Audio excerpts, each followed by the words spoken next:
brothers and sisters. It is time to cover up your face.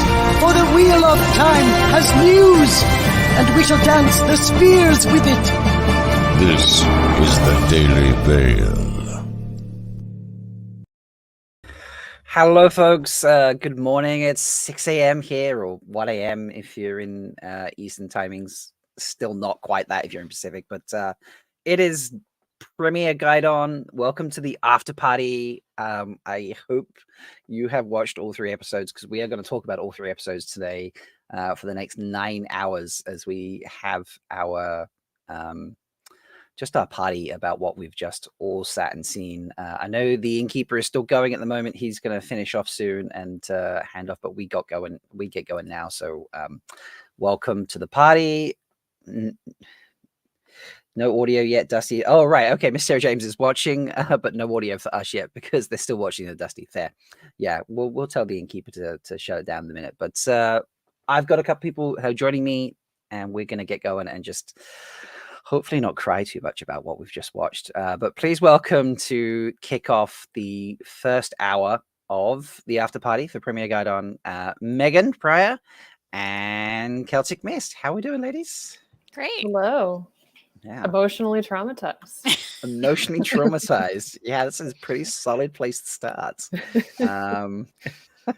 It's just now I've seen these prior, so I've had some time to deal with these, and Sarah What Series also got some time to see this in advance and deal with it. But Megan, you have just watched episode 3 for the first time.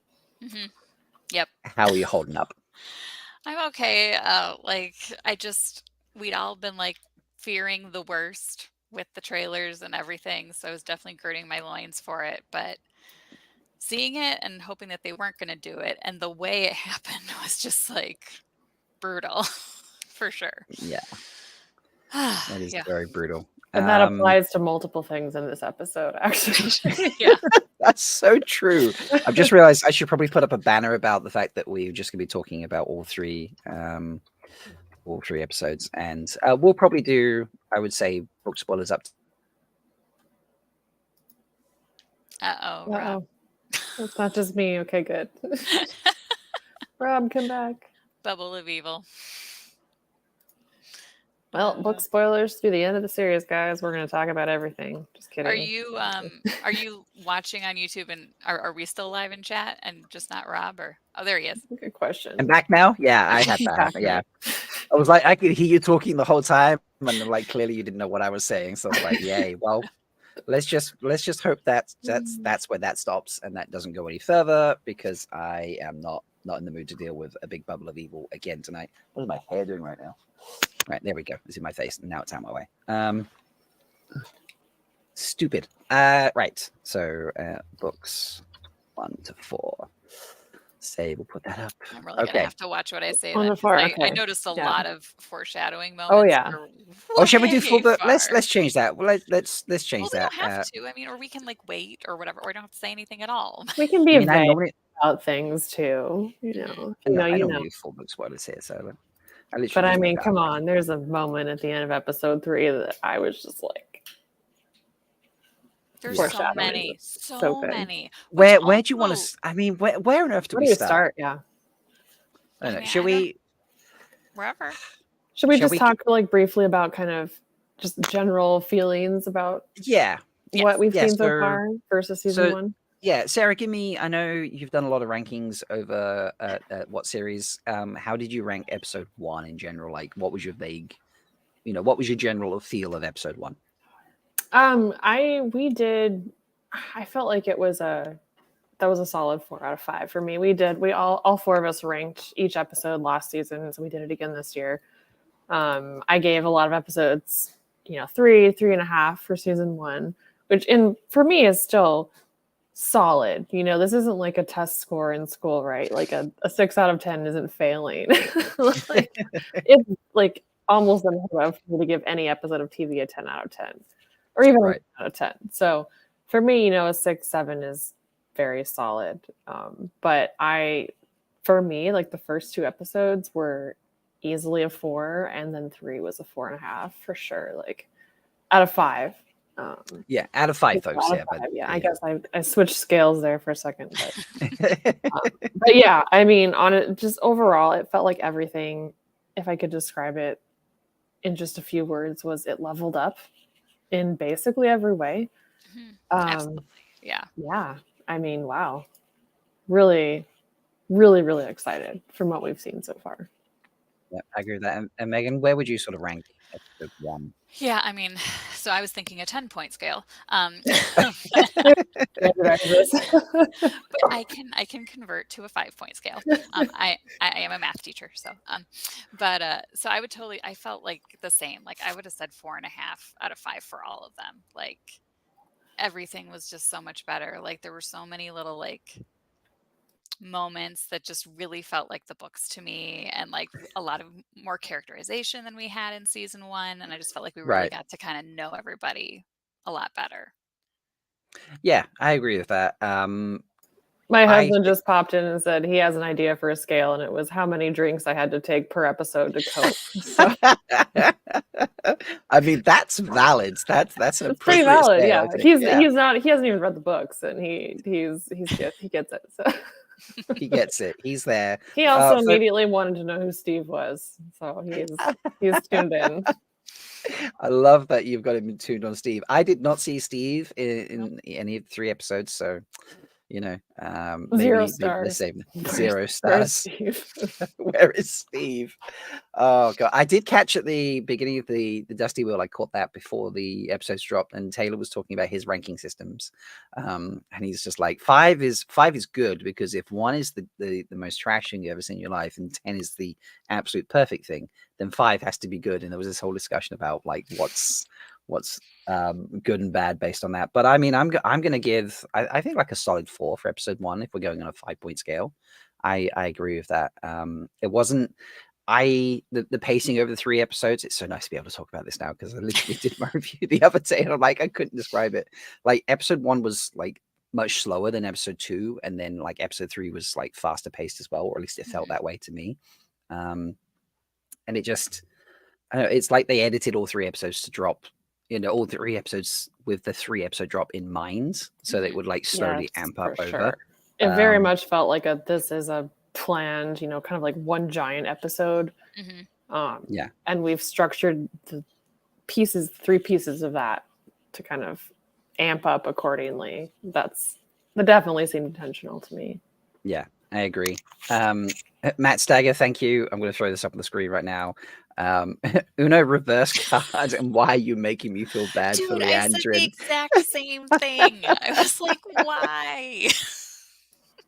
Yeah, I hate her so much, and I love her. I know. And like Min says, she has great cheekbones. So She maybe does, that's it. yes. yeah. That moment with like her Ugh. son, like that killed me. Heartbreaking. So heartbreaking. Well, It's you such know, a cool way to like also talk about how old the Aes Sedai get. Well, too. it reminded me a lot of when I first watched the episodes. The first thing I thought was it reminded me of how they, in season 1, they took a concept from the books and really built on it. Like how would people handle this if this was a real concept that was in the world, and that was the concept of reincarnation and like the wheel, and how would you kind of structure your belief system if you believed that reincarnation was real. And that was something that wasn't really explored that much in the books, even though it was canonical. It just kind of wasn't, they didn't dig into it. And this is just kind of another one of those things where, like with the Aes Sedai, what would it actually be like to live for that long? I would suck. It really would suck. I mean, that sounds terrible. You have your son and he's like 90 years old or something, and I don't know how old Liandrin is canonically, but I don't know if that necessarily matters. I mean, the whole point is that you basically have your only identity is like yourself and what you're doing, because you can't form relationships with anyone else that's not Aes Sedai. Yeah. And so no wonder, they become so insular, so kind of disconnected from the world, is they almost have to be to mentally cope with that. Yeah. It was really interesting how they kind of started exploring that, I thought. I agree, but I don't want to have sympathy for Liandrin at the same time.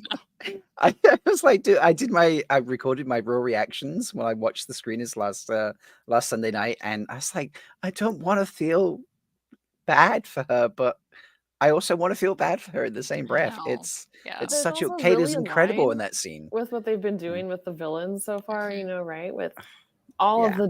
of the dark friends are so much more fleshed out than in the books. I mean, even someone like Ingtar, we've only seen a little bit of hints from him, but it's very Mhm. clear that they're still doing that whole thing. I mean, his Mhm. conversation with sure. Perrin when was it episode 1, I think, where it's like, okay, yeah, they're definitely going there. And I really love how they're kind of exploring the more human element of why would someone be a dark friend.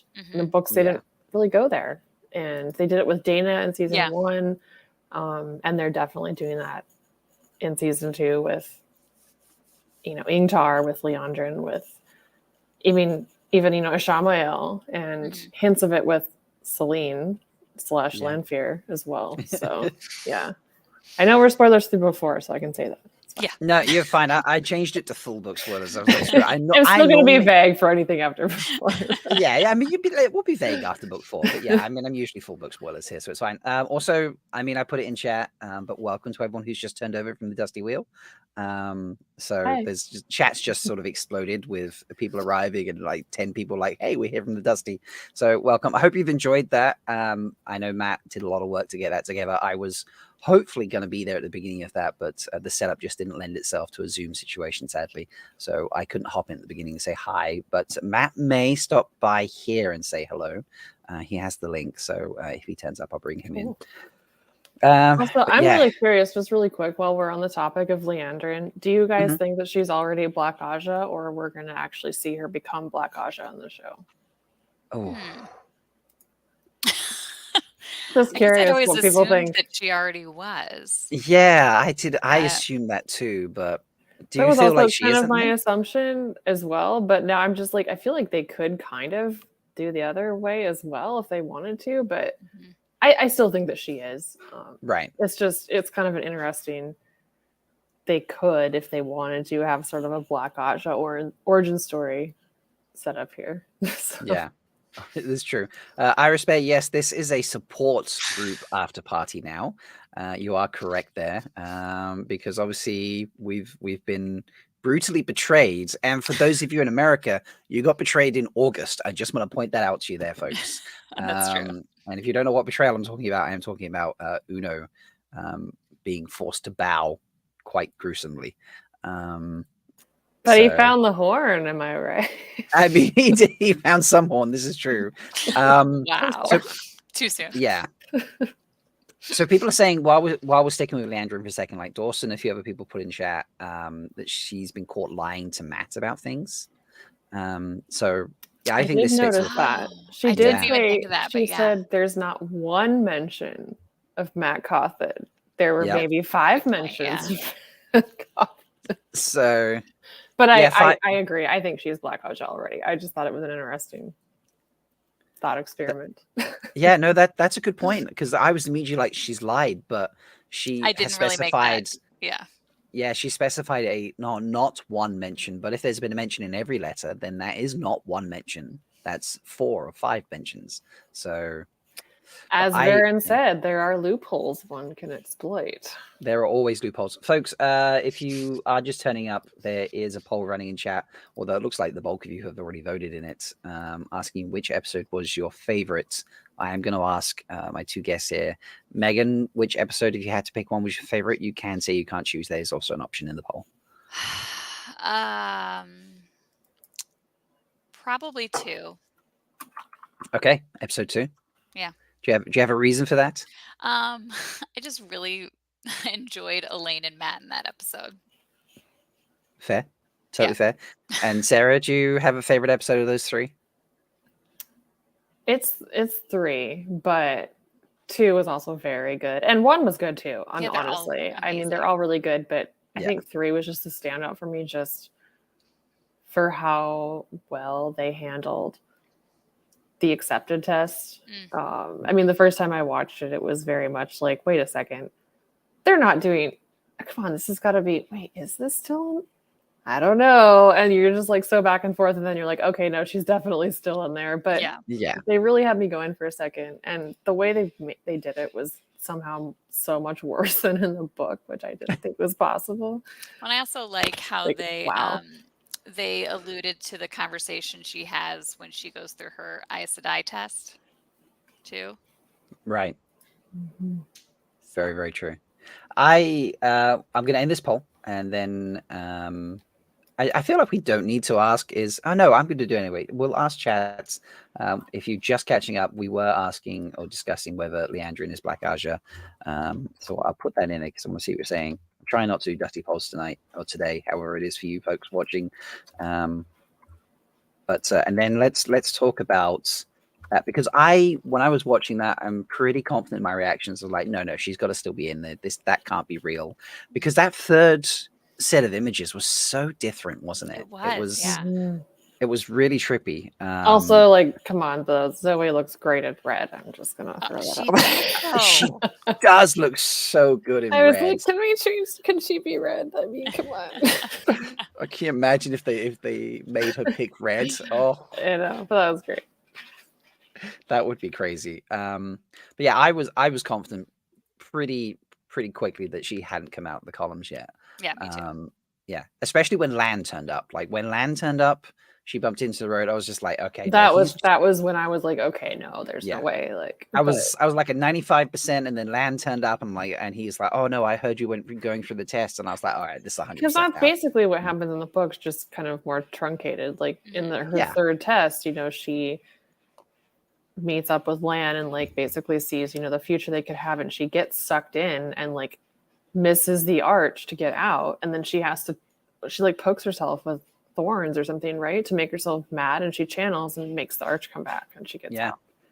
So they just basically expanded on that. So but, yeah. I agree. But I mean, all three of her challenges were really interesting.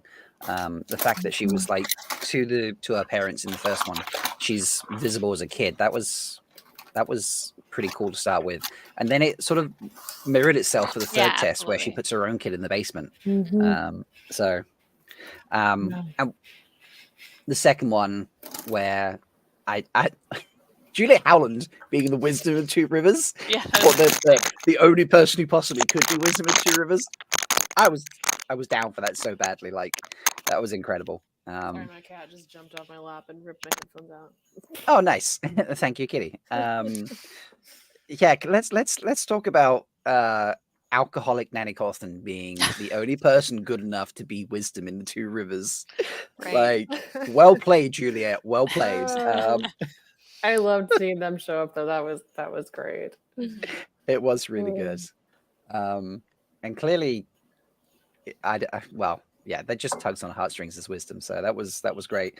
But then the foreshadowing in the third one, when she eventually gets attacked by the Trollocs. Megan, did you catch what happened to Matt? How he died? Yes, I did. Yeah. I was screaming at that. I did too.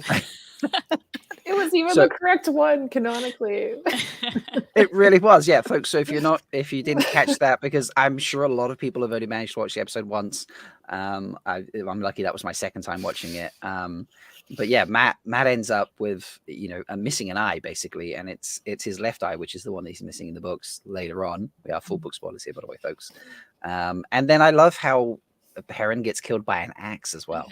Yeah, but also, I wasn't. Lord Matt. I mean, yeah, that was awesome really fun to see. Just a little snippet. And there was no lace, but that's fine. Okay. He looked very swanky. There was embroidery, there was a lot of embroidery. It looked good. There should have been some pink ribbon somewhere. Oh gosh, too soon. But yeah, and Perrin gets killed by an axe in that scene, which is just again, I think very poignant. So, oh no, they're just asking chat, like, how did he die? So he got, obviously, I think, mauled by a Trolloc, but in the process, like, he lost his left eye, and that was very visible on the screen. Like, again, they focused in on that huge, like, gaping wound. Yeah, right in front. So, yeah, pretty. See, also season 1 when they're singing the Manetheren, or they're doing the Manetheren story, and Moiraine talks about how Eldrin draws on too much of the power. And basically burns out and dies because of it. And the camera's like on a Yeah. certain character at that point. Yeah. It's like they knew what they were doing. Yeah, they're doing Almost it like really well. they've read the books or something. I mean, maybe. Possibly. Only 100 of you voted in the poll that's running currently, folks. We did ask previously, is Liandrin already Black Arja? So head over and vote in that if you haven't already. I'll leave that running for another minute or so. So yeah, that whole accepted test thing, I know. I see people being upset that, this is like the second fake out death that Nynaeve has had. But this is from the book. I mean, it like lasted longer, obviously, but I didn't love the first fake out death, let's all be honest. I don't think anyone loved that, but I'm just pretending that didn't happen. So okay. right. We're just ignoring that doing one. some revision of history here. Some revision of history. Yeah, this one did last a lot longer. It was resolved in the same episode, which, say they'd left it for say episode 4 or something, then it would have been really awful, I think. But and it wasn't even like, I don't know. I mean, yes, I guess it was a fake out death kind of, but it also was like a very heavily, well, maybe she's just found a better, what was it, like Elaine says, and maybe she got a better turning of the wheel in the arch or something, which I thought was really just kind of really meaningful, even though she ended up coming out. But they seem to at least still think that she might just have found a better place in there, which I thought was cool. And then died.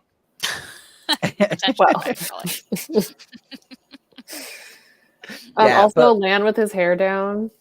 Yeah, how do we feel about that, ladies? Weird? I don't know. It was weird, but I loved it. It was weird, but I liked it.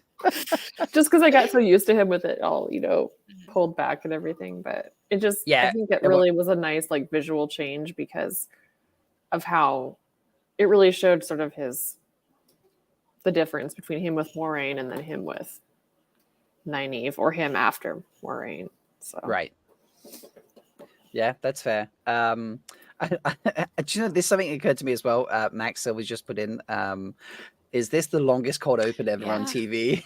Yeah. So now I thought this might have been just the screeners thing. And I don't know what you thought about it, Sarah, but when I watched the screeners, I was like, okay, there's no intro. And there's no cold opens really, because there's no intro, it doesn't feel like there's a cold open. I was bummed about losing the intro, honestly. I mean, if we lost it to get more screen time for the episode, I'll live with that. Yeah. But I really loved that intro. It was beautiful. Yeah. And I was really excited to see how it might change, like for future seasons, to have, different stuff woven into the imagery and so forth. But although I want to say, didn't they do that in one of the original 3 in season 1? I want to say there was one of them that didn't have. The pilot didn't have the open. It was the pilot. Yeah. Okay. And that's pretty standard. A lot of times the pilot won't have opening credits and then they bring it in later. But this one, they apparently just got rid of the whole thing. But oh well. Just completely disappeared, which is that's a real shame because they were really incredible in season they were 1. beautiful. Yeah. But like you say, if it gives us more screen time, here's an extra 90 seconds of screen time or whatever, however long it was. I mean, I'm down for that. And speaking of, I mean, I definitely noticed the episodes felt longer. Oh, for sure. Even if it was just an extra 5 minutes, that really went a long way. I agree. Yeah. All 3 were a minimum of an hour. They were like an hour 2, an hour 3, an hour 5 or something like that. Whereas I think like one of the episodes was even like just 56 minutes in season 1 or something like that, wasn't it? So we definitely got some more time. People are hoping for, it looks like people are hoping for cold opens and things for episode 4 onwards. I mean, it could be. But if we consider the cold open like the scene before the intro, then they basically had a 20-minute cold open for episode 3, which I loved because it made me immediately think of like the Viridian stuff later and how they might have that episode be structured. So, shall we go to episode 3 discussion now? And sure. Are we ready to cry? I talked about this in my spoiler-free reaction, and now I can actually say what my campaign is going to be. And because they have killed Uno in episode 3, clearly now Uno is becoming a hero of the Horn. I love that. Yes. Yep. I would love that. not necessarily straight off the bat. Maybe he's got to go through some sort of like, training program or something, because the heroes are coming back later. The heroes are good. Someone's blowing the horn this season. I think that's a given. Oh, for sure. I feel confident about that. But a hero later in the series in general, like a hero horn somehow. Quick question. Yes. Did you guys watch the coming this season thing at the end of the first episode? Yeah, but I watched it once and I definitely needed I've to only watched it the once. Should we play that? Shall I go find that and we play that? There's a lot in that, which is why I don't want to get into that if people haven't watched it, but there's a lot in there that I was like, oh shit. So give me a second while I find that, because I did not watch it on my rewatch tonight because I just wanted to get through the episodes, I suppose you could say. But I will find it. Some people are saying they don't want to see it. And okay, folks. Well, if you don't want to see it, people you don't need want to see it, but yeah. I love Joshua right now. Rob, we don't want to talk about Uno. No. Sorry. All right. Before we get into the Uno talk, if you do not want to watch like the preview for the rest of the season, look away for the next couple of minutes. When the screen disappears, if you pop in and the big screen's still up, then just pop straight back out again. Because we're just going to play it a little bit. So give us like 5 minutes to run through this, but let's see when that pops up. Oh, here we go. Together we face the impossible, all of us. But now, in our separate corners of the world, every day feels exposed.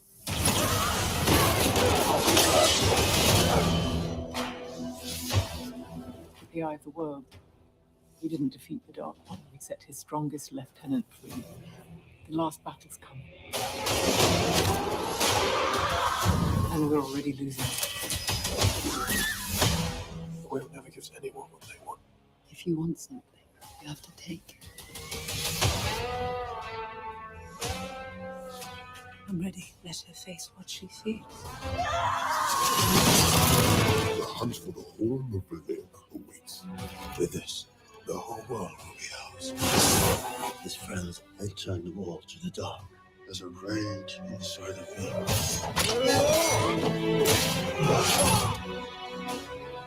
I'm leaving. You don't have to come. If our friends are in trouble, why would you think I'd ever stay here? It's not always the most powerful who write history. It's the ones who survive. There are many paths to walk through the night. I'm not looking to repeat my failures. I believe in what you do. I'm tired of being a spoke in the wind. You're not a spoke boy. You are. The water that turns the wheel itself. Or dashes it to pieces.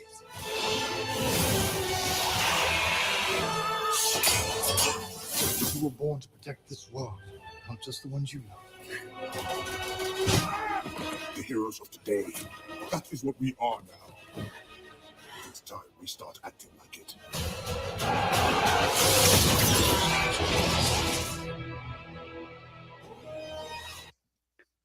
So that is pretty cool. There's a lot of that we've seen before, but a lot of that is kind of like new stuff for the rest of the season. There's a lot in there when I was like, ooh, let me pause.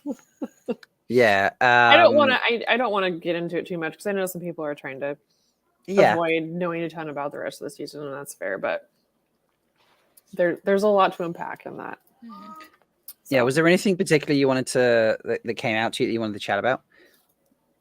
I mean, I think keeping it vague. I mean, a lot of people suspected this already, but sorry, my cat is howling in the back. We're fine with cats. It's okay.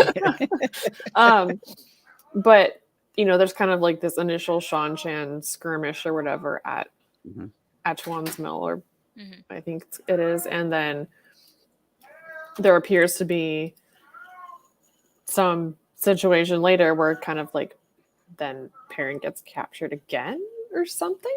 I don't know, and I'm really curious how that's going to go down. Oh, you mean the whole bit after, like where Avienda seems to come in and like? Yeah. So you don't think that's him coming across Avienda? You think that's he's been captured? I don't again? know. I'm just curious if they're gonna have her be captured or him be captured and she's saving him, and like kind of flip it around. I don't know, but Maybe. that was interesting. I know. What do you reckon, Meg? Do you think they're gonna I have mean, him be didn't we captured? see some script or something where she was the Isle in the cage and he was Yeah. rescuing her? I thought we saw something along There those was an lines. audition script for Yeah, or something, who yeah. appeared to be Avienda, Mhm. and I can't remember the specifics of it now, which I should because we wrote an article on it. But I feel like there was something like her saying, you know, I owe you now because you Mhm. saved me or something like that. I'm Right. gonna go look it up. Fair enough. We can talk about something else. But... Yeah, let's do that, folks. I know Marshall Deck in particular is in chat not enjoying this, but I know a lot of you aren't enjoying this. Folks, if you haven't watched episode 3, please just step away now and go watch it, and then come back because I'm going to spoil something that's like 20 minutes into episode 3 that's just going to break you. And I'm so glad that Kat can't be watching right now because they can't watch until Agenor gets home from teaching later today and then watch the episode. So I'm so glad Uno isn't here right now to watch this. But yeah, folks, Uno dies in episode 3. Like, I'm a big proponent of if there's no body, they're not dead, which is why I still think like Agilmar is alive. Like, I'm still on that train where there was no body, you know, we made a big deal about the armor. He's still alive in my book. But Uno strikes me as pretty dead. No doubt. Yeah. It was but a scratch. It was but a scratch. I do want to point out it's quite fun that it's basically his wife sentencing him death in effect. I know, I was thinking that too. You know, because Jessica Boone plays Arwen, which is the voice of Suroth, and she's voicing like, you know, those who don't swear will be made to swear, or like made to be knelt, or however she worded it. Mhm. And then, you know, he's just like, fucking do it then. And that's, you know, then he dies. But yeah, it's a very Uno death. It's very brutal, isn't it? Mhm. That was brutal. Yeah. So what do we Anyone's- think? What do we think about that? I mean, not that anyone's like, yeah, kill Uno. Fucking I mean, no, as sad but- as I am, it definitely wouldn't be in his character to swear the oaths. That is true. I feel like if they had to take a character from that situation and kill them off to really like show that the Shanshan are scary, it couldn't be anyone else, basically. Yeah, we're not invested in Ingtar yet. Like you can't Ingtar kill- still has more stuff to do. You obviously can't kill Perrin. Right. Yeah, you can't kill That Perrin. would You be a can't. plot twist. I know, right? You can't kill Loial. Hatsima. I mean, No. oh, Please don't kill us. I'm so, like, I was watching Anna's fight, and I'm like, It is was he? beautiful. I was And like, he was stunning. Like, I'm not okay with this. I know. he's like fighting, but like trying to like get dressed and put his armor on. I and know. I'm like, In my reaction, I'm Oh, like, never continuity mind. error. He was topless in the other room, and now he's not. But then I rewatched it. You can see him like trying to like hold his Yeah, armor he's with like like one this when he hand and comes like out the fighting hut. with the other. Yeah. So great. How I'm trying to put in how we handling Uno's death. A disbelief, I think, can be one. Denial. If I could spell belief, it would help. I cannot. So denial is the word I'm going for. Yeah, I think Uno was definitely one of those people that one of those characters that a lot of us suspected might be a prime candidate for early death. Mm-hmm. Right. We weren't That, expecting. Yeah. you know, yes, he is around, but he doesn't really do anything super plot necessary. Right. Wow, Cat. Can you chill, please? I love it. Someone in chat earlier did He see just like showed up and now he's galloping around and howling. So that's sorry, brilliant. everyone. Someone in chat did put earlier. I love how Sarah is blaming the cat for her hunger growls. Yep, that's me. I'm just starving right now. Yeah, definitely. But yeah, the death is brutal. But the way the Shannarans fight, I don't know. Like the fighting is upgrade. Like whatever the choreographer's doing is amazing. but the actors feel like they've stepped it up as well. Oh yeah. The Shienarans were Yeah. badass. Like, Yeah, and they were Yes, so they should confident be. while they were Right. doing it. like they really Yeah. had that in the bag if those pesky demoni hadn't showed up. Right, yeah. I love Patrick. Ryan Patrick, cat is distraught at Uno's death. Yes. Yeah, there we go. Your cat is Sure, also distraught. we'll go with that. Yeah. Are Yeah. you distraught? Are you distraught? Yeah, come here. Tell everyone how distraught you are. He doesn't want to. Yeah.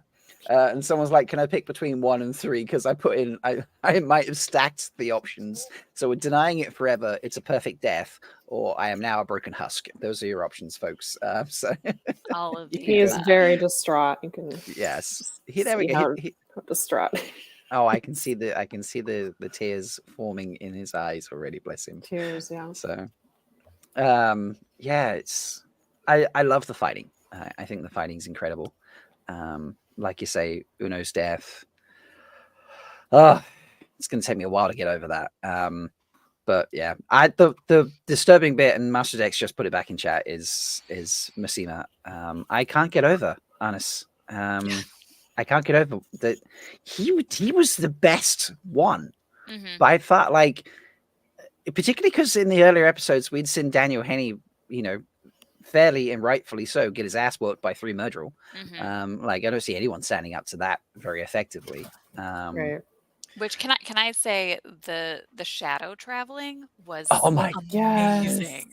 That was God. so good and so creepy. Holy Yeah. shit. Oh, it was so well done. That was like one of my favorite things from episode yeah. 1. Yeah. Yeah. Yeah, Trees just put it in chat as well, like the fades. So good. Like they made them so like such the big bad, which I feel like isn't that way in the book for very long, Yeah. So I really like how they kind of amped him Well, up. and even like, so I'm watching with my husband who has not read the books, and it's great. He immediately called Ferris or Ishamael's actor Weird Abe Lincoln. So this is great. He's giving those, yeah. He is kind of, I kind of can't unsee that now. But I mean, it'd be like immediately he's like, wait, like why are there, all of these fades after her? Like she's clearly on to something, or they wouldn't be, and like this is clearly a bad thing. And so that they definitely communicated that appropriately for non-readers. I agree with that. And there's just so much to love about. I'm seeing comments in chat left, right, and center. Like Brother Buddha's agreeing about the Halfman walking through the shadows. Illuminatrix. I love seeing Uno and Ingtar fighting in near unison. Amazing. Having seen Guy Roberts fight on stage when I went to see Romeo and Juliet a couple of weeks ago now, like fighting on stage is something he clearly loves to do. And I forget the actor who's playing Ingtar, but clearly he must have great fighting on stage experience or fighting in TV show experience, because the two of them were great together, weren't they? I mean, they're still not. I loved like them like back to back and like being all great. cool. Like that was just great. I loved seeing them just unleashed there. It still is still not as good as Massima's fighting. Honest was like, oh, you two, you could do. Oh, I'll do that by myself, thank you. But yeah, it was very, very cool. But so many things to talk about. Like, Jennifer's put in there like Moiraine telling Lan, "You failed me." Like, that when she kicks him to the curb, and he's like, "I trusted you. We're equals, but we never were." Like, my heart broke for Lan. I will say that whole kind of dynamic was definitely the most difficult part for me of season 2 so far. I'm not saying that I disliked it. Like it's believable. It's just a tough pill to swallow. But it's like, oh my God, you're supposed to be friends. Come on. Just love each other. Yeah. And again, the whole like Moiraine being, I'm sorry, she's not stilled, she's shielded. That whole thing obviously wasn't in the books. I'm convinced. But I'm starting to wonder. I really are we on the fence now? I'm on the fence. I'm still steadfast. Well, especially when they started to bring in Alana taking over the Bond, like right, and for Morel's role, like that's what made me start to wonder. I just assumed that was foreshadowing for later. I don't know, man. Yeah. Yeah. I mean, there were like shots in the trailers of like them together, in a different context, like on a beach or Yes. something, which seemed to be not here. So it seems like they reconcile their differences to some extent, but I don't know. I'm kind of thinking that Moiraine's going to have some kind of epic moment because at the end of The Dragon Reborn, she like shows up and just balefires Bilal. what's his face, Bilal, the yeah. useless Forsaken. I feel like Useless she could kind of Forsaken have number 3. Yeah. a similarly epic moment with like her, somehow getting her shield removed. Maybe Rand does. I mean, he's kind of the only one that can do it, right? Because I mean, if yeah. You can break out of a shield. I mean, she could Rand break did. out of it, sure. Yeah, But and he if you could know where also to unravel place, it. Yeah, and if you know where to place the cutting edge of your pressure. weave, Yeah. you can like you can cut off someone else's flows even if you can't see them. I think Right. doesn't Celine do that? Doesn't Lanthe do that? Ran somewhere in the books. So potentially, I suppose you could use Saidar to like cut away the shield that's on her. But I don't know. I'm might be leaning more on the stilled thing. But then the bond wouldn't need to be passed because if you get stilled, then the bond. Well, I mean, the mechanics could be different. Yeah, they could have played the mechanics. That's true. So Yeah, that's true. I mean, it's possible that she's just straight up stilled. I don't think so, but who knows at this point? Well, and what also made me think that, and do any of you have the companion by you? I do not. I do. So when Elaine was talking with Egwene about great duos being next to each other for novices, she said a name, Elena Katab with Katsuane. I don't know. I'm just destroying my backbench. Sorry, 1 second. Yeah, I didn't I have was just the gonna have to captions stay on there for a moment. And I was like, who is that other person she said with Catwoman? And I never looked it up. I went back and watched with the captions. Excellent. I always watch I don't with know captions. who she said there. So have you looked it up, Megan? Is that what you're saying? No, okay. and I don't have the companion. Okay, what was her name again? Say. So Elena, Elena, and then Elena. Katab, Katab. Google is very unhelpful here. Not there. Elena. Did you say? Correct. Yes. Not in the companion. The closest we're getting Elnar, Elenar, but that's a Wise One Apprentice, and Google Elaine. Elena Katab, Wheel of Time, and I get Elaine Dracon, so I don't think that's correct. Yeah. Elena with Elenia Sarand, an Andorran noblewoman and wife of Jared. So also not. Well, I just wondered if that was a clue that we're not getting Cadsuane, so maybe Moiraine's gonna not go. Maybe it's possible. Put that somewhere where I don't destroy everything when I need to get it back out again. One thing that I just feel like it's so important for Rand to have that moment where he loses, that mentor figure, especially because we've seen like the trailer had and all of the promos that they've been doing for even before the trailer had shots of like him with Rand and Moiraine together. Yeah. So, like there's definitely like he gets back with her after kind of their brief split up. And I don't know. I feel like the loss of the mentor is a pivotal thing for his character. That's true. Yeah. Not that they couldn't do it, but yeah, that's it feels like there would be a lot of ramifications there. But hey, what do I know? For sure. I would have said the same thing about Moiraine getting shielded on the other side. I mean, it set up a lot of carrying on from that. It set up a lot to give Rosamund something to do for season 2 because Moiraine is not really there. I loved the. Let's not talk about how she treats Lan for a moment because that whole thing is difficult for me to watch. But the interaction that led to the introduction of Bail Doman. I loved that. I did love that. I mean, are we loving Bail Doman at the moment? Yes. Yeah. I definitely did the pointing you like in there though, but sorry, say that again. I need more doobies in there. Doobies? There was just one. Yeah. That's a soundbite. I need more doobies. Do we be liking Bail Doman is my next question to everyone watching. Just to put yes, no, that's an easy one there. Yeah, he was great. I love the bartering. So good. Yeah. and the subtle hint that he's being stalked by Fades, and then that he's dealing in trinkets from Age of Legends. There was a lot of things there that felt very, like true to his character. And I hope this wasn't a one-off, and I hope he's coming back. I really hope so. Yeah. Yeah. Also, what the hell was in that poem? Well, I know, right? Did we see all? I mean, have we all seen all of the scenes that they released over the past week? I've been away the last few days, so I've missed a couple of the things. I didn't catch the live they did on Wednesday. What day? That one was just the water. That was the Elaine kitchens. Sorry, not Elaine. Yeah, the novice is in the kitchen with. Oh, right. Okay. The water situation. Go for it then, Megan. I think I've seen the others. Well, it was the scene with basically Ishii, I'm assuming, releasing land fear, and he's doing that poem in the old tongue, and I'm pretty sure that's probably what's on there, because they were also talking about the moon seal. Okay. Yeah. Well, I loved in that scene that it was mentioned that it was broken in the spring. So people heavily implies that it's been done for a while. Yeah, it's been done for a while, which then really fits in with Celine hanging out, but then she sort of woke up in Kyrian. Yeah.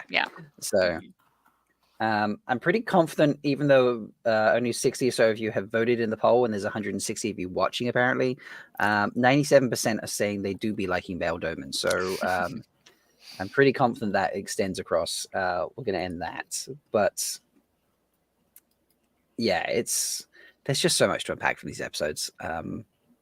Like, this is going to be a lot of discussion. Yeah. Also, I just thought of this, but one of the things I loved, it's really small, but there's this little scene in the first episode where Egwene's like walking through the tower, doing her novice stuff, and it's like less than 2 minutes. But that scene by itself did so much more. It's in my notes to expand the scope of the tower than like season 1 ever did. Like, just walking through, seeing like more Aes Sedai that are just in the background, seeing wide shot, seeing the warders training, seeing her walking through the halls. That was just that type of thing was what I was really longingly at a certain dress. I was really missing that from season 1, and I'm really glad that it felt so much bigger to me in season 2. That was something I definitely. Yeah, the sets do feel much, much bigger. You're right, Megan. When she's in the Amelin study, no Sophie so far, although we know that she's in the season. Well, they said she was gone, right? Like she's gone from the tower. I don't know where. Yeah, she's away doing something. But yeah, when she's in the study, she stares. So many moments like this for lots of characters. We've already said about Matt, in Nynaeve's accepted test and Perrin being killed by Axe. But, the way Egwene is staring at the Amelin's, stole and full outfit. Because I don't know yet whether those two things are separate or whether that's one unit that just all the Amelins wear at some point. Someone even pointed out that the way that Olenna is showing them how to remove the dirt from the water is like massive foreshadowing for how something else is cleansed later. Oh, that's such a good point. Like that. Yeah. Huh. Yeah. I had not picked up on that. Yeah. So that's wow. I mean, if they are, that's really clever. I love that idea. So but I mean, the writers haven't read the books and they're all hacks, so this is true. Yes, that's very, very true. Megan, what else have you got in your notes there? You have made notes for us. So you mentioned obviously the Amelin study and looking at the stole and that, but I'm curious what other notes you wrote down. I think that was pretty much it. Well, they did mention Mazrim Taim, so I think we'll be getting him at some point. Right. Did we talk about Verin Van Dien yet? We did not. No. So I'm going to ask chat. I'm going to throw this straight in. Do we like? I'm just going to say, do we like show Verin? Because obviously, show Verin is the only correct answer is yes. Well, maybe Sarah, I'm going to upset you because it's got. Yeah, I'll give that context in a second. Let me put this in first. Do we like show Verin? I think Verin. I think the acting is brilliant. When they announced names slipping out of me now, I've had like 3 hours sleep. But when they announced the actress who was playing Verin, Mira Sayal, thank you. I've seen her in multiple shows here in the UK. She's incredible. So like the acting is brilliant, but she's too onto it, in my opinion. She's too like switched on. She's too confident. There's no airiness. There's no, I'm distracted by the world or books or, whatever focus that, a Brown has type things. Like there's no oblivious nature to her. Yeah, I She think they toned that necessarily has to down. be either too right now. Like she's around her sister and her warder, and I think she wants Moiraine to know that she's competent. So I think like maybe there's opportunity to see it later, but I will say from the perspective of watching this, I've only watched 2 with my husband who hasn't read the books, but I mean, at first he like when she has that conversation with Moiraine at the end of episode 2 about like, where she's clearly like, I know what you're doing, and like the mask just kind of drops, and he's like, oh, she's like actually knows a lot more than she's letting on, which to me, that's kind of the important thing is she sort of lulls you into some kind of sense of complacency that she's either, whether it's scatterbrained or just, oh, I'm a nice grandma or whatever it is, that seemed to be effective, at least for him. So yeah. Okay. You see her holding a book too. She's like carrying it away. Well, like all of her notes was what I was assuming that was. So Right. I missed that. I didn't realize she was carrying a notebook. Which I think, because I was watching a Black Tower podcast open their swag bag today, and they wondered if the book in it was Verin's notebook. Oh, okay. I hadn't considered that because I've got that here. Yeah. How nice. That interesting that it could be. I hadn't considered that because it does have like a wraparound thing, but okay, interesting. That was a very cool swag bag that was going around. I saw a few people got that. That was very, very cool. Yeah, I feel like with Verin in the show, they're going just kind of leaning more into like the nice grandma vibe instead of the just sort of a little bit more like loopy, scatterbrained. Oh, I don't know what's going on, which I also find hilarious from the books. So, maybe an adaptational choice they made, but I think it's still kind of the same concept. Yeah, it's not like I dislike Verin in the show. I don't know. I expected her to come across more unaware of the world and things. And it's a little bit of a different take for sure. Yeah, that's true. But Atlas, I fucking love. She is fun. It's so hot today, Lan. Training in those heavy woolen trousers. Stand to the left a little, please. You're blocking my view. I was like, oh, so she's been on Twitter of time. Yeah. Which account on Twitter of time is that actress being right now? Because she understands how thirsty we are. Yes. That was. She would have been a fan of Hot Seema. I'm just saying. Yes, for sure. Oh, for sure, absolutely. That was.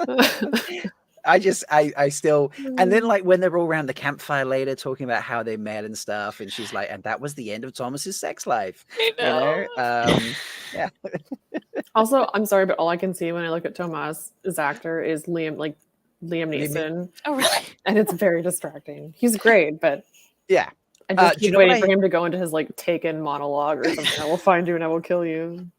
I will find you and I will have a particular set of skills. I will drag you back to the White Tower. I don't know, put you in the chair. I haven't seen this anywhere. I haven't tweeted out myself either. But I haven't seen anyone discuss it. People may have.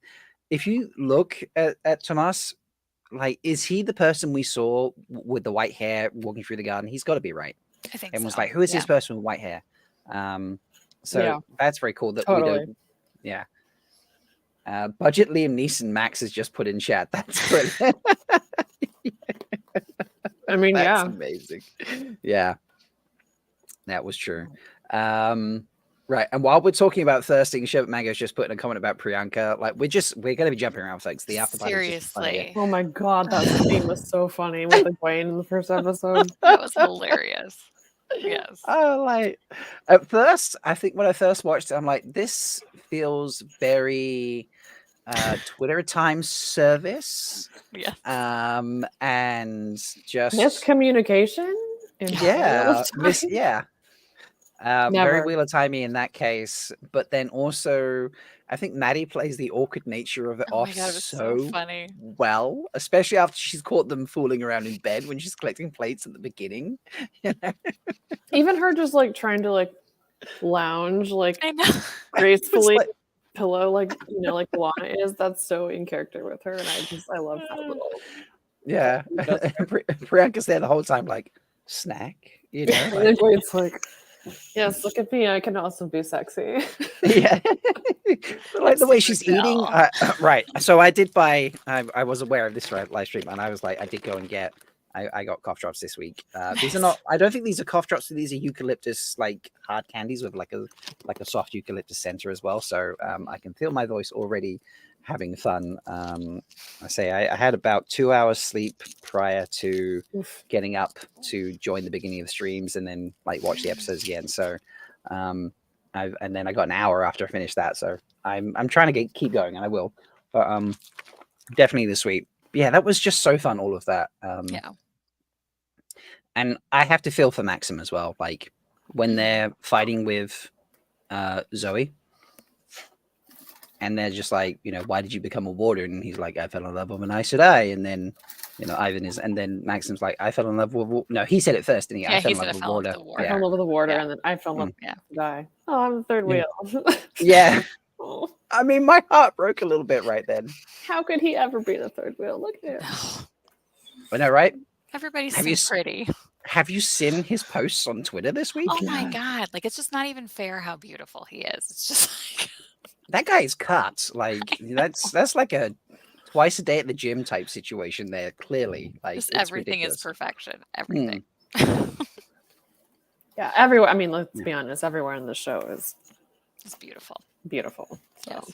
I mean, wheel of cheekbones. It's Mhm. the thing. Wheel of cheekbones. Yes. Yes, Even wheel. men knows. So. Mhm. Yeah. Oh, that line. Is it a weird sex thing? She looks like she'd be into domination, I guess that makes me. I mean, that kind of brings us to Matt. And like, how did you guys feel about Donal as taking I over the really role of liked Matt him and as Barney? Matt Yeah. a lot. Like that whole scene where he's like timing her, going out and like the locks and all that. Like I loved it. Like that was fantastic. That was And then he just shoves the yep. honey cake in his mouth. somehow and, like, that was like what sold me. Yeah. Mhm. On him as Matt. I don't even know why, Yeah. but it just felt so perfect Me that too. yeah, I loved that. I have to agree with you. That moment where he just animates the locking and the turning of the key and then the steps and he's there. It's not even like the head bouncing, it's the hand movement that does it for me. Because he's there like it's ding with the fingers and the whole hand. It just I don't know, it worked. Yeah. It worked for me. Yeah, I So- loved how Donal really just like I don't know, he just embodies like the fun Matt. fun and like cheeky, but also like he's not just an idiot, like like the character of Matt. I don't know. It's really hard to describe, and we really haven't seen that much of him yet, honestly. But he just I don't know. I'm really, really excited to see Me too. what he does with this character for sure. I agree. That is a poll in chat at the moment, folks, about whether you liked Matt or not. He's not got his Irish accent, which is fine for Matt, but also Donal's Irish accent is stunning. So a little part of me is like, I kind of wish Matt was now Irish. It's so cute. Yeah, and someone in chat says, like it's too soon for that, and I somewhat agree. I mean, we obviously haven't seen much of him at all yet, but even just a little bit that we did see was so promising that I'm very excited. And I say that as someone who loved Barney. Yeah. I don't have any issues with his portrayal at all. So no, Barney was great as well. Yeah. Oh. It was like they had a great Matt who couldn't stick around for whatever reason, and they were like, we found another guy who's doing a great Matt as well, and it's just worked out perfectly. I think it's and I'm also so glad they didn't try to like explain the change in the universe or anything. Like people were like, how are they gonna explain this? And I'm just like, oh my god, please do not have something like done where it's like, oh well, you look so different. Yeah. Well, here's the great thing. A few days ago, I actually watched the episodes again to the screener with a whole bunch of people, and there were people there that hadn't paid attention. They were like like professional TikTokers and Instagrammers and things like that. And some of them were there, and they were like, is he different? Did they change him anyway? Like, he looks a little different, but it feels he's the same person. Like, and I was like, no, he got recast. They were like, I thought that might have been, but he was so good, it felt like it was still Matt anyway.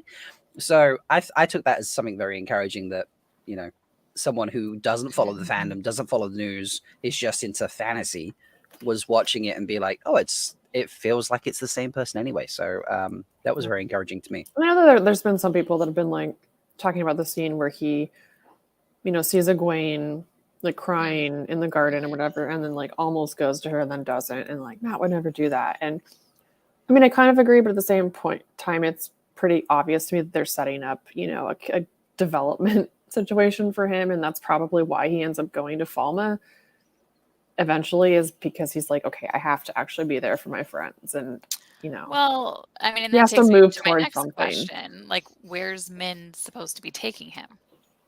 That's a good question. Before we answer that, another guest has arrived, folks. So please welcome to the after party Morgan of Podcast of the Dragon. How are we doing, Morgan? Pretty good. How are you?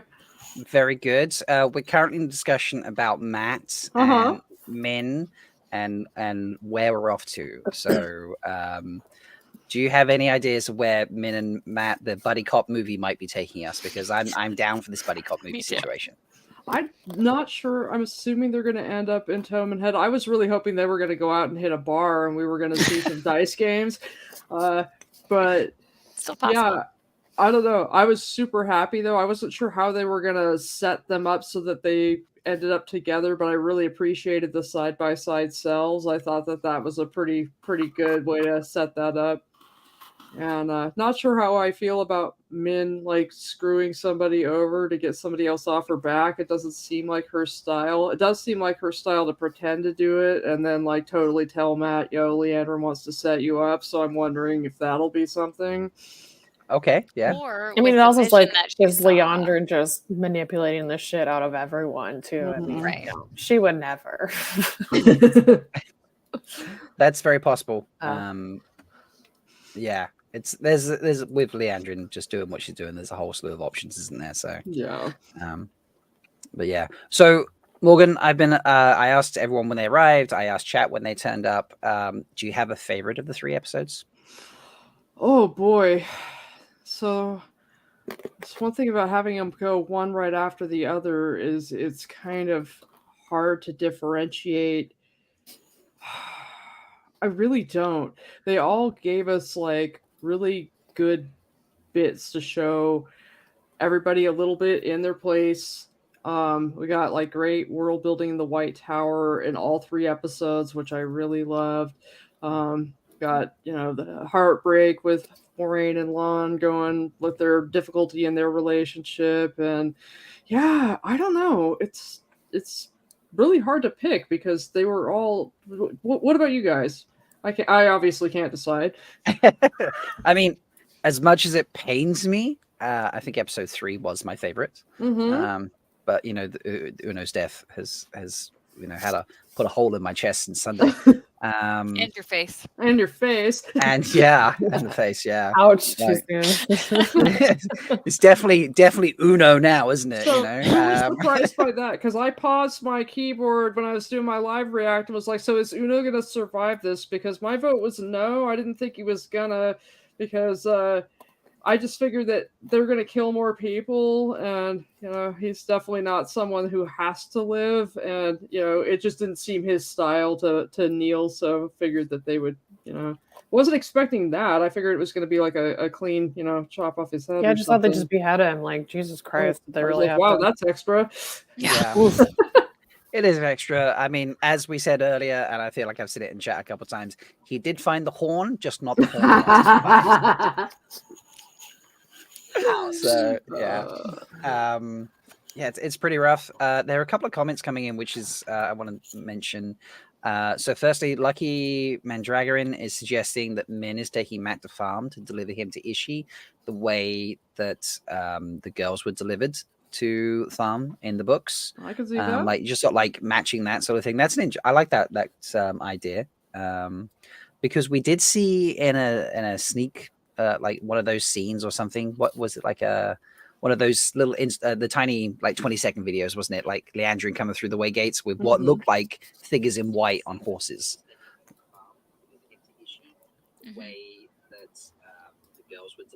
Why is my audio running around? I was going to say, why do I hear you twice? Yeah. I like that idea. For some reason, my phone is playing the stream. Fun.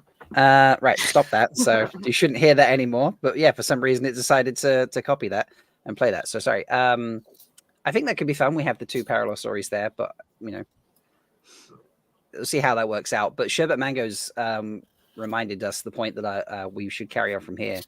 Min sees Matt stabbing Rand. Yeah. Oh yeah. Yeah. So that could be why she's willing to work with Liandrin, Oh potentially. yeah. I didn't think about that. Okay. Okay. Oh yeah. Yeah. But her visions and everything are very metaphorical. I feel like that's got to be a metaphorical dagger stab. Like, Or I thought it could be the flicker scene because, Does when it Matt actually comes show out of it- him like insert the dagger? yeah, he's into been Rand? shaking him. So, yeah. I couldn't remember because I remember it showing him Rand like falling down and Matt's like holding the dagger. But I was trying to I'm like maybe there's some fake out going on here or something. But Yeah, maybe. no, that was like some I don't know. stabby stab. I think it was like there was some in and insertion. out. Yeah. There was some insertion. I mean, we've like not to sort of like slam on episode 8 from season 1, because there's a lot that we don't like about it, but a lot of things happen to cause that situation. Loial's fine, and he got stabbed in season 1 with said dagger, which backs up my theory that it was a dream sequence. And I haven't dived into that yet properly with any of thing I've recorded or discussed, but it could just be like the dagger doesn't do what it did in the books. Still, he shouldn't be stabbing him. No. Friends shouldn't stab each other. Yeah. That's true. Yeah, that Lucky- was interesting. I mean, it feels very much like it's intended to be a misdirect, but I can't figure out how. Well, and then I was saying Exactly. could she potentially see the flicker scene? Because when in the books, when Matt comes out of it, he says, Rand, I would never. Right. When they come out of the Right. Portal Stone. So I didn't know if Okay. maybe that could be it too. That is very possible. I had not considered that yet. I mean, so I don't know if that's- Min would see that though, but Well, Jaws is saying that Mom says you're going to help him die. That's what she's getting out of that. So that's Mom's viewing there, which is very. I mean, that's real. Mom, that's really early. If we're already foreshadowing that, but we did also have Matt with a missing eye. I thought that was great. Great foreshadowing. Exactly. So the foreshadowing can be happening this early. And Matt stabbing Rand to help him bleed at the end. So on the you're rock ship. combining Matt with Olivia. You heard it here Combine first, those folks. characters. You heard it here first, folks. It's I suppose it's possible. You never know. But yeah, Flickr stuff seems to kind of work well with that. I love that Matt was like, "No, I don't want to know the future. I don't want to know what shit's coming for me." Like, I think that was great. I think that worked brilliantly. Dude, That felt very classic Matt to me. It did. How great is Donal as Matt? I'm so pleased with how great he is. Like, I thought he was going to be great from the beginning. He hits my headcanon of Matt. Like, I thought Barney was great, but he hits my headcanon of Matt better. And I just, I've been so ready to see him in action. And I'm excited for him to not be sitting in a cell anymore. And I really, really want to get him in a tavern. I want to see some luck in Also, action. can he please change out of that His bathrobe? I mean, from all the promo shots we've seen, it doesn't look like he does. No, I'm sorry to say that I have some some knowledge there, and I'm pretty confident that he lives in the bathrobe for the entire season because he's not gone anywhere. That was their reasoning behind that. He's not. His story hasn't moved. He, as a character, his journey has not moved. His arc has not gone anywhere. He's still stuck where he was. Well, clearly he's going to get some new digs from, his new buddy Birgitta or something. Be like, maybe. Here, I want some new clothes. How Well, great does the bathrobe fit, Donald, so that they could use it? Because it looks like the same bathrobe. Well, let's ask someone else if it's the same bathrobe, because another guest has just turned up. And by the way, Sarah Megan, obviously, like I said, when I was asking everyone to come on, you're welcome to hang around as long as you want to. But don't, if you feel like, hey, it's late, I want to go to sleep, don't feel obligated either. So, this is an organic show. After party, people are going to come and go as they please. But right now, I'm like, I can't sleep. So, yeah, that's fair. I'm going to ask Tom from Dragonmount. Oh, Tom, hello, welcome. We're currently discussing the bathrobe situation of Donal playing Matt. Sorry. I thought I was in a bathrobe. I get it. And I was listening to you guys for a couple of minutes when you were talking. I get what they're doing, and I totally think you're absolutely right, Rob, because shameless plug, I got to talk to Davina Lamont and Sharon Gillum. So Davina does the makeup and prosthetics and hair, and Sharon is the costume. And they said basically like the same thing, which was they wanted the characters' wardrobe for this season to reflect their growth as a character. So like that makes perfect sense that they leave Matt the way he is, especially with what everyone is theorizing might be going on with Matt. So I don't know. It's very clever that they put that thought process into not just like, oh, what costume is going to suit this scene, but it's like they're costuming the characters in a way that shows their arc throughout the season. Right. It's a clear, visual adaptation choice. I mean, kind of like the same thing as Rand's shaved head, which a surprising amount of people have been real mad about that. Really? And to me, It looks so good. It seems real obvious why. And it makes sense because he's trying to hide the exactly. fact that he's Aiel and Kyrian. He's struggling with his identity. I mean, it makes perfect sense for visual adaptation. But and we I mean, get that's to see. Oh, I was going to say, we get to see Matt in fancy clothes, like toward the end there, and he looked good. He didn't have any lace, but he looked good. I said the same thing. The embroidery was there, but no lace. But yeah, like we were just talking about Rand's aesthetic with the hair. We haven't really talked about Rand yet. So episode 1 basically didn't have Rand, which I loved. Very I fitting thought that for was the Dragon Reborn. Yeah. Indeed, very fitting for the Dragon Reborn. Just one more thing for him to be emo about later on. How do we feel? And Tom, I'll come to you first since you've just arrived. How do you feel about Rand and his whole like, I'm going to work on a hospital, for want of a better phrase, sort of vibe in Kyrian, and his board and lodging situation with Celine? Like, how is that whole thing working for you? I feel his problems because I was like 10 minutes late showing up because my land fear put me to sleep on my couch when I was hanging out waiting. One of my cats' name is Landfear, for those who don't know what that is. Anyway, I think it's interesting. I'm sorry, am I lagging for anyone else? Your video's lagging a little bit. Your voice is fine though. Your voice is fine though, yeah. Sorry about that.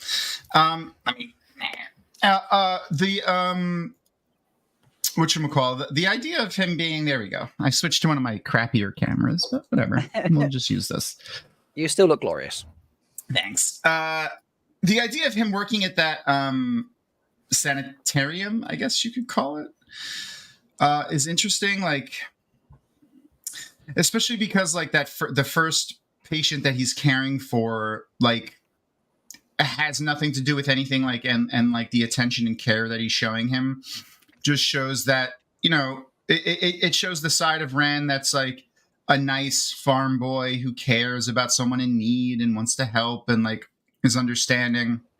And then we also see like violent, angry Rand. And then, you know, maybe a little bit of manipulative, like game playing Rand also with Logain. BDSM Rand. Well, you know, hey, listen. All right, I feel like I need to poll chat about that because I know I commented it when I did my reaction. How many people watched him grab Celine by the throats, put her against the door, and then start kissing her and be like, he can do that? I don't know how I'm going to put that in a poll, but you know. I think he might be compulsed, by the way. I think she might be using some sort of compulsion on him. Just the way she was talking to him in all of the scenes right before they have sex. And then the one time when he was channeling and she was like really egging him on. Mm-hmm. Like, yeah, it sounded sexy and nice, but like also it felt a little I don't know, compulsion-y to me. Mm-hmm. Well, she's definitely living up to her creepy cougar name. I mean, that's my name for her, Lanfear the Creepy Cougar, but yeah.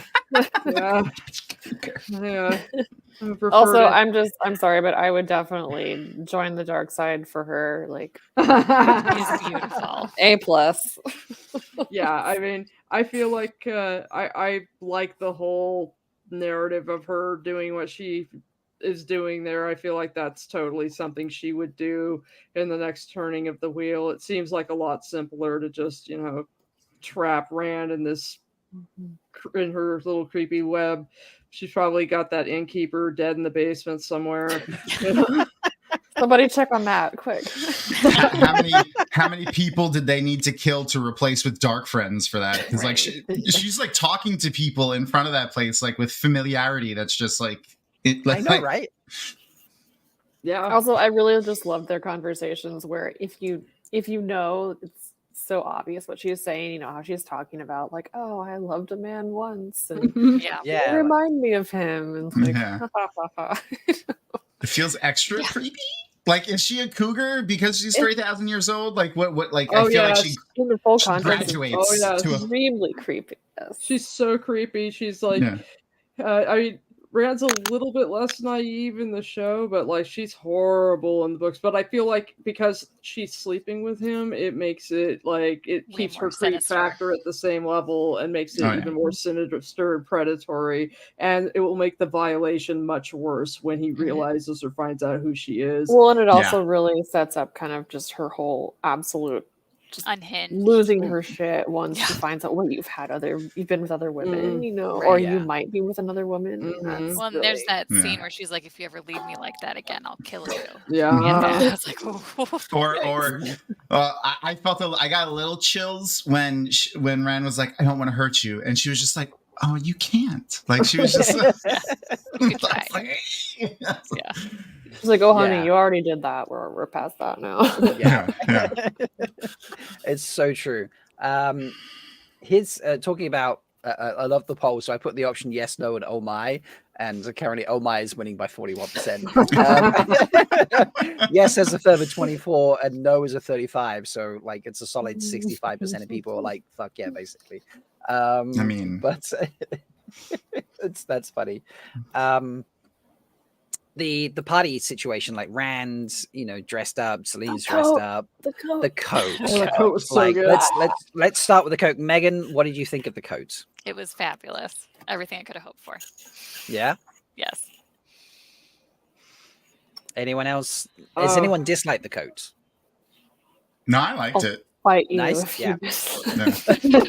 I mean, I like it. Yeah. No, I was just like, before I go round, should I just be like, does anyone dislike it? Because I feel like we all like it. So yeah. Yeah. No, I liked it for sure. And it had all the herons on it, which was great. It was beautiful. I enjoyed the subtle like Game of Houses sort of put thing in there. With the burning of the letter. The burning of the letter. I love that. Yeah. Yeah, it kind of like it all. There was so many small things thrown into that scene that I loved, as well as then adding in like I'm gonna, you know, basically the Hunt for the Horn is just a way to empty the Thorgate of, poor people. Yeah. Yes. Yeah. Kyrene in French general was Revolution. really awesome. Yeah, really the Kyrene aesthetic loved was so the good. set, the costumes, the vibe of the huge difference between the classes and all that. Was You had to really have well done. papers to go into the city. Yeah. Yeah, that was interesting. I like when he showed like it was like a wax seal, like a big red wax seal. I was like, oh, I wonder what that's about. That's your peasant pass. Yeah. Peasant pass. Well, you come up with the best phrases. That's good, right? This one's clean enough to come in the city. It's fine. Yeah. This guy, like, he has a shower where he lives, or a bathtub that he has access to that's warm enough, so he can come in. He's clean. I love that. That's brilliant. I was like, every scene that we got in Kyrene, I kept like looking at all the other people just to see if we could get any hint at the at another country's like culture, like maybe a veil on a man, or like someone wearing a marriage knife or something. But I mean, most of the people there were Kyrian in clothing, which is understandable. But the really cool part was if you really like look at all their clothing, especially in that party scene, it is a great mixture of exactly what Kyrian was like represented in the books, which was like 18th century French, right, mixed with Japanese. So like you see the little traditional, chopsticky thing for the hair, Yeah, and some of it was like hair Japanese clothing, French hair Japanese clothing, and then mixtures, like weird mixtures, which was pretty cool. I love that. Yeah. Also, can we talk about the mention of the Queen of Kyrene? Yeah. Listen, I was going to bring that up. I had the comment starred. It's I a was few like, comments in wait, there. what? Question was the first one I saw. Yeah. Are they just So- making like Morgaze the Queen of Kyrene? Like that? I wouldn't think so. So well, no, because Elaine said Andor. Yeah. Right. I mean, she could be the queen of both countries. I don't know. I was really surprised about Lady Anver because Anver is one of Moraine's sister's names. And so I was kind of expecting that we were going to see her at Barthanas' manor, like we were going to get some real Domadrid family drama. And I'm hoping we still do. Yeah. But yeah, I don't know. At that point, I was wondering, oh, maybe they're going to have Domadrid still have the throne or whatever, and maybe there's a queen on the throne. Maybe one of Moraine's sisters is on the throne. Who knows? I mean, we know there's a Barthanes like cast, so presumably that scene's going to happen still. But I'm not sure how the context will be. It was on the costume set. There was an Barthanes' costume was there. But I've seen the pictures. Don't think the Domadreds have the throne, because when in episode 1 season 2, when the White Cloaks come and approach the crew, Moiraine is like, don't talk to them if you can avoid it. I'm a lady from a fallen house. You're under my care, which I thought was so great because it was right before when she has a conversation with Egwene about how we'll always tell the truth. So they like snuck that right in there. So if Domadred is a fallen house, then I don't think they have the throne. Right. Yeah.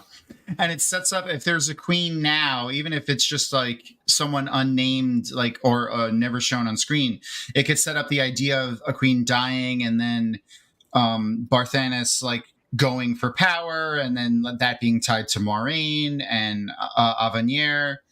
Avenir is also supposed to be like, supposed to be in the book, she's older than Moiraine. Yeah. Right. So like, how, like she should be like what, like 70 something, 80? I don't or something? think so, no, because Terengale Domadred was the oldest, because he was like Anver and the other one, Inloin, I think she is. They're both older than Moiraine, but they're also Terengale's half sister, because Tom refers to her as Terengale's youngest half sister. So Terengale was from Moraine's father's first wife, and then the 3 sisters were from his second wife. And I don't need to laugh. I just realized how convoluted their family line is. It's perfect in line with French. It's just perfectly in line with the French theme. So, but yeah, if Terengale was like betrothed to Tigraine, I'm guessing that he wasn't a ton older than Morgaze. Maybe even if he was like 10 years older than Morgaze, I don't think that they're much more than like in their 50s, maybe. Okay. She looks great. I forgot that actor's name, but I remember her from lots of stuff, and she's I'm glad they had someone like at least semi-recognizable for like a part that is potentially maybe important. So that's cool. Yeah. But I think they're making a lot of the Aes Sedai older because, okay, was that Liandrin's son? Yeah. Yes. Yeah. Okay, yeah. Ooh, by the way, just in case no one picked up on that, did you guys talk about the X-ray stuff at all? No X-ray stuff yet, no. I haven't seen any of it. So if you watch, first of all, one of the cool things is when any scene that you're on, if you just let the X-ray thing pop up where it has like the UI on the left, it says where they are, like what country they're in. So like Perrin is in Aradomon, Verin's house is in Arafel, which is cool. So, but Liandrin's son, that's Liandrin. So everyone was all upset that they were going to be changing Liandrin to a man, and I kept saying, "Shut the hell up! Just stop listening to the rumor mills. This is why I don't pay attention to leaks. Like, wait for them to say." Anyway, Liandrin's son is Liandrin. Okay, another question. Okay, go for it, Morgan. So they did Verin and Adalius instead of Vantine and Adalius, which I think is brilliant.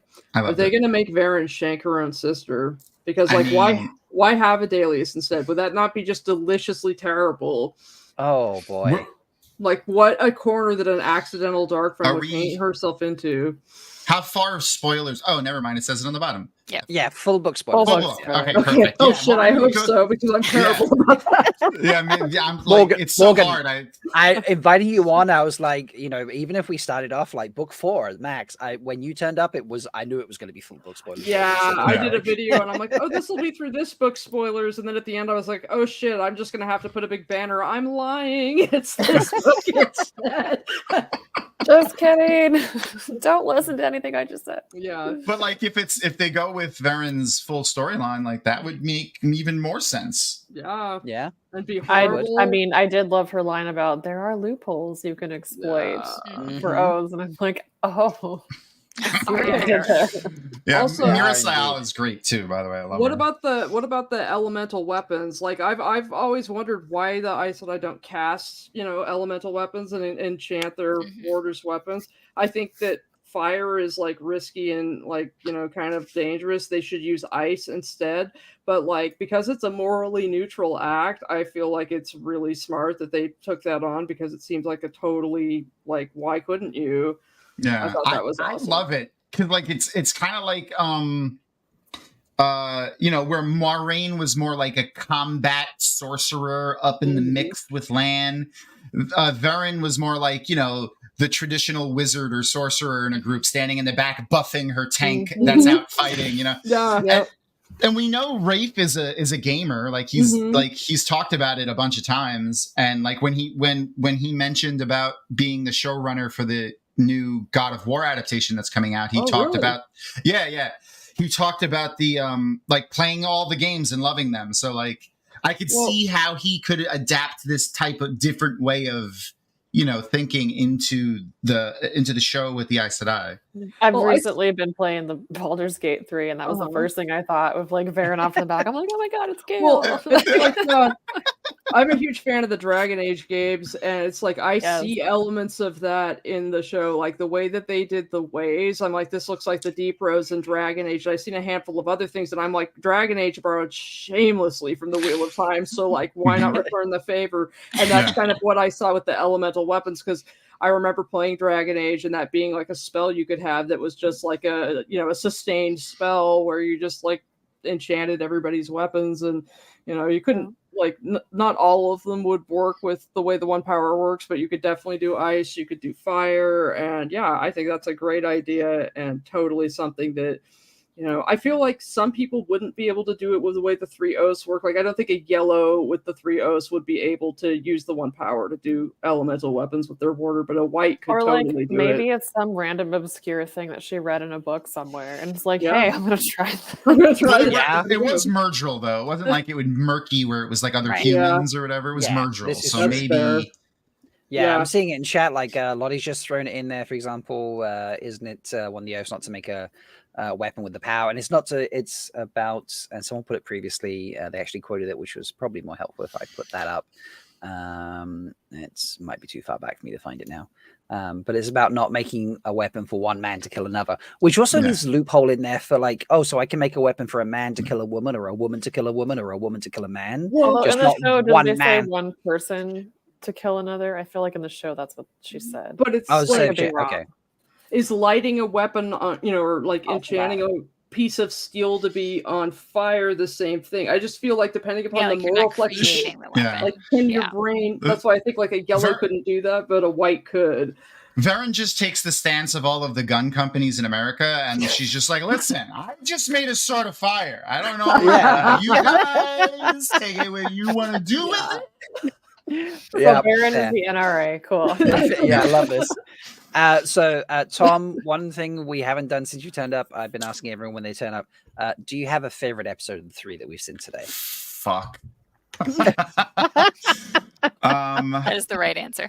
Yeah, I mean, like, favorites? I don't think favorite is the right word, but like something that made me feel a lot and like also was really cool. I don't know, man. Like, I really loved you know what? Okay, I'm gonna say episode 1. I'm gonna say episode 1 because I really loved the entrance onto like this season with seeing the One Power in the kitchens. We saw like a little bit of comedy, a little bit of horror, a little bit of heartache, like a little bit of everything in that episode. And then the throuple scene was just perfect. So like, yeah. And so damn funny. Also like the way Priyanka was describing like a threesome and like how to experience it in a good way, but then but when she realized she was talking about channeling the One Power, which is far more dangerous and should really like warrants a deeper explanation, she's like, you were just concentrating and using too many flows. Just imagine it as dirty and use one flow, and that was it. Like 40 seconds of explaining a threesome, 8 seconds of explaining how to channel more than one weave of the One Power. So she has her priorities straight. It was so perfect. Yeah. And just that whole scene of just like, Egwene, like the teacher's pet, right? And like going to Alana and be, Alana, how do I do this better? And like trying to sit like her and on the little pillow and everything. That was looking like a board so much. leaned against something. Yeah. That's a good analogy. Yeah, totally agree. Absolutely agree with that. It was just hilarious to watch. Speaking of that episode, who else was like, oh, Nynaeve's just gonna stare her dead in the eye and drink that glass of dirty water? Oh, I saw it coming. That was so just awesome. Ooh, and again, that's also the loopholes, isn't it? Yeah. Nynaeve's already playing with the loopholes. She already knows. Yeah. But the other thing was, did anyone notice Min in the background of that little Aes Sedai powwow scene in the courtyard? Do you know, I thought that when I watched it a second time, and I haven't gone back to find it. So is that in the first episode? Is that the Aes Sedai powwow? Isn't that the first episode? I think so. Oh, maybe the second. I don't know. I'm scrolling through it now, so I'll tell you in a moment. Well, and I was looking back there for I don't remember her real name or her actor's name, but Cho Chang from Harry Potter. Like I didn't know when we were gonna get her. Oh, so where was she? I don't think she showed up yet. I don't think we've seen her. Yeah, I don't know. I didn't realize she was even in this. That's cool. As Jessica. Yeah, right? Jessica. That sounds right. I think she's a brown. Yeah. In the book. Okay. That's cool. Yeah, so I was trying to look in the background to see if that was her. But there's a woman sitting on the background of that scene, like the yellow. She's got like her hair up.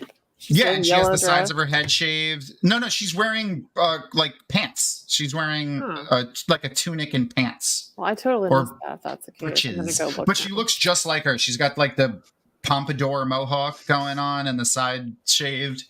It's a little blurry because she's in the background, but when they break the meeting up is when you can really see her.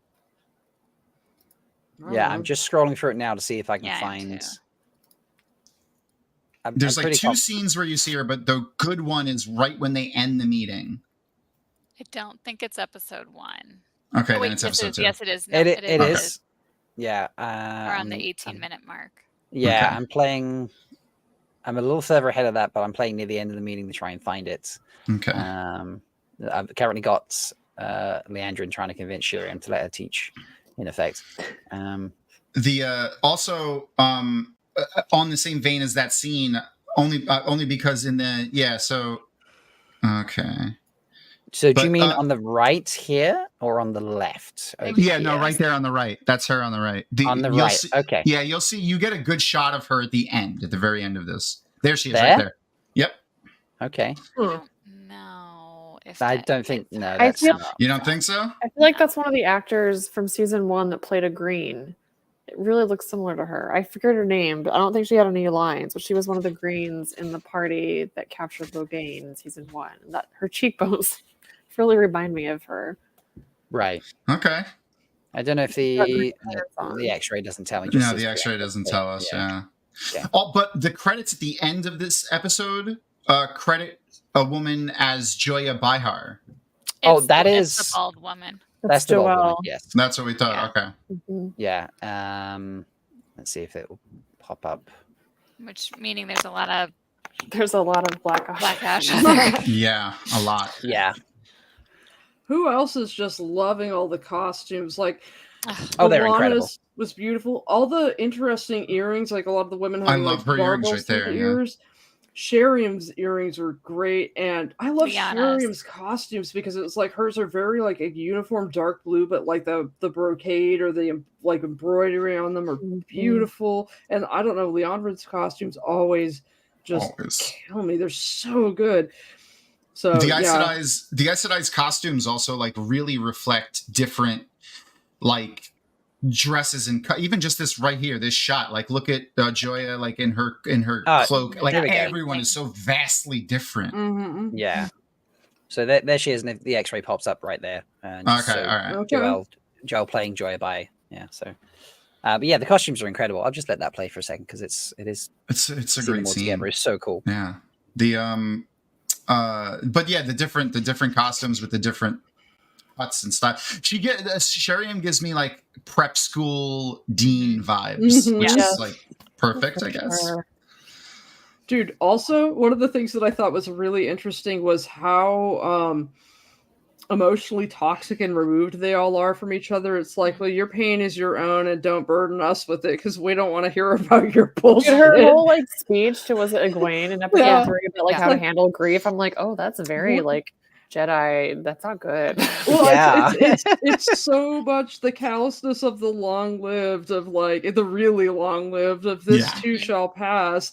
Because as you get older, it's true that that kind of stuff will pass, but like I don't know, if you're kind, you at least don't tell a young person who broke up with their high school boyfriend or whatever, oh, you'll get over it, and you really will, and you'll be over it in a couple of years. When you're in college, you'll look back, whatever, you'll be fine. You just don't say that kind of stuff because it's dickish. You can still have empathy, like there's something called empathy. Yeah. They're kind of showing like their disconnectedness to the people, especially because they're supposed to be the servants of all. Like they're setting them up for a fall in grace for real, like the Aes Sedai as a whole. Which is cool. I mentioned this earlier, but I really like that they're kind of leaning into some of the explanation for why the Aes Sedai become that way, like with Liandrin, showing like this is what happens when you get to live for 200 years and everyone you know is going to be dead. Like you can't form connections with people that aren't Aes Sedai because they're going to be gone. Absolutely. And so this is kind of one of the consequences of that is you just become insular. And also I really like that. Liandrin just make you feel all over the place. Like I was just sort of like, I feel sympathy for you. I think you're an asshole. I think you mean someone well. I think you mean them harm. I can't even tell. Yeah. I'm still like a little torn at the end of episode 3. Like, is she black or not? But like she lies to Matt. So like, but we discussed this. Does she? What did she say that's actually a lie? We don't really know for sure. Because if you're talking about the letters and she's like... Well, she says they didn't even mention you. Like your friends didn't They didn't mention you once. Didn't mention you once is the quiz. But they mentioned him 5 times. That's true. I mean, that's true. That feels very... You could go either way, right? But I do think she's still black. Which is why I kept going back. I think they're... First, as people who have read the entire series, I think they're doing a good job keeping even us guessing if she's good or bad. I know, so I think right? That's cool. It is great. So yeah, Brother Buddha's put it in like, I love you, I hate you, back and forth like a ping pong Yeah, ball. Yeah, it I really mean, is I perfect. love her totally because it's just like, you know, I made a short little video like a couple days ago, and it's just like, you know, RJ gives us a lot of compelling villains, but she is not one of them. And the fact that they increased her importance and made her so like rich and detailed, and Kate Fleetwood does such a good job with her, and it's just like, I'm sure they're combining her with a bunch of the other evil Reds because you've got to just combine and cut characters. There's so many. Yeah, she's just so great. So she's probably Liandrin and Galena and Katerin and a whole bunch, like every evil Black Aja Red, you know, except maybe a couple. And she's just so good. It's like, and I also really love how they're kind of setting up her having this connection with Nynaeve, which, you know, presumably she's still going to end up betraying them to the Seanchan. I mean, we know that they end up in Fallen, and I don't see why it wouldn't be her that kind of orchestrates that. But I mean, it makes it a lot more believable for Nynaeve to be like, oh yeah, I'm going to follow you, you know, into this situation that doesn't really make a lot of sense. If you think about it. I think Nynaeve had like, obviously they're trying to like waffle, like, will she choose yellow? Will she choose red? I don't know. Like, it seems like she's waffling. But when Nynaeve like saw what a red, especially an old red, like a red that's been around, like she's not just like a newly fresh red. Like this is what a red's idea of fixing a disease is. It's killing men who can channel or gentling them. It's burning this out of the populace, and like she's trying to fix her son who she doesn't even know how to fix. Obviously, I have to join the yellows now because they're the ones that even have a remote idea on how to fix anyone who's sick. So yeah. Speaking of yellows, we almost kind of have a yellow hanging around in the background, or an honorary yellow for a moment. You could call it golden. Folks, let's welcome another guest to the stream tonight. Please welcome Malkir's King, who is wearing some fancy attire there, sir. How are you doing? I'm doing quite well, thank you. How's everyone else tonight? Pretty good, pretty good. Excellent. You look like you shop at the same store as Matt. And apparently as Dane Bornhold too. Yeah, and Black Tower, you know. So yeah, that's it's a very nice robe you have there, sir. I love it. Quite comfortable. Welcome to the after party. I've been asking everyone as they turned up. I got delayed asking Tom, but out of the 3 episodes you've seen tonight, do you have a favorite? Do I have a favorite? Oh man. Picking your favorite child, right? Yeah. I have a tough time picking my favorite anything. Yeah, me too. Watching them all sequentially makes it hard to really differentiate one from the other. But I'd have to say episode 3 has that one moment where you just jump and you're like, oh my God. Yeah. And I didn't think the shows would be able to surprise me that much.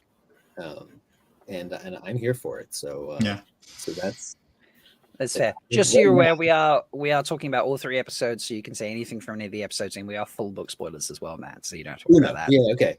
Yeah. My heart was broken when Nuno died. The moment he died, I was like, "Oh my God!" Yeah, I was like, I've been speechless the entire time. Yeah, I can't totally find fair. proper English words to convey any kind of emotion that I'm feeling right now. Oh, and speaking of words, the Seanchan accent. Oh, yeah. It is good. I was so excited when I heard that little drawl. I'm like, oh my God, they did it. Yeah, and Jessica's just like laid it on so well. It's brilliant. It's very impressive. I know some people are popping in and out of chat. I keep seeing people being like, "It's too late. I've got to go." I understand. I'm conscious that Megan and Sarah. Yeah, Sorry. Keep thinking it's like, late I for really some should people go. or not. Yeah.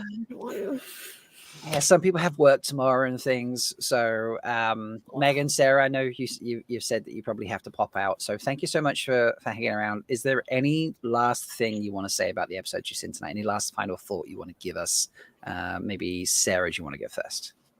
Yeah, I mean, overall, you know, we said this in our review, but to me, it felt like a level up from the first season in essentially every way, and my gut, you know, just initial reaction when I watched the episodes was very positive, which not that it wasn't positive about season 1, but I had a lot more issues and misgivings and so on, just on my, kind of my gut reaction, my first walkthrough. So I'm really excited. I can't wait to see where it goes. I love it. So nice. Megan, anything you want to leave us on? Very similar. I mean, I loved season 1 too, but this just really feels like a step up, and I'm really excited to see where everything's going to go. And it just seems like quality, everything is better. Fair. Love it. And Morgan, I feel like you might need to pop off as well. Yeah, fading fast. I was going to give you another 10-15 minutes, but yeah, it's totally fine. Like it's a very organic party. People are coming and going. It's not a problem. So give us your final parties. Yeah. I mean, I'm excited to watch it again. I filmed reacts, so I'm gonna have to edit those at some point over the next week. And I'm glad that most of the show is going to be dropping. I'm starting school at the end of September, so I'm glad that most of it is dropping before then, so I can get it taken care of before I've got other more important things to do. And yeah, I'm excited. I was very, very pleased with it. And I really loved season 1. It did have its problems, but I was kind of like, because I just feel like the Wheel of Time is designed to where the world is such that if this is the new turning of the wheel, as long as it's true to the characters and true to the world, then basically anything that they can do is true to canon, because I mean, we're shown in the flicker scene that, choices will go wherever they go. And so if it's going around the next time, there's so many variations of possibilities. And so I'm just so open to these possibilities, and I'm excited to see what they'll show us. Because it's like, I believe it could happen. It could have happened, and I'm here for it. So I love that. Yeah. Well, and I also wanted to just say really quick, just with, in season 1, we had some of the, in my opinion, some of the best situations were things like Dana, the Dark Knight, where they took this, a bunch of different plots or characters or concepts from the book and combined it into one little storyline that had, heart. It was meaningful. It was really well written. It surprised book readers, but also felt familiar. Like that whole thing felt like something that Robert Jordan would have written. To me. And that's how I felt about a lot of the changes and sort of some of the combinations and things that they've done in season 2, where it's not straight out of the books, but it feels like it could have been. Yeah. And to me, that's what matters. So that's all I care about. Yeah, I very much agree. So, well, Sarah, Megan, and Morgan, thank you for joining. I appreciate it. Go get some sleep. Be fit and healthy and non-tired people for your lives in the morning. Do our best. Work. And then when you get back from doing all the adulting, you can just watch Wheel of Time all over again. Yeah, I'm planning on getting another watch in as soon as I can. Yeah, love it. All right, it's great. All right, thank you so much. Bye-bye. See you later. Bye. Bye. Oh. The sentiment of this season being already, you can see that it's better, is just like, I'm so happy because we gave them the benefit of the doubt, or at least a lot of us understood, all the problems with COVID and everything. And then Barney leaving and them having to re-edit and reshoot and not able to reshoot because they don't have Barney to reshoot anything.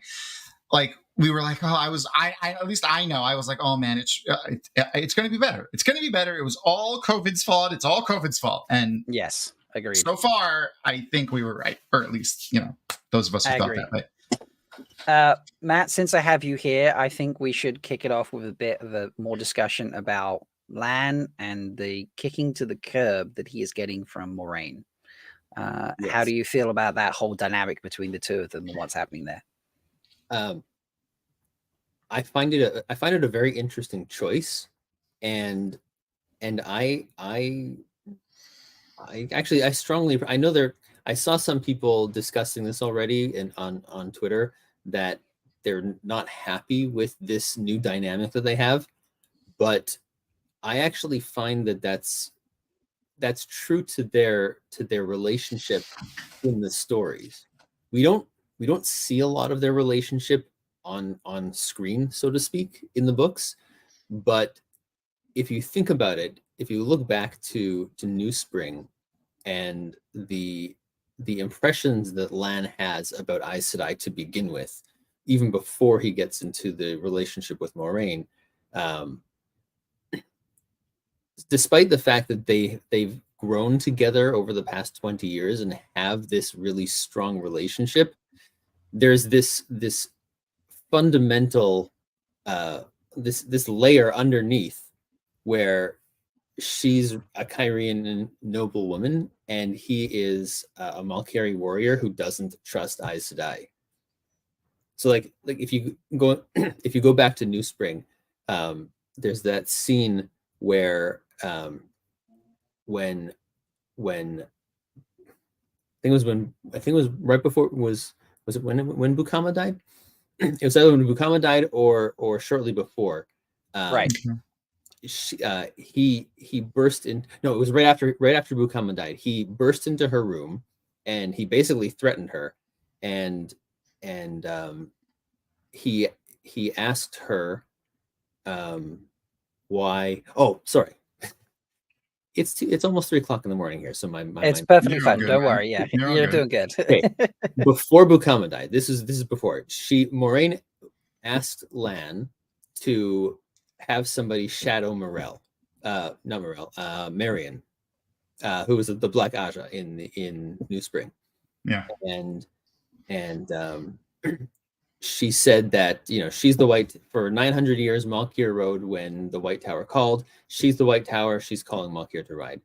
And he asked her why the White Tower didn't come to Malkir's aid when Malkir was overrun.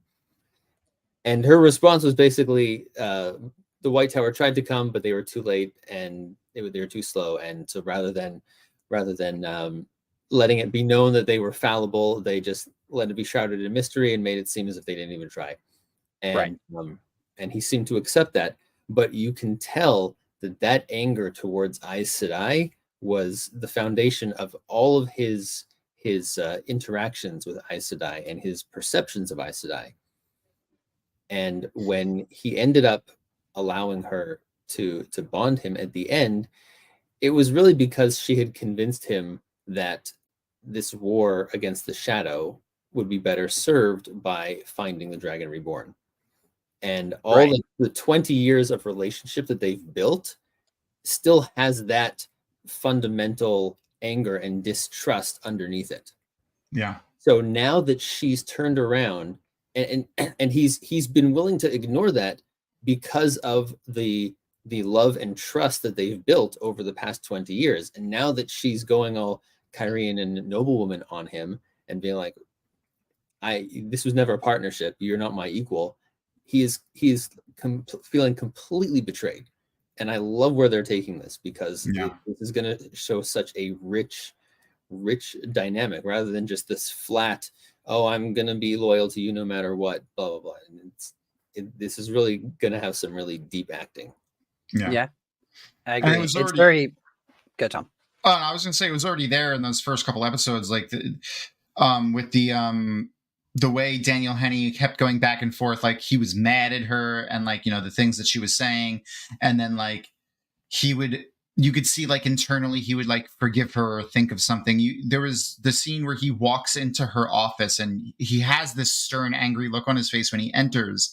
And then he walks up to the desk and he gets like he sees something and he smirks for a second. Then she comes out and starts again. Then he gets angry again and storms off. So it's like they've already been playing with that. And I'm really loving the way they're like taking these I don't want to say future, but like, you know, storylines from further in the books and marrying them into early on in a way that feels organic. It doesn't feel forced. So what about do you think that she is in fact shielded or truly cut off from the One Power? I don't know. I'm kind of sorry, go Matt. I think she's shielded. I don't think she's cut off. Okay. I've always lent. I'm kind of on the fence, but if I leaned away, it would be that she's cut off. So, but while we talk about that, let's bring in. We have a couple of wonderful guests for the next sort of hour or so, however long they choose to hang around. They have glammed up for the after party. Not that others haven't, but these two have gone hard. So we have, please welcome the Red Aja in the form of Charlie. Welcome, Charlie. And extra glamorous Roof Mistress Leia is here right now. Welcome to the party, Roof Mistress Leia. It is pretty glamorous. Oh my god. Yeah, there we go. Putting the rest of us to shame. And here I am. Ladies, how are we doing?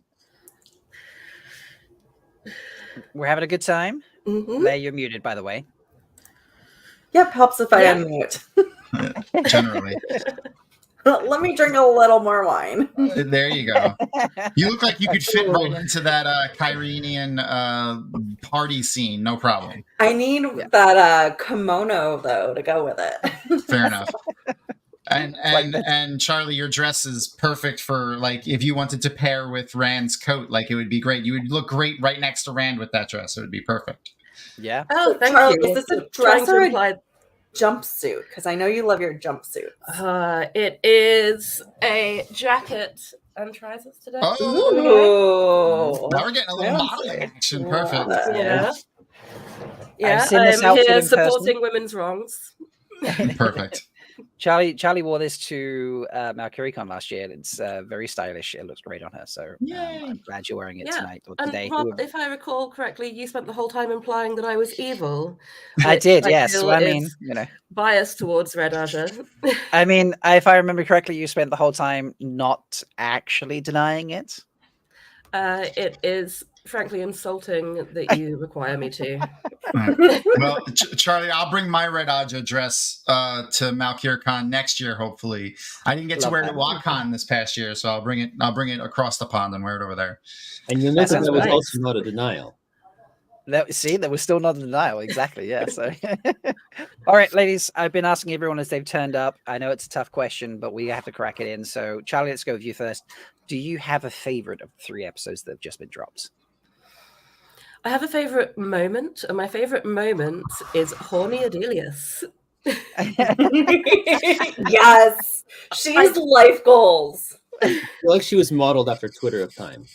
Yes, she really is. She's Twitter of Time in the show. That's so true. She's just hanging out in her comfy clothes, snacking over waters, snacking. Yep. Yeah, this is goals. I feel like I need a fan right now just for this discussion. I got I mentioned this in one of the review videos I did, but like especially in the campfire scene, but like every scene where they're in it, I got like with Moiraine, Adelaus, and Verin, I got like the Golden Girls vibes.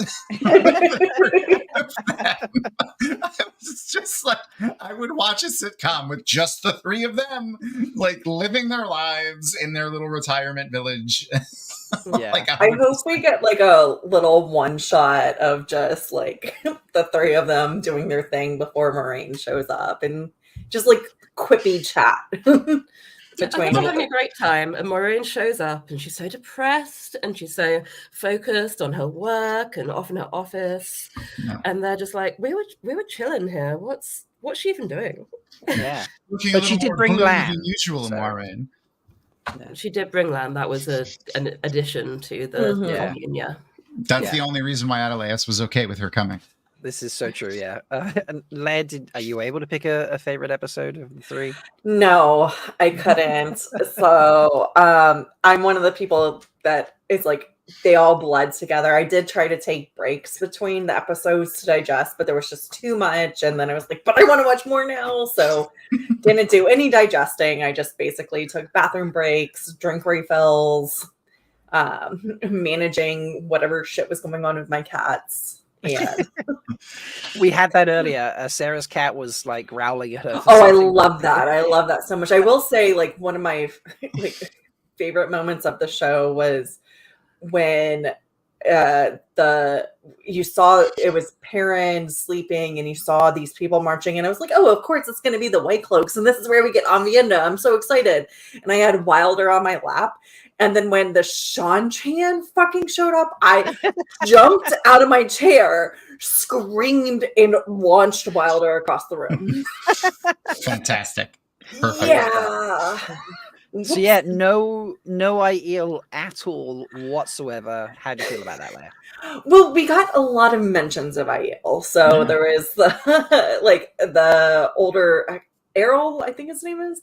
Errol, yes. Yeah, the old dude who was just like grumping about Rand being an Aiel, kind of terrified, as he should be, of like the potential of an Aiel being there. But there's a lot of mentions of the Aiel War, so I think that there's a lot of build up to whatever that ultimate moment when Aviendha actually shows up. So we get those that one small moment with Matt and Tom in season 1 that discuss the Aiel, and then of course Blood Snow. But outside of that, you don't really get a lot of this. They're building up, yeah, which is why I really thought it was going to be. Thought it was going to be the Aiel there. We had But it was Loial calling Rand an Aielman from the Two Rivers who says he is not. Oh, an Aiel. also that, yes. Yeah, And he shakes his head, and everyone is like, "Yep, man, you look like an Aiel."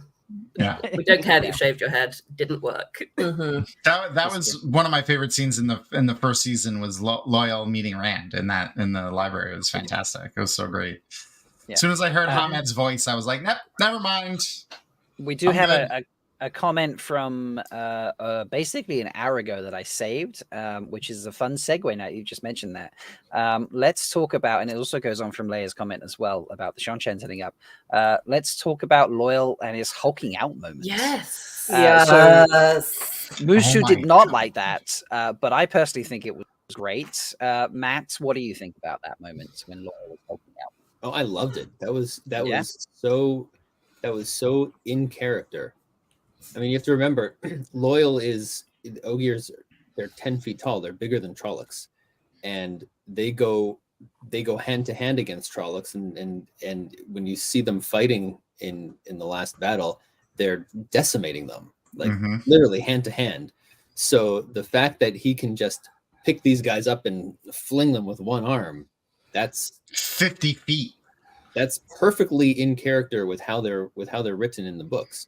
With how Ogier are written in the books, and the fact that we've never seen Loial attacked is just the reason why we haven't seen that. But to see it actually happening, it was pretty cool. Yeah, we never got the scene where, like often in the books when he would be forced into violence, we would get like a scene of like the aftermath where he would like reflect on it and be upset. So we didn't get that because they haven't had a chance for it yet. Like, you know what I mean? It went from being attacked, Uno dying, being angry, and then the episode ended. So like, I'm sure at some point, or at least I would hope at some point, we get like a reflection scene of like, oh my God, like Loial thinking like, I killed people, like, or I was so hasty, or, whatever. Right. The only time was I think it might have been in the Great Hunt. There was one where he was fighting a Trolloc, and the Trolloc was I think it's when the Trollocs were attacking them around the Foregate, and he like grabbed one hand and grabbed the other hand and went. Yeah. Like if you can do that to a Trolloc, you can fling a guy 50 feet. Yeah, no problem. Can indeed. Yeah. I think it's perfect having him there next to Perrin as well, because Ogier are famously peaceable and calm, and having him there next to Perrin, where Perrin is also going through this sort of violence piece feeling, and to say, oh look, in some circumstances, even an Ogier will be violent. Yeah, let loose. Put a long handle on your axe. Yeah. Yes. Yeah. We get some awesome scenes in that estate when Elder Haman and Loial let loose. So like I think that's totally, like you said, totally in vein with the character, but just earlier than we would have expected, which is fine. Yeah. I mean, like even in the Dragon Reborn, sorry. The Fires of Heaven, at that scene in Tyr, like again, it's the aftermath, but women are bringing him flowers because he literally bars the door and mows down any Trolloc that comes through, like single-handedly, completely just protects these small children, and it's like you can see in the subtext that there's these scenes of utter violence and chaos, but he does it from a like, I'm not here to fight, I'm here to protect. Yeah. Absolutely. Just been a comment popped in chat from Noman Garden, which has got me on something I want to ask about. Yes. I mentioned something I want to talk about. So obviously Noman Garden's pointing out the Trolloc puppet in the foregate. That's a beautiful book moment for us, isn't it? There was nothing to do, it was just there in the scene, but and only book fans are going to really see that and be like, that comes from the books. That's beautiful. We kind of get that homage to the scene for us. I felt there were a lot of book moments. Oh, Rob glitched again.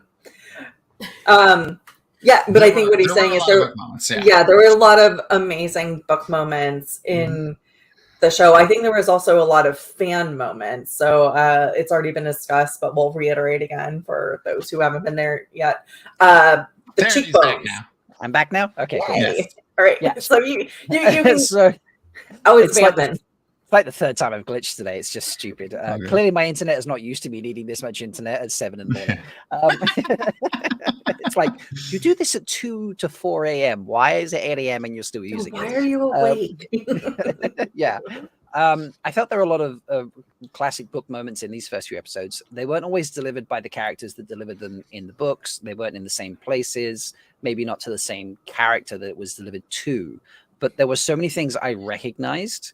And I was like, that's, the Leo meme is like, oh, it's that, Does anyone have a favorite one or one that really stood out to them about that? Because there was a lot. And I'm like, that's from the books. That's from the books. That's from the books. I loved in Nynaeve's accepted test the scene with Natty Cawthon. Which was Days Conger in the books. But oh my gosh, she did that so well. Yeah.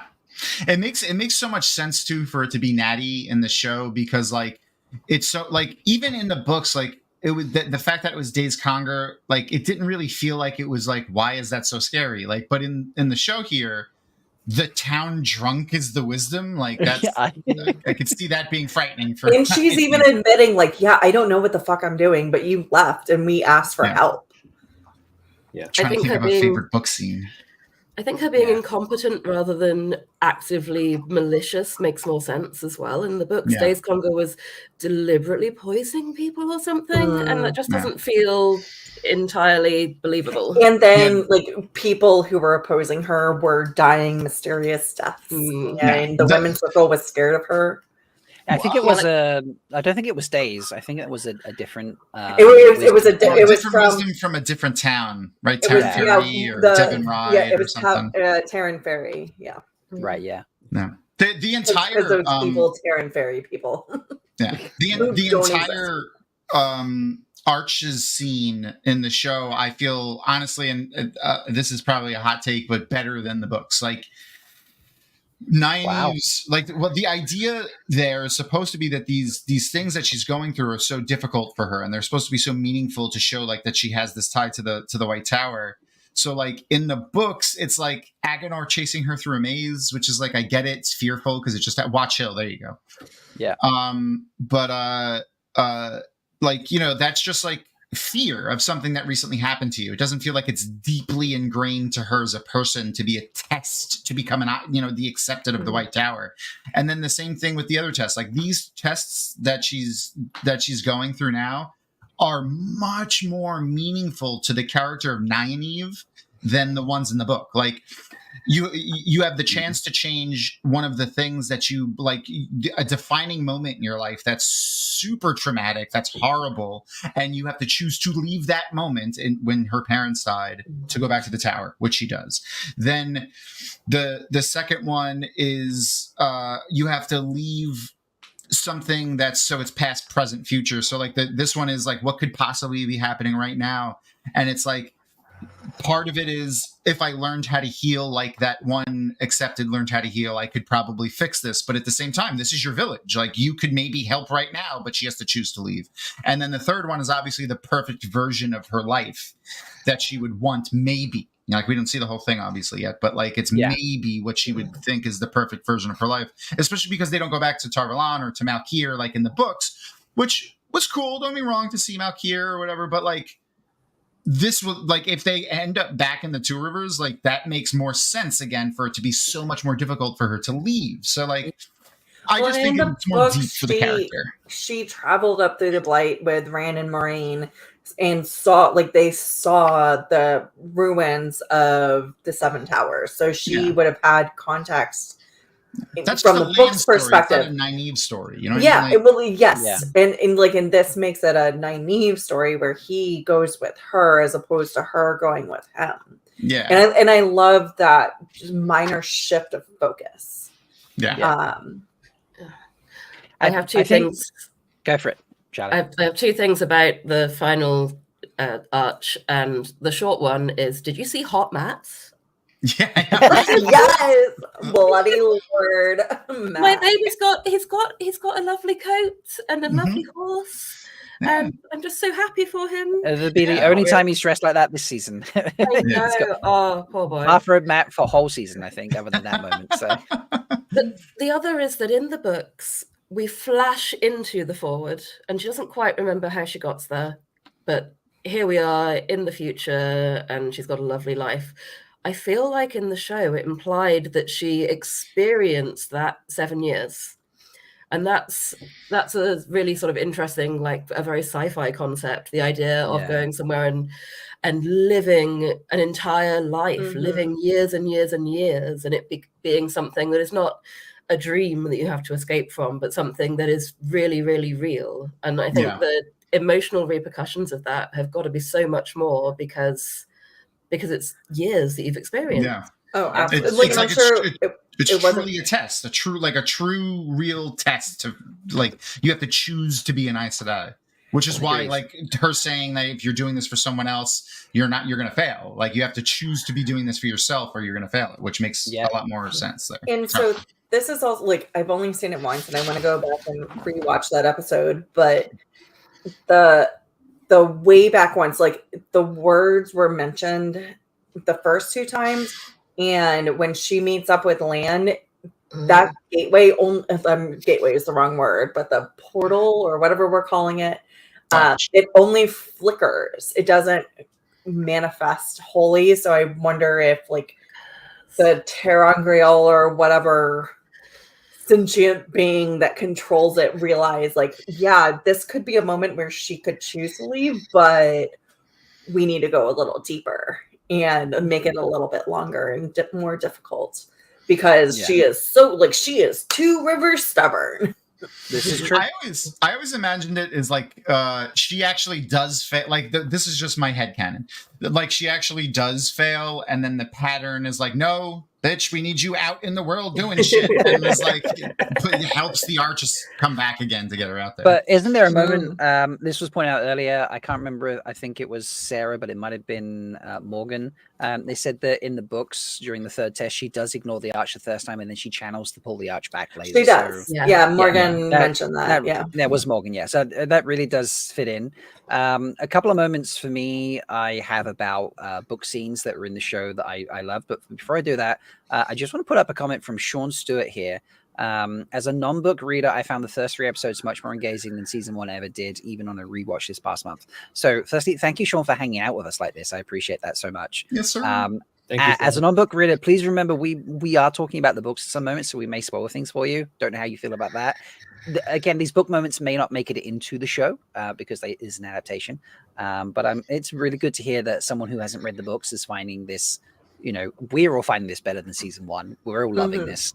You know, but someone who has no idea what the story is going to, you know, is still finding it engaging. That's great to hear. I love hearing the different ideas coming from people that haven't read the books too. It's just it's an interesting side of like thought.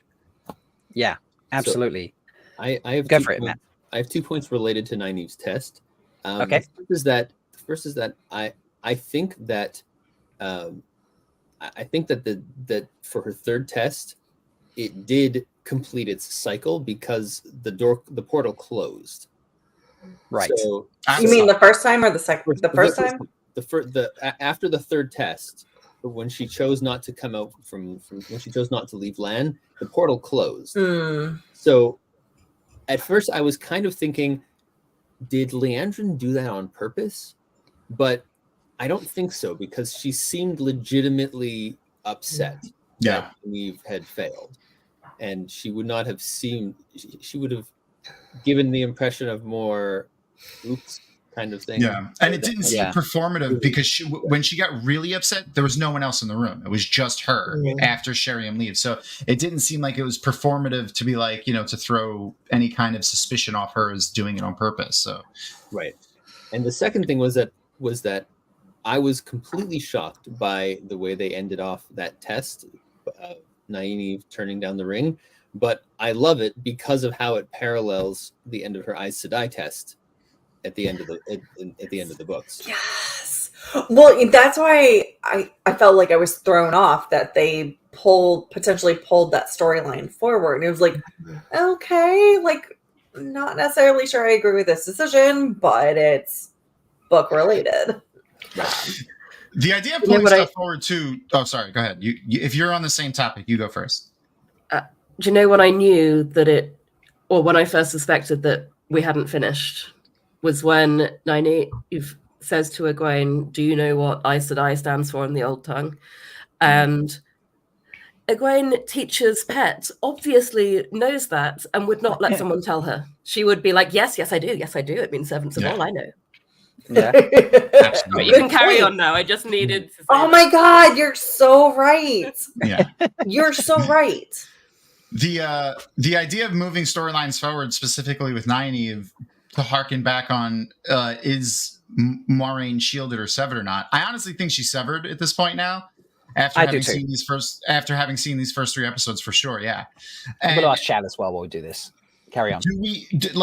I feel like maybe they're moving that whole bit forward. Like maybe we're gonna get Nynaeve discovering healing earlier too. Like, I was gonna ask, do you think, because I think I'm falling more in the camp of severed versus shielded, and do you think Suan is going to get severed?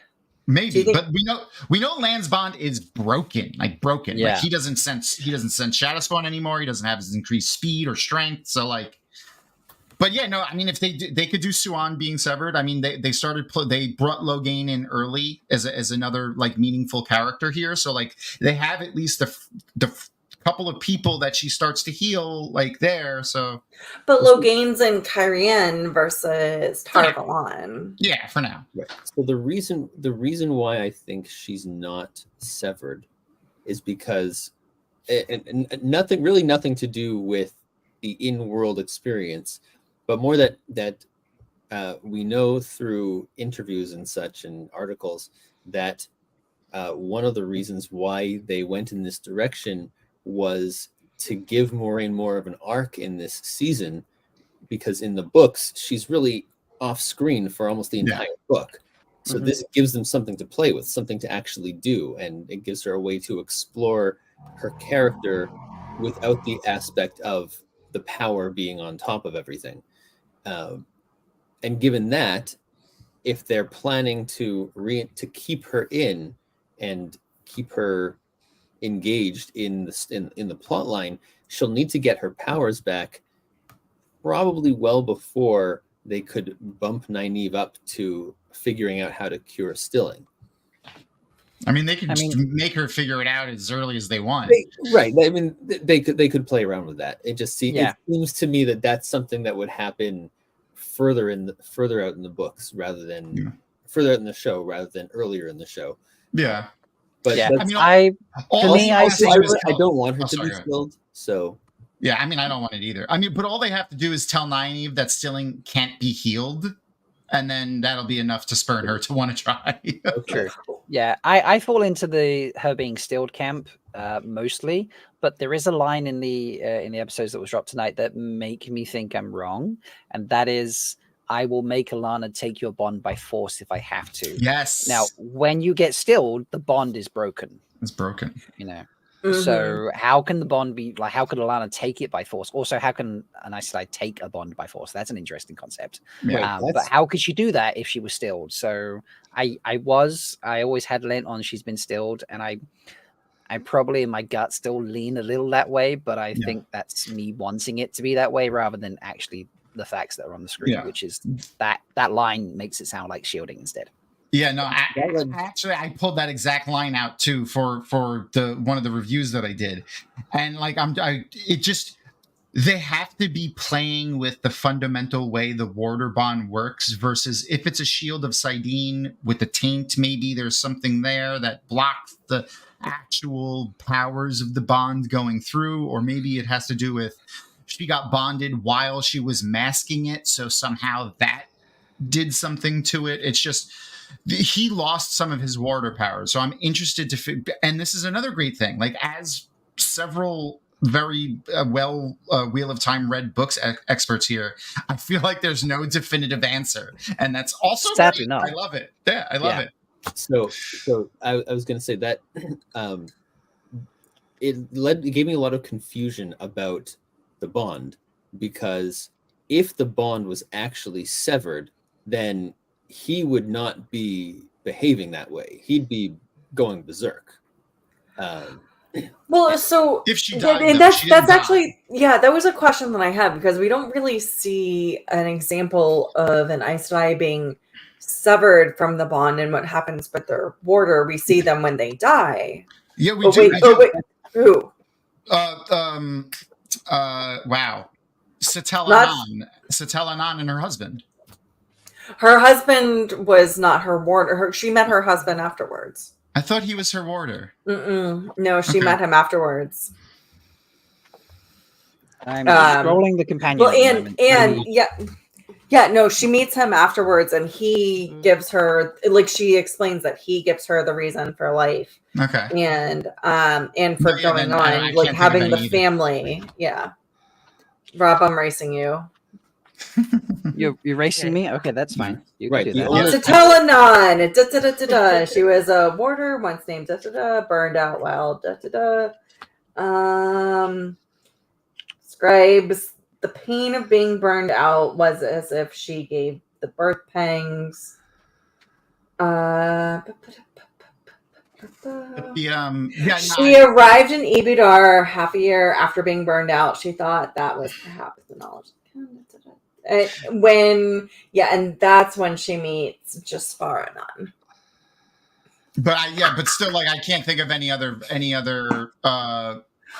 examples. So no, it's just an assumption that you make that when the warder bond is broken, the warder snaps and goes. It's usually because the Aes Sedai is dead. Like, that's usually the cause. So, right. My assumption, the thing here is that she's not dead. So, okay. So here's a line from the companion. A line from the companion. A warder whose Aes Sedai died suffered greatly and rarely lived long afterwards. This effect was actually a result of the bond being severed involuntarily, and not exclusively the result of the death of the warder's Aes Sedai. Okay. Ooh, is that under severing? That's under the warder bond. Ooh, that's interesting. Yeah, nice. So I always thought well done, sir. Well done.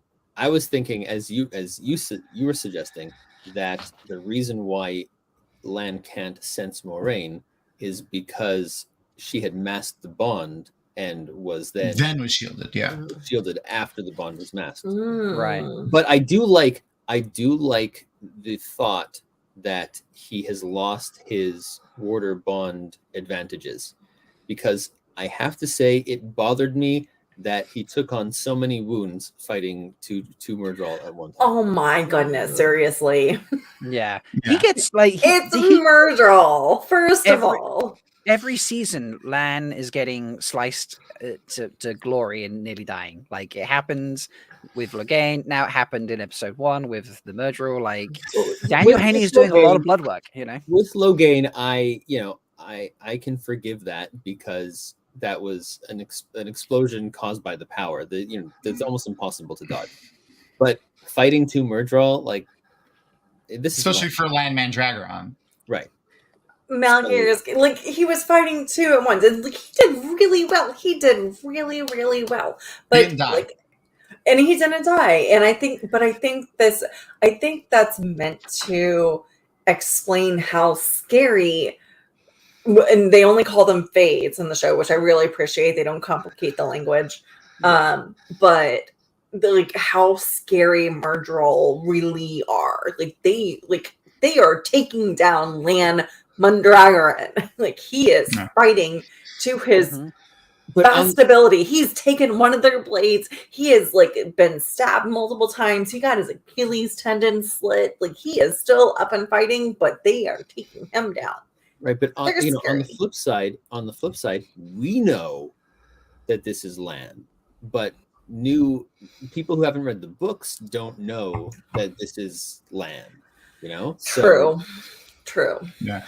Though from that fight also, another thing that I actually kind of like more so far in the show than in the books is the Murdrol themselves. They're a lot more scary, that I feel like at this point. If I had read the first 3 books and then seen these episodes, and you asked me which version of the Murdrol were scarier, I would pick these. Not even anything to do with the way they look, because that is terrifying. But you don't really see them use their powers of transporting in and out of shadow the way they do in the show here, and it's freaking fantastic. That was brilliant. It was brilliant tactical use of their power. It's always just to sneak up behind the white cloak in his house. Chad is screaming about it, or not screaming about it, but Chad has said multiple times right now, the jumping in out of shadows thing is absolutely brilliant. So cool. Yeah, it's very, very cool. And Moiraine also being able to identify that and then anticipate it in that one scene was sick too. That's just, it shows her experience in having fought these things while at the same time how terrifying having to go up against these creatures can possibly be. Yeah, I absolutely agree. That was great, that whole scene. Yeah, I am team shielded, and the reason I am team shielded is because even before these episodes came out. Oh, good. We have another thing to have one team and the other about. Yeah, I've got to be team shielded, because I had a theory of how she's going to get unshielded, which is that the first time we saw Swan, what she was doing was untying knots she could not see. And I want it. Oh my god! So Moiraine's wife unshields her. Yeah, that is fucking amazing, and I want this now. Just bowing down to Charlie right now. Yeah, this is not my theory. Right? I just want it. I want it too. You know what, Charlie? I'm on your team. You just changed my mind. You changed my mind. Yeah, this is it. Charlie's called it. Swan is going to unshield. Amazon, if you didn't do this, reshoot everything immediately. 1 second, let me just message Sarah and get that fixed. Everything immediately and make this happen. That is genius. Yeah, that is absolutely genius. I agree. Yeah, I love that. Love that. Jumping back to earlier, we're talking about book scenes that were seen in the show. One that I really loved, and it has a nice segue into someone's abilities at the same time. I loved the scene in the village. Not only we got, Fade on a Door. Which village? The village where they the Shannarans turn up to. Okay. And they find the Fade that's pinned to the door, which was with awesome. The big fish. No, the village that's abandoned. Oh, the abandoned village. Okay. Yeah. There's multiple villages. There are multiple villages, yeah. So they turn up and, Marcus Perrin says oh, there's a woman in that window type thing, and goes rushing into that. Well, not rushing into the house, but goes into the house with Ingtar. And then he has this whole vision thing. But I loved how that scene basically comes from the book, and it's just Perrin instead of Rand. Mm-hmm. And it felt, in essence, you could have just literally replaced the word Rand with Perrin in the books, and it's basically the scene we saw. Yeah, and that felt so beautiful to me. I love that moment. I don't know how anyone else felt about that. Did we like that? Yeah. Mm-hmm. And I loved it for the reason that you were mentioning about his new-ish abilities, I guess, with Wolf Brotherness. I liked that better too. I felt it's so much more cleaner than the sniffer aspect of it. Right. Yeah, I agree. I was a little unsettled that they got rid of Huron and introduced Elias this way, but I think it works. And given that they didn't, because Rand wasn't with them, they weren't going to have him split off and go to the parallel world, to the mirror worlds. So they didn't need to have Perrin start as the sniffer. So I think that worked out really well. And that's the good introduction for him to be his mentor. Yeah. It's just, I feel like, especially, I mean, even for us as book readers, like it's a confusing thing to do with these like powers that somewhat mirror the other powers, but never really get explained. Like, it's cool, but like, and I love Verin, like the character's personality and stuff is great, but like this is far cleaner and makes more sense than the just weird sniffer powers that he had in the book. And the Shienarans are already alluding to the fact that Elias is tracking very differently. Like, they don't agree with how he's tracking. R.I.P. Uno. Well, I know, but that being said, like, I know, I want to like. Everybody talks about Uno's death. Like, that's the most important part about these 3 episodes. We are all this is full spoilers, right? This is tantamount to Ruark dying, like getting compulsed and dying. Like, this will be one of those that I will never, ever, ever get over. Who's going to teach Elaine to swear? I know. Right, who's going to teach Elaine to swear? And I don't get to stare at Guy Roberts anymore. Right, that also.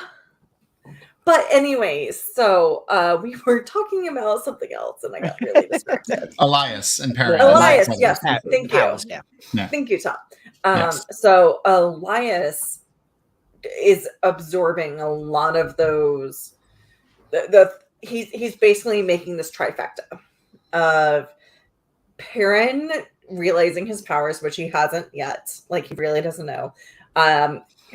Huron being able to actually track.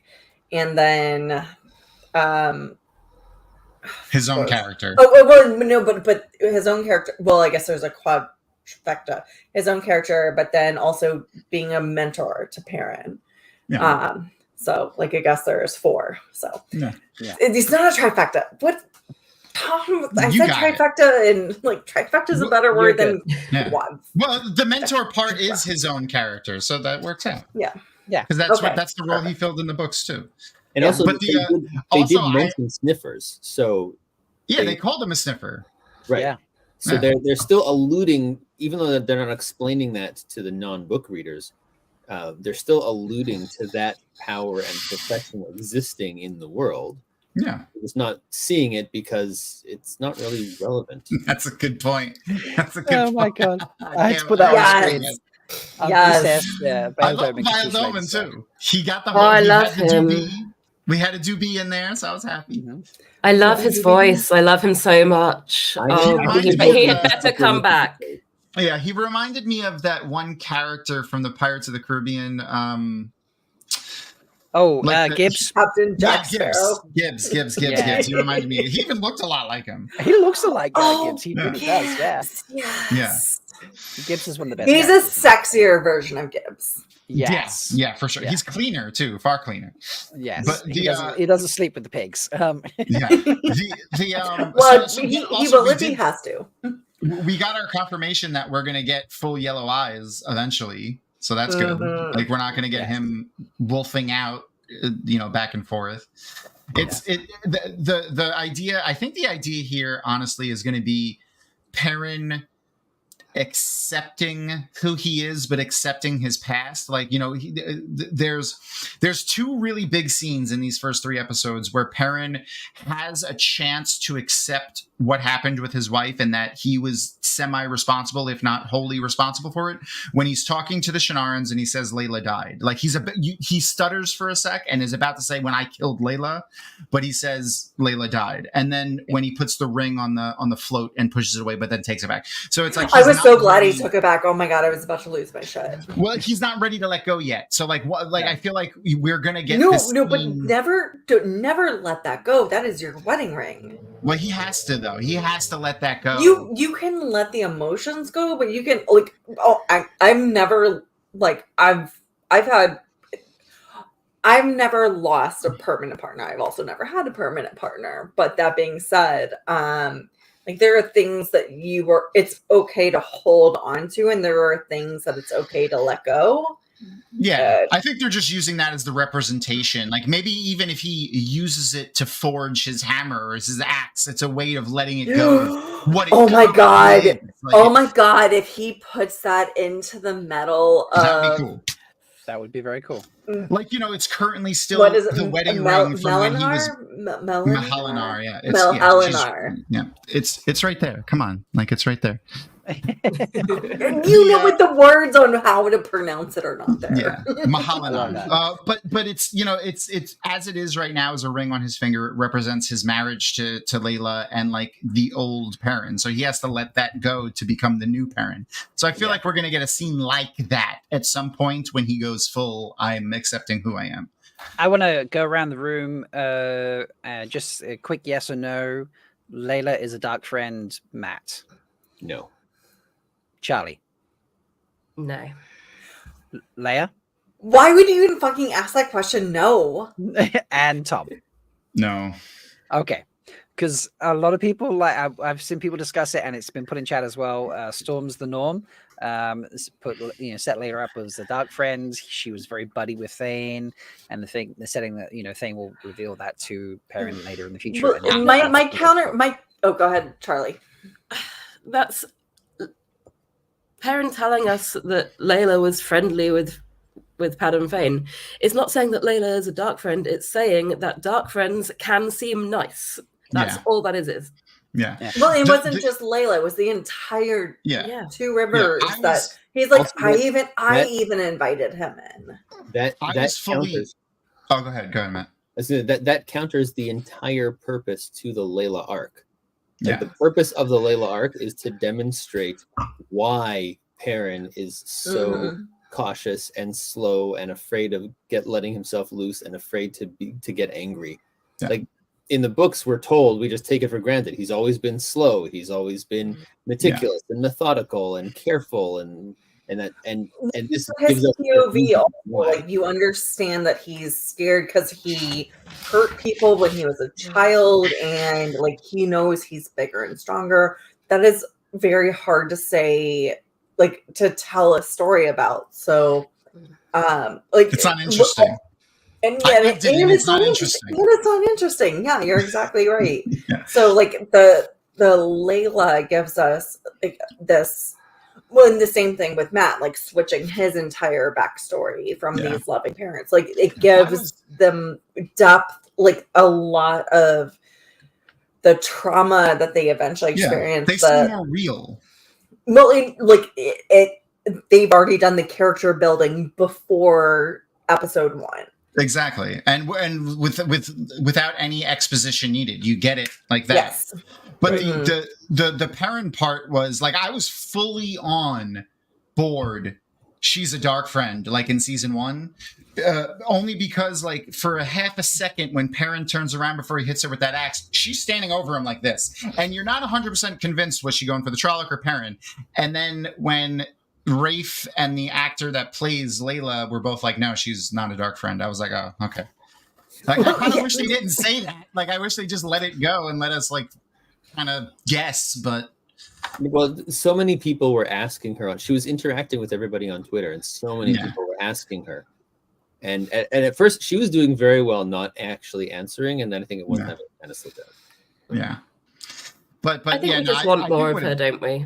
Yeah, oh my god, because she was so cool, and if she was a dark friend, that would be a way. Oh, I really hope we get a flashback. Yes, like cutscene, or like a marriage flashback or something when he's finally letting go and moving on. We get some sort of flashback. Or just even like one of his dream sequences with her, besides her not being impaled by an axe. Speaking of dream sequences, though, specifically with Perrin, So I don't remember, Leia, because Leia, you and I have had so many conversations about the show and stuff, but I don't remember who it was. I was arguing with somebody, not arguing, but it was like we were going back and forth about the wolf in his dream in season 1 eating Layla in that dream being the wolves protecting him from a vision or part of Balzamon's vision. And I was 100% sold that was Balzamon trying to make him fearful of the wolves. And I feel like at the end of episode 3 here, when he's rescued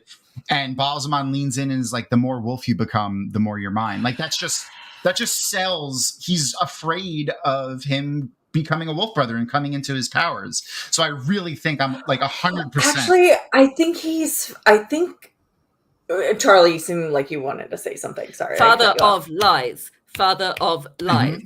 Mm-hmm. That's all. Yep. Yes. No, I agree with other side. Charlie. Things are. I agree with Charlie. Is I think Ishmael is interested in potentially harnessing Perrin's powers, but I don't know that I want to believe in the purity of how wolves exist in Teleron Riyadh, and if I want to think that if the wolves are in the dream, they're not going to do something malicious. That would have been a manifestation of Balzamon, not a wolf, though. Well, and exactly. So I think it's a manifestation of Ishi Balzamon. Yeah, I also thought it was like a dream shard that he created. Could be, yeah.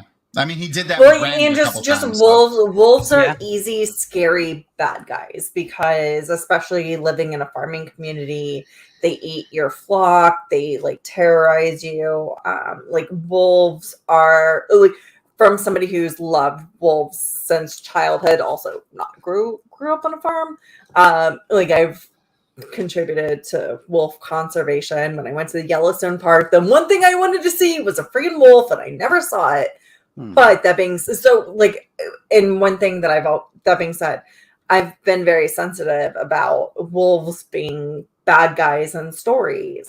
And one thing that I love that Jordan does is the dichotomy of having wolf-faced Trollocs, and wolves being these mythical protectors. bad guys for folklore. But you have the wolf kin, and they have these bonds, and wolves actually don't. It's the antithesis. Yeah. So there's this mythology built up in the rest of Randland, but the wolf can know the true story, in which Perrin's about to learn is that wolves actually don't give a fuck about humans. They're actually not trying to kill or eat or maim humans. They just want to do their own things, and they also hate all the bad guys. Yeah, I love how in the books they always talk about how the wolves go after those Trollocs first, and then also would just die. They would sacrifice the entire pack to kill a Darkhound. I always thought that was a fun little bit. Oh yeah, bring me tissues. Yeah, but Leia, did you just say about the wolves? What if he's not a monster? What if he's just hungry? Pretty much. Oh dear. I can't wait to see more. I can't wait to see more wolves. Oh God, I just want to see everything. I just want to see everything. The wolf that Elias sent Perrin off after, is that Hopper? Yes, I think it's Hopper. Yes. Wait, didn't he name the wolf in it and go with? And I wanted to go back and did he say Dapple too at some point? He did name. I think Elias named them. So, Rob, your homework right now while we're continuing to talk is go and put subtitles on. I have the subtitles on. I hope we get a cool scene of how in the books they have the thoughts of Perrin's imagining a cold dewy morning, and it's oh, that's Dapple. But I hope we have a similar thing to the way he sees the visions of the sniffing power, where it's just visions of a wolf doing something somewhere, and it's oh, that's the wolf's name or something like that. Rob, we hear the sounds. That's not me. Oh, there. Not I either. Never mind. I think it's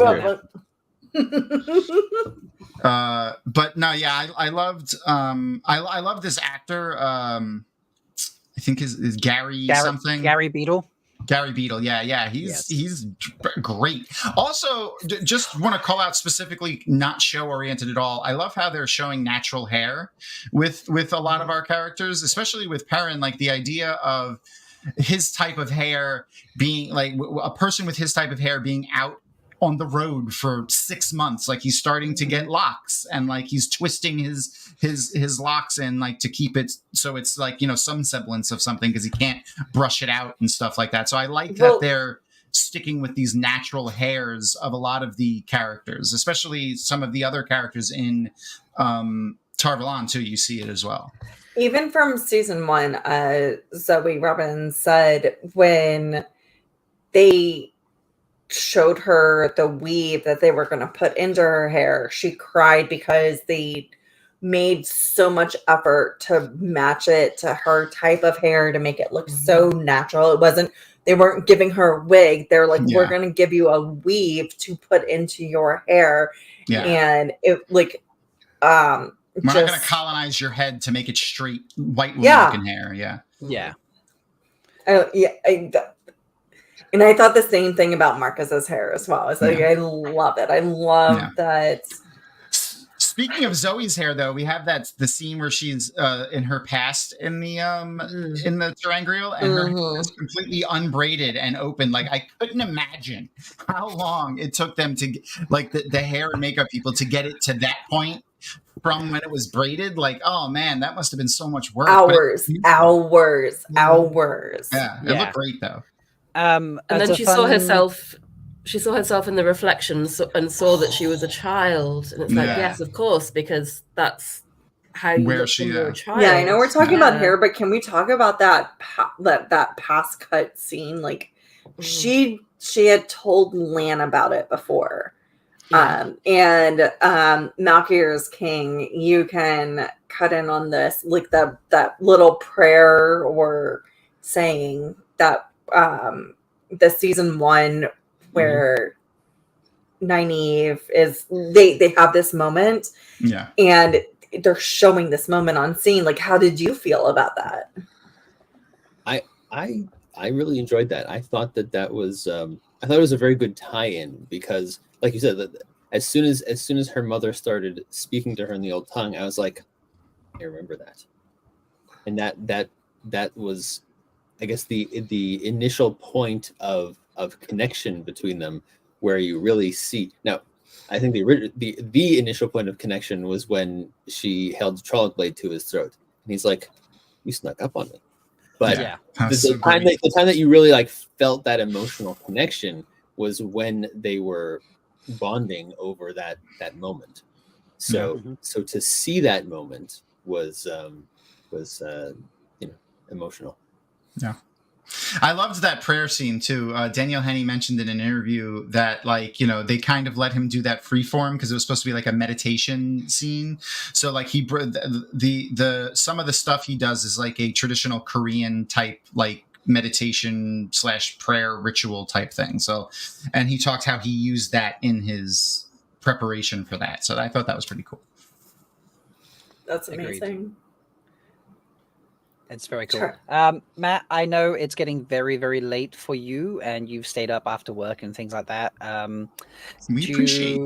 Yeah, we should very much appreciate. Also, like, I love the robe. You got one of the boxes today. You're one of the people that got us like a swag box, didn't you? Yes, I did. Yeah, very, very cool. I tried to unbox it live, and then my live cut out in the middle. So.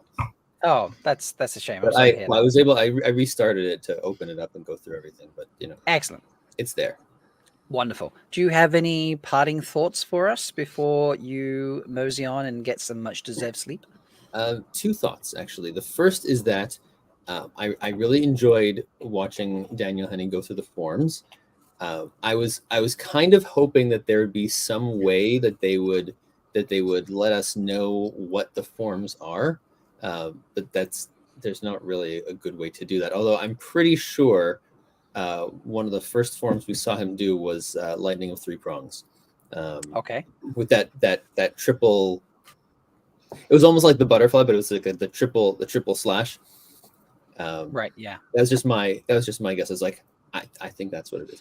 But it would be really cool if they could find a way to let us know that stuff. Leia? I have a question for you, Macker's King. So Geralt was mentioning all of these sword forms and like doing little motions. What did you think about that? Who mentioned that? Geralt, the old guy in the sanitarium. Yeah, he said parting the silk and reaping the barley, I think he said. Yeah. He said multiple sword forms. He said at least 10. Yes. So those are all sword forms that are mentioned in the books. If my memory serves me correctly, he was correct about the application of like parting the silk and reaping the barley. But clearly it was to indicate that he may have been a blade master at one point, but he's just a crazy old man with a plunger or a broomstick or whatever that was, because he was just like going like that. It was a cute scene. I remember seeing on Twitter some people who had seen the first few episodes early saying that it was funny. There were funny parts, and nobody really understood. Nobody who hadn't seen it could understand what parts would be funny. But that was a pretty funny part. I laughed at that. I hesitate. Like, okay, I agree. It was cute. I would say it was cute, but I just don't want to take away from the idea of who his character was there as a veteran, essentially a veteran, a war veteran who has PTSD. Yeah, well, an extreme version of PTSD. Yes. Yeah.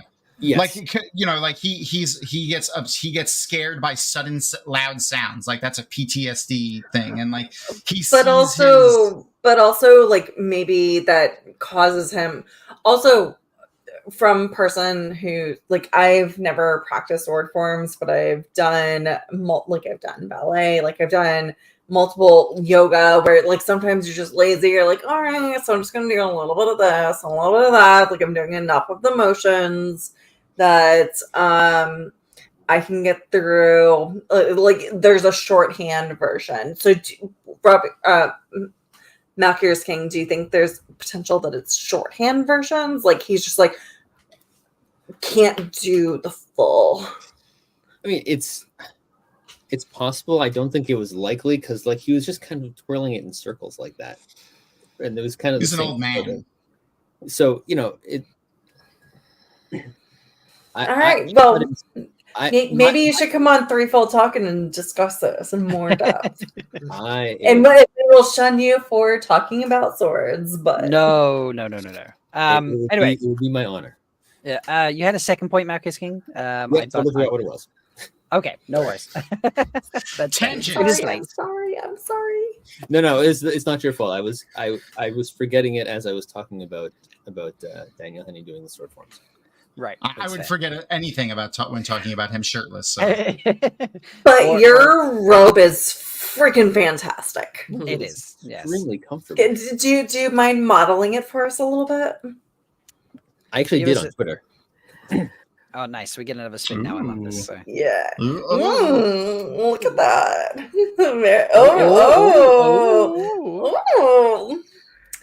I need to pour a little bit more booze for this. Where's my $1 bills? Love it.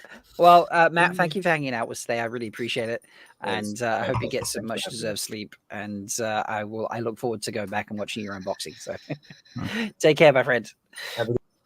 I think 4:00 is late enough for me too. I hesitate to leave you with these two beautiful women, but like you may, I don't know what's going to be left of you. It's fine. We have a red and we have a roof mistress of the IEO. I don't know what's going to happen. We have a red and we Rob weekly handles tolerates. I don't think handles is the correct word. Tolerates. Handles might be a strong phrase. Strong women. Yes. So. But yeah, I've used phrasing like that before in the past and got in trouble with them. So Yeah. and then you were digging holes with a spoon and running around the hole. I'm sure. Yeah, absolutely. Yeah, it's more fun that way. So But yeah, thank you for hanging out, Tom. I appreciate it. I know, like I said, it is 4 a.m. for you, so It's a long time, so I appreciate it. I appreciate you guys. Yeah. So yeah, go get some Well, much and needed sleep. glad you're safe from the hurricanes. Also, Yes. We did have several refugees in my house. We had 6 additional cats and 2 humans. Nice. Oh my friends live on the coast, but yeah, it was all good. We didn't have any close encounters of the fourth kind with the cats. Everyone was well behaved. So glad to hear it. So I got so many extra belly rubs that I don't usually get to do. There was all these new cats I get to pet, so it was great. That's amazing. Yeah. I love that so much. All right. Yeah, so go get some much deserved sleep, my friend. And I look forward to checking out all of Dragonmount's reactions on Monday. Monday, 9 p.m. Eastern. We're going to do the live again it's going to be all our team from Dragonmount, some people that have some fun stories about things that they might have seen over the past week in other countries. And also I had the chance to interview the special effects coordinator, the set designer, Davina and Sharon, the prosthetics, makeup, hair, and lead costume designer, and 2 of the executive producers on the show. And those videos should be up, or audio. They were audio only interviews, so they should be up on the Dragonmount YouTube either now or tomorrow sometime. Oh my gosh, yes. Nice. Yeah, look forward to hearing those. I do want to point out though, whoever put so they brought them to us in pairs. Whoever put the special effects designer and the set designer like together hates people with dyslexia because they're both named Andre, Ondrej, and their last names were Czech. So if you like, they were, just one, they were almost Cyrillic, like, it's like weird. I know the 2 guys you're talking about. Yeah. I saw them that they were there, but also their last names were spelled almost exactly the same. They both started with an N. They both had T's and K's and I's in their name. I was just like, plain hell with my dyslexia. I was like, oh my god. You just feel Andre 1 and Andre 2. So I just called them the Andres when they were there. The Andres, I love that. Yeah, they're just the Andres. Amazing. All right. Anyway, I'll see y'all later. All right, Tom. Love you. Thank you so much. Bye. Good night, or good morning, good afternoon, good evening, or one of those things. Bye. Bye. Oh, that's hilarious. Okay. So where should we head to now? What do we feel we should move on to? Charlie, I think Charlie gets it. Leia's wine made me think of Elaine brewing her own little home brew. Oh my god! Yes, that's such a minor detail that you forget in all of it. It is. I'm glad my drinking reminds us of an important detail. That was. I love that we're getting engineer Elaine early. You know, Elaine, the inventor, she is coming through already, and I love that. I agree. Yeah. I also agree with that. 1 second, let me see if I can find that scene because we should watch that scene. It's fun. The brewing scene and stuff. Yeah. So let me scroll through. But yeah, she does the whole. I mean, just the introduction was great of them. Like, oh, what have you done with your room? And oh, you haven't moved in either. And it was. Well, and they do a great job of like, you kind of hate her at first, hate Elaine at first, and then you're like, well, and from the, I'd love to hear what non-book readers think about her, because I think I personally had an immediate affinity after she did like the bullshit. Like I was like, oh yeah, snobby bitch. Got it. Perfect. Yeah.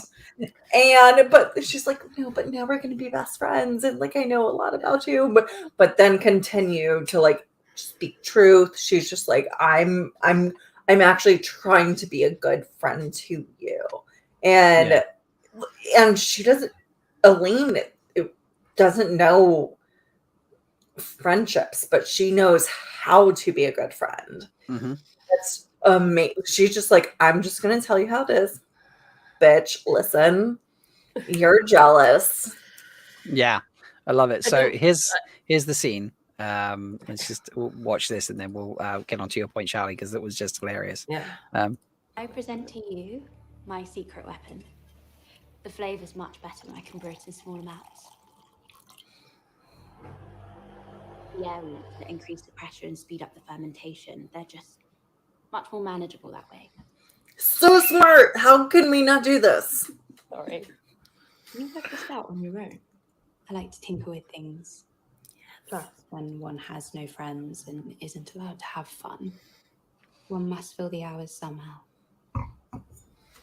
Speaking of friends, was Shiriam Sadai asking you about Nynaeve Almira earlier?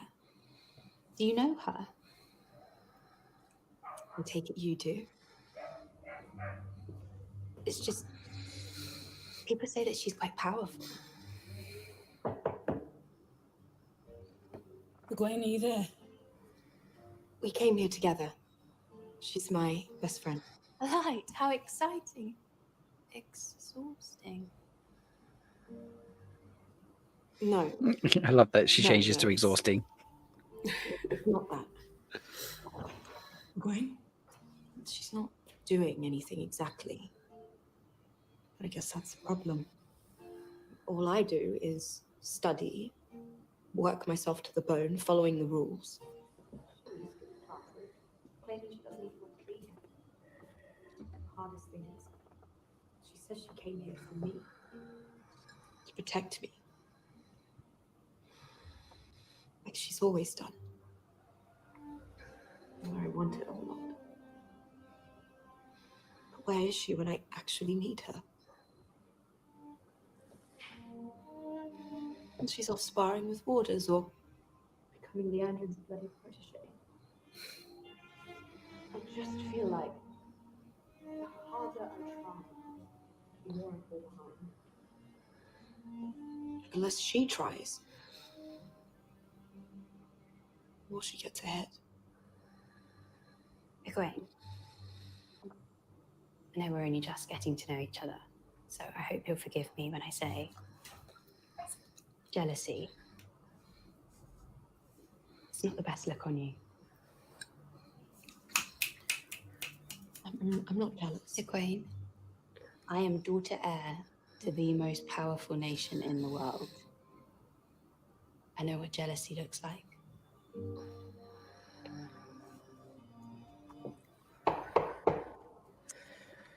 Just so good, right? It's brilliant. I hadn't realized that she's using magic in the brewing. I hadn't realized that. Oh, okay. Yeah, she's using I did not spot that the first time around, that she's Oh, yeah. using No. magic in the brewing. Oh, even better. Oh, yeah. But yeah, like people are saying in chat, like tinkering with things, Dusty Moth saying like it's fantastic foreshadowing. Lottie Tooth there, like, hinting at her talent with making Terangrial. It's just a simple line, that it allows to have a scene where the two of them bond and form their friendships. But then as a result also sets up the fact that, later on she's going to be making Terangrial and things like that, so it's pretty incredible. Discovering weaves. Like she just wants to figure out how things work. Like, yes, she's not just the pretty heir to the largest nation. So like she's trying to do things. Like she's figuring it out. The largest nation in the world, actually. Yeah, we're the most powerful. Come on, Excuse me. I misspoke. Thank you for correcting me.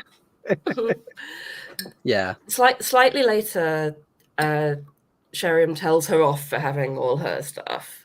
And we have a nice character moment where she refuses to say who let all her servants in. Yes. I was sat there going, it's going to be Elida. Are we getting Elida? Is Elida coming? Is she? Is she? Is she? And she wasn't. But she refused to say. And she's going to get switched across the shoulders. I don't think for 3 months. For 3 months. And then she goes, should I show up before or after breakfast? Yeah. Well, and I think that speaks to her fortitude. You can tell her fortitude in the books because of her meeting with Rand, how she is. So there had to be some moment in the show where she's like, I'm not just like, yes, I'm a spoiled brat and like I don't really understand the common folk, but I get life and I get how hard life is, and that Turley, what you said, that is she understands taking responsibility. Yes. Also, I'm just really pleased she's being switched across the shoulders and not the bottom. Yes, I agree with that as well. Less spanking in the show, and less recreational. Yeah, but honestly, instead, like, let's face it, it's easier to just like pull the slight top of your dress down as opposed to like flipping the entire thing up. Yeah, this is true. Like, and we've replaced it with Rand and Selene throwing each other around and, like, you know, graping each other by the throats and stuff. Oh, so I do love that. I'm just watching it going, no, stop it. Oh, really? Like, well, there was a little bit of me like when Rand first does it, but then like I feel like there was some version of consent that we didn't see beforehand. It's not that. I just know who that lady is. Oh, okay. Yeah. Honestly, like the fact that it's who we think she is. I don't know why I'm not saying it. We're full spoilers here, folks. It's okay. I know, but it's like I feel like I don't want to say it yet because like we know who she is. But wait, do we? He reminds her of someone who. I know. In his dreams, when he left her, she was devastated. In his dreams, like he's had dreams of her or something like that. But yes, no, but just like mine at first was like, holy shit, he just threw her against the wall and he's got her by the throat, and I was like, that is not okay. But then she was like, no, she's into that. Yeah, baby, and it's like. I'm like, oh yeah, they've done this before. Like he knows this is okay. Like she's clearly into it. I just don't want to do anything. There's a little bit of light BDSM going on there. Like we're like we can roughhouse a little bit. It's not a problem.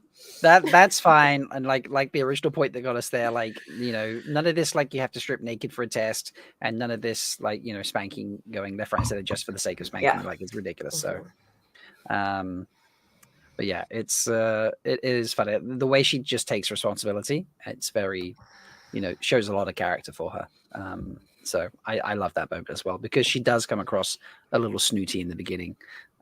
So yeah, it's Elaine. Yes, Elaine. Circling back to Elaine. Yes, circling all the way back. So but yeah, the brewing is a lot of fun. It's just the great foreshadowing, like we say, for the. Kind of want to taste what Elaine brews. Like, is it good? Did you get persimmons from the garden? I don't know. We need to look in. Maybe we need to. That needs to be one of the other questions we ask. And next time we get an opportunity to ask questions, be like, "Hey, what type of beer does Elaine brew?"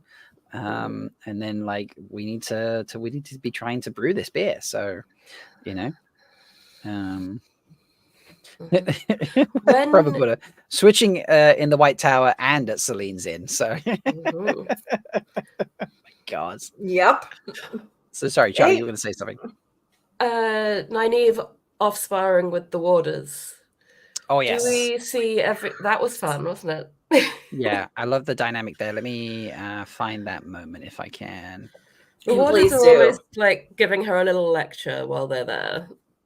Well, and so I played D&D with some book cloaks who did not like the I mean, that scene has been out for a while.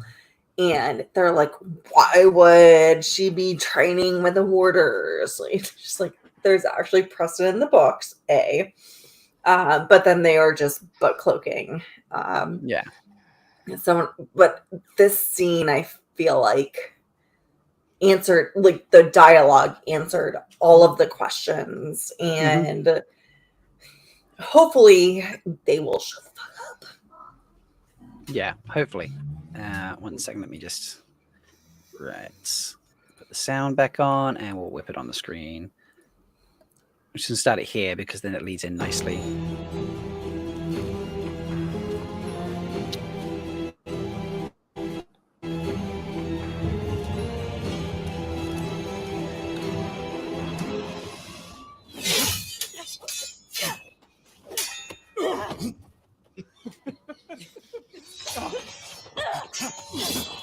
Oh, this is also the third wheel moment, isn't it? Mm-hmm. Yes.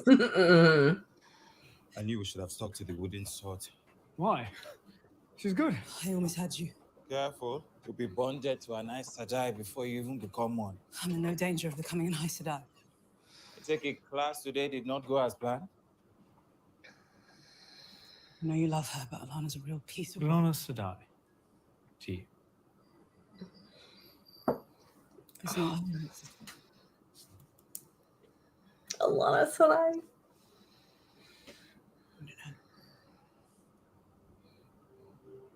The first month of water training, they force you to fight 10 other men alone. Usually you only get one hit. Maybe 2. While you're being beaten within an inch of your life. There's only one thing that keeps you going. The reason that brought you here in the first place. Which is? Different for everyone. What was it for you? I fell in love with the water. I fell in love with an Aes Sedai. You always make me feel like the third wheel. Oh. The Aes Sedai will devise special tortures to put each of you through during your training. Rest assured, the intention is the same. So you'll save yourself a lot of time. Hurt. If you can answer that one simple question. Why did you come here?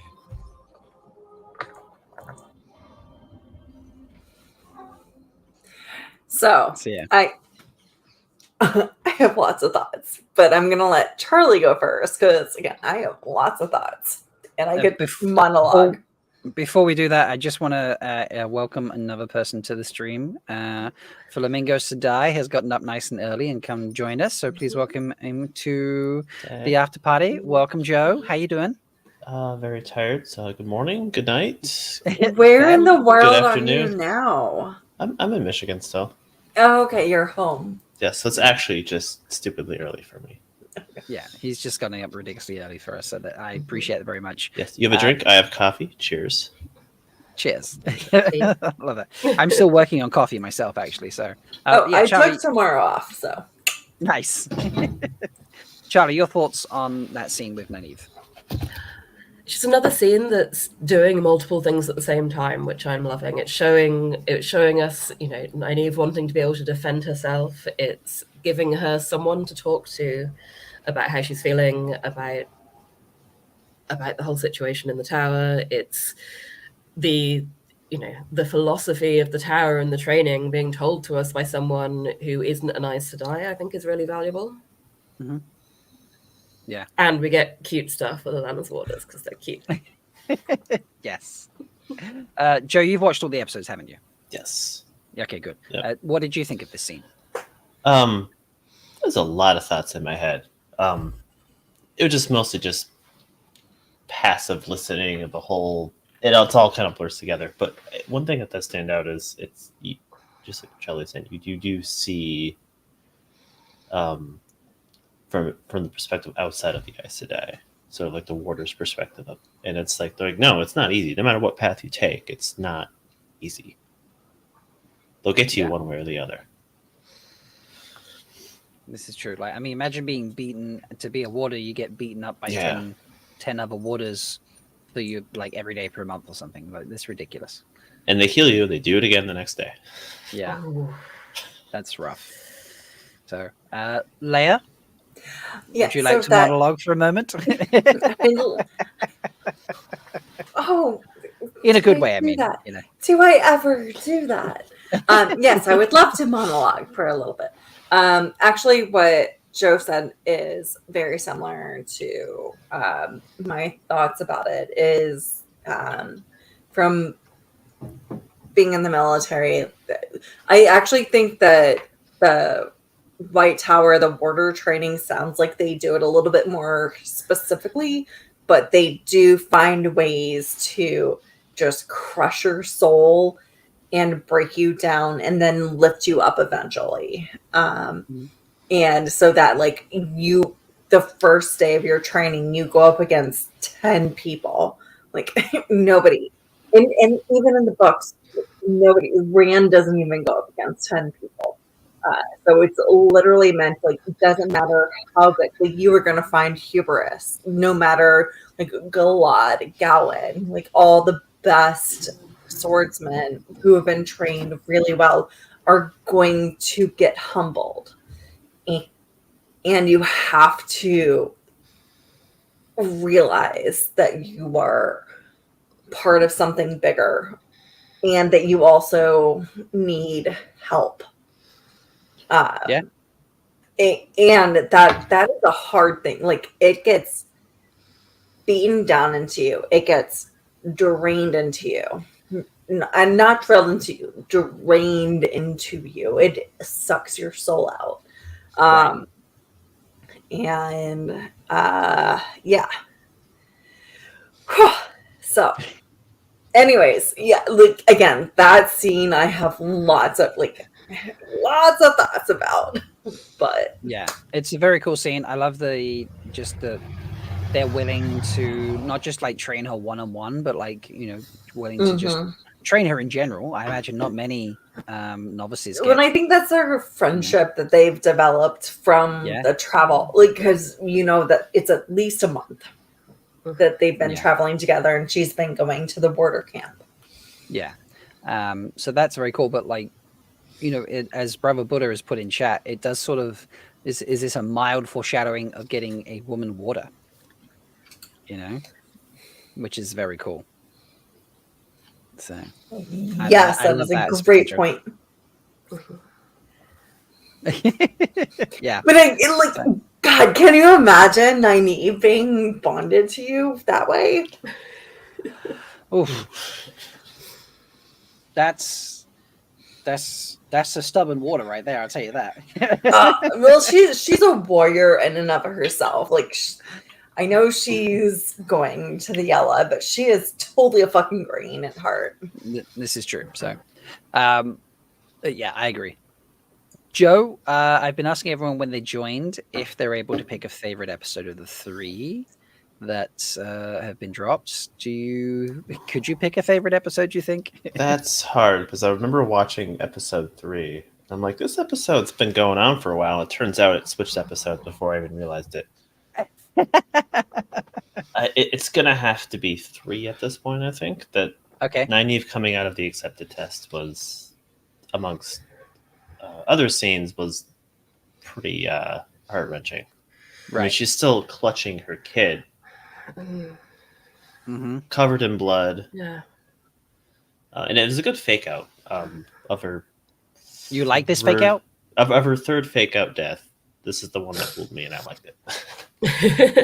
It's her third? Oh, right. Yes, it is a third fake out death. Yeah, they need to stop doing this, don't they? But I like this one, despite the other two. I did appreciate this, but it feels organic. This is something she could have done, would have done.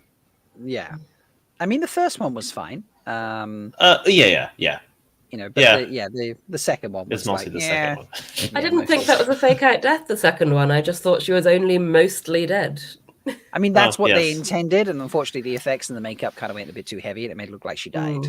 So, but yeah, there's also now a conversation in chat going on, like, if Nynaeve becomes the warder, then like here's the plot twist from Lottie, like Lan can be taught the channel, and Nynaeve becomes his warder instead. Like, oh my god, that would just be hilarious.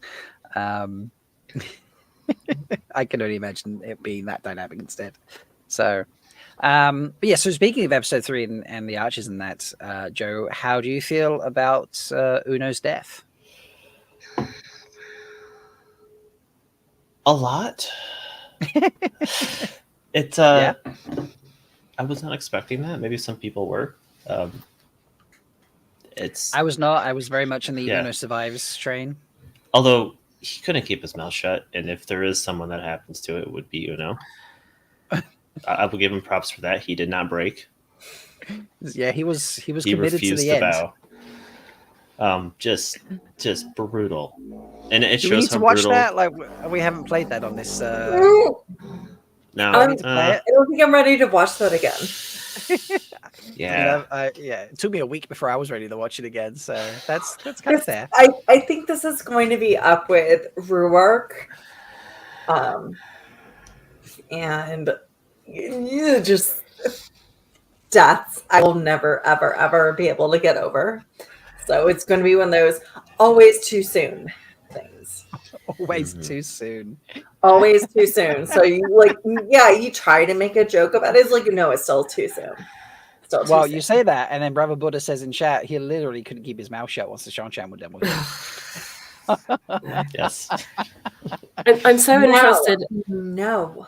I'm so interested as to what show only people are going to make of him and whether they're going to pay attention to him at all. Because I feel like we spent a good amount of time going, oh, that guy, he's cool. He's got an eye patch. He talks and talks and talks and talks and talks and talks and talks to make it be, I guess to make it be someone that we care about a little when he does die like that. Yeah. If you'd done that to Hot Seema, no one would have cared because he was that.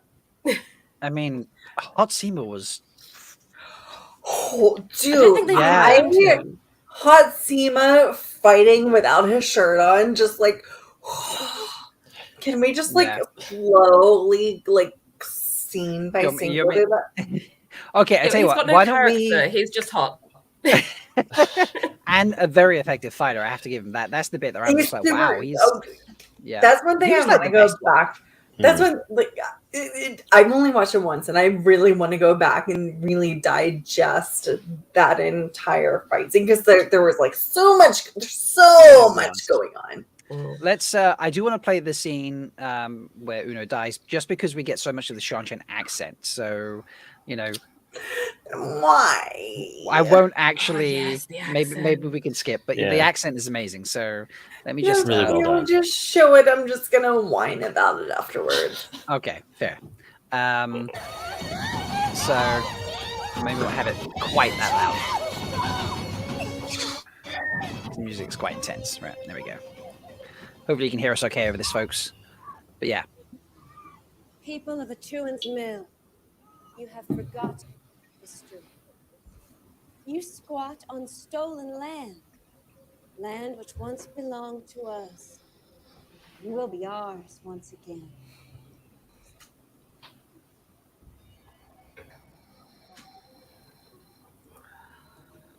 Also, this girl is so creepy, brilliantly. Really, truly. That voice, the Sunshine voice, she's so self-assured and arrogant in every word she speaks. Yeah. So haughty. Yes. Yeah. Here's the fun dynamic for anyone who is unaware.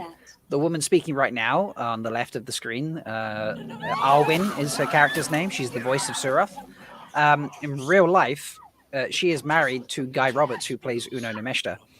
So, in a way, she kind of pronounces the death sentence for her husband. So I bet that has a lot of kinky stuff.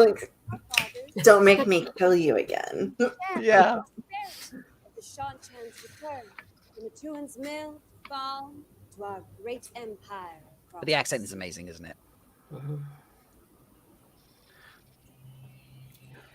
I really didn't notice the horn beforehand. I think that's the only purpose of that horn is to just smash people's face on. Ugh.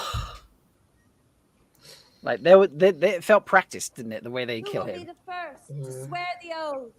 Well, They probably did have a lot of practice. Yeah, he gets specifically called out. There we go. All right. Yeah, here's a thing. Before we watch too much of that, one second. See if I can. That person takes their helmet off and is looking at Uno. That person, 1 second, let it disappear again. There is talk that is Egiana.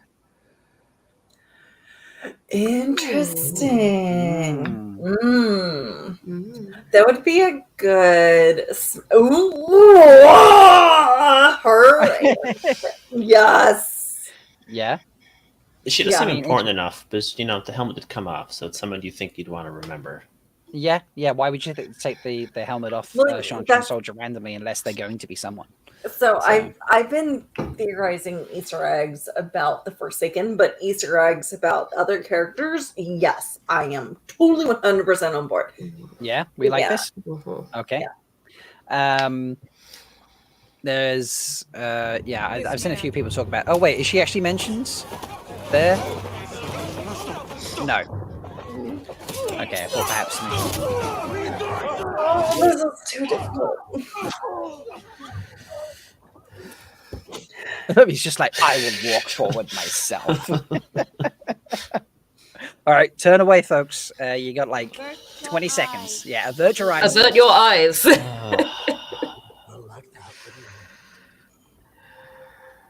Bend the knee and swear the oath.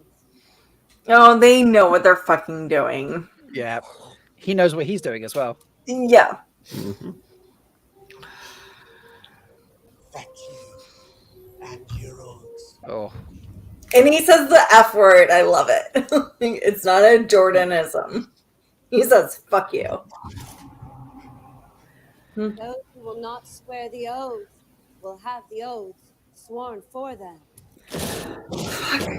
Oh, okay, closing my eyes. I can't watch this again. Here you go, folks. Close your eyes. Last warning. Here it comes. Turn away. Turn away. Oh. Ooh. So brutal. Oh. Do I just pause it there? Yes, no. Put it away. Take it off. Oh yeah. Yeah, like Rob, Ralph you was have saying, toe. Bend the knees, toe. spread the O's. Yeah, it's fun, you know. Udo corn. All of Typing you have comments. I don't know why toe. I'm typing comments. On your knees. Fuck all of you. Yeah, on your knees. That's a good one. So on your knees, we're adding it to the list. Yeah, it's I don't know. It's I'm obviously heartbroken that Udo is gone. You know, he's a beloved character. He's great. Guy Roberts is a genuine fan of the books. He was the first person cast in the show who was a fan of the books prior to being in the show.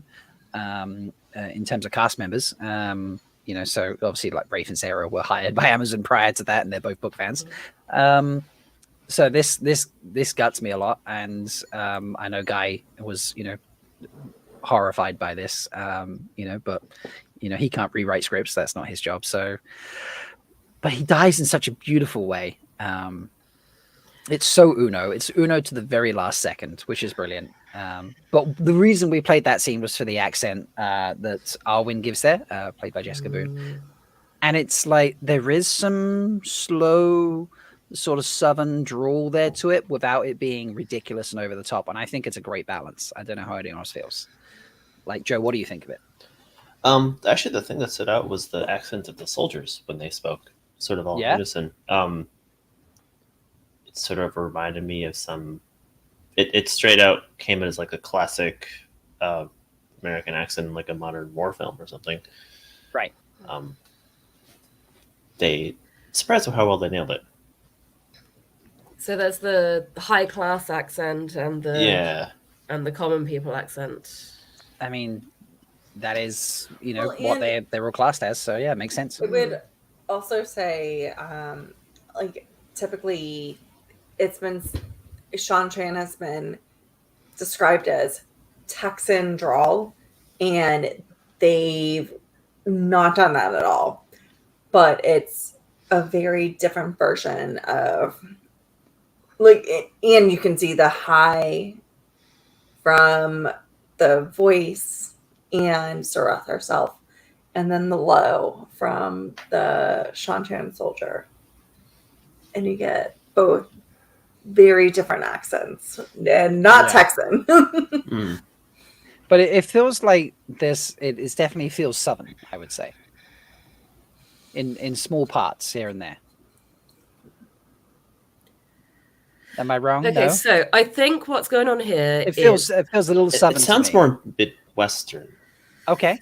Maybe. I think what it is as a British person, that sounds like Oh yeah, that sounds American. That sounds something.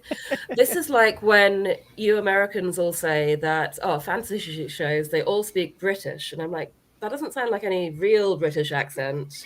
It's a made-up accent that to Americans sounds British. I think this is a made-up accent that to us definitely sounds American, but right. but we can't classify it properly. The same way you can't classify properly 100%. elves in Lord of the Rings sound like. Absolutely. Okay, fair. Okay. Guilty of one of those people who's like, oh yeah, no, there's like accents that happen, and I have no idea what the fuck's going on. Yeah, so I mean that's how the Shan are very, very cool. I think they've really been introduced in a very sort of evil way. Terrifying. Yeah, not I evil, really appreciate. Terrifying. Yeah. Shock and awe. Like they just show up to the village and just start grabbing people. Yeah. And did you notice none of them were like weaving swords around or anything? They were literally, like, hitting people and like knocking them out so they could capture and enslave them. So that's what I noticed about Loial. They were trying to bring him down without hurting him. Mm-hmm. Do we want to talk about? We did want to talk about that fight scene. I remember you mentioned that, Leia, didn't you? So let me change episodes and we will get that fight scene up and we can talk about that because that was very cool. We can see Hot Seema topless, which I'm sure you'll enjoy. Did we name him? Did someone say his name, or do we just know that he's Hot Seema? No, his name is Masima. Yeah, it's been revealed his casting. So yeah, but it's been revealed his casting. In the show, does anyone say his name? In the episode 7, he was named. Yeah, I feel like someone called him Masima then. Yes. Okay. So he was introduced as Masima. Yeah. So this is. Where is that fan that I need? Oh yeah, this is the abandonment. That was the abandonment. I was like, what moment was that? Like that's when Lan gets abandoned, kicked to the curb. So I love how they sneak into the village here. It's yes. So this is where I thought it was the White Cloaks coming in, and it was going to be the Avienda scene, and I literally jumped out of my chair when I realized it was the Shan Jan and threw my cat across the room. I thought it was like a Fane's Trollocs or something, you know? Oh, right. Okay, yeah. That's what you thought? Okay. And then I saw the mask. I'm like, oh no, this is far worse. Yeah, it's creepy how they sort of stared at him first. I like how they were ready to fight the second they woke up. And here, I needed an extra 10 minutes just to... Oh, there's Hot Seema. Honest is so good.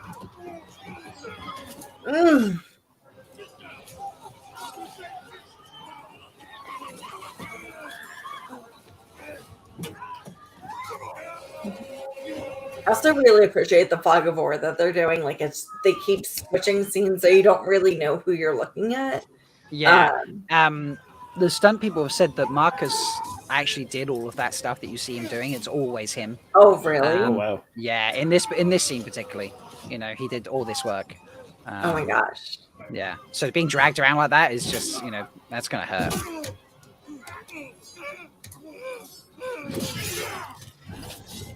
Here we go, the dynamic duo.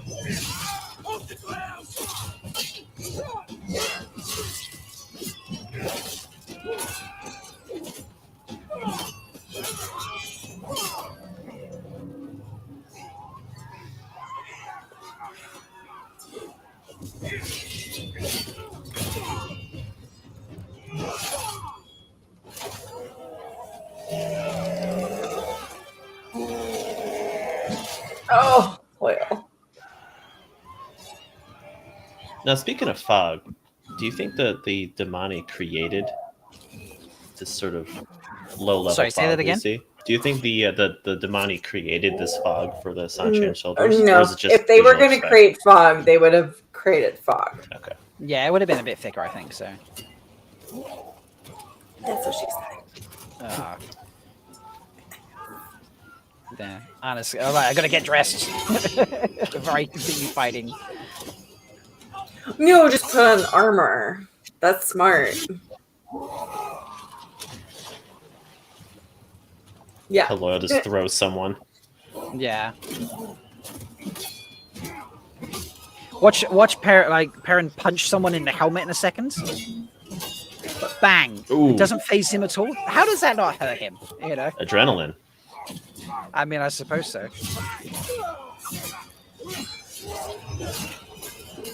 Same thing as like when you get cut, you just keep going. Yeah.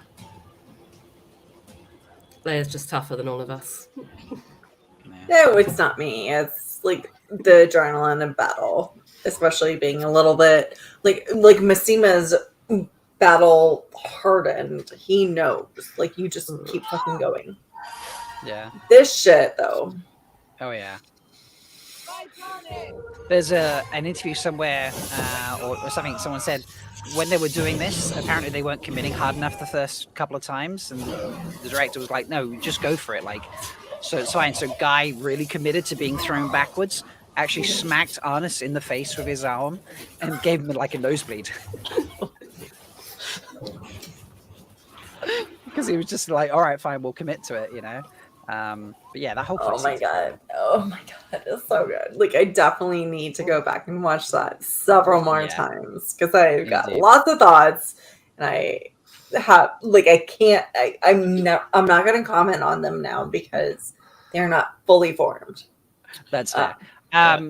Charlie, I do know it's getting late. You have things to do with your day. So do you have any final thoughts you want to leave us with before you mosey on and enjoy the rest of your Friday? I need to remember to keep supporting women's wrongs. And Love that. Thank you for having me. This has been really fun. No, I'm glad you enjoyed it. Thank you for joining. I appreciate it. And I will see you next week at Malkiri.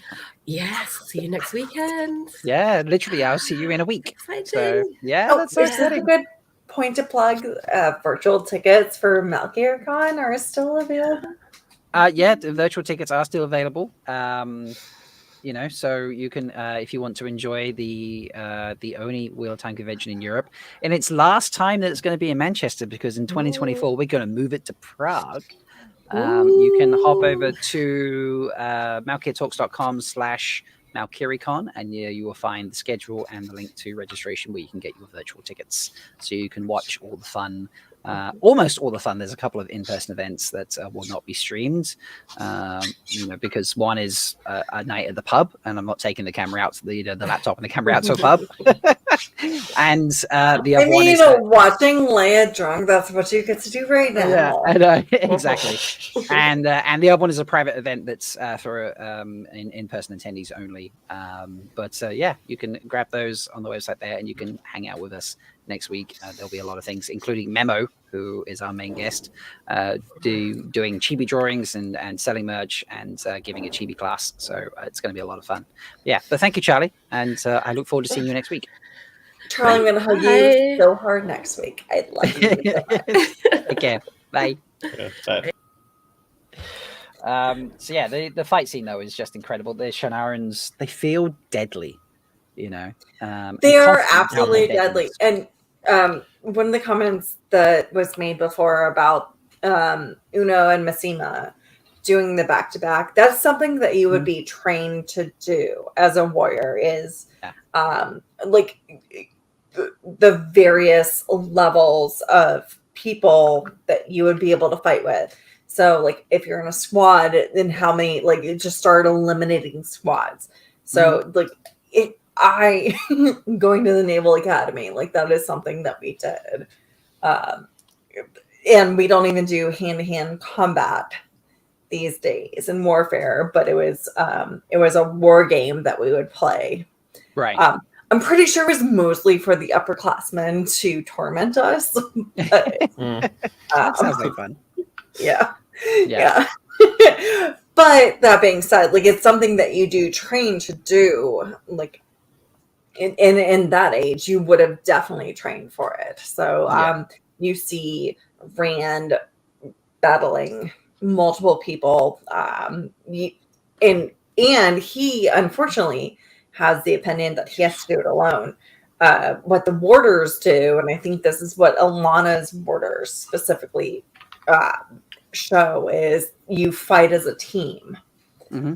And then they have the benefit of the Aes Sedai. But yes, you do train together as a unit, and then you train how you attrition due to casualties. This is true. One thing we've not touched on a huge amount right now, or so far from the stream, is the combination of Matt and Min in their cells and that. Yes. Like, we've talked about the end of it, but we haven't talked about like they're just prior to escaping. So I like maybe we should switch over to, if everyone's okay with that, like we sort of segue over that. I'm looking through the episodes and being like moments we haven't touched a lot on yet, just so we can try and touch as much as we can during the South Party. That's a fun sentence. Okay. We're just saying that without thinking. I'm ending the poll that I put up 12 minutes ago and forgot about. 94% of you that are voting, because I feel like a lot of people have us on or are just listening and maybe fell asleep watching, potentially, because there was like 31 votes, but there's like 80 of you watching. So like about 2 hours ago, the number of people voting in a poll compared to how many watching dropped dramatically. We were getting like 80% of people watching were voting. Now it's like 30 or 20% of people watching are voting. It's quite fun. So I wonder what interesting things we can say to like make their dreams really wonky. Just affect Teleromareal for them really badly. That would be hilarious. Oh yeah. Yeah, let's watch the scene where Matt and Min first, they interact in person as opposed to with just the small hole when she actually goes through, because I think that's a fun moment. So we'll start there. Let me put that up on screen. We'll have the end of the fireplace scene. That was cute. Yeah, here we go. So, think you can fit? Yeah, let me just Wine. You should let them go to one a week. That's how I would have felt. Give me a bottle Yeah. of wine. Oh, good. Priorities. Come on. I love how people are saying in chat, like, I'm awake, don't play an alarm,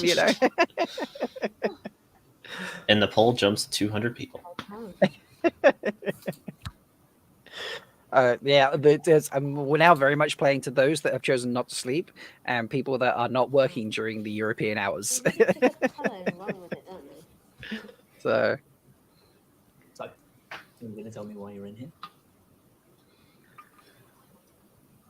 I usually avoid Tavern. The riverboat I was on changed course in a storm, so I thought, why not? Plenty of firework in a big city. Just my luck. A red who loves a drink recognized me. So here I am. But why do they want you?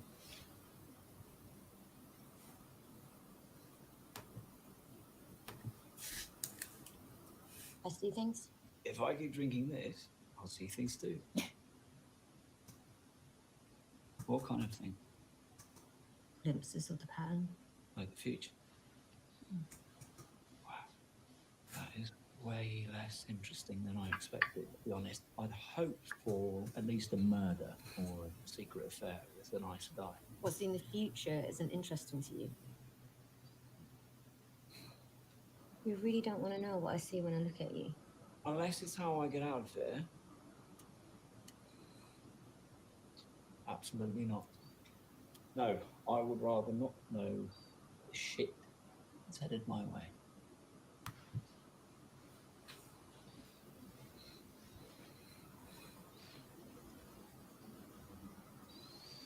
Better head back. I usually check while we're sleeping. Yeah, will you visit again? I'll check my social calendar, Possum. But I think it's pretty open.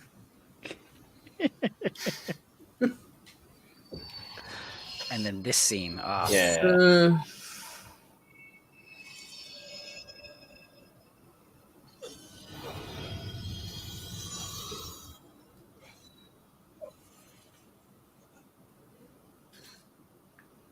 Are you alright?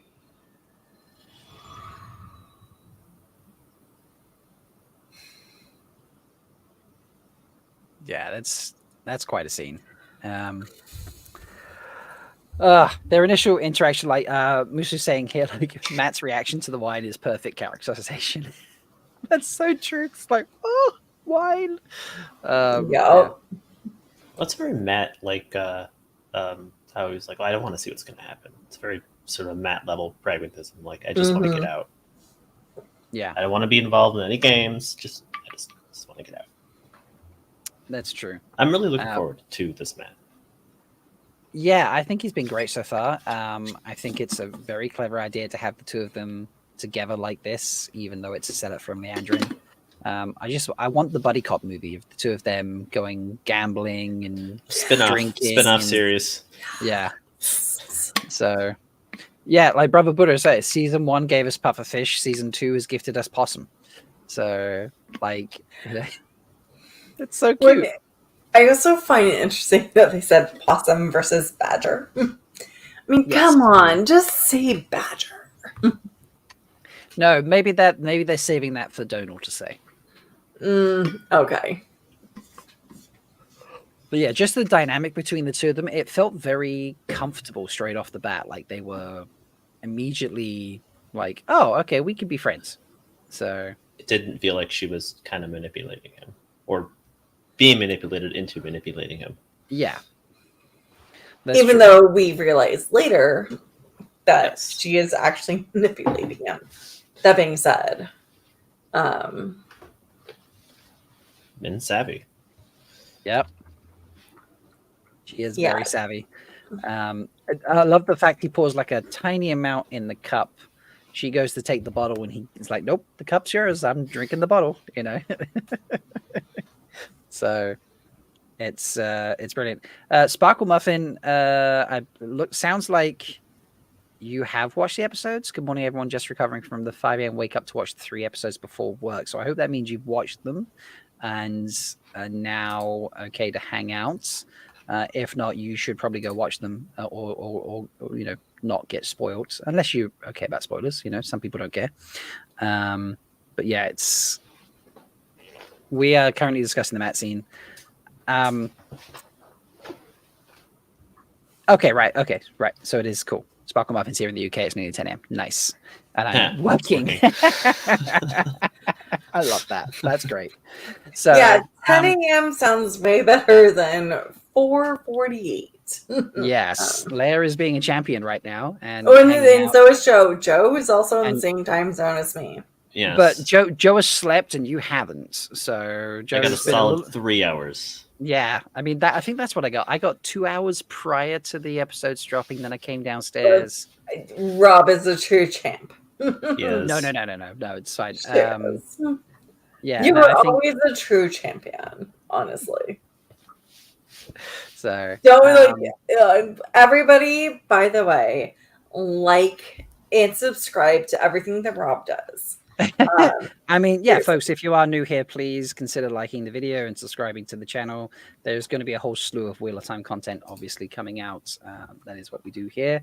So I'm excited. I did record my reactions to the episodes when I got the screeners last week. I just need to line them up for the episodes. He might have some other special things that he may be able to release at some point. At some point later on, there will be, you know, there'll be some things coming. You know, there might be dribs and drabs of things coming, and then there's some big things coming later on. I recently, I took a very, very wonderful trip recently, and when I have processed everything I got from that trip, that's a good place to start there. And then I feel it's appropriate, I will share what I can from that, because you know, it's exciting stuff. But you know, today we're talking about a TV show. I see Zariel in chat, who will be joining us later. Just finished the episodes now, processing. A lot to process there, Zariel. So I'm curious to see what you end up thinking. Yeah, there's so much to enjoy. But I don't know, if you told me in season 1 we're going to do like a buddy cop situation between Matt and Min, I'd have been like, interesting. And not I would have told you to go fuck yourself, because how the fuck would you put them together? Honestly, like how do those two get together? But yeah, they found a way. They made it work. They made it work. I believe it.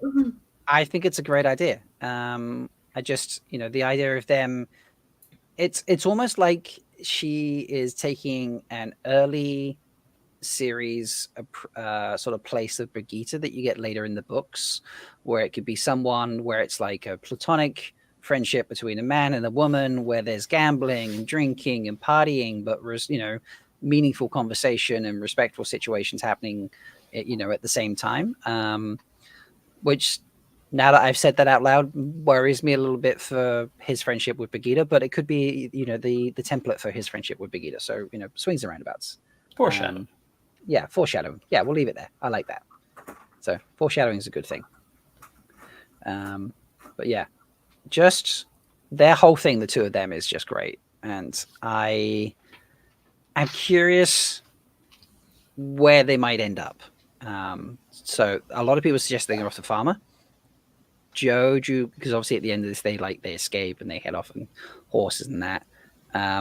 Where do you think they might be heading? Like, where is Min taking him?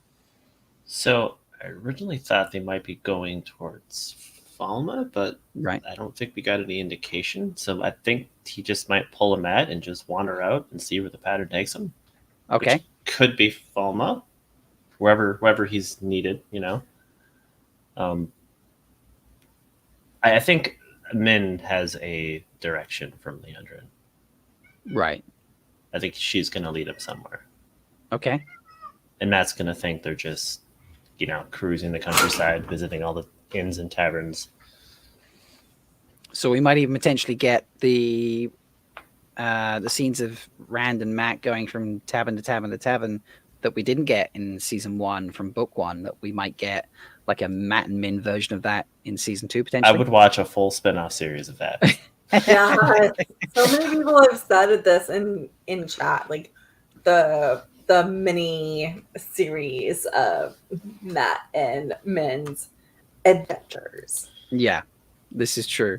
Goat Brother is in chat. Good morning, Goat Brother. I'm wondering whether Min knows she is one of the 3. I assume you're meaning the 3 of Rand's partners, and what that vision of Matt and Rand does to her. Yeah, like, what is that stabbing thing about? Like, let's see if I can bring that back up and we can look at that closely. I'll turn the sound off because then it won't distract us quite so much. So, with regards to whether Min knows that she's one of the 3, I think that's all subjective as to what the showrunners decide they're doing in their relationship. Okay. Yeah, that makes sense. Because there was talk of maybe like one at a time, or was it more? Well, they were specifically asked, and Rafe just deflected the entire conversation. Right. So yeah, so here's the stabbing bit. Like, let's let me flick that back again. Like, let's try and look at the dagger as much as we can that he flashes out here in the vision. That, I don't think that's a Shadow Logos dagger, to be honest. That is not. No, it's definitely very different. Yeah, we'll pull it back up again in a second. Yeah, that's a different dagger. So, well, it's actually a knife. It's not a dagger. So it's got one blade, one-sided sharp, as opposed to 2. So yeah, it's a single-sided blade. Okay. Is changing her. Yeah. Let's say the change in her facial expression. It goes from she's laughing, having a good time, and then immediately like, oh shit, what did I get myself into? Yes. But she knows what she's saying. Mm-hmm. Oh, so you think she knows what it means? Well, I mean, no, sorry. What I meant was she knows the subjects of the vision. Oh, right. Least. Okay, yeah. Well, I mean, she's met Rand. Yeah. She knows who Rand is. Yeah. Light Blinded Fool is saying, if he's stabbing Rand, why is he trying to help him safely to the ground? Well, maybe he's just being considerate of the person he's stabbing. Since we're full book spoilers, maybe this means Olivia doesn't exist, and Matt is replacing Olivia. Right. Maybe. And that's in the books, one of the visions that Min has is that Olivia is going to help Rand to his death. That continually makes so many people hate Olivia, But what she does is, like, again, full book spoilers, help transfer Rand's soul to Morden's body. Yeah. So, like, the stabbing is one thing. It's a completely, again, a misleading vision. Yeah. Silly Dabbit says she isn't shook until she notices Rand. So I want to play that back again and see if we can pinpoint the moment she actually sort of worries about. I'll do an extra 10 seconds just so you can have the effects. I feel like, yeah, maybe she... I don't think her expression changes much in that moment. I think she looked shocked prior to that. Let's flick it back again. No, was an effect in the vision, maybe. Yeah, I think it was more like she's fine, and then him, and then she looks back, and oh yeah, so her face changed then, and then the vision started that we see. So unless the timing isn't lining up there, it seems like she's more no, she knows it's going to be a bad vision. Yeah. So interesting. She knows her vision. She knows, like, this is not going to be good. Yeah. It is a lot of people suggesting flicker. Was it yeah, Lucky Man Dragon suggested it, and sorry, Lucky Man Dragon suggested maybe that isn't Rand at all. And then Noman Garden says, yep, either a flicker or an imposter. So could be a flicker scene. We have mentioned that it could be a flicker thing. But obviously she did see something about like Rand and the baby in season 1, and that ended up being like a Teleron moment. So also, Rand holding a baby, like, he can hold a baby anytime. So it doesn't mean it's his baby. It doesn't mean it's a momentous baby. It doesn't mean it's one of his friends' baby. Like, Rand holding a baby. Okay, cool. He holds a baby. And then maybe it's attached to a very specific moment in time that she just hasn't seen yet. True. Now, speaking of that being Telorumbriods, there was something you sent me much earlier, Leia, that I didn't bring up at the time because the conversation flowed in a different direction. So I'm going to just switch episodes for a moment here. We'll go to the first episode. And I'm going to credit Andrew from the Black Tower for capturing this photo. This is not what I did. I was about to ask, is this something you found, or is this something that you can credit to someone else? No. Unfortunately, this show only started at 1 p.m. or 1 a.m. So there was a couple of us on the Black Tower podcast chat that got together and we discovered this, and I can't remember who specifically brought it up, but Andrew from the Black Tower went and captured this screenshot, which is very important. It's funny because it's not coming up on the X-ray as I'm going through it. So apparently if you pause, it shows a scene thing, so it's only if you pause. Oh, right. Okay. So in the moment. Yeah. All right, let me keep trying because I'm pausing and not getting it. Wait to keep you guys in suspense. Is the screenshot on the Black Tower Discord server? Yes. Okay. I am right in thinking it's wait, so that's exactly 3 minutes in. No, yeah, so I need to switch screens around. So I'm at the exact moment where he is. I've got it paused and it doesn't show me what it's showing you. So maybe it's only in the American app. So let me switch screens that are being shared. And while I'm doing that, please welcome another guest to the party stream, Carolina and the Couch. How are we doing, Carolina? Hey, what's up? Hi. Hello. Welcome. I'm starting off everyone's intro, with the exception of Tom, who I forgot to do initially, by asking one question. Are you able to pick a favorite episode of the 3 that have just been dropped? Well, I told you, Rob, I've only seen the first one. So I guess that's my favorite one. Okay, fair enough. Yeah, I had a very long day yesterday, but I watched it and I did think it was very good, though. So I feel like maybe it was was the best episode. Who knows? But I don't We care got if there's Bail spoilers. Doman in it. Yeah. Yes, it Didn't did expect have that. Bail Doman. Did not expect Right. that, but I do not mind spoilers, so do not worry if we go into everything. We're quite happy to hang around and chat about episode 1. That's fine. Let me say I'm switching And screens here. we're about to talk about something about episode 1. Yeah, so it's kind of perfect. Nice I one. just need to. Speaking of episode 1, Moiraine stabs a murderer. Came out of nowhere. Yeah. And she's being strategic about it. Dude. Yeah. Yes, she fucking does. So this is the screenshot. that one, yeah. Yeah. So this is obviously moving into the Dark Friends social. Obviously, it's a picture of a screen of it being frozen.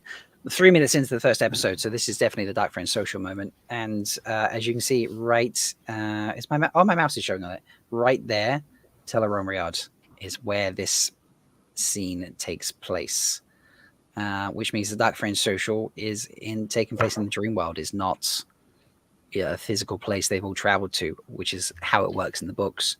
Which also backs up my theory that Thane has dream powers, and that they're Okay, first of all, in the books, it's a dream shard that has been created by Ishii. And I think that might be too complicated for the show. So saying Tar, because dream shards are just these pocket worlds that talented dreamers can create. And so that is what it like. It's not a Terangriel. It's not like it's something that a talented dreamer can create. So saying Tar, cool. Yeah, I think it's very cool. But I mean, I think in season 1, episode 8, when you've got Perrin and Thane and all that, and he goes down the corridor chasing Thane, and then there's bats, and then he goes back, and then there's Thane killing or stabbing Loial and stuff like that. I've said since that night when I first watched that's a dream sequence, and this backs me up because how active is Thane in this scene? Compared to everyone else when Ishii's walking around the table with a little kid, he sort of like peers out on that. I think he's got dream powers. I think they've merged him a smidge with Slayer or something, or just given him dream powers for fun. Well, I have thoughts, but I'm gonna let Joe or Carolina. Yeah, Carolina, what do you think about this scene being taken, being based in Teleron? Like, does that change it for you? I don't, not really. I mean, I think that even in the books, all the extrapolations into the multiverse that Robert Jordan was going for is interesting, but sometimes befuddling to say the least. So I think it's good to actually kind of bring things together. And Teleron is just an amazing place to get started in anyways, because we've got so much to do there. So I'm excited to see how that goes with any of the Forsaken that we might maybe you already have seen. I don't want to say anything else about that because I know you guys, but you guys feel free to say if we have. But other than, of course, Shaman. No, you say whatever you want to say.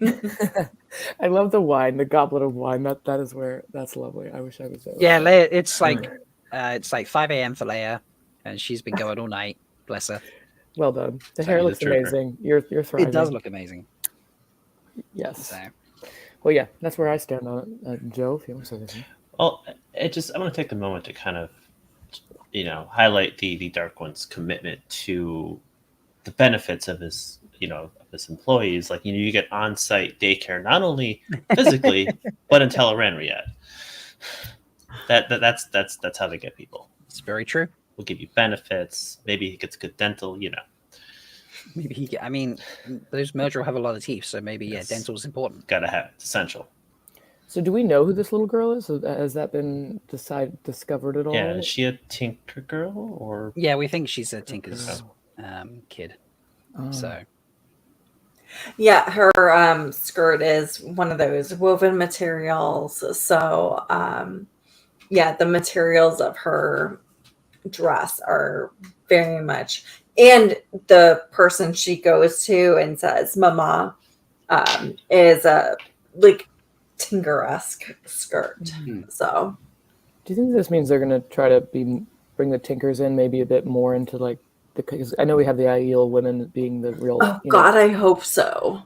Yeah, I wonder, because in books it does feel like we have a lot about them in the first, 2, even 4 books maybe, and then you kind of forget about them a little bit. You see them here and there whenever it fits Perrin's story, but it's the Tinkerers to set up Aaron, and that's basically it.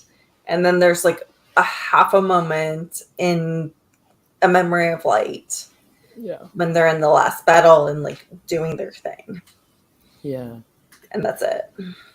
Yeah, and I feel like there was this hint at the beginning that felt like they were going to tell us about the song and all these things, and then it kind of there's like you almost feel like it's answered when when Rand sings to the trees and everything, but then that's when I think they find the song.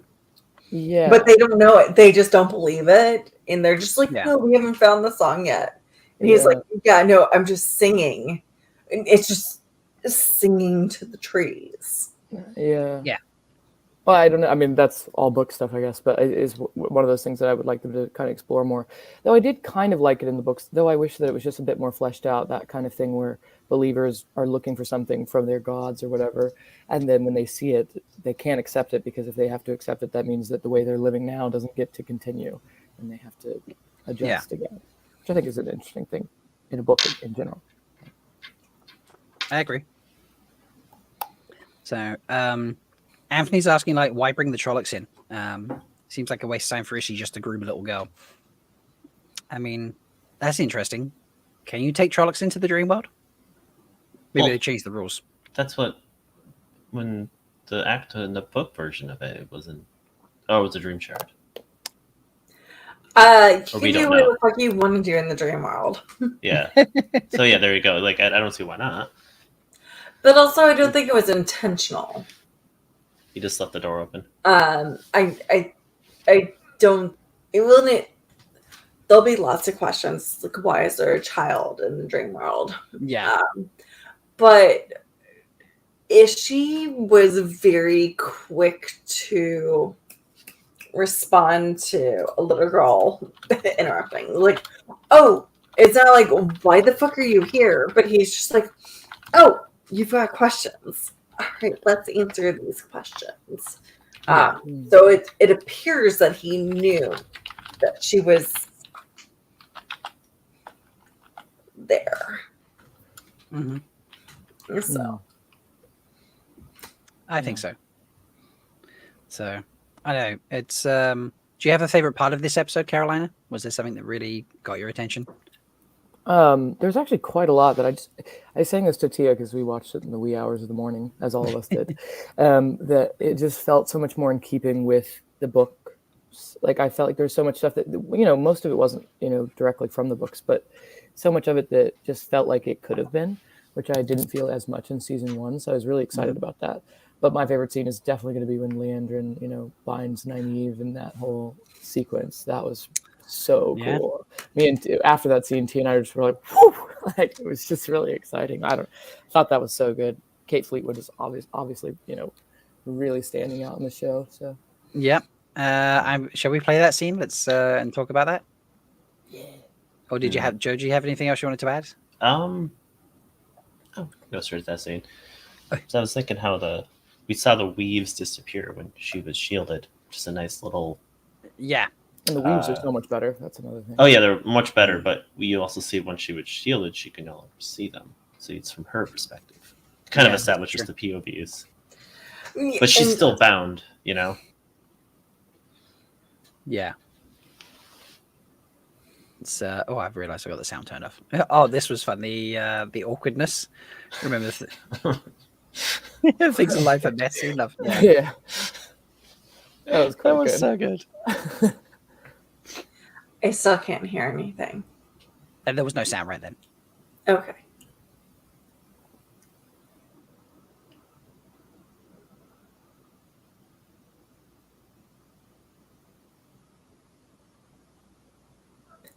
No sound for me. Yeah, nothing, no sound.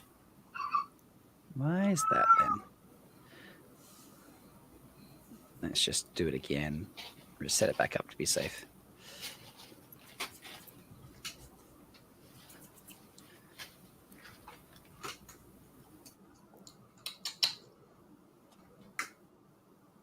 You just do voiceover.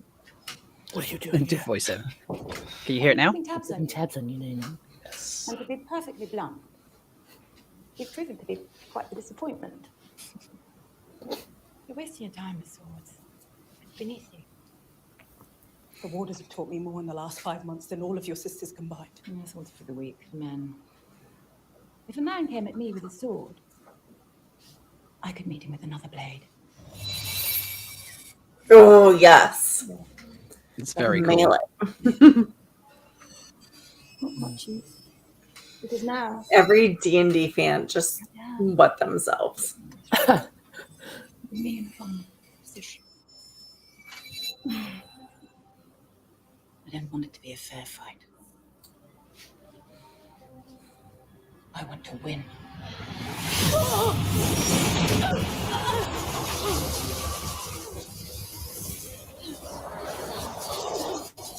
Let me go! You asked me once why Reds don't have warders. Because they are a distraction. A weakness. We can protect ourselves. Warders are nothing more than glorified dogs, following at their sisters' heels, showering with prey, stroking their egos. And the most loyal of warders, like your precious Lan.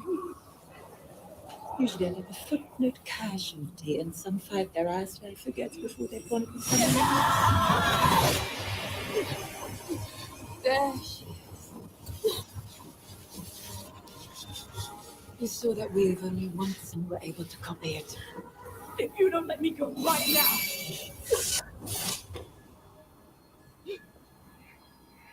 What did you do to me? I shielded you from the source. You can still feel it, but you can't touch it, can you? It's making you angry. Use that anger. My sisters would have you believe there's only one way to travel. One way to become an Aes Sedai.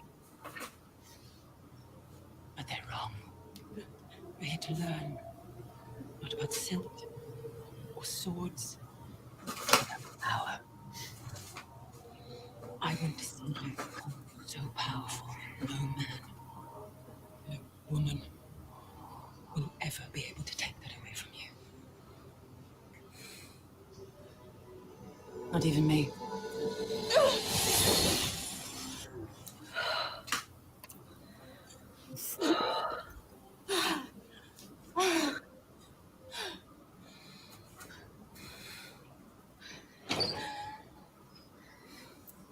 It's so cool, that scene. Yeah. You feel like you're holding your breath the whole time. Like when Nynaeve loses Oh, her yeah. power, and you're just like, when are we gonna have?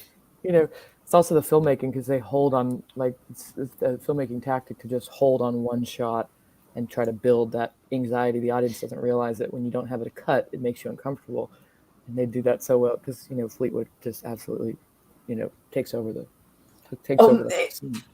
Yes. Oh, Fleetwood, girl. Yes. Yeah. Chad is agreeing, Kate killed this scene. Yeah, she owned it. She's getting thrown against a wall, and she's just unfazed. Oh, yeah. She was totally just like, no. Oh, she knew it was going to happen. It's a Tuesday, so. Yeah. It's a Tuesday. Well, in like the scenes previous when they were saying she's not allowed to teach novices. And this is kind of a new spring concept. Like Elida went way overboard with the training for Moiraine and Suan and got chided. So I think this is a little bit of the potential, like Elida probably won't be a character because they're merging Elida and Liandrin. Yeah. I could go with that. I don't know. Anyone else? We'll wait and see. I kind of want them as separate, but I definitely do want them as separate, just because I think Elida is such a great character. They are. Somebody who's who is just wrong in everything they do, but still is like, you know, that kind of, I mean, D&D again, like lawful good, lawful evil thing, where it's just, she's lawful evil, and you really, characters like that are always so fascinating when they really truly believe they're right, and in some ways, you know, still remain in the side of the light, but are worse. They like the Umbridge, you know. I mean, Umbridge actually ended up being, you know, she's not big E evil, but you know, she's still not good. but there's reason these characters exist in all of these series because they're perfect foils for the bad guys. I do think you have a good point. Sorry. Oh, go ahead. Just knocked me. I think you have a good point that she could still be Elida, because at least the way they're playing her right now, she's quite like not lovable or anything, but likable. Like you could see her having a character arc, because there's moments where she like lets out a little bit of humanity, you know, when she was talking to Nynaeve in that hallway last season, and you hear about how she had to go through a lot to kind of get where she is, and you can see moments, even her relationship with being able to have a relationship with Moiraine means that she's not as as simple as just a you know, bitch, shall we say, but right. So she could be, you know, she could take on what happens to Elida if she ends up, you know, maybe going down the wrong path and then, you know, sticking to her guns later on and still being evil, but, you know, on the side of good. I don't know. I hate using this term on this stream, but waffo. God. I'm so sorry. You just got waffle. That's brilliant. So it's so good. Yeah, this. How do you compare, Carolina? How would you rate this episode that you've seen in comparison to episodes in season 1? I mean, I hesitate to say it's better than every single episode in season 1. I think I need to watch it again and also see what happens in the next 2 episodes to really get context. But I really just felt like it was a lot less YA. It felt way more adult to me, way more like, you know, epic fantasy to me, which was what I was really kind of missing in the first season. And so I really love that. I think probably for me, because I really liked episode 4 of last season. So I probably maybe put it just below episode 4 at the moment. Maybe. But I'm not even sure. Maybe it's just next to it. But it did the threesome. Well, like episode 4 is where they talk about very different types of relationships, and then like episode 1, like you get this like Alana tussling around, and then this very interesting conversation with Egwene afterwards, where she's like, "I'm trying to have a serious conversation, but wait, that's what you think I'm talking about? Holy fuck. I've come here for tips for my sex life, you know, like." You know, the thing about that I found interesting is that usually when they put things in there like that, it's because they want to bring up a conversation in a character's head that might come up again. So like something in Egwene's head about her being, you know, in this situation again with 2 people that she can't juggle. And well, we do know that there's some possibilities for that from the characters that are going to be in her life. So maybe it was like, you know, kind of like dropping a nugget before we get the whole mine, that sort of thing. Yeah, maybe. Leon has just asked, was that a sneaky reveal of the new con t-shirts? Yeah, I am actually wearing the new con t-shirt right now. It's just the camera is just the way it's situated. But if I were to scoot back, Leon, wow, he's been wearing this all night and I haven't picked up on it. Yeah, right. Oh, that's freaking cool. Wow. That's beautiful. I've been wearing that all night. I'm actually wearing 2 t-shirts because I was really cold like 4 hours Leon, ago. I'm gonna give you some sort of like whatever prize. So DM Rob and I will get you something because you're the first one. Like, you surprised me. So I will. Leon has pulled a Rob because I'm usually the one that spots like people when we're out places, be like, oh my god, there's Avienda and such. Actually, I without revealing who it was, I actually did that on the trip I just took this week. Spotted someone. You did. You did. very important before anybody else spotted them. But yeah. Mm-hmm. Sorry, I'm just gonna get a lighter to light my beautiful sandalwood candle. One moment. Love that. Yeah. So, but yeah, this is. I agree with what Caroline's just said about this feeling more adults than YA.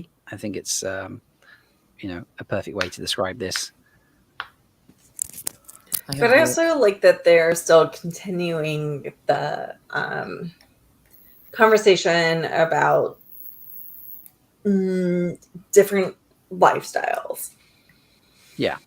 And I've watched a lot of shows that have attempted to do that, but then they make that relationship the bad guy. So like Wheel of Time right now is the first time that having multiple partners at school or multiple or gay partners being cool. Yeah. So sorry. Alana's very casual about it. Like on one hand, she seems like she's purposely trying to almost torment Egwene, knowing she's from a small village. But on the other hand, she's just so comfortable and used to it. Well, it's not just Alana, because you see in episode 4 that there is another Aes Sedai that walks away with her borders, and yes. So it's not just one of those things. And I feel like the conversation between Adelaus, Verin, and Tom and Lan. Oh, sorry, that is not episode 1. That is not episode 1. It all blurs together. Not episode 1. There was a don't conversation that happened, and we will not discuss it now.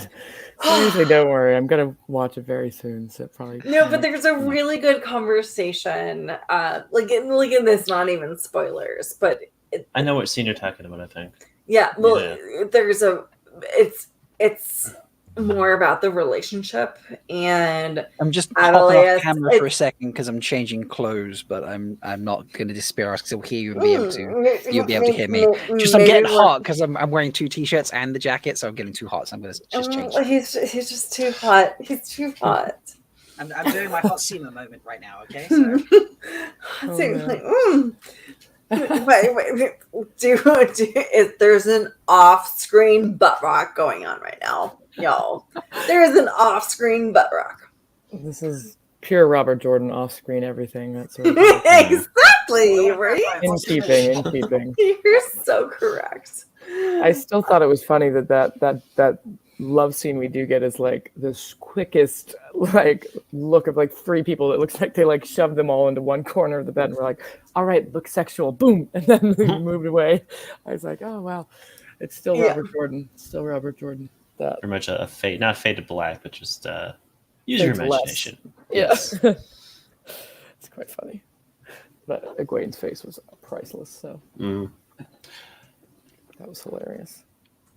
I wonder what Maddie felt when she got the script and found out that the first episode was just going to be her dealing with sexual innuendo. You know what? Like honestly, her facial expressions, like her nuanced little things, like when Leon just like she curtsies to Leon, being respectful, and Leon just dumps like a bunch of trash in her. She's just like, okay, I'm a novice. Okay, cool. Yeah. I couldn't manage those micro expressions. I'd be like, fuck you, fucking bitch. Yeah. I did like that kind of walk through that like little kind of montage of her just in the tower, because it did feel like it made the tower feel a little bit bigger than it felt in the first season, because in the first season we had like rooms that all kind of had too much in common with one another. But I mean, there was still goodness, but the good stuff there. But just felt like I liked the small corridors, the kitchens, all these things are kind of. It feels like a whole complex this time around. The nuanced places. So. Where life happens. Yeah. It definitely. There's no sound, but I just wanted to play this while we were talking about the nuances and stuff like that. There's no sound, so yeah, we can just talk about it as it's happening. Oh yes, the scene. I've got the subtext on, so you'll be able to see it, folks. But yeah, it is very entertaining.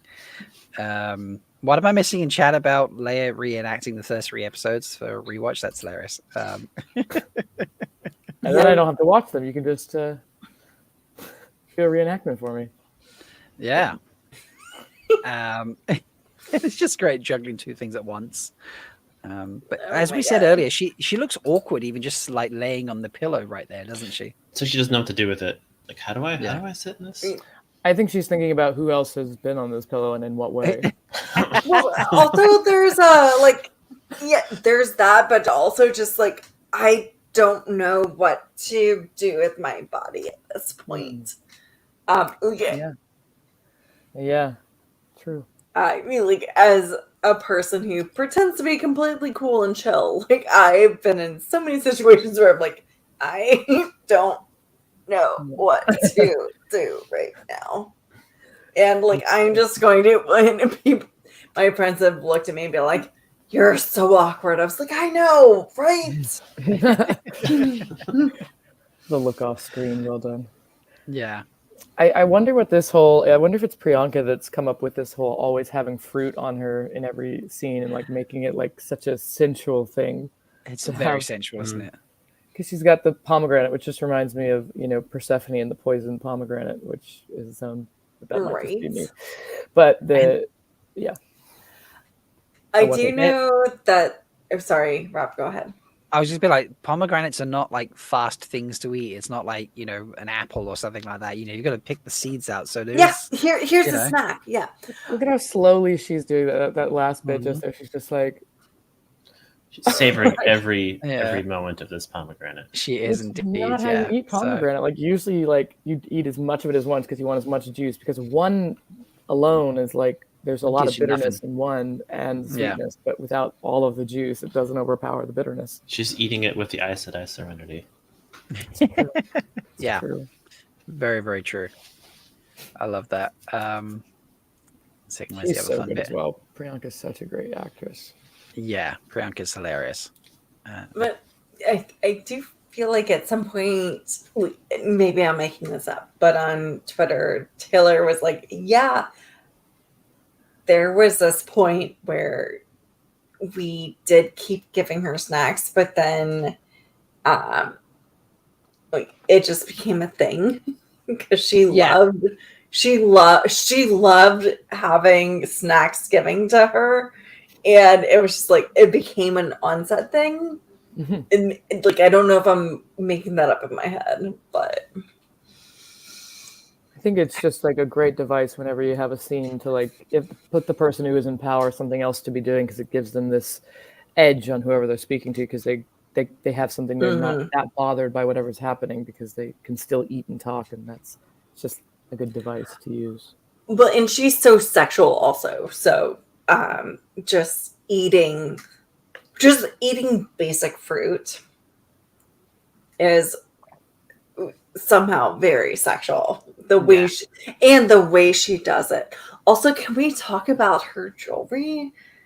Yeah, I'll bring that back up. I'll get a picture of the jewelry. If you guys don't mind. Sorry, Joe, I know you're not a costume jewelry person, and I apologize. But I'm obsessing. I've been obsessing. I can appreciate some good costumes. I've been obsessing since I saw it. I'm like, I need to know how to make this earring set.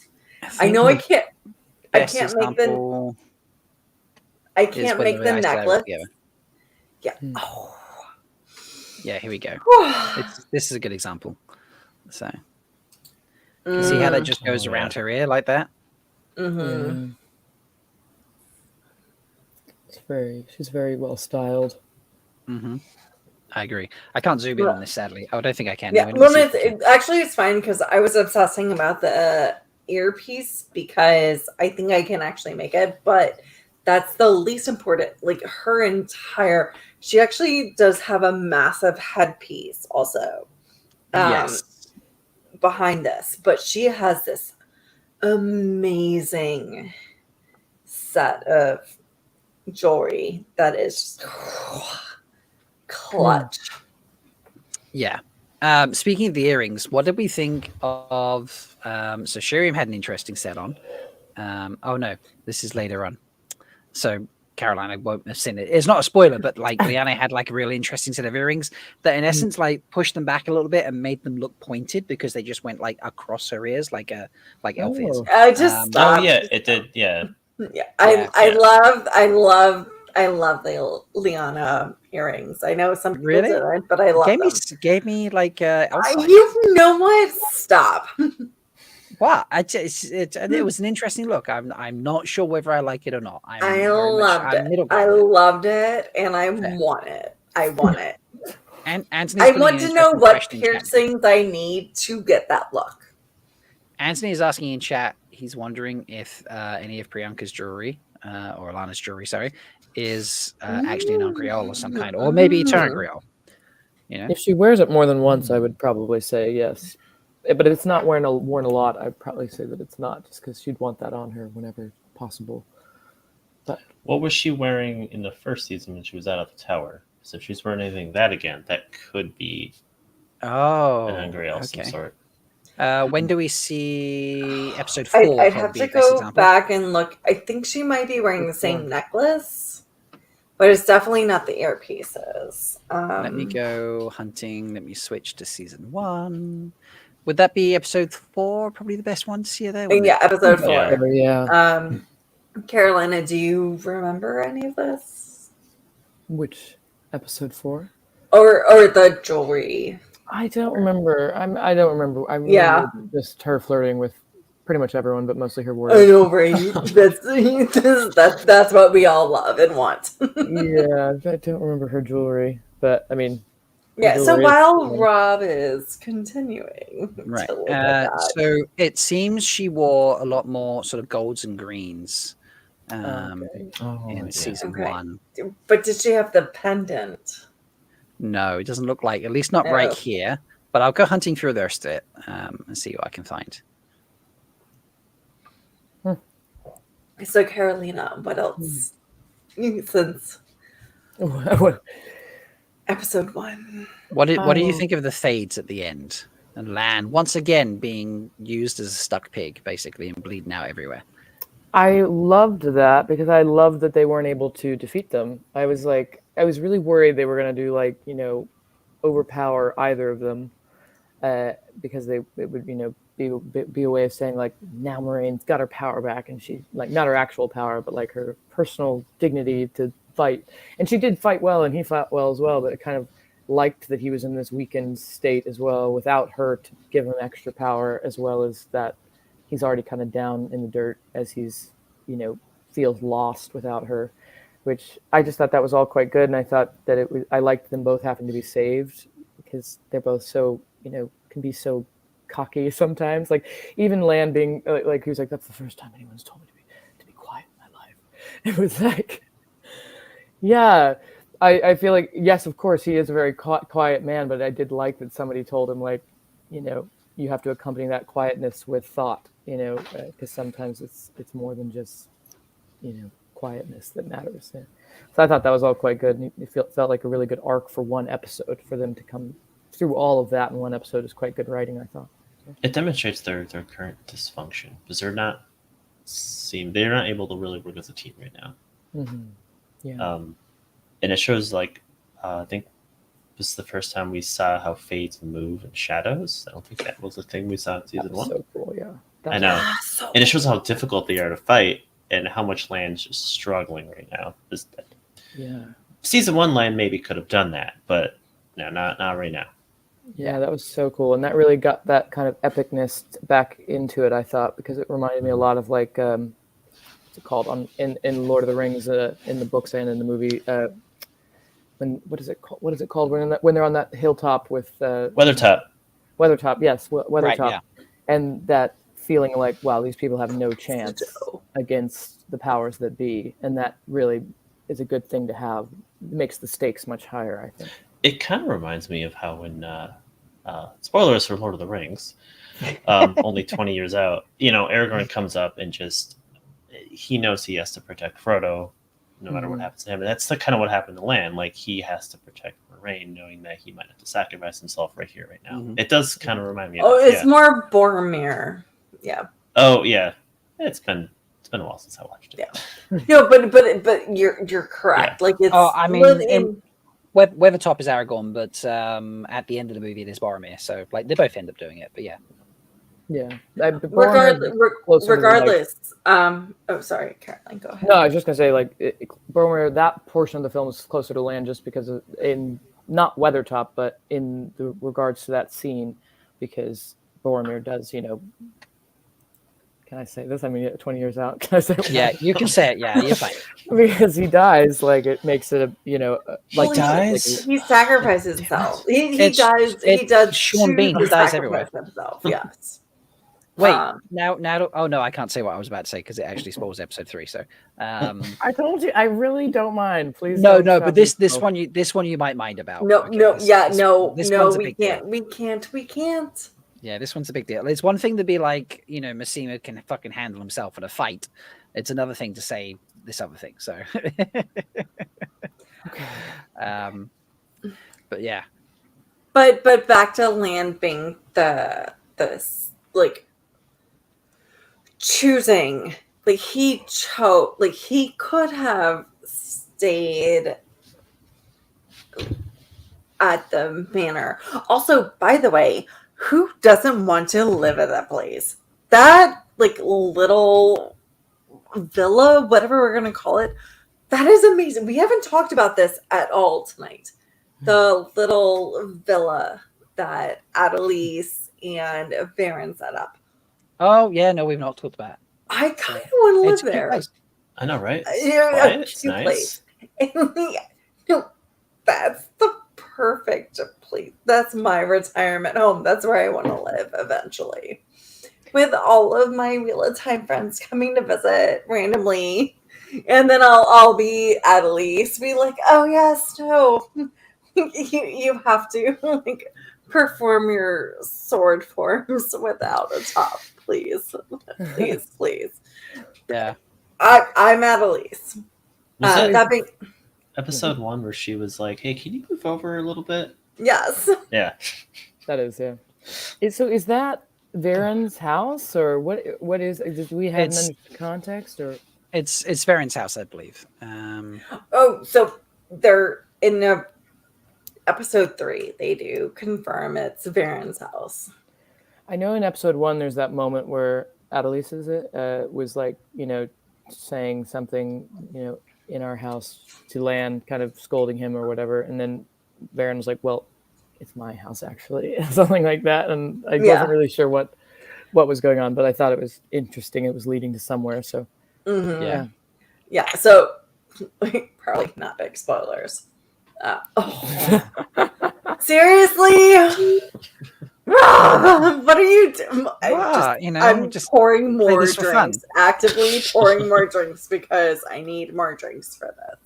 He looks real frustrated in the scene, doesn't he? He's like really struggling to, do his moves effectively. So. Oh yeah, he's such a lean guy, isn't he? Like, look at that face there, like. But also, if you compare it to episode 4 of season 1, where he and Steppen were doing the very calm motions of most martial arts have these forms that you can just like go through that you don't have to actually hit people. Yeah, that's not what he's doing right now. He is aggressively going through things. He is. And Adelise! Oh, yeah. Queen! I love her. Here he is. I feel like we need sound for this moment. Lamb.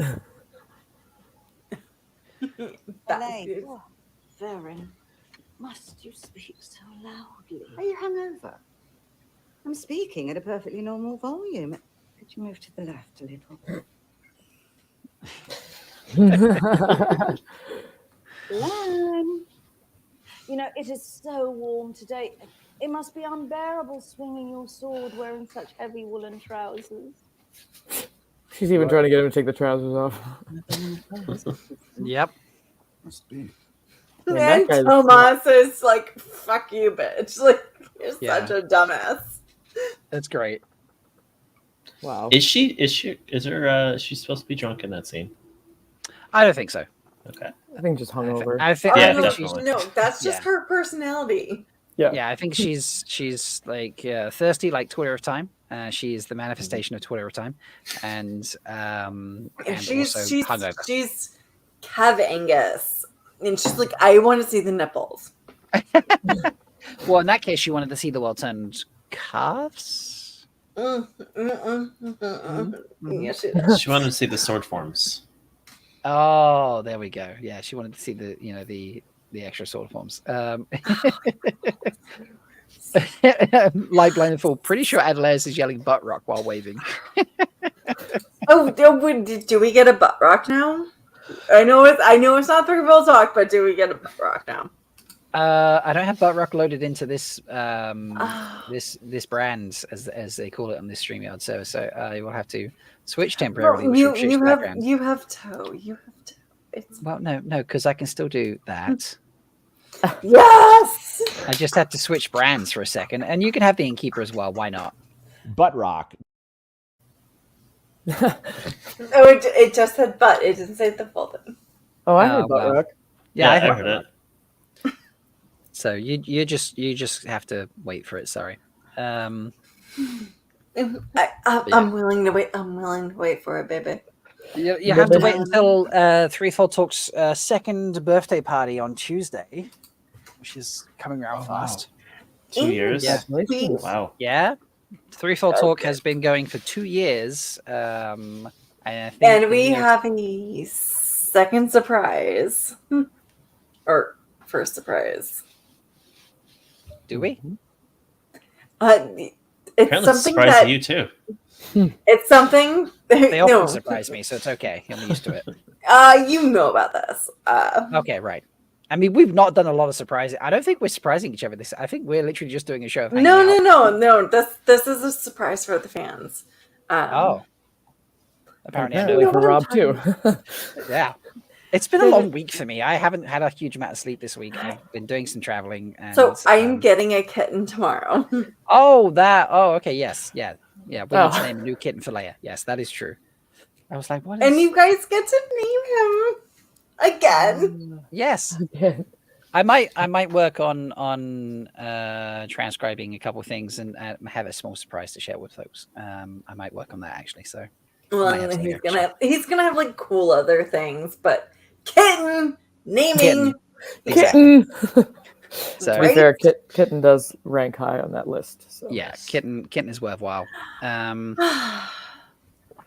So I think we've done a fair amount of episode 1. I'm scrolling through to see. What do you think of Uno? The whole Uno? I'd love to talk about the Uno Perrin Loial dynamic. What did you think of that, Caroline? We got a solid 20. Oh. Yeah, do we want to watch it first and then talk about it? What do you think? Yeah. You got like a solid 20 seconds of cursing.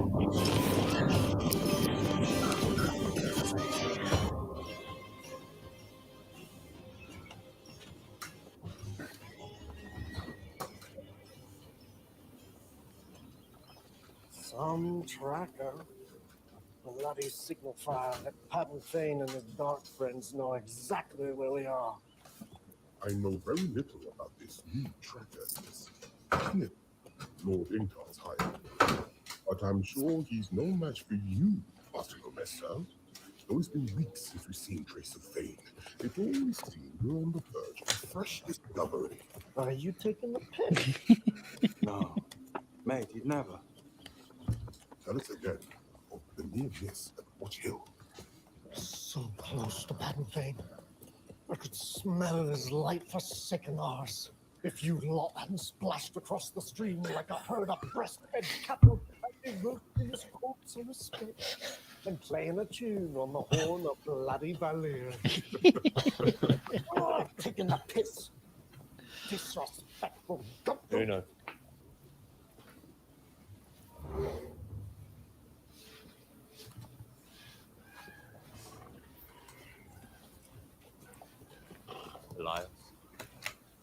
Do you want to put out that signal fire? before you bring Thane and his dark friends crashing in on us. I'll pause it there so we can talk about the like Uno and the dynamic there, because that was, I don't know, there was a lot of fun Wheel of Time swearing there with like regular swearing, which was, I thought the combination worked well. Yeah, I enjoyed that. Yeah, I thought that was quite fun, and Loial's fun, and that was just, yeah, I thought it was really just, it was just seemed like they were having a bit of fun that day. Looked like, but yeah, it was nice, and it was very quickly informative of a few things without being boring, which was nice too. Yeah, yeah, so it was is. good. And Joe's brought up a good point, which I was going to raise here as well. He says that he nearly caught them at Watch Hill, but they're in Tarabon, according to the X-ray and stuff. So there must be multiple Watch Hills, because otherwise there's no way they've ran to the Two Rivers and back again. All right. Do you mind if I read Uno Go for it. monologue from the book? Also, I'm really bad at reading out loud. Also, a little tipsy. So, You got this. all I'm blooding saying is I bloody saw her burn you just before we found the goat-kissing half-man. The same flaming woman and the same flaming fairy. She was there. And then she bloody wasn't. You say what you bloody want to, but you... Hold on one second. But you watch how you flaming say it, or I'll bloody skin you myself, and your burning, goat-kissing hide, you sheep-gutted milk drinker. That was quite. Mostly straight from the book, because I'm just sick.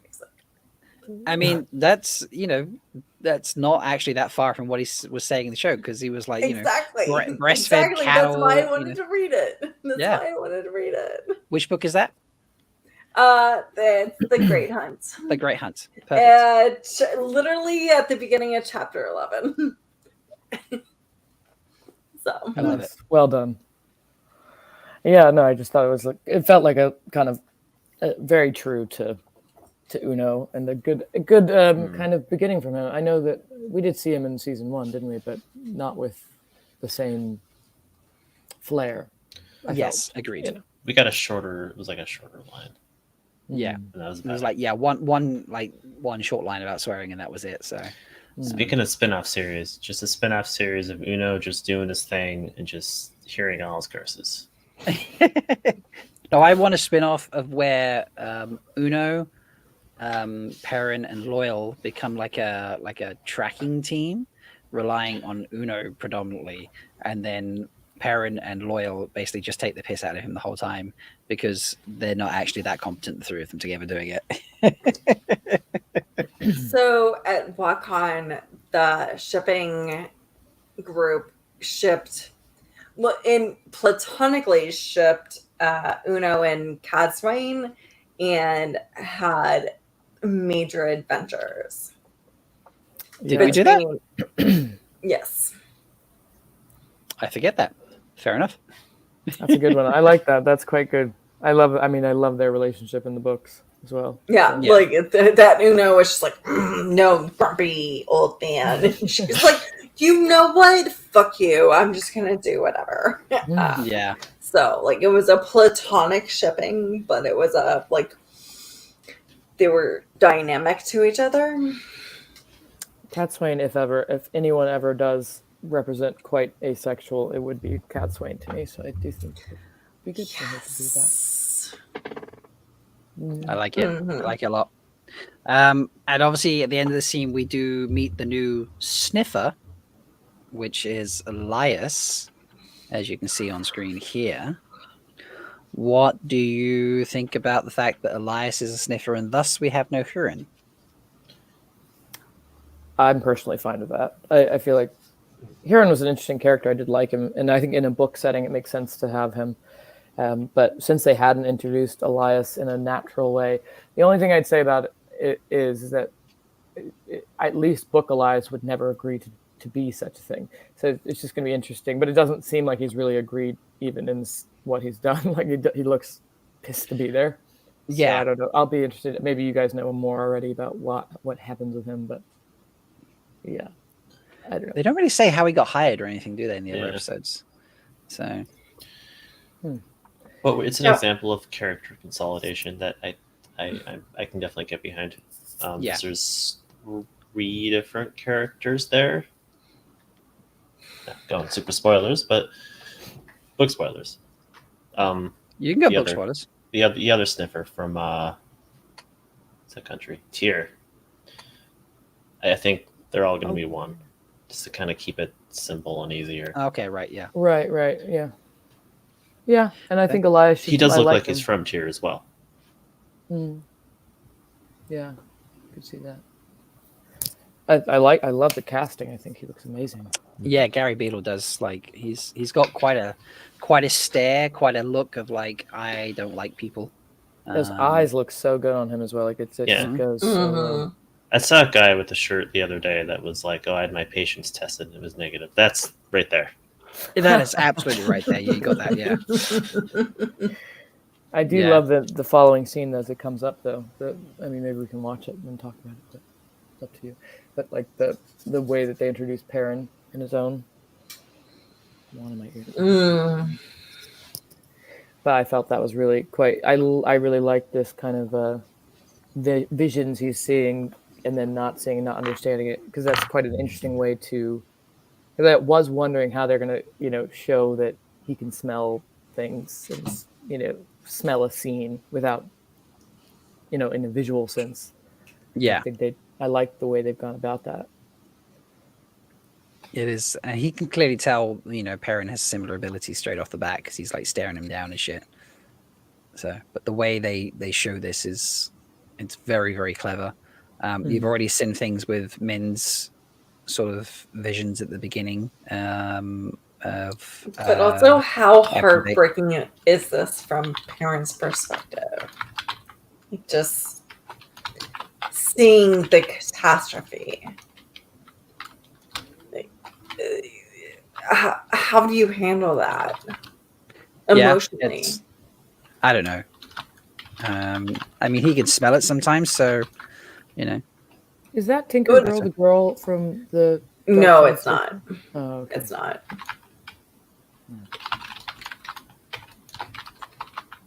But yeah, all of this is just like emotionally catastrophic. Agreed. And as a person like who knows you're going into a mission, like you just have to at some point suck it the fuck up or collapse. Yeah. So it's very, very cool, the visions. I like how what was I going to say? The interaction between like Ingtar and Perrin here, and then Uno doing his little bit. I'll put it back up and play it so we can. I'll put the sounds so we can actually listen to it. I like the dynamic here. It sets up a lot for like the leadership and stuff between everybody that you get in the books. Bloody traitor. It's enough.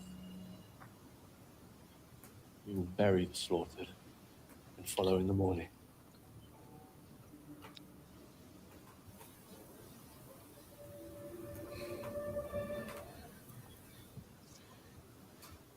When it's in the books, it's Rand that does that.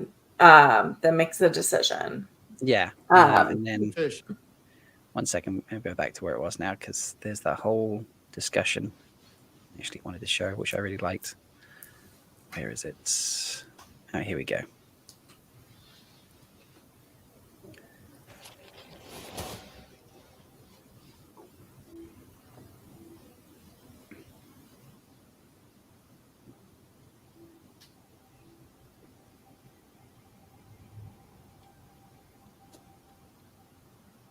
Why are you doing this for him? He betrayed you all. He was a dark friend. All men deserve a proper burial.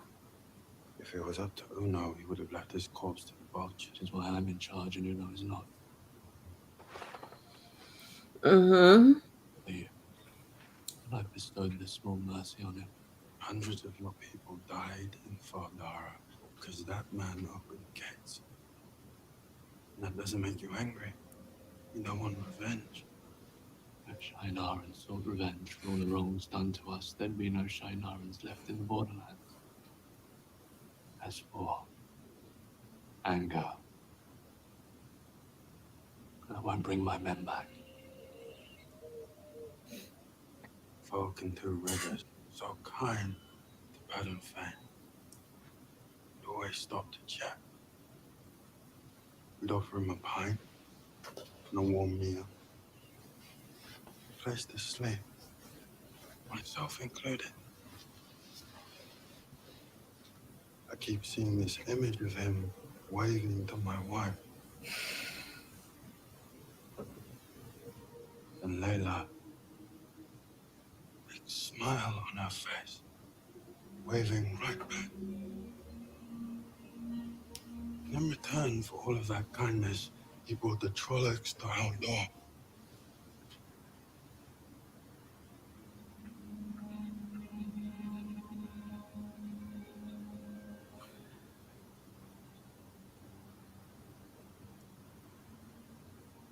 There's a rage inside of me. And the closer we get to finding him, the more it grows. I'm scared that when we finally come face to face, I won't be able to stop myself. From what? Killing him. Watching him bleed out in front of me like Layla did.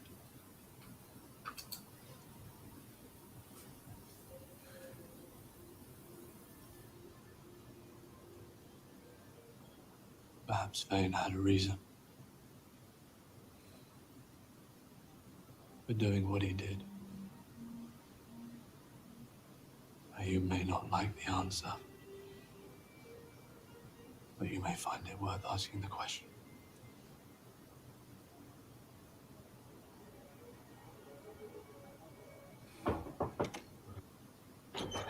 Sorry, wrong button. But yeah, that's such a great scene. As is put in chat, like Joshua's thrown it in, like Ingtar talking to Perrin right then about burying dark friends and stuff is all foreshadowing, especially with the end of that dialogue between the two of them there, with Ingtar's own situation. And it's just like so clever. And I honestly think we are going to get Ingtar's a dark friend at the end of it. Yeah, I love that line. The writing of you might not like the answer, but you might find it worth asking the question. That's so clever, and it feels like it's because he's putting the answer portion first because he knows his own answer and he wants somebody to take the time to ask, because he wants them to give him enough grace that he gets to explain why he's done what he's done. Agreed. While we're looking at the Wolf Brother himself, Perrin Aybara, we had another Wolf Brother appear that I'm not sure everyone else has noticed, but let's welcome in. Please welcome Wolf Brother 7. Awoo! How you doing, buddy? Good morning, Wolf Brother 7. You are muted, by the way. Sorry. I would howl for you, but my kids are still sleeping. That's fair. That's fair. How are you doing, sir? Well, I'll tell you how I'm doing. I was about to watch this live stream all night, and then I woke up maybe 5 minutes ago with my alarm going off saying I had to jump on a live stream. You did it. That's nice. So I apologize. You don't need to apologize. I'm not much of a pup anymore. That's fair. You've seen all 3 episodes, haven't you? Not a one. I haven't even watched it yet. You haven't watched any of them? Oh man, Joking. You got me for a second now. No. I watched all of them, ate them up. We had a little Nice. watch party here with some friends. Had some ground rules laid, and every time someone had to get up for whatever reason, we paused it. So we paused them, got through them all. Nice. No spoilers for any of the trailers or any of the videos from beforehand, because Wolf brother-in-law doesn't like any spoilers whatsoever. He's able to block himself off from everything, which is impressive if you ask me. That is impressive. And we watched through, made comments. It was fun. It was Nice. It was. I really enjoyed those episodes. I love it. Well, I know Flamingo and Carolina will have to head off shortly, but before I let them go and have their final thoughts, tell us, Wolf Brother, if you have a favorite episode of the 3. I don't know if you're able to pick. So far, most people have been unable to pick a favorite, except Carolina, because she's only watched the first episode. So, made it do easy you have for herself. Yeah. Do you have a favorite one, sir? Oh man, episode That's a hard 3 question. ended. Episode 3 ended. Oh, sorry, for me, and I was like, oh, there's still more. So I'm gonna go. I'm gonna go like there is conclusions like between each character set, and I was just like, and we're getting more. So I'm gonna go with episode 3. Nice. Okay, love that. Awesome. All right, Joe. Yeah, I know you said you need to duck off and get ready for work soon. Carolina, I know you have to head off in a bit too. So, Joe, do you want to leave us with any final thoughts of the episodes? Overall, I Yeah. am liking these much better than first season. It's a huge improvement from all across the board. We get the full channeling weaves. The story is more cohesive. The world building is bigger. It definitely feels like the series I want to watch. Mm-hmm. And I'm really looking forward to the next few episodes of this season. Yeah, it's going to be pretty epic, I think. I agree with that. And Carolina, when do you intend to watch the next 2 episodes? I am watching them tonight, definitely. Tonight. Okay. Yes. I have my friend's bachelorette high tea to get to, but that's the most British thing I've ever said. I mean, just make sure you. I mean, how do I get invited to this high tea? Like high You tea have to make sounds friends fun. with. You have to randomly make friends with a very wealthy lady that also loves Wheel of Time, but amazing. does I love high that. tea for her bachelorette. We can do like some we can do like not high tea, but we can do some high tea when you're Let's here do next low week, Leia. tea. I think we should. Yeah, we'll do some low we'll do tea. some low tea when you're here next week, Leia. So we'll sort out. Maybe yeah, karaoke involved. That's fair. Well, I hope you enjoy watching the episodes. Make sure you share your thoughts with them. And thanks for hanging out, Joe and Caroline. I appreciate your time. So good seeing both of you. Thanks for having us. Yeah, it was a great fun. And Carolina, I'll see you in a week. Mm-hmm. And I'll be Me taking your too. room. Thanks very much. Yeah. See you later, guys. Bye, guys. Bye. So, Wolf Brother, we are now back to all 3 episode discussion. Leia is being a champion. I think she's been here for about 3 hours now, something like that, which is amazing. It's okay. I planned on being here for all the hours, and like I said, all of a sudden I found You're myself with my alarm going off on my phone saying you're supposed to be on a live stream in That's fine. 5 minutes. Oh, It's so terrible. I was gonna pull a Rob, stay up all night, be there with you, and Wolf Brother 8 got the better of me.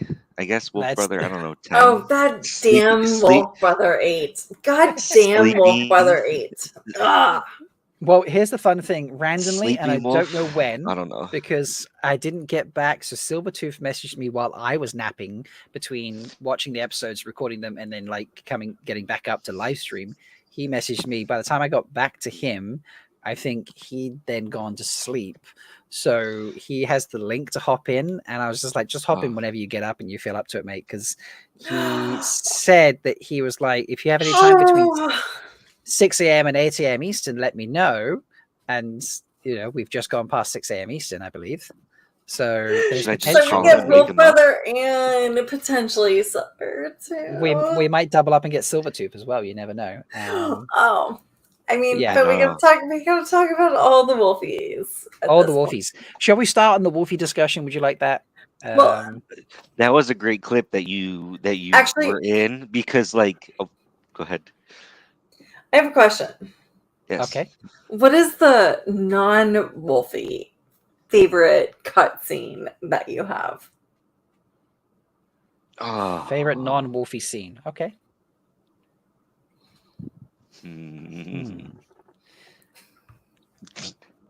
I So think many. my favorite non-Wolfie scene would have to be. I have two that I can't choose between. One of them is the Shannarans fighting, particularly Massima. I am obsessed with Arnis. I don't know why I'm obsessed with Arnis, but there was something about that man that was just incredible. But the Shannarans altogether, just like that whole fight scene in episode 3 is just episode 2, sorry, is fucking brilliant. And then also I love Rand and Logain.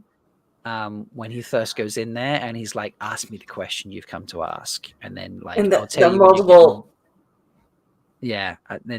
I'll tell you when you get me some red wine, basically. And it's just like the way But his head just like does these micro twitches. Yeah, those tiny twitches. So yeah, I'm torn between those.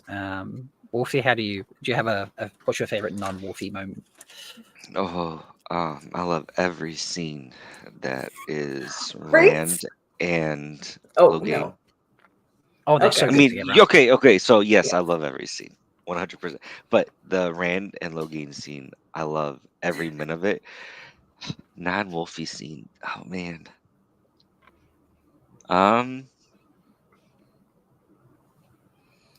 You know what? Actually, surprisingly, I'm gonna go with the Min and Matt scene where Min's like, "Your door's open."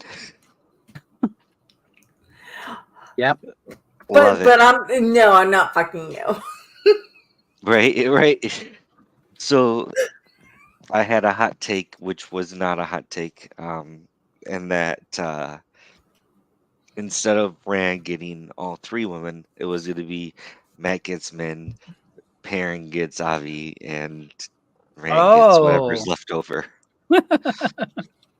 Elaine. How much of Elaine's the whoopsie leftover? What? Well, who knows if it's going to be Elaine or his one true love from the beginning, right? You're killing me. You're killing me. The TV series could go a whole different way and let Rand and Egwene have their love story all the way through.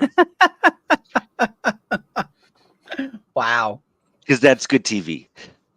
So if Aiel is picking up, I don't know, someone else,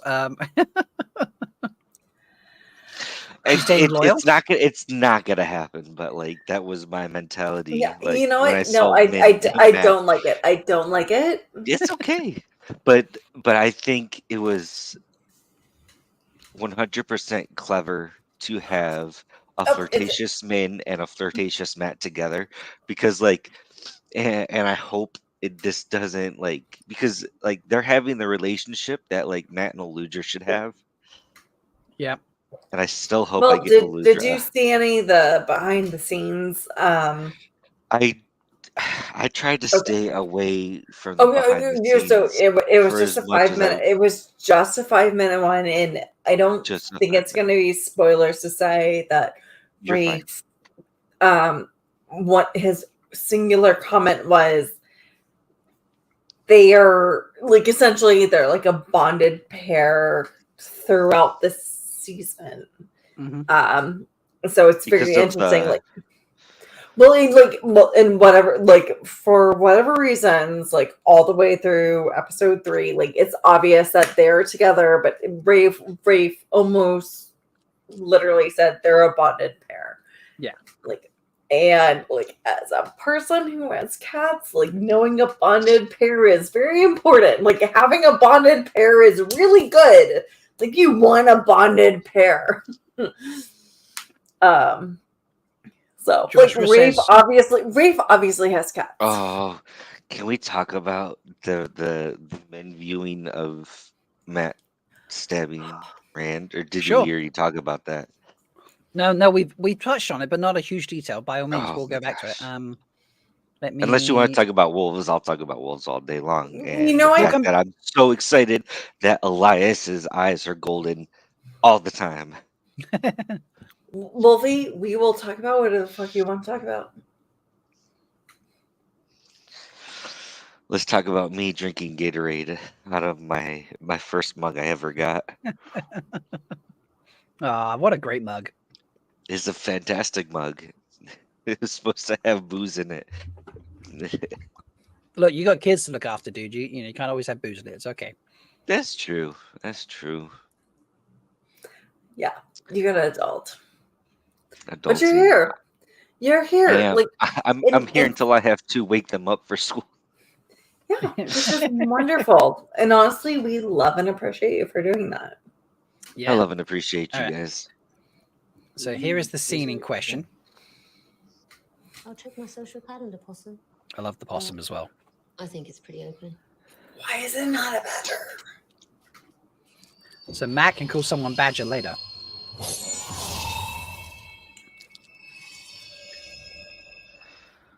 So what do you think this is, Wolf Brother? Tell us your thoughts. Okay. Now I'm gonna ask you, can you rewind to the dagger? And I want to Yes. see if it's actually that dagger. That's what I wanted to double check.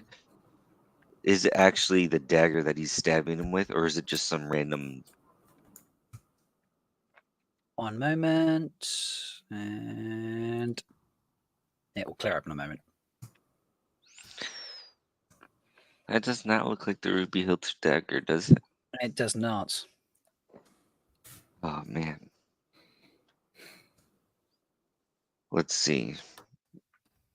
I mean, it's got to happen. Everything Min sees has to happen. I don't care if it's TV or books. It has to happen, right?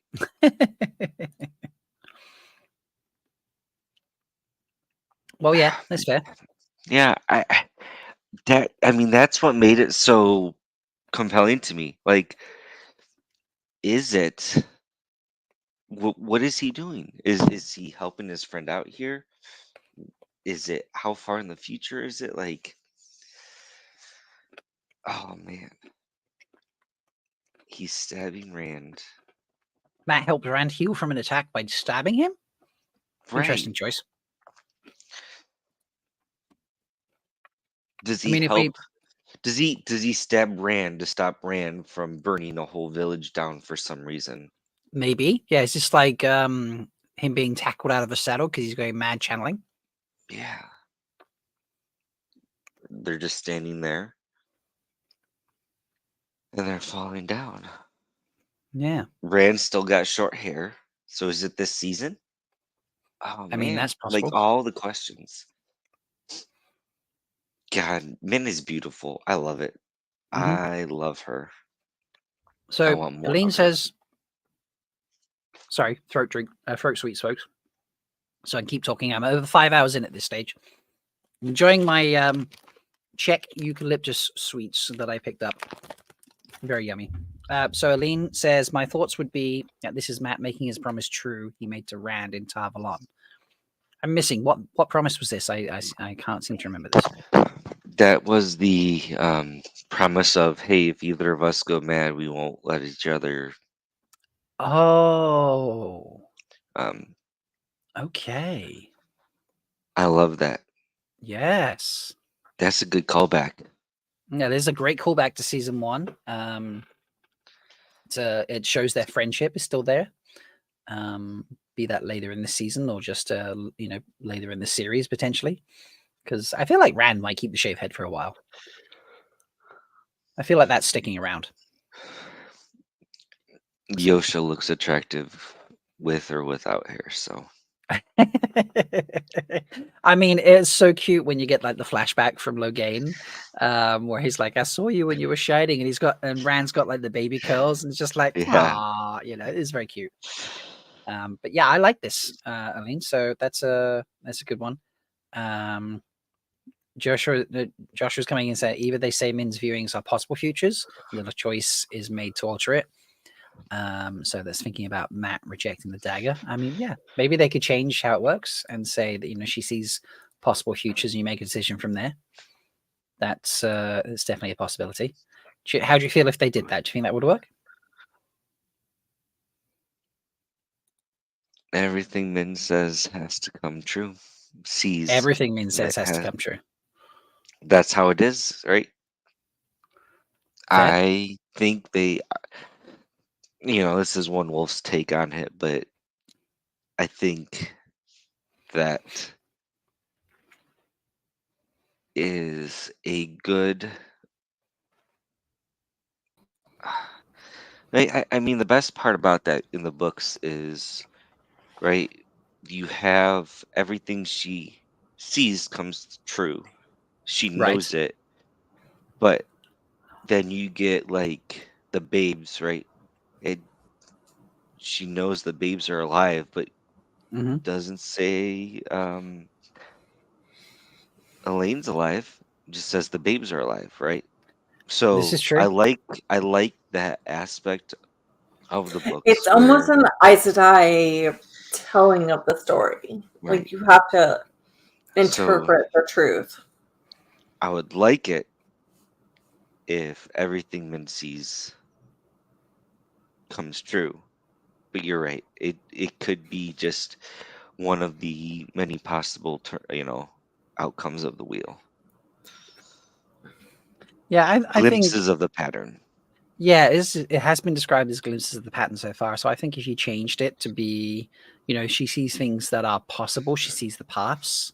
The what's it there for the portal stones? The paths of Ith. I think that could be a nice way to include the portal stone stuff because they haven't done that, and I feel like they're probably not going to. Because really, when the portal stones aren't used a huge amount throughout the series anyway, they are used. Nope, I think it's just the Perrin stuff, isn't it? The portal stone stuff. Well, no, so they do use the portal stones at least 3 times. But that being said, there's the one time that Rand misuses it, and it's the flicker. Yeah. So yeah, you could probably find flicker right in flicker another way somehow. Maybe I don't know. They could still keep it. Who knows? Am I still here? So- Hello? You are indeed. Yeah, you're still here. Awesome. I think you Okay, muted for a second. Yeah. My StreamYard went. Oh, I've dropped out Crazy. like 5-6 times. So yeah, it's yeah. I think my internet's just having fun today. So I want the flicker. That's where I came back in. At. yeah. Right. Yeah. Yeah. If you don't have portal stones, it's tough to get a flicker in. But then, other than then, portal stones and Perrin's battle at the end, that it doesn't really do anything else in the series. So yeah. Oh, Joshua's coming an idea here. That's possible. Maybe they're only showing a part of her viewing, then later we see her with a bigger viewing that gives it more context. So I like that. yeah. I really like that. New show headcanon. Yes. Unreliable narrator and all that sort of stuff. So,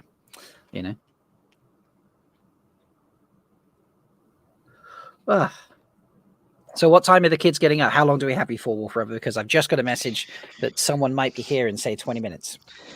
I'm good. I'm good until about 7. Do I need to? I'm good for another hour. Okay, nice. I love that. So If awesome. we got somebody new. No, I just for Wolf. I'm reapplying for Wolf Brother. Oh, thank you. Thank you. I love this. Min Flicker Shaw. That's quite funny. So, yeah. Anna's like, so it's not everything comes true, but every vision is somehow truthful. Ah. Ooh, wait. Yeah, wait. what's Hold on. truth? We need to adjust this. It's put that back up, please. Because I need to digest.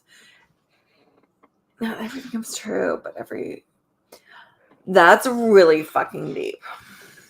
Yeah. I like that concept. Yeah. Yeah, I love it. It took me a second to digest. Look who's Also, here. Silvertooth. Oh. Did Silvertooth get laminated? He's shiny. Nah, he just polished up here. That's all. He's just polished. I love that. The Chief Foldy. Oh, thank you for bringing the Chief Foldy in. Yeah, thank you so much. I love that. Okay, so shall we talk?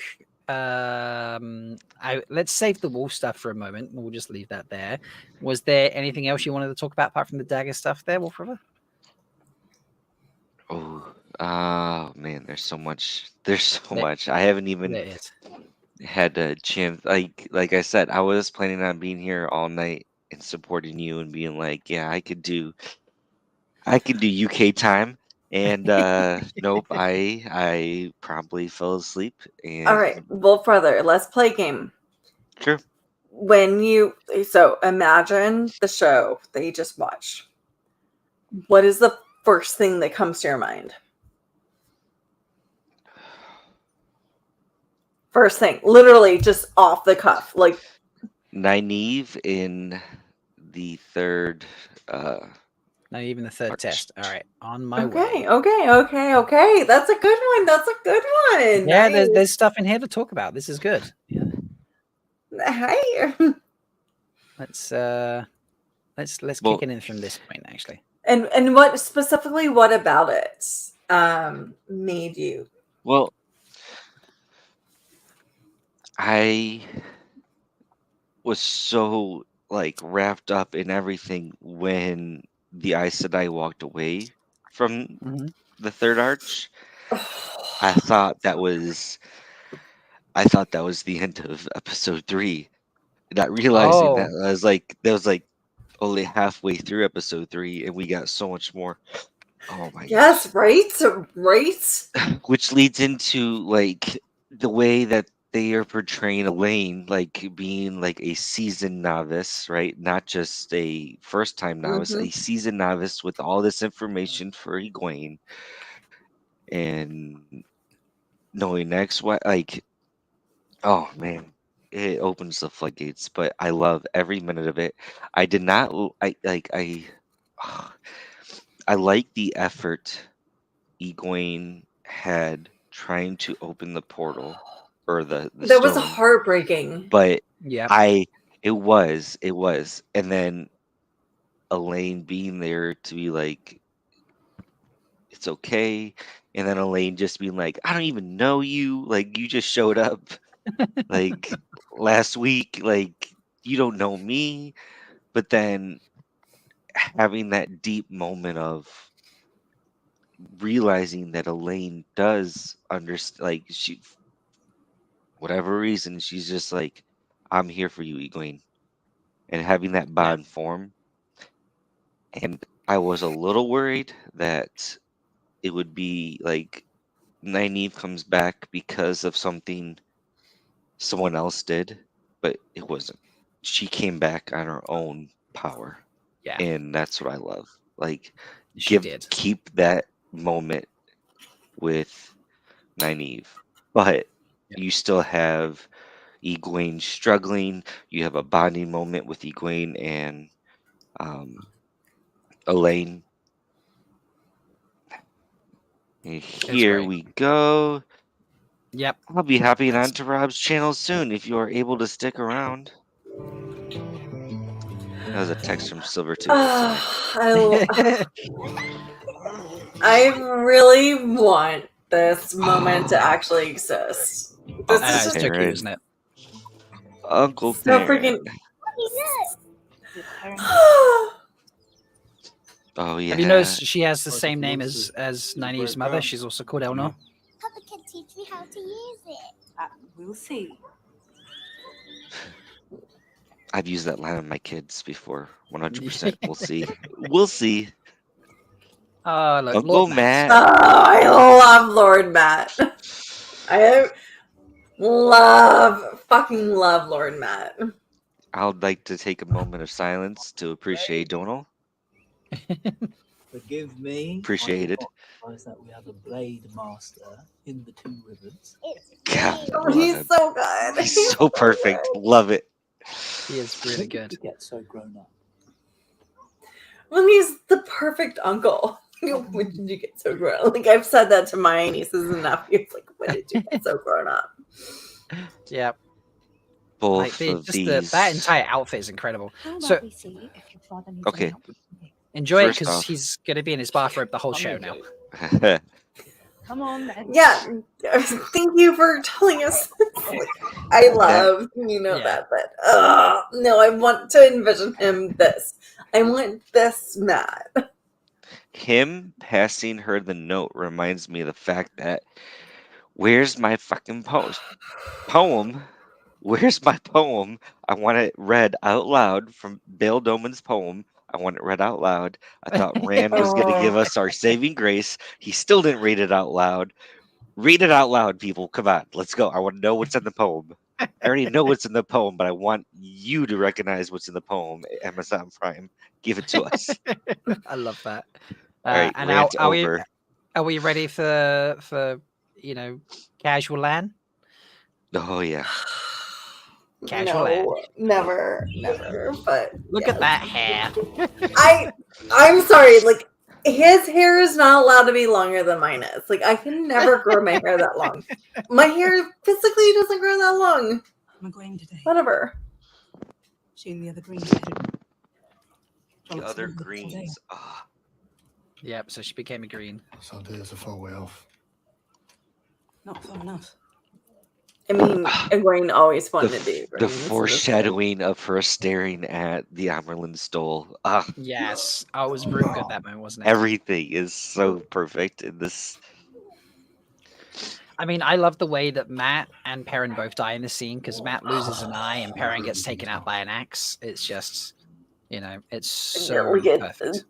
It's meta. It's so meta. Mm-hmm.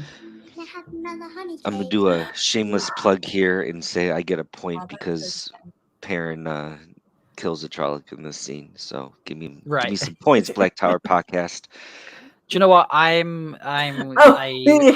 have something about this I don't like, and that is honey cakes are mentioned like twice, and yet we still don't see a honey cake. I'm like, Sarah, make them put honey cakes in. You're the book expert. You know we need honey cakes. Well, the only cakes that go to is to Matt and sweet cakes. It's not honey cakes.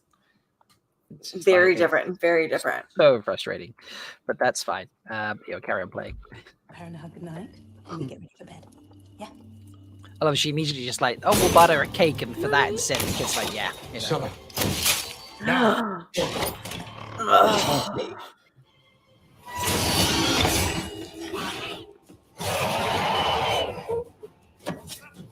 I need you to be brave, girl. Just stay here. And the mirroring from a first test in this moment is great. Agreed.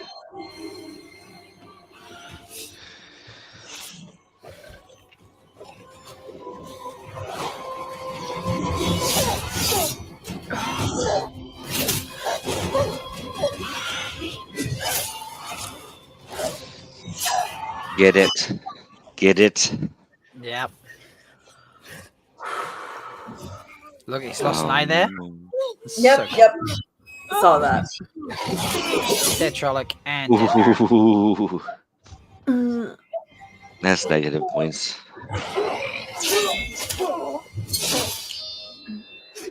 Oopsie. And again, Daniel Henney gets stabbed and bleeds out. Like, this happens so much. Hey, you know what?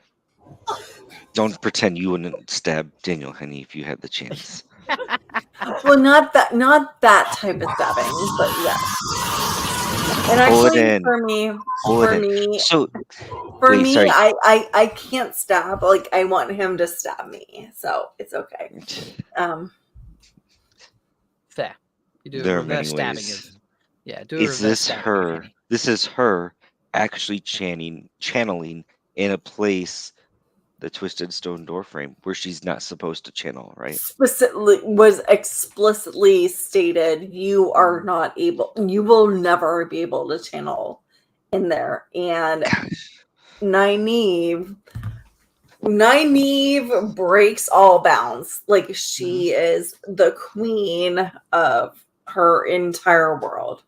Yeah. Not the world, but her entire world. Her entire and she doesn't even know it. She boss bitches shit that she doesn't even know she's boss bitching. It's so true. put my drink down because I got to experience this with hands.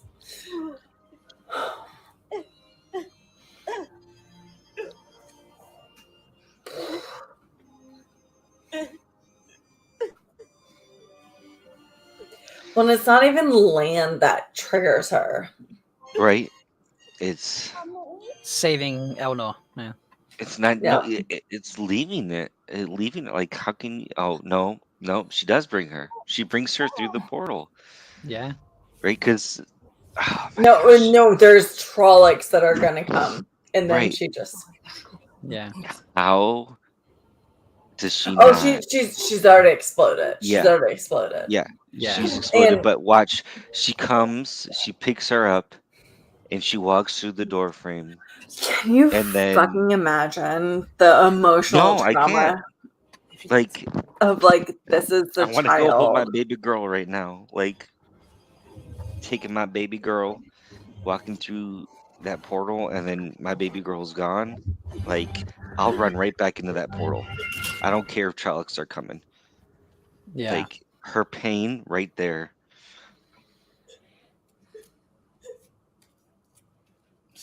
This Oh, is but she's so good here. This is perfect. She just went through the loss of a child and everything else. Mhm. God, the White Tower is such a terrible place. Yeah. Sorry.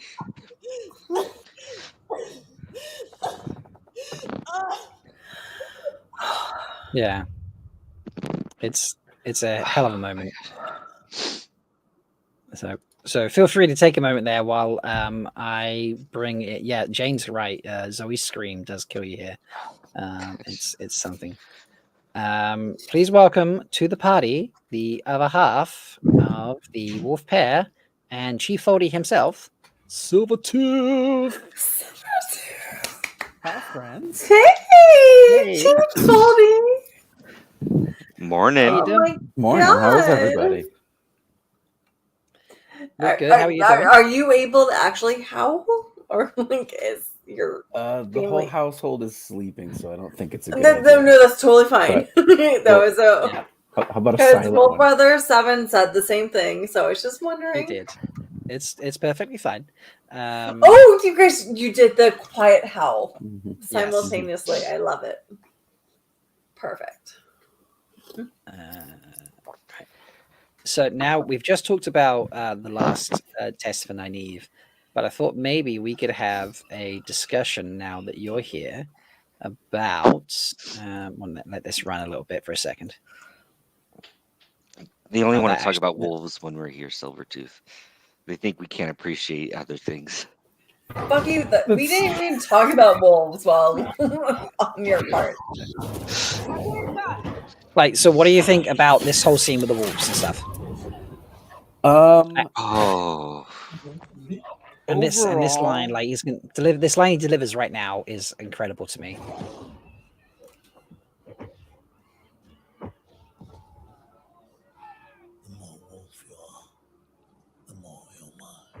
Like that's what a line. Devious. Yeah. Yeah. I love that they're playing into that. The more he struggles with the wolf, and it's a great way to show it, right? Because obviously we're not getting his internal monologue. So yes. It's a great way to show it, especially The with source issues like, you're getting it from. Oh. yeah. Yeah, it's perfect. Especially because he still thinks he's the dark one. So Yeah. Yeah, he doesn't have the context of it just being Ishi, Yeah. which is still horrifically bad. right. Yeah. You know. But yeah, it's no, I thought the scene was done well. I want to see more, but Just a little bit. Just a little bit more. I ended the third episode just being like, no. I can't wait a week. No. Oh, I thought you were saying no because of what happened in the episode. Oh well, I mean, there's that too. It's more about like I need more right now. You need more right now. Oh Yeah, my fair. gosh. The fact that it still blows my mind. I was sitting at work and yesterday, and then everybody started posting their non-spoiler takes of the first 3 episodes. Yeah. And like I messaged my boss. I was just like, I'm gonna skedaddle for the week because luckily I have today off. And my boss is she's devouring Eye of the World. I gave her Eye of the World, and she's Much just G. diving Ramen rattle into for it. that. And I was just like, I'm gonna skedaddle, and she's just like, have fun. Oh, She that's knew great. exactly what I was gonna do, and having fun for the day. Oh man, everything. All what you guys said, I shouldn't have watched it, but I ate it up. I ate everybody's stuff up, and I was doing so well trying not to spoiler myself for anything. Oh, And I didn't watch what any they of the did, previews. Yeah. what they did with Perrin in this season, I am such a everything much but his better. hair. Actually, I don't care for the hair, but it's okay. I'll tell the wig department, so don't worry. That's all right. It's all right. Because it's actually a wig. Well, yeah, makes sense. I love the hair because it's very natural. Like it's something that shows don't show about African American hair, it's described as nappy, but like no, it's just like they just Yeah. I am not gonna attempt to go there, but I know that is great. I mean, like, to be honest though, if I'm gonna pick a bone with any hair in the season, it's gonna be Bale Doman's upper lip. That is like my one complaint. Really? I told my whole family I'm rioting.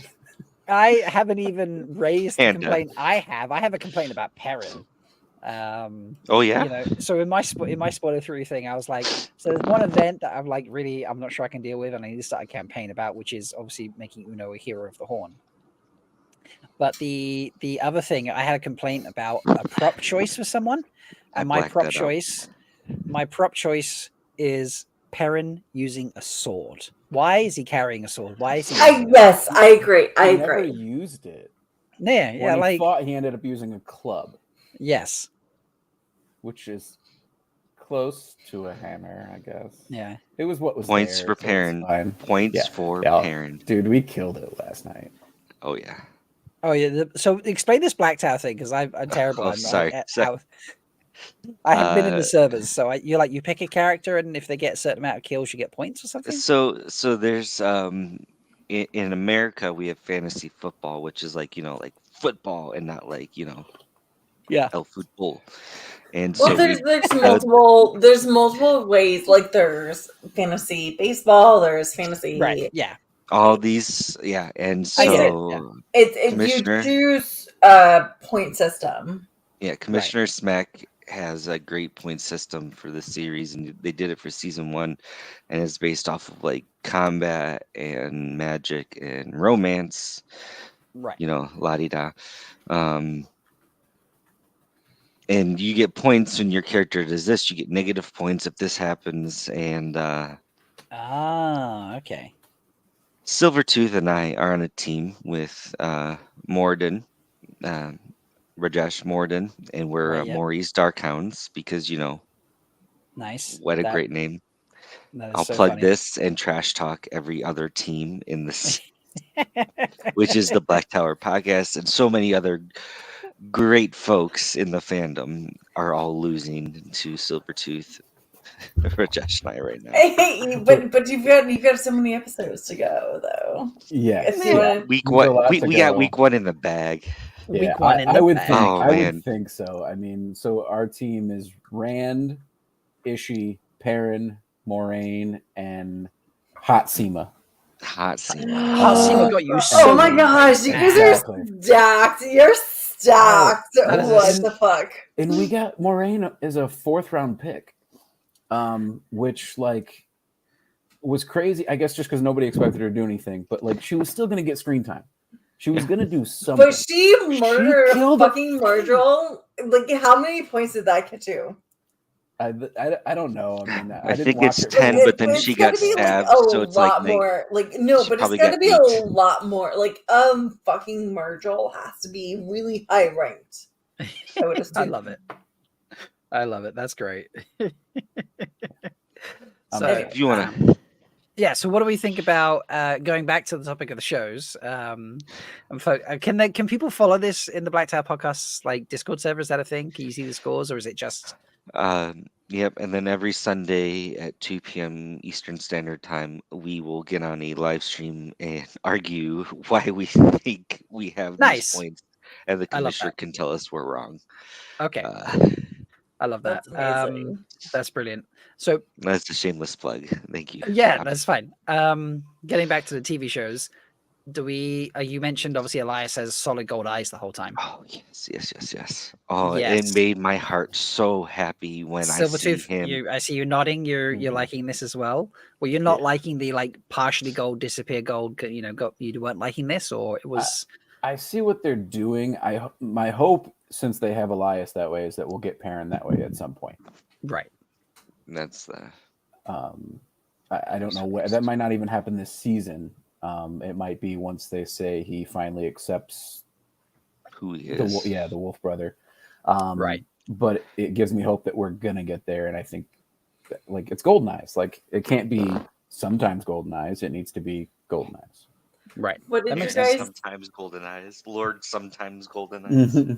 What did you guys think about that conversation with Ishii and Perrin in the back of the wagon? Yeah, the more wolf you are, the more you're mine. Like, that's got to have some ramifications, surely. I think Silvertooth alluded to this earlier. Like, I mean, that's every time we have that conversation in the books, it's in Perrin's mind, right? Which conversation, please expound. Oh, sorry. Every time Perrin's like, I can't be more wolf than man. Every time we have that conversation, it's a thought or it's a conversation with Hopper. And the fact that they bring it forward and lay so much weight to it with that conversation with Ishii, I think really drives that point home. So And it shows Ishamil being manipulative, right? And it does, yes. Which is perfect. Like, because obviously as book readers, we know that's not true. But spoiler alert. Yeah. Well, we're full spoilers. You're good. Okay, my fault. Wasn't even thinking about that. But no, we're full spoilers. You're totally fine. We'll go back to this Silvertooth. Yes, please. I'll leave. Bye. No, stop. No leaving. You must stay.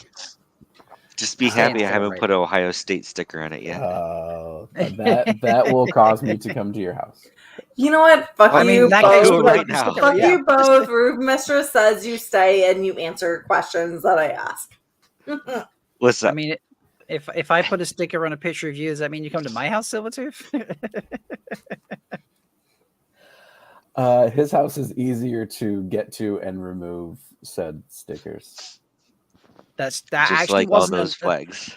I just want to be honest, that wasn't a no. So I just want to point that out. You said easier. He didn't say no. So send you some Ohio State stickers, Rob, in the mail, and I'm sure that'll get God. it right over there. Seriously. Sorry, I'll stop. Next. Next. What do we think about Gary Beadle as Elias? Like, how do we think of his portrayal? Oh my gosh. Okay, so I loved it. Yeah. I was watching it, and people were like, "Oh, wait, they're making Uno a sniffer." I was like, "No, that's not how that conversation went." Although, for some reason, every time Uno talked, it was very hard to hear on the TV. So that was a me thing. And then I love that combination. Like, your sniffer is your wolf brother, and it's Elias. Yeah. And then Gary Beadle, fantastic. The wise, the all-knowing Elias. I thought he did fantastic. I think it was kind of speculated that Elias would essentially replace Huron as the sniffer. So Yeah. Combine those roles. I think that makes a lot of sense. What else is, Huron doesn't really show up until the end, I believe, after that. So it made a lot of sense to give it to Elias and factor in the Wolf Brother thing. I thought it very interesting to have the visions as part of the Wolf Brother. I'm still not sure how I feel about it. Right. It's a way to show that they have some kind of powers. It's just so different from the books, unless they're going to somehow tie that into the wolves, which I don't know how you do. It was cool. Like I think a non-book reader would find that interesting and cool. Just obviously as a book reader and a Wolf Brother, it was an odd choice to me, but I didn't necessarily dislike it. I guess that's a lot of words to say it was fine. Right. Like, it took me a minute, and then I realized, like, oh, this is the fly scene. Yes. Right? Yeah. I was like, I love that we got that scene. That's an interesting take in how they did that. Yeah, but it still works for me. It still very much felt like the book scene. It was literally just a case of Perrin was stood there instead of Rand. That was basically the only difference. Except it didn't repeat constantly, but I'm like, nah, I was okay with that. Yeah, we didn't need all that. No, it doesn't need to repeat 4 or 5 times like a different flicker. Like that's unnecessary. But it also had the reflections of the past that Perrin had from the battle scene. And so there was a different type of reflection. Yeah. It was very cool. Wolfie seems to have chopped off for a second. I'll just do that. We'll bring him back when he's here. So yeah. So Silvertooth, I've been asking everyone when they've hopped on. I haven't done this to you yet. Do you have... Did I ask you, do you have a favorite episode? No. No, I didn't think I did. So do you have a favorite episode of the 3? Probably either 2 or 3. I would probably say 3. I liked them both a lot. I honestly, if I'm going to give it an overall rating, just like so far the first 3 episodes, I'm going between 8 to 9 out of 10. This was to me such a step up from last season. Right. In so many respects. Don't get me wrong, there were still some things like we already talked about. I'm not sure how I feel about the Perrin visions. There's there are very little things that I want to see what they do with. But I just think every little thing to the writing, the production, honestly, even the acting was better, and I didn't dislike the acting last time. I think some of our actors shone through a lot more, and maybe that's just being more focused, because obviously the beginning of it last season was them as a group. I get that they separate, but it just felt more one-on-one time. Even Logain and Nynaeve are separated enough in the tower that you get, you get them as focal points. And I really enjoyed that because I think every single one of them killed it. Honestly, Elaine was fantastic. Oh my god, her micro expressions. Yeah, she killed it, and immediately I went yes, like as soon as she started talking. Honestly, it was like perfect. Yes, perfect. Kevin's going to lose his mind, or probably has lost his mind. Yeah. I already saw a Twitter post of him. Oh my god, in love. Yeah. And then Donal as Matt just immediately, because honestly last year Barney was probably my favorite of everybody.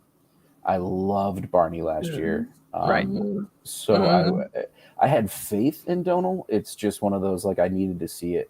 And it wasn't his first scene because I don't think he did enough in the first scene, but I believe it's episode 2 when it's the scene when Liandrin locks the door and everything, and he's following along with it, and then watches, he does the little hand motions when she walks away. That was Good just job. perfection, Matt. Like the little, he like kind of jumps up and starts to get into. It was just perfect. That Well, and then after like he literally like walks away 1, 2, 3, 4, 5. Count 1, 2, 3, 4, 5 in his brain. He's like, okay, now I can get up. Yeah. It was I love just that was immediately. I was like, yep, he's gonna do great. Yeah, he is. All right, folks. More people joining us now. Please welcome more of the wonderful Europeans. That a couple have joined us today. Here's one more joining. Please welcome Zuriel to the party. Hello. Hey, Zuriel. Happy season 2 day. Yeah, happy Premiere Gaidon. Like, how are you doing? I see the wine. You're in Yes, good the company. wine, Layers the on cheese. Hey. And look at that. Like, yeah, look, we're almost Yeah, matching T-shirts. I have this year's one. You have last year's one. That's amazing. Well, So, I will have the next year's one in a week, Yep, I guess. literally. We will both. We will both. Yeah. Oh, But don't. cheers. Cheers to that. Oh, I miss And it. I want to do it and so bad. plugging again. You can still get virtual tickets. You can still get virtual tickets. I need to do that. For Valkyrie Con is what we're talking about. For my convention, Valkyrie Con, which is officially next Saturday. But there is, because people arrive on the Friday, and the hotel is it's a business hotel, so booking Friday would like double the cost of everything because it's just everybody wants the Fridays. So yeah, we have like an unofficial meetup on the Friday and a special hunt for the horn adventure, and then Saturday and Sunday we have some fun. So you can come and join and see all the craze there. See, craziness for. I got it. I'm ready. You did? Yep. Come and join us there. And yeah, it's going to be a huge amount of fun. It's the last time it's in Manchester. Next year, folks, it's going to be in Prague. So you'll have time to save and look at flights and stuff. I will have dates for that confirmed by the end of the year. It's going to take me a smidge longer to confirm with the hotel than usual because it's obviously a new hotel. And we need to just go through logistics and stuff while we barter and do all the other things we'll need to do. So, yeah. But that is not a now problem. That is not an now problem. So, That's not a now problem. Zuriel, I am asking everybody if they have a favorite episode of 3. Okay, so right now it's a bit hard for me to say what happened in each episode because I just watched the 3 of them together. Agreed. I think 2. Okay, but cool. I can't say why because I just it's just like you're also allowed to say all 3. You're also allowed to say all 3. Oh, they're pretty awesome. Yeah. I mean, I do have complaints like what you said with the sword, yes, with Perrin and the sword, but overall it was really good. Yeah. So, is there any particular moment you wanted to chat about? Is there something you're like, I really want to say this or say that? Yes, you were talking about the test, Nynaeve's test, and I think it was done really well, the entire sequence, right? So we had this, oh, is it over? And she left. Oh, no, she's still there. I think they made it too easy for her. She left when everyone died, and she got to take her child with her. And she did nothing for that. It's not like in the books, she made the gate to appear. She didn't actually get to take her child. Yeah, and so she got the gate to appear by herself. And here it was like, oh, I have nothing to lose anymore. I'm saving my child and skipping dodge. So it was a bit smidge, too easy, I think. It was still devastating for her, but as a test, like leave everything behind and choose your destiny in the White Tower. That didn't work for me. I was thinking it will go more along the lines of, okay, I'm living my peaceful life here, but shit's going on in the big world, and I'm missing out on that, and I'm not saving the world. Like, Rand had in his flickers. Like, right. I'm farming here, but the Trollocs conquered the world, or something like that. And she will have some moment and make it work, and it didn't happen. So that's just my opinion. No, that's fair. It was a really good sequence. It was really devastating, and well, casual Lan is a treat. Yeah. Wolfie, what do you think? Like, now having heard that, do you feel that, you know, she went back when she had nothing left to live for? Like, the test didn't work out? How do you think? You kind of sold me a little bit on Azuriel, to be honest. Like, I'm looking at this thinking, yeah, actually, she waited until she lost everything before she's like, okay, I'll go back to the tower now. I can't get past I'm holding a child 1 second, and then I get through the doorway, and my it's not child there. is Yeah, gone. that's devastating. Oh my gosh. Yeah. So yes, I think I see a little bit, like, I can see where you're coming from. It was a little bit too easy to make that choice because she had already lost almost everything. Almost everything, yes. Because she still had her daughter. Mm-hmm. But then, yeah, it does kind of like it shows her channeling, which she shouldn't have been able to done. But I think that it would have been better if it showed her channeling the doorway open, right? Is that how it happens in the books? Yes. If she That's what I channeled thought. the doorway back open, that would have made It does appear once she channels, though. Like, she channels to kill the Trollocs, and then it shortly after that appears. Actually, don't use reason with me. So there's a flicker when she sees Lan for the first time. There's a flicker of that. Yeah. And look, but it's not. It doesn't fully come. Like, you don't hear the voice. But then at that moment when she's about to, like, everybody's dead. Like, all of her loved ones are dead. The arch fully forms. It never fully formed. And this is where you're like, at some point, like, I'm sure, like, I'm going to eventually stake my flag on this. But Anna's made a great comment. She needed a way out for her child, and she made one. If that's how they've done it, that is some serious foreshadowing for a later situation. Well, and yes, and that's some serious credit to the writing. Yeah, if that's deliberate, then that is serious credit to the writing. Yeah. Which, if we haven't mentioned, writing and supporting the strike, the AFTA, AFTA, everything. Yeah, I'm gonna do another plug here. Yeah, please do support the SAG-AFTRA strikes, folks, if you haven't been doing that already, just by raising awareness.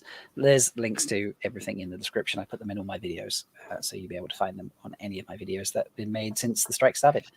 Yeah. But yeah, that's a really interesting point. I absolutely loved those scenes overall. I thought the first two were done. So they were definitely, maybe they weren't exact to the book, but they were in the spirits of the book for sure. Right. It was, what actually, was. I think the first one was way better because Nynaeve's scene in the books was her essentially fighting Bilal and, like, this nightmare maze. Yep. And showing in the show, showing her trauma, like that scene with whatever happened with her parents, and, like, just knowing that it was never gonna end. Like, it was not a good situation. And hypothetically, if she had stayed, like, she could have attempted to do something. Right. No, I thought it was done really well. I think my bigger complaint than Z's complaint on the last one is just that it was, like, clearly 6 years that she spends in there, because she has a child. Hi, little wolf brother. Oh, you're in my ear. She can't hear you guys. Oh, good morning. Good morning. Oh, good morning to you. So I thought that was just an odd choice. I understand why they did it. I think the first two, she does leave situations that were very difficult to leave. She's leaving her parents to die. She's leaving the two rivers to disease.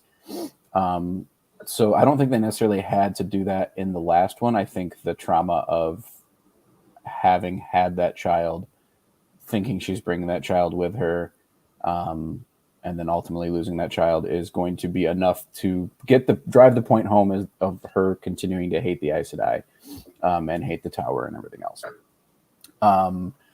I just thought it was an odd choice that it was, years that she's in there essentially. I think they did it for the suspense, to show like Right. she's leaving the tower and have this small twist moment. And also time flies really differently, so Right. Yeah, like I said, I get it. I just thought it was kind of an odd choice, but I understand why they did it. I think it worked. They accomplished what they were trying to accomplish. Yes. It's us who have Right. Yeah, again, if you're a non-book reader, you're seeing that scene and absolutely, I mean, loving it is a hard way to say that. You're devastated by it. Like, it was a great scene. Just, obviously as a book reader, you're going to kind of be like, So when was the moment you realized it was still part of the Terangriel? Yes. So, Zyriel, you go first, and then right over here. when the gate appeared. But we No. were watching with Mr. Z, and we were like, "What? That's it? They didn't show us the third test? What? And then and Mr. Z was like, "You just met Lan like that in the woods? How did that happen?" And yeah, so I didn't figure it out until the arc showed.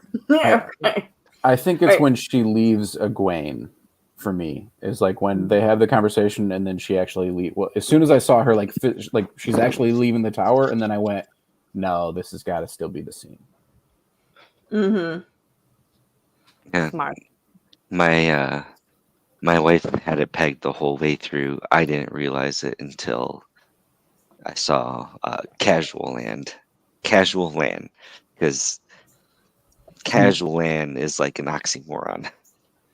You missed the arch when her and Lan are kissing or whatever, when she first leaves the tower. Yeah. No, long hair Lan. I know, but I'm saying, like, you're saying you didn't realize it until then, but they showed the arch. Like, she's supposed to come back. Okay. As soon as Oh her... yeah, and then it disappears. Yeah. The Wolfies sassing each other. I mean, I'm down for that. That's fun. I did as soon as she came out of the archways, and it was that weird. She'd gone in. It was that weird. I don't know, mumbled, scrambled. Her in a red dress. By the way, Nynaeve, fucking killer in a red dress, right?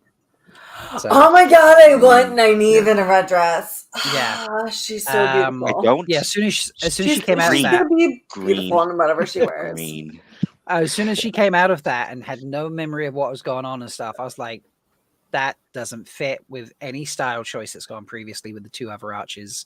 She's clearly not come out of the archways. This is, I was like, this, well, it's 99% sure. And then when she turns up and lands like, oh, I came because I heard you were doing the archways. I was like, he would not do that. This is still, still in the archways. So, yeah. He would do anything for love. But he wouldn't do that. But he wouldn't do. I would do anything for love. All right. I need that to I be have in to the get my background kids of to the show school. now. I will jump back on if you'll have me later, but I gotta get them. Yep, fed. I'll still These be going pups for. I got about 3 hours left. The innkeeper may start earlier than 10 a.m. Eastern, but I've booked wonderful people until 10 a.m. Eastern, so I'm 6 hours in. It's the first time I feel like I've done this on 3 hours sleep as well, so I'm feeling it. You're doing exquisitely. That's why I had to disappear. I was like, I gotta go get a coffee. I'm feeling myself start to flag. I need to You're not human, Rob. I would do anything. Wait, dude, we'll have Rob. we'll hit up a DM at some point. I'll tell you what my week's been like. My week has been wild in terms of sleep. So yeah, it's been worse than usual. Wolfie, before you go, sleep on the 12th. Yeah, this is true. Any final thoughts, Wolfie? I want more. You want more? I love that. That's a great I final thought. need more. Sorry. You need more. Need Even better. more.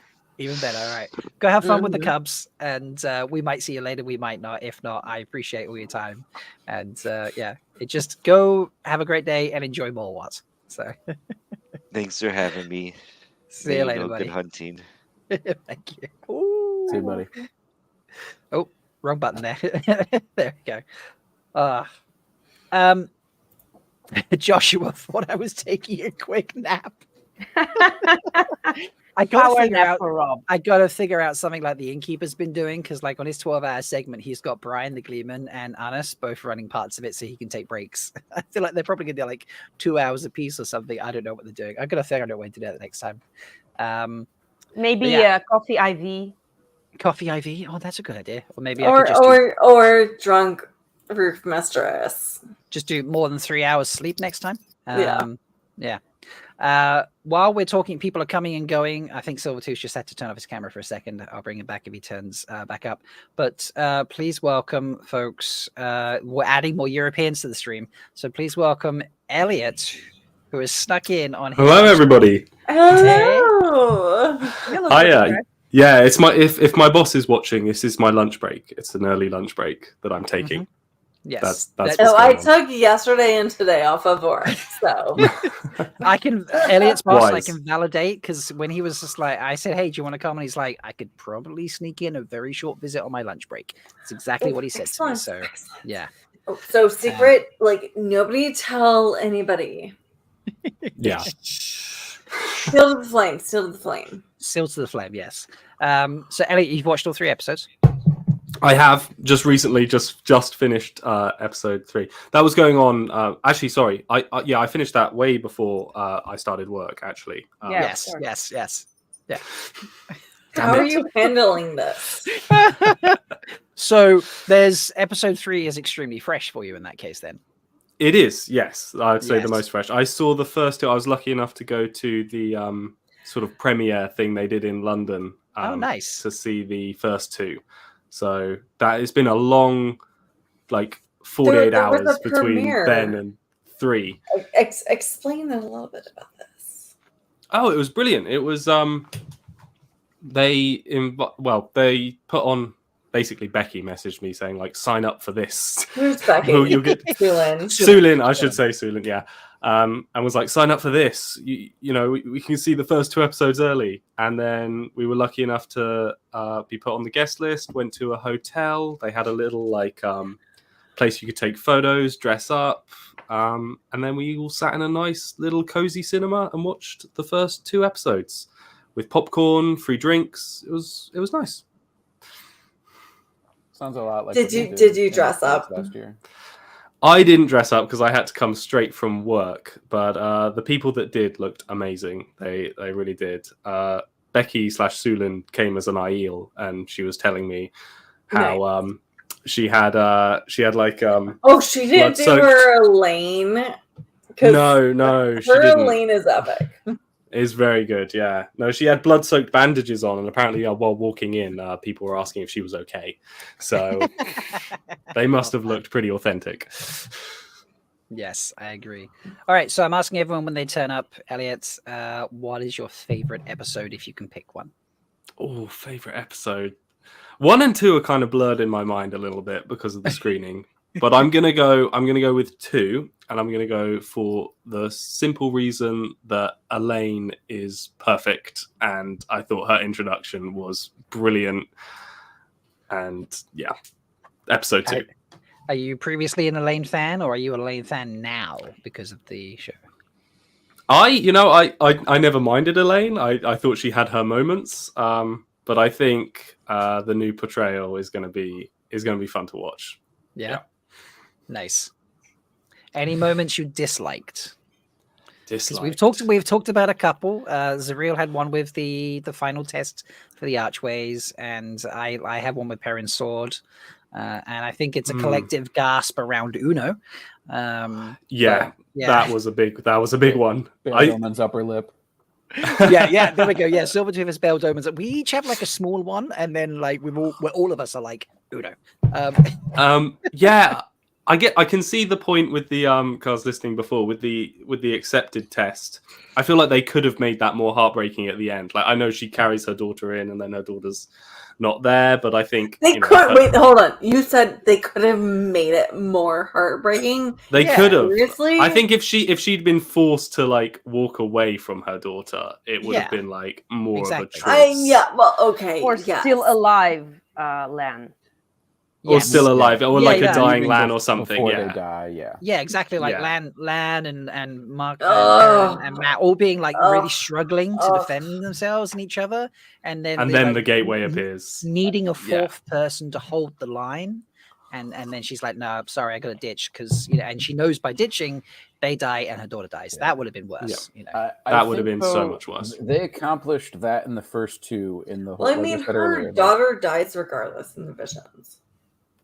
right? Sorry, I'm sorry, Selfish Faith, you were You're talking. fine. I like again the first two. They kind of accomplished that whole. She had to leave when in situations she didn't want to leave. That was very difficult to leave.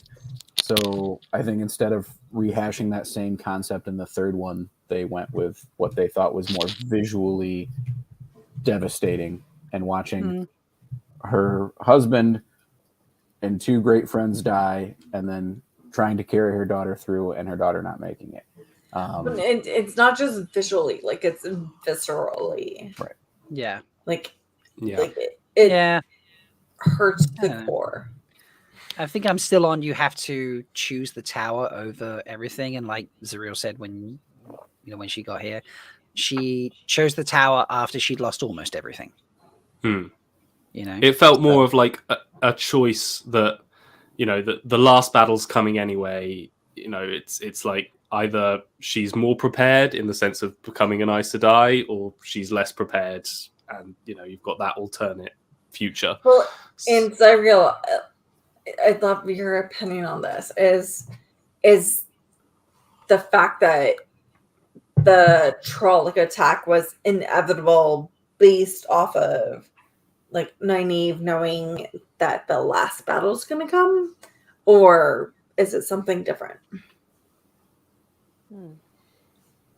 No, I think it's that, right? It's like, yeah, all the greens are going north and everything's happening, and she knows the dragon was reborn, or at least something.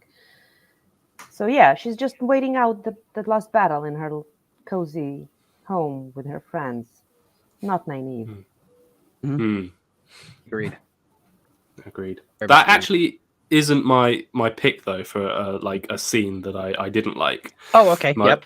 But I wanted to just briefly touch on it. The thing that disturbed me the most was the scene where Rand and Celine are about to get busy, and Rand starts channeling.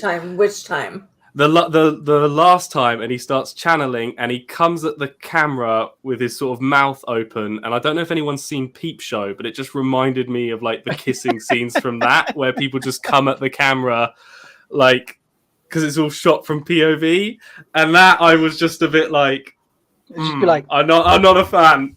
Yeah, like that. So that's a very British thing. Yeah. I love it. Okay. Do you? I just go for it, Zariel. Oh, I had another thing I wanted to discuss with you and Okay. have your opinion. Lan and Moiraine relationship. Oh, I mean, that's not my Lan. I mean, Lan is so full. He's so not just a warder. He's a full-grown character. I don't know. I'm missing words here a bit. And here it's like I'm a sidekick for Moiraine, and he's frustrated. He's very frustrated. Yes, he is, and that's not Lan. But I understand they need to have some drama here. But this is not the Moiraine Lan duo who are really actually partners in this, and not just like I don't know. That's not them. Yeah, I think it's similar to episode 5 in season 1, where you can't just have Lan stand there and not react. It's just not good for TV. So yes, the Lan we know would not have these visual outbursts, but that works better for TV. That's the only thing I can say. Yeah, I hear what you're saying, though. Yeah, I think the way she's decided that he needs to go, that she needs to continue without him. I almost get kind of a vibe that she feels like Moiraine is who you're talking about. Yeah, Moiraine. Yeah, if she keeps him around, all she's going to do is get the last king of Malkir killed. You know, she's decided that with him doesn't help her, and thus all it's going to do is get him killed, and that's a waste. And so she's trying to force him away, almost like they're in a relationship. She's like, I'm not good enough for you or something, and so I'm going to treat you horribly. So it's almost the inverse. Like, I'm so toxic, I'm going to force you away. Yeah, it feels like not I'm not good enough for you. Like, I'm so toxic. Yeah, I'm literally doing everything I can to make you hate me. And like when she's what they're doing, I think that is what they're doing here, but that's like so not them. Their relationship is so mature, and you don't need this teenage drama kind of for them. I know it's good for TV, but it's like they are partners. They've been doing this together and having a mature conversation on screen. What Verin says is perfect. Like, I love Adelais's like comments, and like it's so flippant and like, oh yeah, no, like you guys are just gonna like figure it out, whatever. Like, she's like, no, like, doesn't actually care about the relationship, but Verin gets to the core and talks to Lan. It's like, you've been talking. You need to listen. The point they made. Sorry, go on. And what he says, like, the first time I've ever been told I didn't talk enough. Yeah, I talked about Yeah. Sorry. Oh, Elliot. Sorry. Go ahead. No, I was just going to say a point they made in during the Q&A after the premiere and I kind of agree with, is I think, given how fast things are progressing, I think they're moving certain elements of the future plot lines forward a little bit with regards to Moiraine and Lan.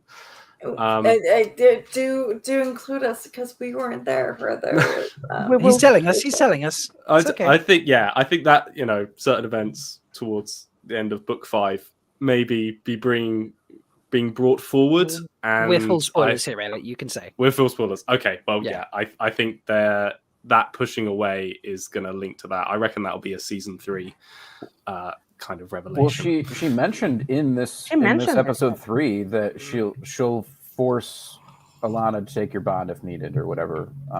Or however she worded it. It's interesting because he talks about not like the bond not being there anymore, but then it's like, I'll, like you just say, I'll make Alana take your bond if I have to. So But we also know that Lan ends up with Moiraine and Kyrian from the trailer. So was that in Kyrian? Well, I guess we don't know it's Kyrian. We know they end up together. Yeah, they end up on a beach together with the Shanshan. That's true. So I'm assuming that's fun. They also treat Moiraine as if she was stealed.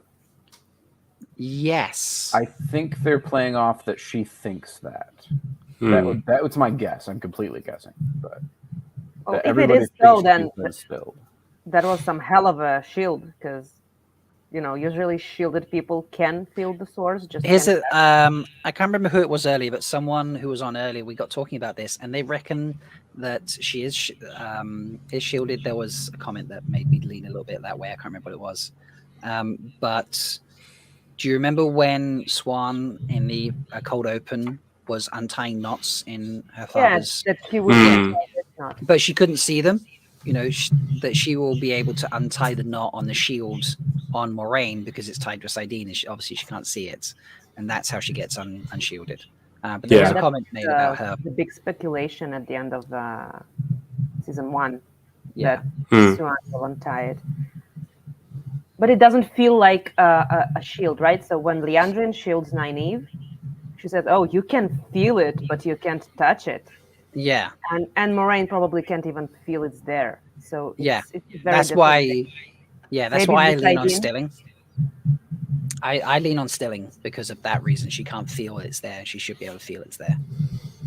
So I'm leaning that they just changed that slightly. Okay.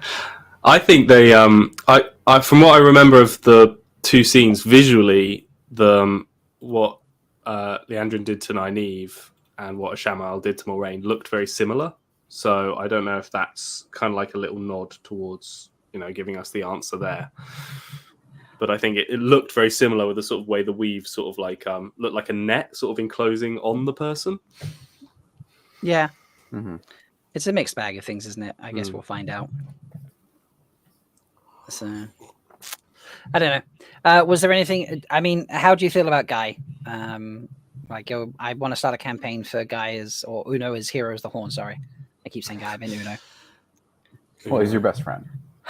Well, one of them. I have multiple best friends. It's definitely thrown it makes you feel like no characters are safe, which I think is quite a unique angle for the book readers going into the show. I certainly feel a lot more tension now towards characters and not knowing how long they're going to last.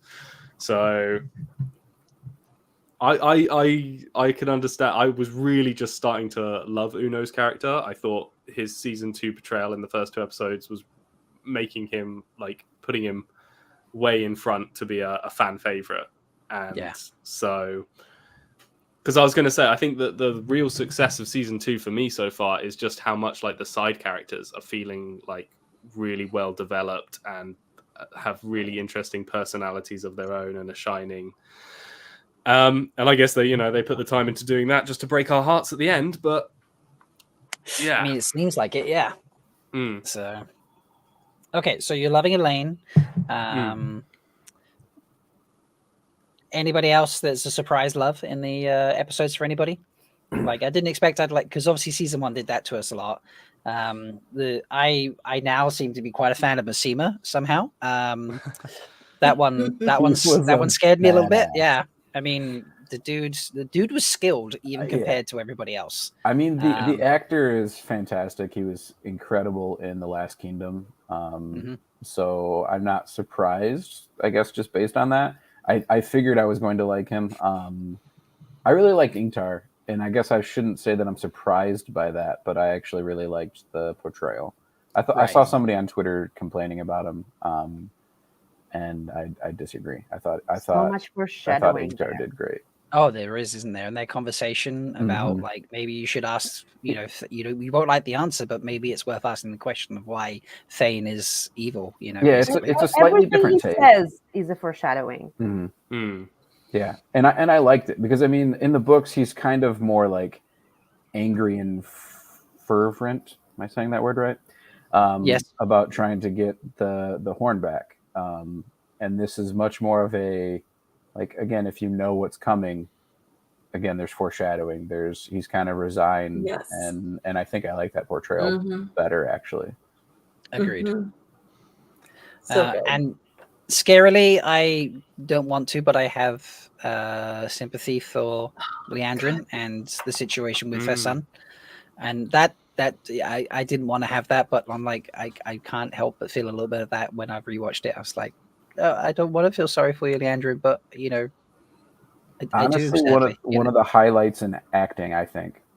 Yeah. And again, another thing that doesn't surprise me. It's not like she wasn't good in season 1. I just thought, I don't know if it was again the more screen time, the more focus. She knocked it out. She was fantastic. She's really top main character here. She's not even a second tier. Yeah. I agree. Any other moment that someone wants to? I think discuss? Z. Do you gotta go? Oh no. No. I do have more things, but yeah, go on. What you got? The weaves. The weaves? Yeah. So they gave this small, magic system thing that you take the earth from the stones and you take the water from the air, and that's not our magic system. I mean, it's a very frequent thing in magic systems in fantasy books, right? You use the 5 elements and you take them from wherever they are. It's not our magic system. It doesn't matter. I mean, I'm just saying it's a small difference that I noticed, and it can have implications on how they channel later. Like, oh, you don't have Earth here, so you can't do anything, or whatever, right? Yeah. And the hands. They force you to use the hands. It's like it's easier if you use the hands, and we see it's a problem later with if your hands are tied. Yeah, just 2 small comments on the magic system. Does anyone want to add to that? How do we feel about the weaves? I thought the color in the weaves. Again, you talk about everything being better production from the first season. The weaves were one of the things that jumped out the most to me. Is that like there's color in the weaves. I think they just looked so much better overall. So I hear what well, they had color within the weaves. Yes, and it's great. I think it's really good, and I don't mind what they did. It's just a bit different than. And they commented about it, so yeah. Well, yeah, Alana was explaining like, here's what Earth looks like, here's what air looks like. Yeah. The hands discussion thing really plays into the fact the White Cloaks like cut hands off of Ice Slider capture. Like that is a good callback to that situation, which I appreciated when they started talking about that. So, Silvertooth, you need to head out, I believe. Am I right there? Yeah. Any final thoughts you'd enjoy to leave us with, like, or you just want to give us a nice, quiet "ow"? Again, I think I enjoyed these a lot. I'm so excited for going forward. I don't know who all watched it. I know obviously spoilers. I didn't exactly mean to watch it. After episode 1, the what's to come. Yeah, I watched that. What they showed. I don't normally like spoilers. I mean, again, it's basically like watching a trailer, so I guess it really wasn't crazy. But it got me even more excited and stoked for the rest of the season. Like there were some snippets of scenes that I am so excited to see. So I think they did very well in these first 3 episodes. The hype is at an all-time high. I can't wait. Yeah. For more. I need more now. Agreed. Yeah. All right. Well, thank you for stopping in, man. I appreciate it. All right, for having me. Have fun with the kids and whatever else you get up to. Hope you don't have to. You're not working all day or anything. You take the day off. I haven't officially taken it off yet. Yet. I love that. But, all right. Thank you, buddy. Take care. Catch you later. I love that. I haven't officially taken the day off yet. Leia was very crafty. She's taken 2 days off. So, Smart. Yeah. And Wolf Brother did the same thing. So I don't work Fridays, though.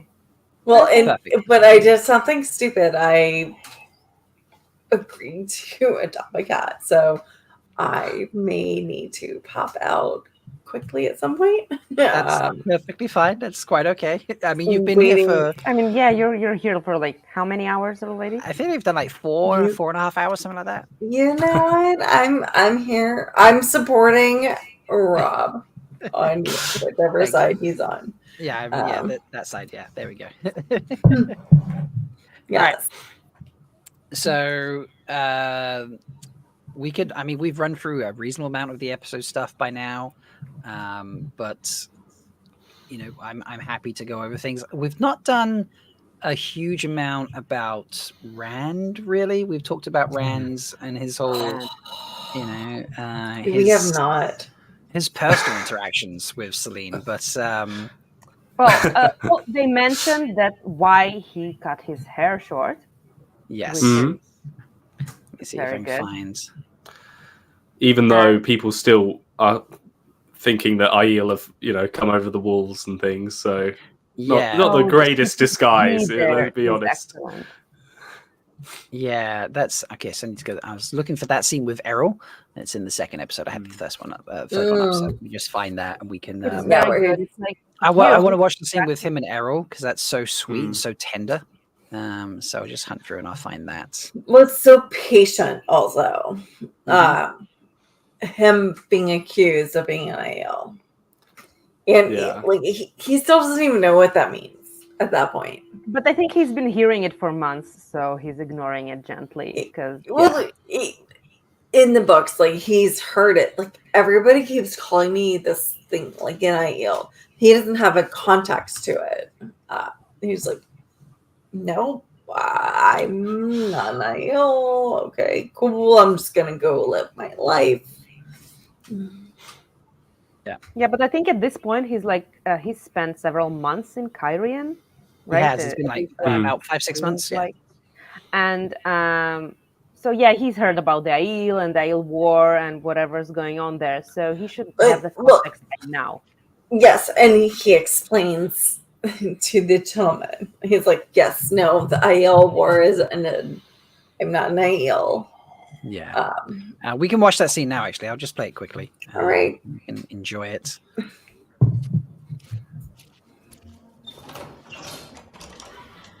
Oh, no. This is so cute. Where is it? Hurry, someone! The Aiel have breached the wall! It's just me, Errol. I need to let in. How did you get past the guards? The guards let me in like they do every day. The Aiel war was over, my friend. 20 years now. Want to go for a walk? We met before, eh? We have. This isn't some dirty trick. No. I want to join with them. He's just so tender like now. Like he's, genuinely cares for this guy. Yes, it's amazing. It's a great way of getting Rand, like getting the audience to really feel for Rand, I think. Yeah, I agree. Bloody eyes in the whole place. Coming to take me for a walk. We get to start fresh every day. I also feel like in this moment he sees, someone who's gone mad through, in this case, PTSD and probably other trauma on top of that. That's a very it's probably healthy asylum, by the way. Yeah, exactly. Yeah, it's and I think Rand's looking at him being like, I could end up like this one day, and he has a lot of sympathy for the guys involved. So Vicious fighters, you lot. I saw one cut down a whole brigade on his own. And the women, even fiercer? Even fiercer. It's like they have this conversation like every day. Yeah. But then the moment where he talks about, like, I'll bring my sword and we can practice again. Like, there's a nice little nudge that he's been practicing. I'll try to sneak my sword in again sometime. It's great they got the sword forms in. I think that's something Yeah. that I think I missed in season 1. Absolutely, yeah. Cutting the clouds. Kissing the animals. And then this guy. Ugh. Bloody glory days, right on that? Get out of here now, come on. It's easy to wind up that one. How did he even get a job here? Like, what was the interview process? It's not tough enough if this is who they're hiring. Yeah, this is true. Yeah. Especially because he gets the VIP prisoners. Yeah. Well, the thing is, nobody wants to work at places like this, and then you get bribed, and you accept bribes. That's fair. But just the way Yosha like makes him feel better now is just,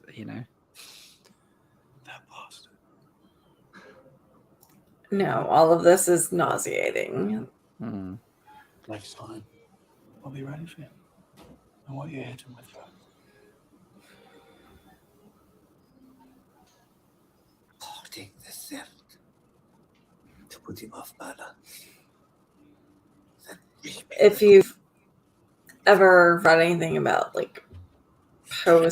specifically post the Great War, the World War I, there was a lot of people who just saw a lot of shit. Yeah. and just had no way to process it. So like it's post World War II, everyone just went through. But World War One was all the gas, all the like close and fighting, and it was a lot of emotional trauma. Yeah. So but the way he deals with that, it endears you to Rand. You know, and I just love that they put that in there. He's doing it to get to Logain. We see that very quickly. He absolutely is. But he's not being malicious doing it. He's genuinely caring for that guy, you know. So and they're giving so many elements here, like that he looks like an Aiel, that he's practicing with a blade master, that there was a war 20 years ago. So much information, and just that's brilliant. Yeah, it's a nice little. It's a great scene for just delivering exposition, but in a really nice way. And no sex. In a way that, you know, endears you to the characters even more. Like we love Errol now. We'll probably never see Errol ever again in the show, but we're like, oh, Errol, he's so sweet, you know. So it's I know, teach me sword forms, please. Yeah. That's just classical Jordan, right? Writing a POV character for 2 pages, and you love them for the rest of the series. Yeah. Until the TV show beheads them. Sorry, puts them on the spike. That was brutal. That was brutal. Oh, that was not cool, not cool, not cool, Rob. Too soon, too soon. Yeah. And I was that spike. You know, every time they bowed, you think, "Oh my God, you're gonna bump into that shit." And yeah. Like you think, like, what a terrible place to put a spike. Like someone's gonna, oh. I think that's why the spike's there, when they can be like, you know, we'll make you bow on this instead. Yeah. Daniel in chat has just asked, don't you think it was super out of character and kind of horrible that he beat that kid to a pulp? Though it is. I understand where you're coming from, and it is brutal and very horrible. But if you listen carefully in the scene, there's voices whispering in his head to kill him. So I think it's Rand trying to put him out of commission so that he can take his spots. And then in that moment of you know, losing control, the voices and the madness and the power that's trying to overflow from him, he's trying to control and contain, pushed him over an edge a little bit. So I don't know how anyone else feels about that. That's how I feel about it. What is... Are you talking about the dude who was a dick? Yeah, because later that night he goes out and then Rand... Yeah, no, like, I think it was very much passion driven. Like there was definitely a little bit of the madness that was there that let him go overboard. But that was, I think that was a lot of Rand to his core. Yeah. I think the madness like increases whatever you're feeling. So if you're mad, you're madder. If you're loving, you're more passionate. I think that's kind of plays into that. Yeah, that's fair. And it's a large part of Rand's character, isn't it? It's sort of doing these big over the top things in the moment and then seeing how he like reacts and like feels about it afterwards. I mean, that is Rand. Yeah. And how to about me this is to Queen. Oh yes, they have. Yeah. So in the dinner scene, which is in the next episode, it's in episode 3, isn't it? That one. So I'll French. switch over here. Very French. Oh, beautifully French. That was so much fun to see that scene. I love those costumes so much. I love the set, the costumes. I have to say though, I didn't love the scene. I thought it felt a bit like forced? Obviously it was forced. The reasons they were there, like he had to get the wine. I was like, I don't know that this is the best segue to getting this scene that needs to happen. But I guess you know it's condensing it down, isn't it? So it's, if you don't know what you're missing, you don't so much notice it, I suppose. I think also that was like Celine's way to push him into the high society. I mean, we know she's pushing him to channel and she's pushing him to do. Well, and because you guys know I'm a costume person, so what I loved from the Foregate earlier was a much more common, like it was much more of a easy breakdown with the half kimono. So when we get to this, like right here, with Celine, she's got a very structured style, but she's got this kimono. Yeah, it's like a kimono top with, like a with, French, with the petticoats, with the petticoat yeah, the below French it. petticoat. Yeah, blends so really it's well. half. So it's just the half. Hmm. Um, Whereas this lady here is like very much all French outfit going on. So oh no, yeah, no, no! She still has like the pseudo kimono. It's not quite as nuanced. Like it's yeah, much more. yeah. It casual. almost looks like a jacket instead, doesn't it? So Well, yeah. So it's almost like a robe that goes over what she's wearing, but it's in the style, the Japanese style. And do we like Rand's red coat here? Yes. Yeah. Also, let's hope he keeps it. Is it heron or cranes? I think they are cranes. Herons and cranes are very, very similar. In terms of like just. Oh, rough they are looks. golden. They are golden. This is true. This is the next hair or hood, isn't it? Cranes or hoods. Cranes, yeah, cranes or herons. That's a good point. So no, it's a very man's looking fresh. Yeah, I can't wait to Celine see. is like, keep that coat on while we fuck. Yeah, seriously. Later on, she's like, "No, be a lord. I need my lord." That's. I have never said that to one of my partners. Like, no, just keep that on. Whatever. Just take me the way you are. As long as you take off your socks, I'm fine. I'm kidding. Elliot, you were saying. I was just going to say I'm looking forward to all the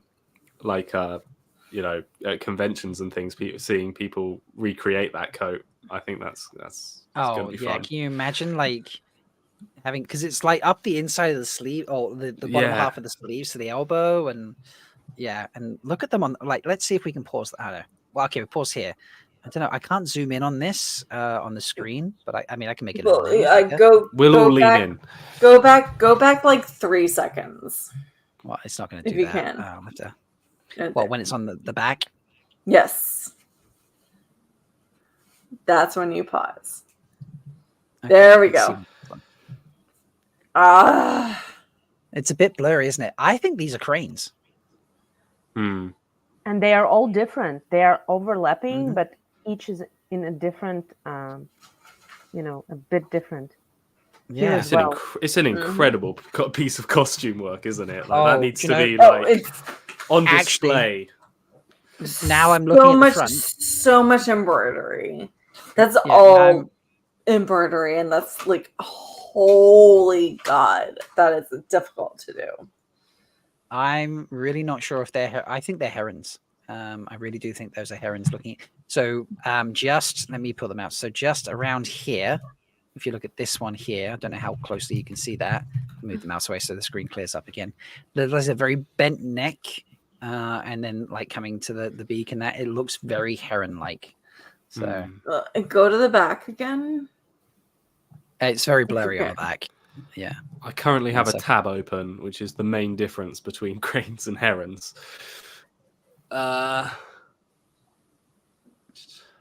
Apparently, it says their flight patterns and their calls are the main ways you can tell the difference. So that's not going to help us. That does not help.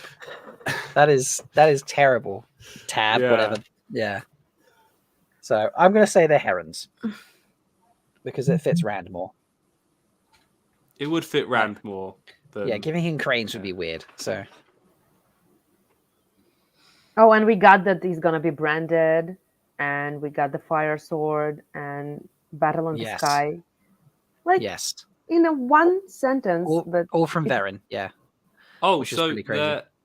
Apparently it's the heads you can tell. So a crane's head is bare, whereas a heron's head is feathered. Oh, okay. I need to go to the other scene to get closer to see I the don't head think again. we can see it from this. It's Oh, not- wait, no. I think we do have some hair feathers. Yeah, they look feathered. So which one is Herons, feathered? herons it is. Herons it is. Oh. There we go. Very good. Ah, damn it.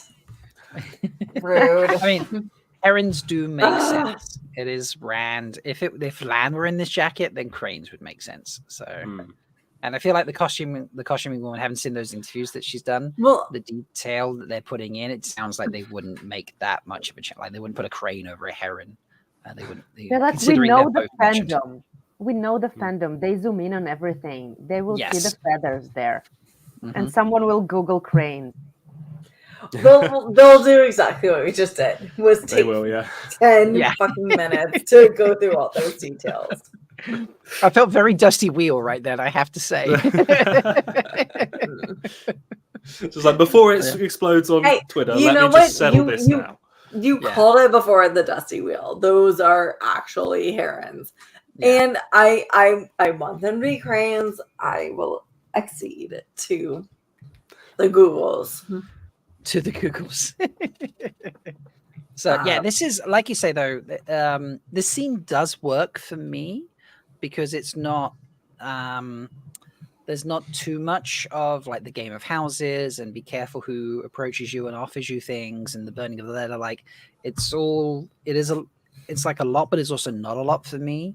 The reason they're at the party is weak to get a bottle of wine. That's fair. The interactions to have, the game of houses and people being curious about him and stuff like that, that works. I think it's the reason they're there that's weak for me here. That's what I would say. Well, it's very subtle. Yeah. Yeah, And it also- serves its purpose as well, I think. Also, you don't know what weaves of compulsion that Celine is. Is she using compulsion? I'm going to ask Chad about this. Well, I'm still curious how many people are just watching and are actually polling, because it was funny. So when I started, like there's a couple hundred people here, and I would put in the poll, and 80% of people would vote. And then within about 3-4 hours, when it's got to get real late for America, there'd be like 100 people watching, but like 30 people would vote in the polls. And I was like, are people like laying in bed just listening to the stream or something? But yeah, I'm going to Probably ask. yes. Yeah. Is Celine, if I spell Celine correctly, using compulsion on Rand? Yes, no. Tell us, folks. Go get voting. That'll be in there for a bit. But yeah, so the reason they're doing this is weak, but the scene works for me. And I like how he ends up with. We'll just let it. Yeah, sounds off. I'll let it just let it just play, because where it ends up with Logain is brilliant. I think Logain's amazing. Well, and it's sorry, go ahead, Leah. No, you go. I talk enough. And it's kind of, he was working like for this 3, 4, 5 months to get to Logain, and then he has 2 conversations with him, realizes Logain is crazy and not gonna help, and it was all in vain. I have a question, because I think we know that they're limiting the number of the Forsaken, I think down to 6, just given the sort of like visual cues we've been given. Do we think that Logain is going to sort of replace Asmodean as a sort of teacher role? No. I mean, there's potential in this particular, but prior to him saying, actually, I'm just, fucking you around with the wine, and I'm, you already know the answer I'm giving you. Prior to that, yes, maybe that could be where it ended up, but I don't think so now. I think no, he's gentle. He can't even channel. And he's pretty mad at this point. But then He isn't is it kind of similar with Asmodean, because he's like kind of shielded, isn't he? Oh, he still can channel. Shielded, but not crazy. And he's not completely shielded. He's And more he like, has a trickle. He can, Oh, no, he's shielded. He's not stilled. No, yeah, but he's not. fully He's shielded. Yeah, there's like Yeah. a tiny amount of power can come through. Yes. I mean, I would love to see Asmodeus. He was my favorite of the Forsaken, so I do want him to be in it. But I just wondered if this was sort of teasing. Oh my going god, in that direction. David Tennant just popping in and just like. Well, Amazon already have his number thanks to Good Omens, so you know. This is true. Yeah, just like this moment here, he's overpouring the wine. Yeah, to and he's like, demonstrate. Oh, I was like, no, stop over. Why? By far the most evil thing I've seen Logain do. Right? Terrible. Absolutely terrible. Horrific. That's crazy right there. And hello, Alan from Will Reads, popping in before he goes to work. How you doing, mate? Hey, Alan. How you doing? This tie is pretty close. It's currently in favor of no, but not by much, only by a couple of votes. Oh. So if you're watching, you can hop into YouTube chat and affect this vote. So I'd lean towards no. I don't think she needs to. I think she's got other ways. She's so good looking. She is. You know, but yeah, just the way he's treating her, like, you're gonna get me out of here. I know you are, and you know, I'm the only one who can teach you. I think The performance is so good. Like, I can't wait to see, like, knowing like Logain's story. Like, I just can't wait to see so many more moments. Yeah, just see his face. Then he was just genuine, just like, you know, it's fucking brilliant. He'd been so confident in his craziness. Yeah, he was so confident. And then Ron goes and burns his house down. Yeah, yeah. Wakes up and be like, fire! Oh shit, that was me. That's why. Sorry. Poor baby Rand. Oh, look, poor Alan. Apparently he's doing great, but he stayed up very late because of some random TV show. Never mind. It's tragic. So tragic. Oh, people have been voting, and now it's swung the other direction by a couple of votes. Ooh. So, it's in favor of yes currently. So you can keep voting on that, folks. Let's see, Right. I'll leave that up. That's fun. I think I'm going to have to jump off, guys, but it's been wonderful chatting with you all. That's fair. And Do you I'll have keep any watching. final thoughts on the show that you want to share before you dash? Final thoughts. Verin is ace, and you know, every scene that she's been in so far has been fantastic, and I can't like knowing where that's going as well. I can't wait for just more Verin all the time. More Verin. Nice. Okay, cool. Well, thanks for stopping by, man. I appreciate it, and hope you actually managed to have some lunch on your lunch break. Yeah, I think I got about 5 minutes now, so I'll just duck down and grab something quick. But yeah, lovely Sweet. speaking to you all. See you next Cheers. week. Take care, mate. Bye. Yes, Verin, and we're full book spoilers here. We right? are full book spoilers here. Yes, So, indeed. how is she doing her research, being stuck in that house with Adelius? I don't know. That's a very good question. Because Adelius does not strike me as someone who's very studious. Oh no! I mean, no. she Well, probably studies some things. I She don't studies think Lan. this is the Verin is the lowercase s sister. So she's replaced Vandine, and they've got this So again, and that's a question that I want to put to you guys: is Verin capital S sister, as in she's White Tower sister, or more lowercase sister, like actually blood related to? Does it So matter? I don't think it matters. Yeah. I wanna think say- it did. I think it does matter. Oh, you mean I for thi- later points? Okay. I think they are sisters, lowercase sisters. They look very much the same. Yeah, you I know, think in they're some, related. And yeah, she replaced Vandine, obviously. Yeah. And it's really nice they gave Vandine. I mean, Vandine was the green, and Adelius was the Mhm. brown. But I Mhm. think they refrained from another V name, which is very, nice Yeah. of them. But yeah, I wonder how she does the research. I mean, Because Adelaide and Vandine were doing, because Moiraine went to them because they had like many old manuscripts and things like that. So perhaps they've kept that part of the sisters' relationship and what they were doing at that Also, place. Oh, that they said that. That's like we Yeah. said we will stay in the house until that we finish. that is state. First of all, like, please sign me up for living there. Wow. Airbnb, the Van Dien Airbnb. Sorry, the Verin B&B. Yeah, no, retirement home. Like, sign me up for there for the my retirement retirement home. Yes. Also, how old are they? Right? If Liandrin has that old of a son, Right. Yeah. how old did they make our Aes Sedai girls? Probably a couple 100 years. I don't know. Maybe it's in the. Now I'm going to go hunting through like the extras. Well, Verin is one of the oldest Aes Sedai living. Verin is 140 in the books. Yeah, but she's still one of the older ones, and then Right. But I think Adelaide- in this setup, I think Liandrin should be at least 100 years old. Yeah. Having That's if you birth a child as a tween, teen, early 20s, so he'd be at least 100, like 60, 70 years old. So she'd be 100 years old at that point. But in the wiki, she's only 10 years older than Moiraine. Right.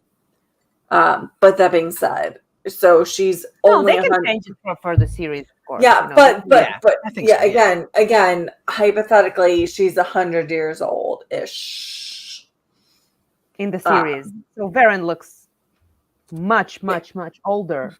She's, I think closing on a 200 will be. Yeah. Well, they got a little gray in the hair, yes. Gray, and that's the point. That there's women that have like a little bit of gray in their hair, and still rock Yeah. it. I mean, I have gray in my head, not like Verin does, but I have gray growing on my temples. So I'm hoping it comes in like Doctor Strange, and but that's a different podcast. But yeah, the house is very cool. I like the replacement of Van Dien with Verin. I don't think that matters. I think that still it's works great. perfectly. Yeah. I think Verin is too. She's not to the rest. I mean, I know she surprises Moiraine, but I think she doesn't surprise the audience the same way she surprises Moiraine with the news of, like, oh, well, clearly it's one of the kids is dragon and blah, blah, blah. Like, Moraine's surprised by that, but I don't think anyone, I mean, correct me if you're watching and it was wrong and you're not a book reader, but if you watched and found that surprising how much she knew, but to me it felt she was too, too sure of herself, too matron, too teacherly. I don't know. She wasn't like, sort of lost in the world or like unaware of her surroundings very much. She seemed too aware of things. So I think I know understand what you're saying. I think it's not that much of a secret it feels in the series. Right. Like in the books, it's like it's a very big secret, a man who can channel and a dragon, and everything is very shoo-shoo. And here it's like, oh, so yeah, you had those boys, and everyone knows everything, and I think it has less of a shock value that she tackled Moiraine. But I still want to see some first-time readers, no readers' reactions, like first-time viewers.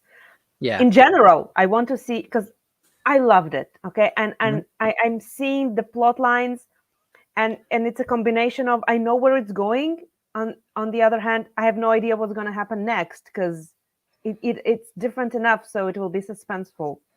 But I still want to see how non-readers are reacting to this, and do they like it? Do they, do they understand the? I don't know. I really need to see some reactions.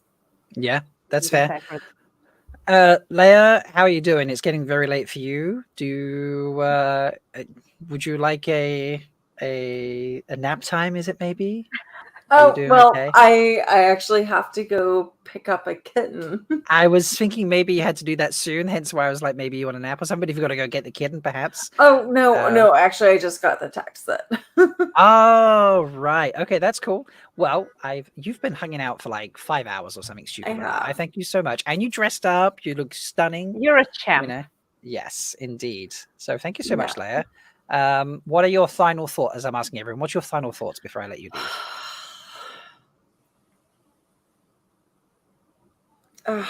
I'm so excited to see where everything goes. There's no final thoughts. I just can they make episode 4 now? And that is my final thought. Because there's too many things. Yep, that's fair. There's a lot of things going on. So, all right, go have fun with collecting the kitten, and I look forward to seeing the kitten. And folks, if you join us on Tuesday for our 2nd year anniversary of Throughful Talk, you can help us name the kitten along with just hang out with us on our party stream, where we haven't actually talked about what we're going to get up to. So that's going to be a lot of fun. I'm absolutely sure we always have fun doing it. So, but thank you, Leia. Enjoy the rest of your day and have fun with the kitten. Love you guys. So love you too. Take Bye, care. Leia. Bye. And it's perfect timing because actually I was about to say someone has arrived, but they seem to have disappeared. So but they were telling me they had technical difficulties, so someone is on their way in. But yeah, so it's just you and me. It's just you and me, Z. So but yeah, we were talking Verin and Vandine, weren't we? That is yes, and we like them. Yeah, we like them. Yeah, I think the way you were saying about it's less of a secret in the show does make a difference. Okay. Yeah, like Elaine knew there was an attack on the two rivers and the wisdom died. It's like, really? Yeah. Yeah. That's what true. kind of mail do you have? Very good mail, apparently. Not British Royal Mail, I'll tell you that. So okay. Nope, they're coming and going. This is my the next guest is having technical difficulties, so that's very entertaining. Okay, I had a comment about Elaine Egwene introduction, which felt so much better than the books. Right? It's like, oh, you're from Two Rivers. I knew someone from the Two Rivers. Let's be friends. Oh, so much more natural. Like, yes, I'm the daughter heir, and you're my subject. Mm-hmm. Like, yeah, no. Yeah, the way she's like, well, I'm Egwene out there, so and your room is so dirty. Oh. Yeah, like, oh, you've just moved in. It was almost like had they not had the moments where she took the punishment for whoever let her in with her maids. Yeah, she would look terrible. She would come across real snooty and that sort of thing. But because she's then like, no, they did a favor for my mother. I'll take the punishment because I'm the one that was doing this. Right. It gives you respect for her. As she's a decent person. She just is, raised in a very princess. Well, yeah, she's the princess of one of the most powerful nations in the world. So it's gonna have an effect. Yeah, but I think the introduction it was is great. Very nice introduction, and she looks really sweet, and you understand the friendships growing there. Absolutely. Yeah. And the way she's like, I know we're just getting to know each other, but jealousy is not a good look on you. So it's very sweet, and it feels like they bond nicely over doing it. So, right. I think my guest has arrived, and from what I can see in the background, things seem to be working. I see fluid movement of, things and limbs and such. So let's bring in our next guest. Please welcome Lesbian Nerdy, looking all fancy. It's been so long since I've seen you. I love this. Perfect. Yeah. I'm sorry, I was having trouble coming in. There still seems to be a delay. I don't know what's going on. StreamYard does not seem to like Firefox, and Chrome is giving me a huge delay. I don't know why. Like, I don't know. Do you see a delay? Because I see a huge delay. No. I mean, there may be a tiny one, but not only if you said something that now I'm looking for a delay, basically. So you seem pretty solid. If y'all don't see it, then I'm not going to worry about it. Okay, cool. Do you like my tuxedo? the tuxedo is stunning, and you've got a And the is this a tiara. tiara The or a You tiara. crown? said to be fancy. You said to be fancy. I did. I said to people, if you were able to dress up, there was no massive requirement. I you know, dressed like, up. You did Yeah, exactly. that is, Yeah. Shameless plug of Malkiri. Yeah. Absolutely. Yes. Yes. So Jen, I'm not sure if you're aware, but a TV show dropped today A TV for show? both of us. I don't know. What TV show could you possibly be talking about? I don't know. But well, if you haven't seen the TV show, perhaps maybe we should talk about some Wheel of Time instead. Then how's that? Oh, okay, sure. Yeah, that's fine. Because I love Wheel of Time. I don't know what this TV show nonsense is you're talking about. Yeah, I'm starting it off. I'm asking people what their favorite episode was, and I'm gonna guess your episode number. I'm Okay. gonna put it in the chat, Mhm. our chat. I'm Yeah, gonna guess our that chat? episode. Yeah. Okay, I'm gonna hold up my fingers and then I'm gonna look at the chat. Yeah. You got. Oh wow, it's amazing. How did you know? Am Oh, I Shocking. don't know. Shocking. It's not like we know who your favorite character is. It's thought I it's was like really we pay subtle. attention or something. I thought I was really subtle about it. I really. You all know, like my favorite character is Adelius. You knew that, right? Of course. Yeah. Oh, Adelaide. I thought it Yeah. was sorry, I thought it was Millie Skane. Sorry. Well, Millie Skane's number 2. Millie Skane's number 2. Oh, right. Okay, that's right. Yeah. Yes. Yeah. But yeah. No, I mean 3 was it was so good. So good. Yeah. Yeah. No, I mean the thing is all of the episodes are really good. Like weirdly, the thing that I was super excited about this season, obviously Nynaeve. Like I feel like Nynaeve's a given. Like when I was thinking about the things that I was excited about, it was these two, Lan and Nynaeve's dynamic, because that's something new. Oof. It's a Like, rough I'm- dynamic, isn't it? It's a really rough dynamic. Like my heart is breaking. Like every episode, I was like, okay, now you're no, you're not friends yet. Cut, now you're no, you're not friends yet. Now you're. I no, was the you're not same. friends Yeah. yet." It's like, oh, they're gonna make up, and then like 5 minutes later, like, oh no, they've pissed each other off Damn it. again. You know, so Yeah. So, but yeah, how was the accepted test? Everything you hoped it would be. I feel like this is a sacrilege to say because I know I love the books. Test 1 and test 3 I preferred in the show. That's okay to say. I know, but I feel really bad. I thought they were better. I agree on 1. Yeah? You agree on Yeah. 1? Yeah, because 1, okay, do you know something I just caught that literally I just finished The Great Hunt like a week ago. I'm doing another reread, like again for reasons I can't stop. I can't stop. But all these years I've just assumed, like I think my brain just like altered it in my head that the Forsaken that chases Nynaeve in her first test was the Forsaken that like grabbed her at the end of the Eye of the World. Because that would make sense. Like she's obviously really scared of him. No, Balthamel is the one who grabs her at the end of the Eye of the World, and it's Agenor who chases her in her test. So there's no personal. There's no correlation. Yeah, there's no Yeah. correlation. It's not personal. Whereas in the show, it's personal. Like it's a personal test. Like it's something personal, some personal fear of hers. And I loved it. I think I loved the it. test in the books is a bit It's generic. Like it's scary. It's really scary. Oh yeah, but but it's it is not like it would be generic. scary for anyone. Like I'd be scared, you'd be scared, like we'd all be scared. Yep. It's nothing like yeah. And I think it was I- beautiful that she saw herself in the reflection, like she's a little girl at Yeah. this point. Yeah. Yeah. Very that subtle. was very, Mhm. very subtle. I agree with that. Yeah. So we said test 3. Mhm. Now, I was like 99% sure she hadn't left the Arches after we had that weird too. scrambled thing. And then when Yeah. Lan turned up and said, I heard you were going for the Arches, so I had to come. Then I was like, well, that's it sold. And then obviously 2 seconds later, the Archway appears. So I felt very good about that. Yeah. But we decided that she should have had maybe a little bit more, like her choice to eventually go through the Archway at the end was Mhm. like basically, well, my husband's dead, my friends are dead, I'll just grab my kid and go back to the tower, I guess. Then, you know, like it wasn't a case of she chose the tower over everything else. She chose the tower Yeah. after she lost everything, almost. Right, apart right. from But okay. I was editing my reaction to episode 3, and Right, fair.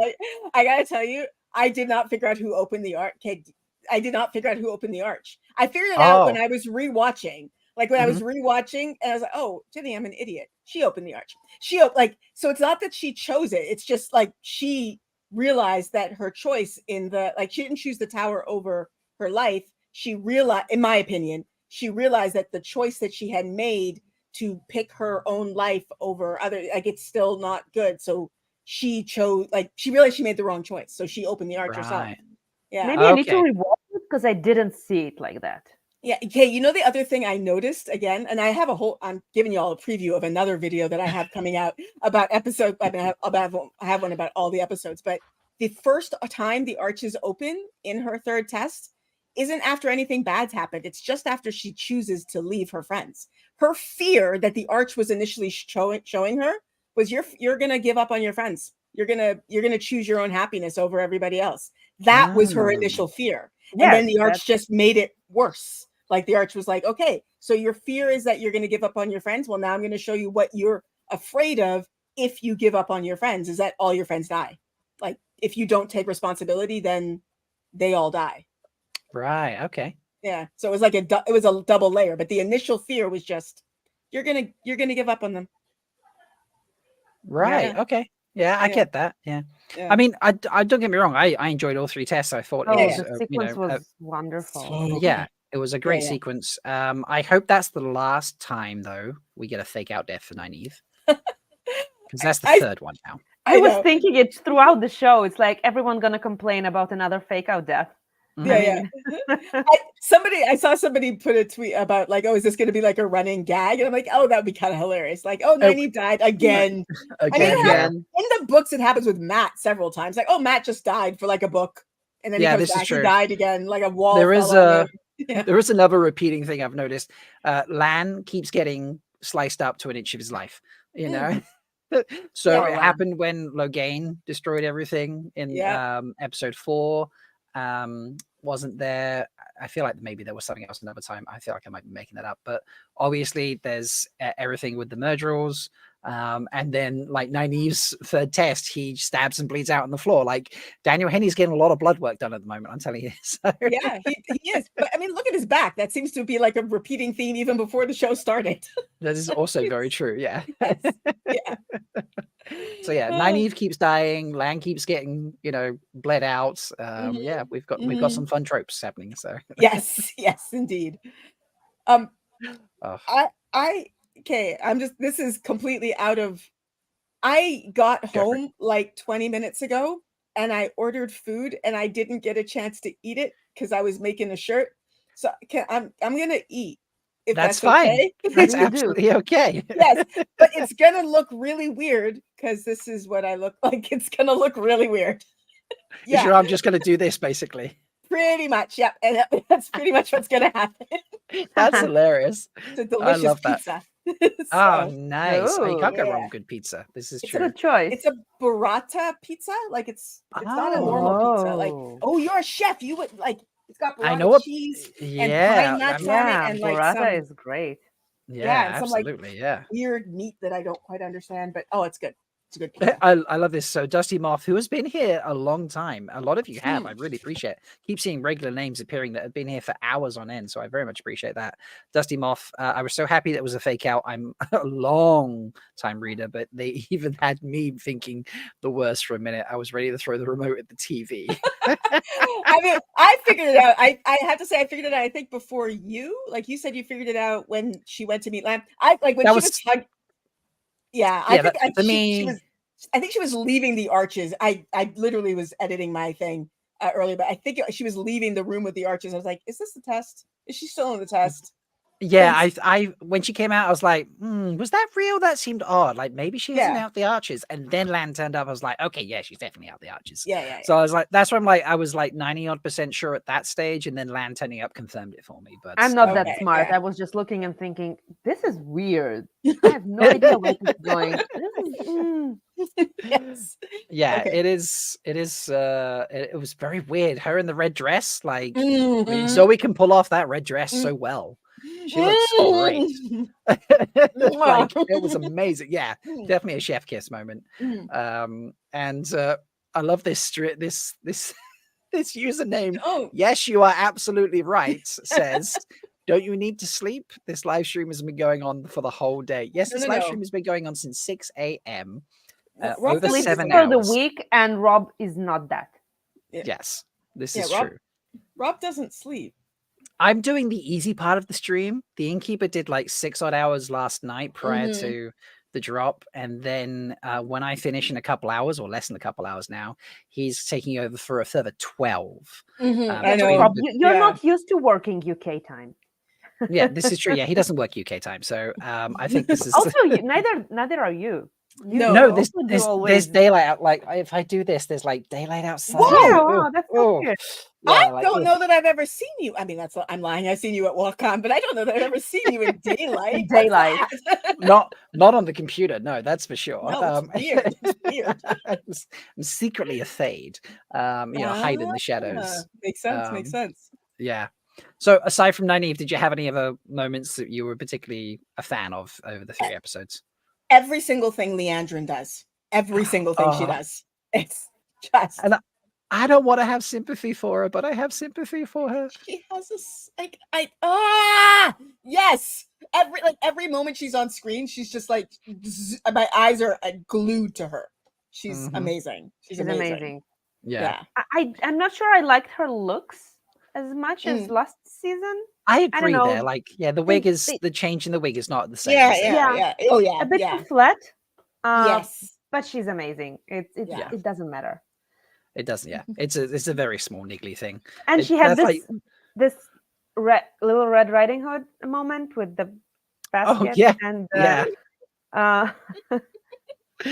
I mean, I think even the wolf doesn't want to bump into Little Red Riding Hood if it's Oh, for sure, for sure. No. Keep the wolf away from that Little Red Riding Hood for sure. So, Yes, she's folks, quite if you are, amazing. if you are joining, there is a poll running. I've left it open for a long time because it's been closed for a long time, and it's bouncing back and forth. But we're asking: is Celine using compulsion on Rand? I'd be curious what you think about this, Jen. But yeah, vote on that. It's been running for nearly half an hour. That's when we were discussing it, but it's so close. It's literally one vote in it from being 50-50. So, Jen, if you had to pick an answer, my book reader Bryn says no. From what I know about her character, because she doesn't like to use compulsion, and she would not she wants Luz Theron to fall in love with her. She doesn't want to compulse him to fall in love with her. Compulsion light. Perhaps. I mean, yeah, I don't know. That's my. I'm inclined to say no. Right. I hadn't even thought of it. So now I get you're making. I'm having to think. Also, did you see that murderous making look me she think. had? She had that murderous look when he said, "I'm trying to forget another girl." Oh yeah. I'm just like, Yeah. I mean, I she's might like just kill you. She's in bed with him being like, when I'm with you, I can pretend you're him. Like, oh, you sneaky. Mhm. And what she means by that is pretend you're the him that I used to know rather than the him that actually exists right now. So. Exists right now, yeah. Because she traveled 3,000 years into the future to bone the reincarnated soul of her ex. Like, it's just. Who looks very good, by the way. Mm-hmm. Yeah. I mean, isn't that lucky? You're very lucky. Also, so does she. I'm sorry, Yes. I'm angry at the internet for getting mad about her. She is stunning. She is She's stunning. Oh, she really is stunning. Yes. Mhm. This is it's mad. So you think we're getting her in the cold open next episode? Ooh, do you think? The little dark throne scene with Ishii and the woman in blood. You think we'll get that in episode 4? I mean, we don't saw it know. in a preview. No, we saw it in a preview. Yeah, the preview Yes. scene. Yeah. Yeah. So I think it will be a cold open because it's like going back in time. Here's the interesting thing: we haven't really been getting like cold opens this time, have we? Like, you know, because there's no title sequence either. No title sequence. Yes. That's so I'm a little- bizarre. I don't understand. I'm a little mad about that because I love the title sequence. I'm like, I'm waiting for it, and like, don't skip it. I'm saying, I'm like, Mr. Z, don't skip the intro. We're gonna see it, and it's like, Yeah. no intro. No Crap. intro. At Yeah. first, last week, because I was lucky enough to get offered screeners, so I watched them Sunday before I had other things on this week, so I could only do it Sunday night. I was like, I'll record my reactions and then line it up with episodes when they drop, so you can actually see the episode as opposed to the low quality screener with my email address and timestamp and other digital information plastered all over it for security reasons, obviously. And that didn't have the intro, so like no opening credit sort of thing. I was like, it's probably because it's a screener. Whatever, it's fine. I'll just have to not react to that when I record the episode, and then I'll do it on my fourth one or something like that. And then they played last night, and nothing. So weird. Yeah. I mean, I got screeners as well, and I thought it was the same thing. I thought the same thing. I thought, oh, it's just because it's a screener.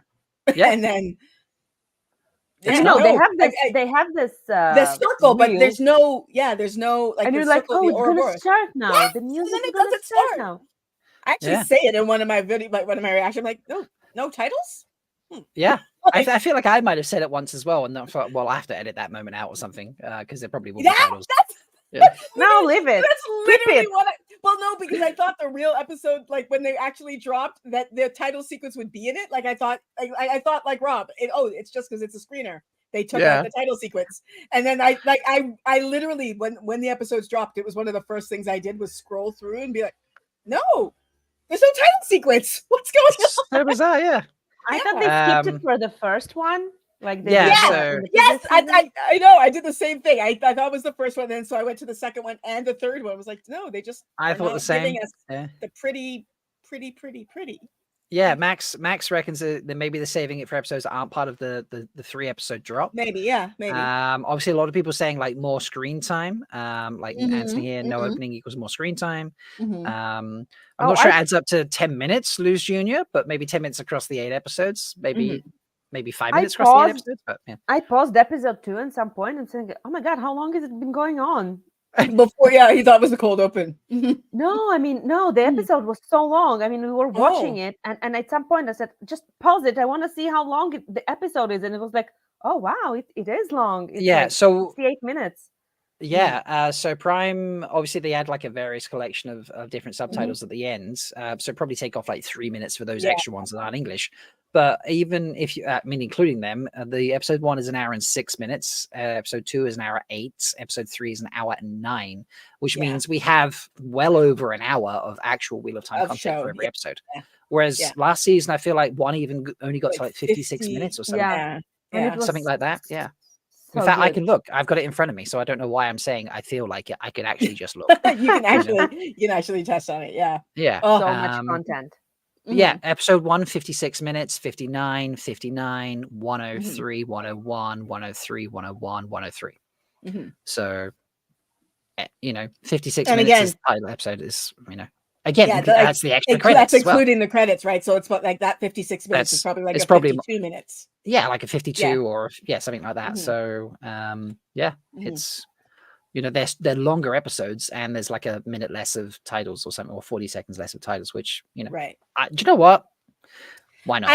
I will take. You know what? The title sequence is there. I can watch it if I have to. Yeah, we can But watch it. We just I will take the extra minute of showtime over the Yes. title sequence. But I do love the title sequence. Yes, Maybe and I was give us hoping it would both. change. Yeah. Every season or something. Yeah. Yeah. Not like every episode like Game of Thrones, but like just update every season with like different faces and the weaves Like working at a the little Black differently if they're- Aja. Yeah, stuff like that. Yeah. Ooh. It'd be amazing. I'm seeing people starting to trickle in as America is beginning to wake up. This is quite funny. Good morning, So, fellow. good morning, America. Yeah. We had been sitting, it was funny, like it was like a couple hundred people at the beginning, and then it slowly over a couple course. hours trickled down. It was over 100 for a very long period of time, and then it dropped quite significantly, I want to say about 2 hours ago. maybe an hour and a half ago down to like 60 people, and now it's like creeping back up to like it's 80 people, and I'm like, oh, people are starting to wake up and join. This is fun. So if you're just joining back, welcome. Yeah, we're discussing running times, which are longer, which is really cool. Yes, size So- matters. I've heard. I don't. Not within my. But that's what I've heard. Sorry. I feel so bad every time I take a bite because my hand goes in my head. Apologies. Yeah. You're learning how Jen eats now, because this is hilarious. Yeah, the hand goes in, and the mouth moves. Yeah, it's very entertaining. I love it. I am going to end the poll now. The poll's actually picked up a lot of traction. Over nearly 70 of you voted, and it's heavily in one favor now. And the answer is yes. People think that Celine is using compulsion on Rand. So okay, all right, fair enough. And in general, I mean, to get the tickets to the park. Oh yeah, I think she's using it in general. Yes. I'm still kind of inclined to say not on Rand, but I could be wrong. Maybe. Yeah. It has happened.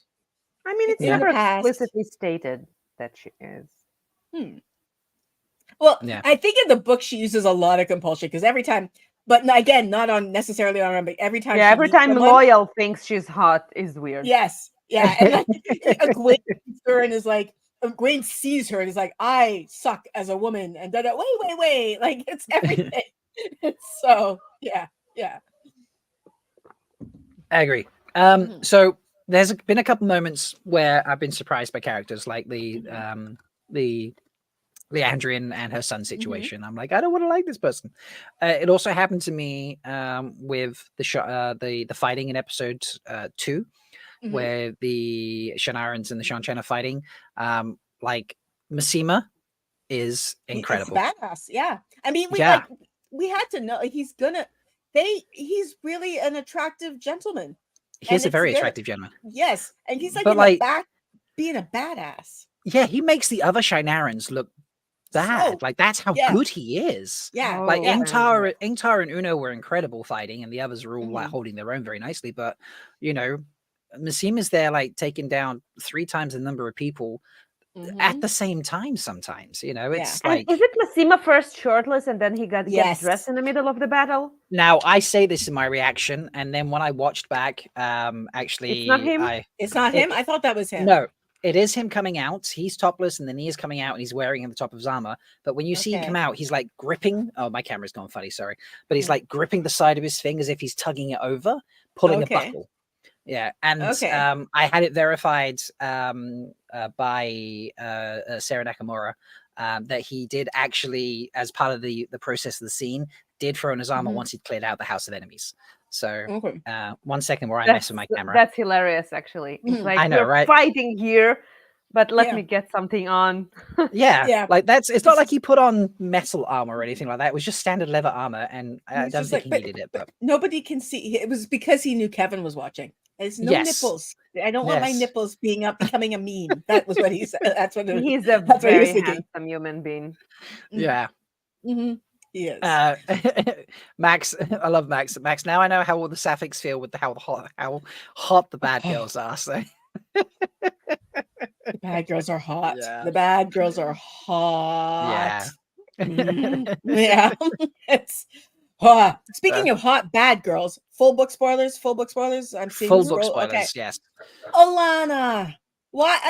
She is just glorious. Alana is glorious, and I don't need to like her, but I like her. Yeah. Book Alana and show Alana are just it's almost like they're 2 completely individual beings in my head now. Well, my theory is like, because I am 100% certain that show Alana is gonna do the book Alana thing, and it's like in the books, Alana is background noise to me until she does the awful thing. Yes. And now it's gonna be like, oh, Alana, she's the cool one who has like the 2 snack orders and like thought that her student was asking her for threesome advice. I know, right? That's what? so good. Well, like your own pleasure. Yeah. Yes. Like while languidly eating a pomegranate. So like just it was so good. I definitely feel like a little bit of Twitter of time just eased its way into season 2 in the chase your own pleasure scene with Priyanka, but then also I don't know the name of the actress playing Adelaide, but I feel like Adelaide is just a physical personification of Twitter of time. Twitter of time, just like Yes. move, move, Verin, move. Yeah. Move. I'm just. Why are you wearing pants, Lan? Isn't it too hot for It's pants? too hot for those woolen pants, Lan. Take them off. Take them off. You know. Yeah, and Lan's reaction is like, "Hi, I I'm know used to that's how this." you are." Just, Yeah, yeah. It's okay. I'm used to you by No now. offense. You know, so. No offense. Yeah.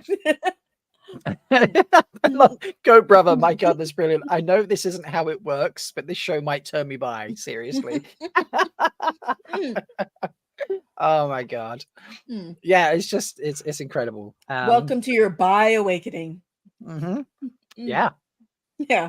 So, but yeah, It's- all the episodes, I think there's great pacing, Mhm. just great everything. It's a huge Yeah. step up from season 1, isn't it? Yeah, like I enjoyed season 1, but this was like I mean, I have been like I don't know when you watched it, but I've been bursting at the seams since I watched it. Just been like, Yeah. I need to say good. I need to say stuff. It's so fucking. It's so good. I didn't mean to swear. Sorry. You can so swear, you're good. fine. Oh, good. Fuck. It's so fucking. This good. is not the dusty wheel. Oh, right. I mean, if you look at the books, the first book is very, very one line, one thing going on, and on the second we get the expansion, right? So it's the same. We have so much more going on and so many more plot lines, and it's pretty good. I'm happy. Yeah. And love this. any ideas where Matt's plot line's going? This is the only one that's like, oh wow. Oh yeah, what's happening there? What's your thoughts, Jen, on that one? I mean, I think they're getting. I think that's. I don't. And okay, I think I know where the end of it is, but I have no idea what the justification in the story is. I think like Liandrin's plan is to somehow get him, like, get Min to get him to Falma, but I don't know why because he has to be there. Like, if they're going to Falma, which I think this season is, Matt has to be there because he does some sort of important event. Like, he does important things there. So I think that he's going to Falma, but I don't know what Liandrin's reasoning is. I don't know what Min's I don't know. There is a mystery there that I haven't figured out. Do you guys have any theories? Because I have none. No. Clueless. I mean, I'm down for the buddy cop side adventure. Yeah. Where they gamble and drink their way across the continent. Yes. The only thing I can think of is she realizes that that's the easiest way to distract him of what she's up to by saying, we'll just go traveling and get away from anybody who could possibly know you. Let's head south, to farm, and we'll go gambling and drinking along the way. And they have, the platonic buddy cop best friend sort of motif. Yeah. So they like go a on their warm-up. chaotic pansexual adventures throughout. Yeah, absolutely, yeah. And like a warm up to partially his relationship with Aludra, partially relationship with Bagheera, and accidentally, oops, you've ended up in farm. What have I done? Yeah. Do you have any theories as to why? Because Liandrin has set this in motion. I think Liandrin just wants, because she wants to get rid of him the same way that I think she's the one that takes the girls out to the Shanshan. Yeah. So, okay, because if she's this is where I get because this is where my brain gets confused with it, because she's gonna if it's like in the book, she's gonna take the girls to the Shanshan, and the Shanshan are in Falma. So why would she want to send I don't understand. I don't know why she would send people who might want to help the girls to the same place where the girls are. Yeah, I don't know. Maybe it's I could be completely off on it. Like, maybe they're not. Maybe Liandrin's plan wasn't Falma, and Min will just be like, "Well, fuck Liandrin's plan. Let's go to Falma." Which maybe is a Min thing to do. she feels maybe she was sent somewhere else, and Falma's like a good way to get away from it. Max has put a fun one in chat. Good one. Also, another comment about Max has put in there. We've talked about this, so I'm gonna bring that back up. So Max thinks maybe he gets on Bale's boat with Min, and you can get like that plot line with like Matt and Min and Bale Doman sort of working that way. Max is also saying, like, I think Liandrin's lie about the letter confirms she's black. Now, we've talked about this. Yeah. What she says is not one mention of you in 5 months of letters, not one mention of you. But what if he was mentioned twice, several or times, 3 right. times, or several times? She's not Yep. lying because she specified once or But one. that was so cruel. It was very really, cruel. really cool. Yeah. It was Wow, very, very that cool. was evil. I mean, if It that's really not was. if that's not Black Aja, I mean, what is? I mean, yeah. It shot like it kind of hit me because like literally a couple of scenes before I was like, I'm on Liandrin's side. She's being a better teacher than the other teachers. Like she's seeing like the other teachers are all like, no, this is the method that works for all the students. Maybe she's recruiting. Oh yeah, she definitely is. She definitely is. But I was like, it really hit me. It was like, oh come on, Liandrin, I was on your side like 4 minutes ago. Come on, now you're being mean to Matt. I don't like Yeah, like Poor really baby cruel to Matt. Matt. But and we've said it a few times here, but I'm going to say it again. Like Donald's portrayal of Matt is just so good, and and I'm sure it's for a lot of people like this. But I hate the Matt bias that goes around. But like I'm going to have some Donald bias. I'm okay with that. The lock thing where he goes like, and then that was the moment. That was the moment where I went, "Oh my god, he's Matt. He's Matt. He's Matt." He's absolutely Matt. It was just flawless. Yeah. And I adored Oh, it and so much. I had a cringe moment when he dipped the finger into the sweet cake and licked it, and his fingers are so dirty, and I was like, "Oh God, no!" Yeah. He had the the dirt around the fingernails. Mm-hmm. I was like, but Matt doesn't care about that. I know, but it's like you should probably knock. I might be naked, you know. Like, wash your hands, son. Yes, personal hygiene. Come on, have some. No, I've already decided in a completely different context. But Matt is the type who wouldn't have toilet paper at his house. He'd have like napkins from different bars. Like that's how he. Like that's who he is. Personal hygiene. I had a comment, but I'm not gonna say it. So okay. Okay. That sounds like the After Dark stream. So but he is perfect. Like I've said this a couple of times. I never got attached to Barney just because and nothing to do with his portrayal. It literally was just he was not going to be Matt, so I just didn't really get invested. That moment that one you just talked about, like that was the moment I went, oh, Matt, that's Matt, that's Matt. Barney did a great job. We're not going to dive into the situation of Barney leaving, but Barney did a great job. And I loved the darkness that he brought to the role. But Donald has taken the scripts from season 1 to find out the character, and just made it so perfect. And the bathrobe kind of sells the crossover. I was watching a couple of 2 of the episodes with a whole bunch of like professional TikTokers and Instagrammers and all that, media people and crap. And there were ones they watched the season 1, but they hadn't, these people hadn't had screeners, for example. Right. So they were watching the first 2 episodes, and I'd seen them. And I was chatting to them afterwards, and one of them was just like, "Did they do something to Matt? Like, like he looks different." I'm like, "Yeah, he got recast," And they were like, "Oh, because it still felt like him." But I'm like, "It looks like him, but it's not him. It's close enough." Oh yeah, it's stuff. I mean, with the wardrobe, everything they've managed to make messy, it match. broody. Yeah, but and I was like, have they done something to him? No, yes, he's a different human. That's what they did to him. He's literally a different human. But I mean, that to me gave credit to not just Donald's ability to act or Barney's ability to portray, but the casting choices and the writing choices. Because Donald only he didn't watch Barney's performance. He read scripts from season 1, and then that's how it informed his character decisions for season 2. And it clearly Barney has done the similar thing. He's read the scripts of season 1, portrayed Matt in a certain way, and Donald's done the same thing. They're in sync in how they choose to portray interpret the script material. That's kudos to the writing. So, yeah, exactly. Absolutely. I'm saying credit to the writing for that. Not just the acting from the guys, but credit to the writing for that. So really, absolutely, really, really impressive. Yeah. Also, we got fireworks, and we got fireworks. Yes, I like the spinny ones. And did you catch everyone panicked about Liandrin on Twitter? I heard about it after the fact, but I also I miss a lot of the drama. So literally I saw people panicking, but I couldn't figure out what they were panicking about. So I said, Bree, mostly Bree. It's like, why are people panicking on Twitter? And she went, oh, everybody thinks Aludri's going to be a man. I'm like, what?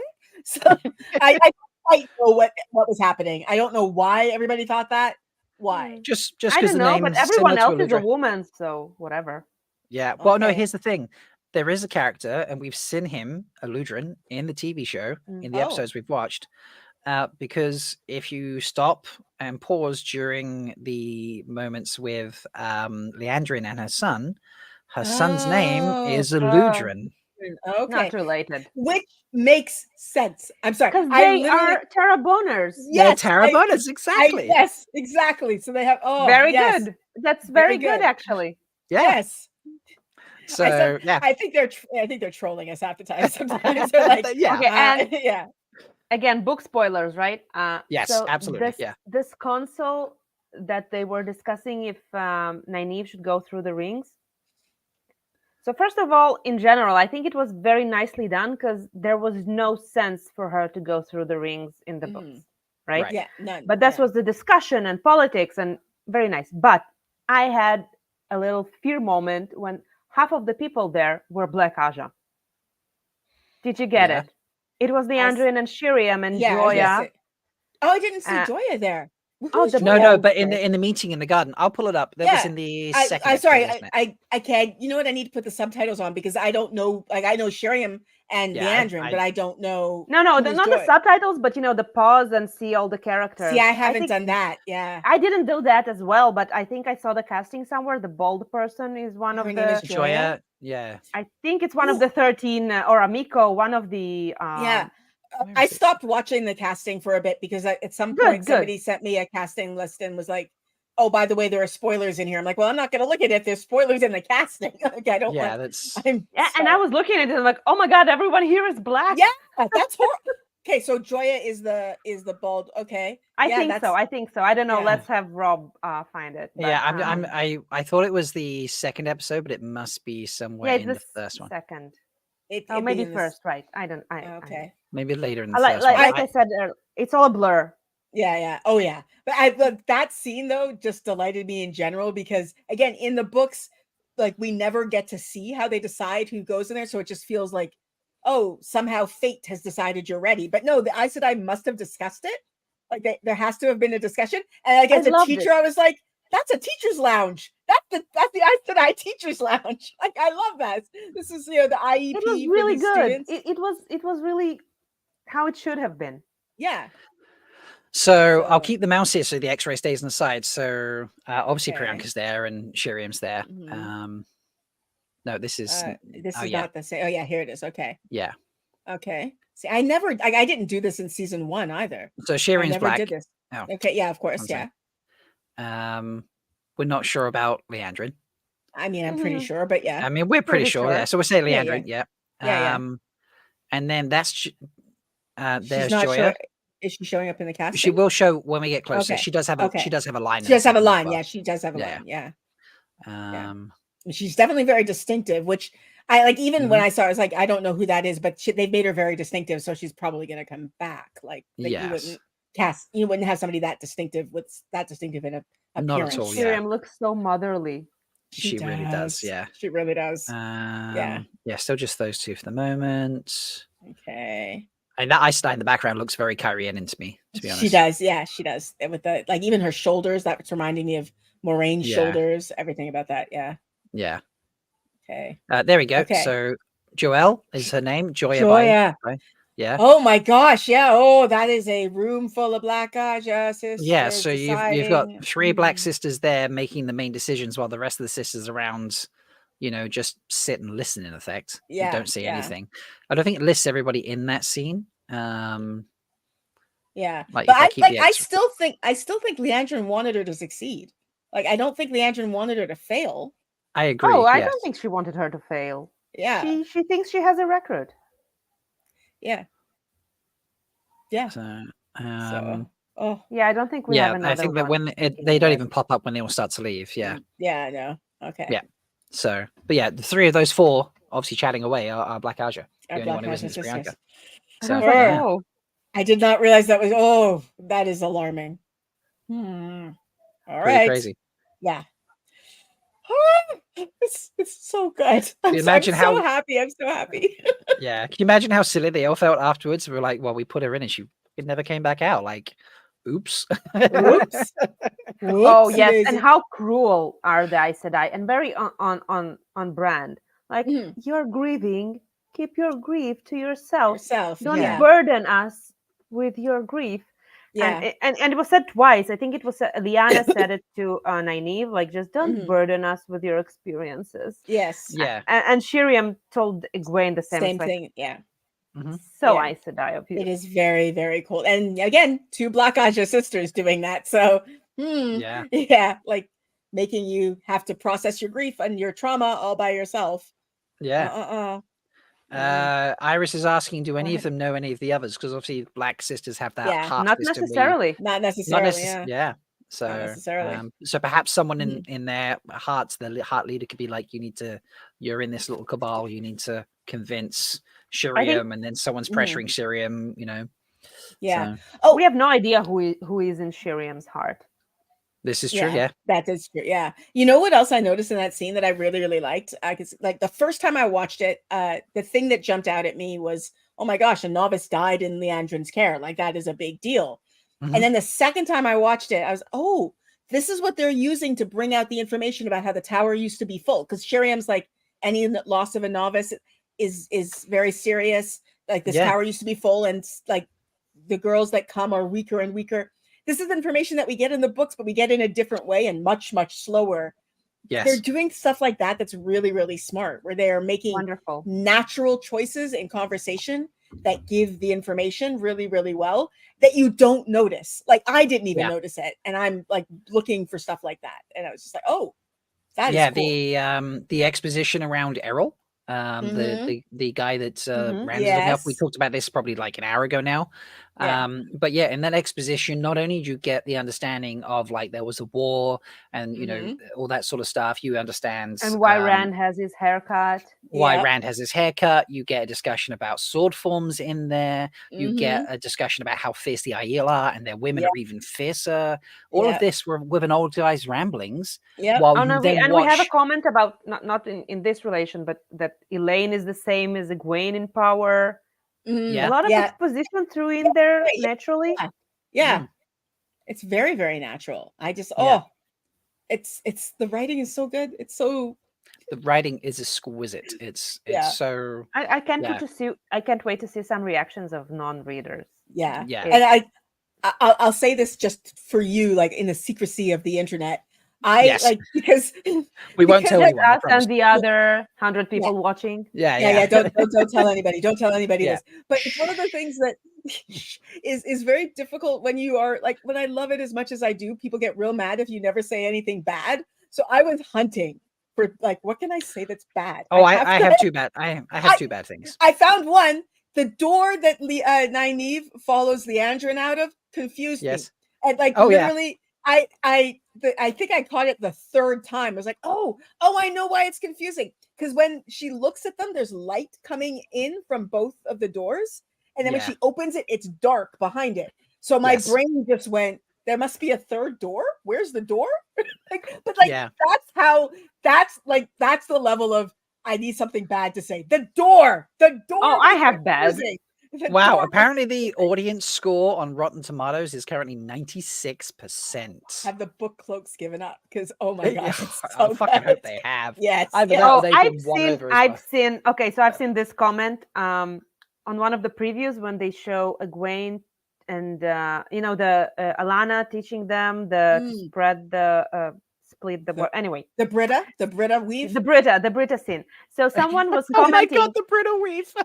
It's Brita. I haven't heard that. It's a Brita filter. So someone commented. I say it in my reaction, but which isn't out yet.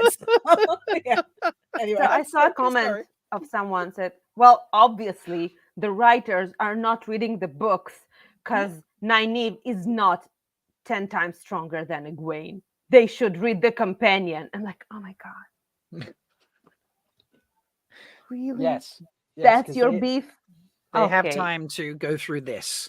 Yes, no, but like you can say someone is 10 times stronger figuratively, right? Yes. Like just to say he's very much stronger. Yes. No, she's not 10 times stronger. I'm like, oh my god. That's mad. Apparently Absolutely. on IMDb, episode 3 currently has a rating of 9.3. It's That's truly amazing. wild. Yeah, that's really good. But also, like, what if she is 10 times stronger in the show? Like, it's the effect is the same. Like in the books, the point is that she's like crazy strong. So if she's crazy strong to a factor of 10 in the show, does it actually change anything? Yeah. Not really. No. Like, she's crazy strong. Mhm. And they're there doing you the go. block wonderfully and the differences in Mhm. character. Yes, And I love that about the it's- bad things, I know what Yeah. Rob gonna say. The sword. Perrin's Perrin with a sword. sword. Perrin with the Oh, sword. you don't like the Come Perrin on. sword. Okay. Perrin doesn't use Can a we sword. hate that? No, he doesn't. Yeah. I don't hate it though, because he doesn't have an axe yet. Like, he has, once he gets his axe, I don't want to see him with a sword yet again, but he doesn't have an axe yet. When I reacted to it, it's a minor one. I'm just like, that just feels odd to me. Perrin's my favorite Right. character, so I'm probably more Right. like, I love aware Perrin. of those things anyway.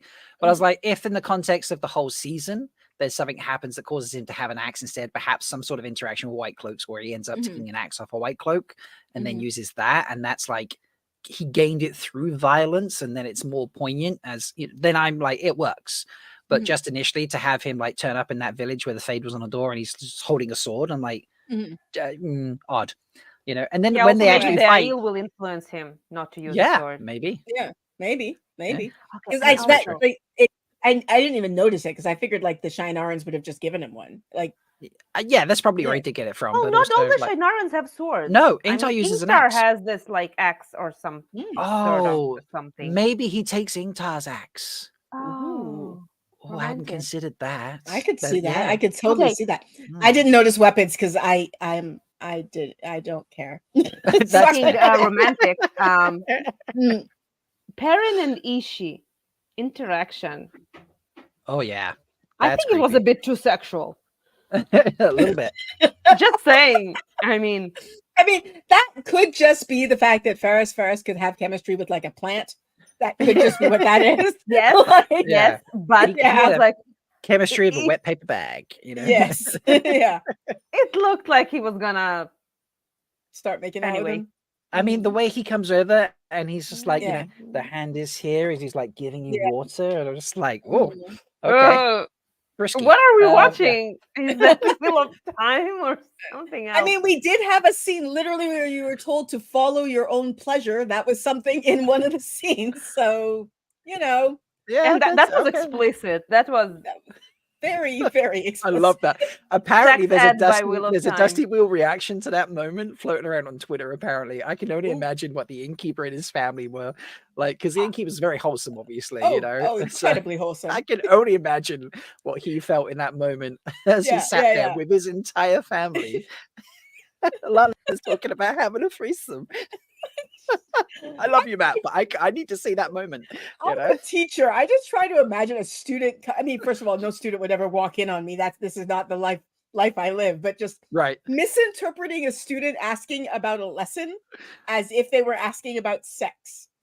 Yes. It's just that's a big leap to take. I love Yes, it. yes. Dusty Moth, it's Randy Land. It is. It is.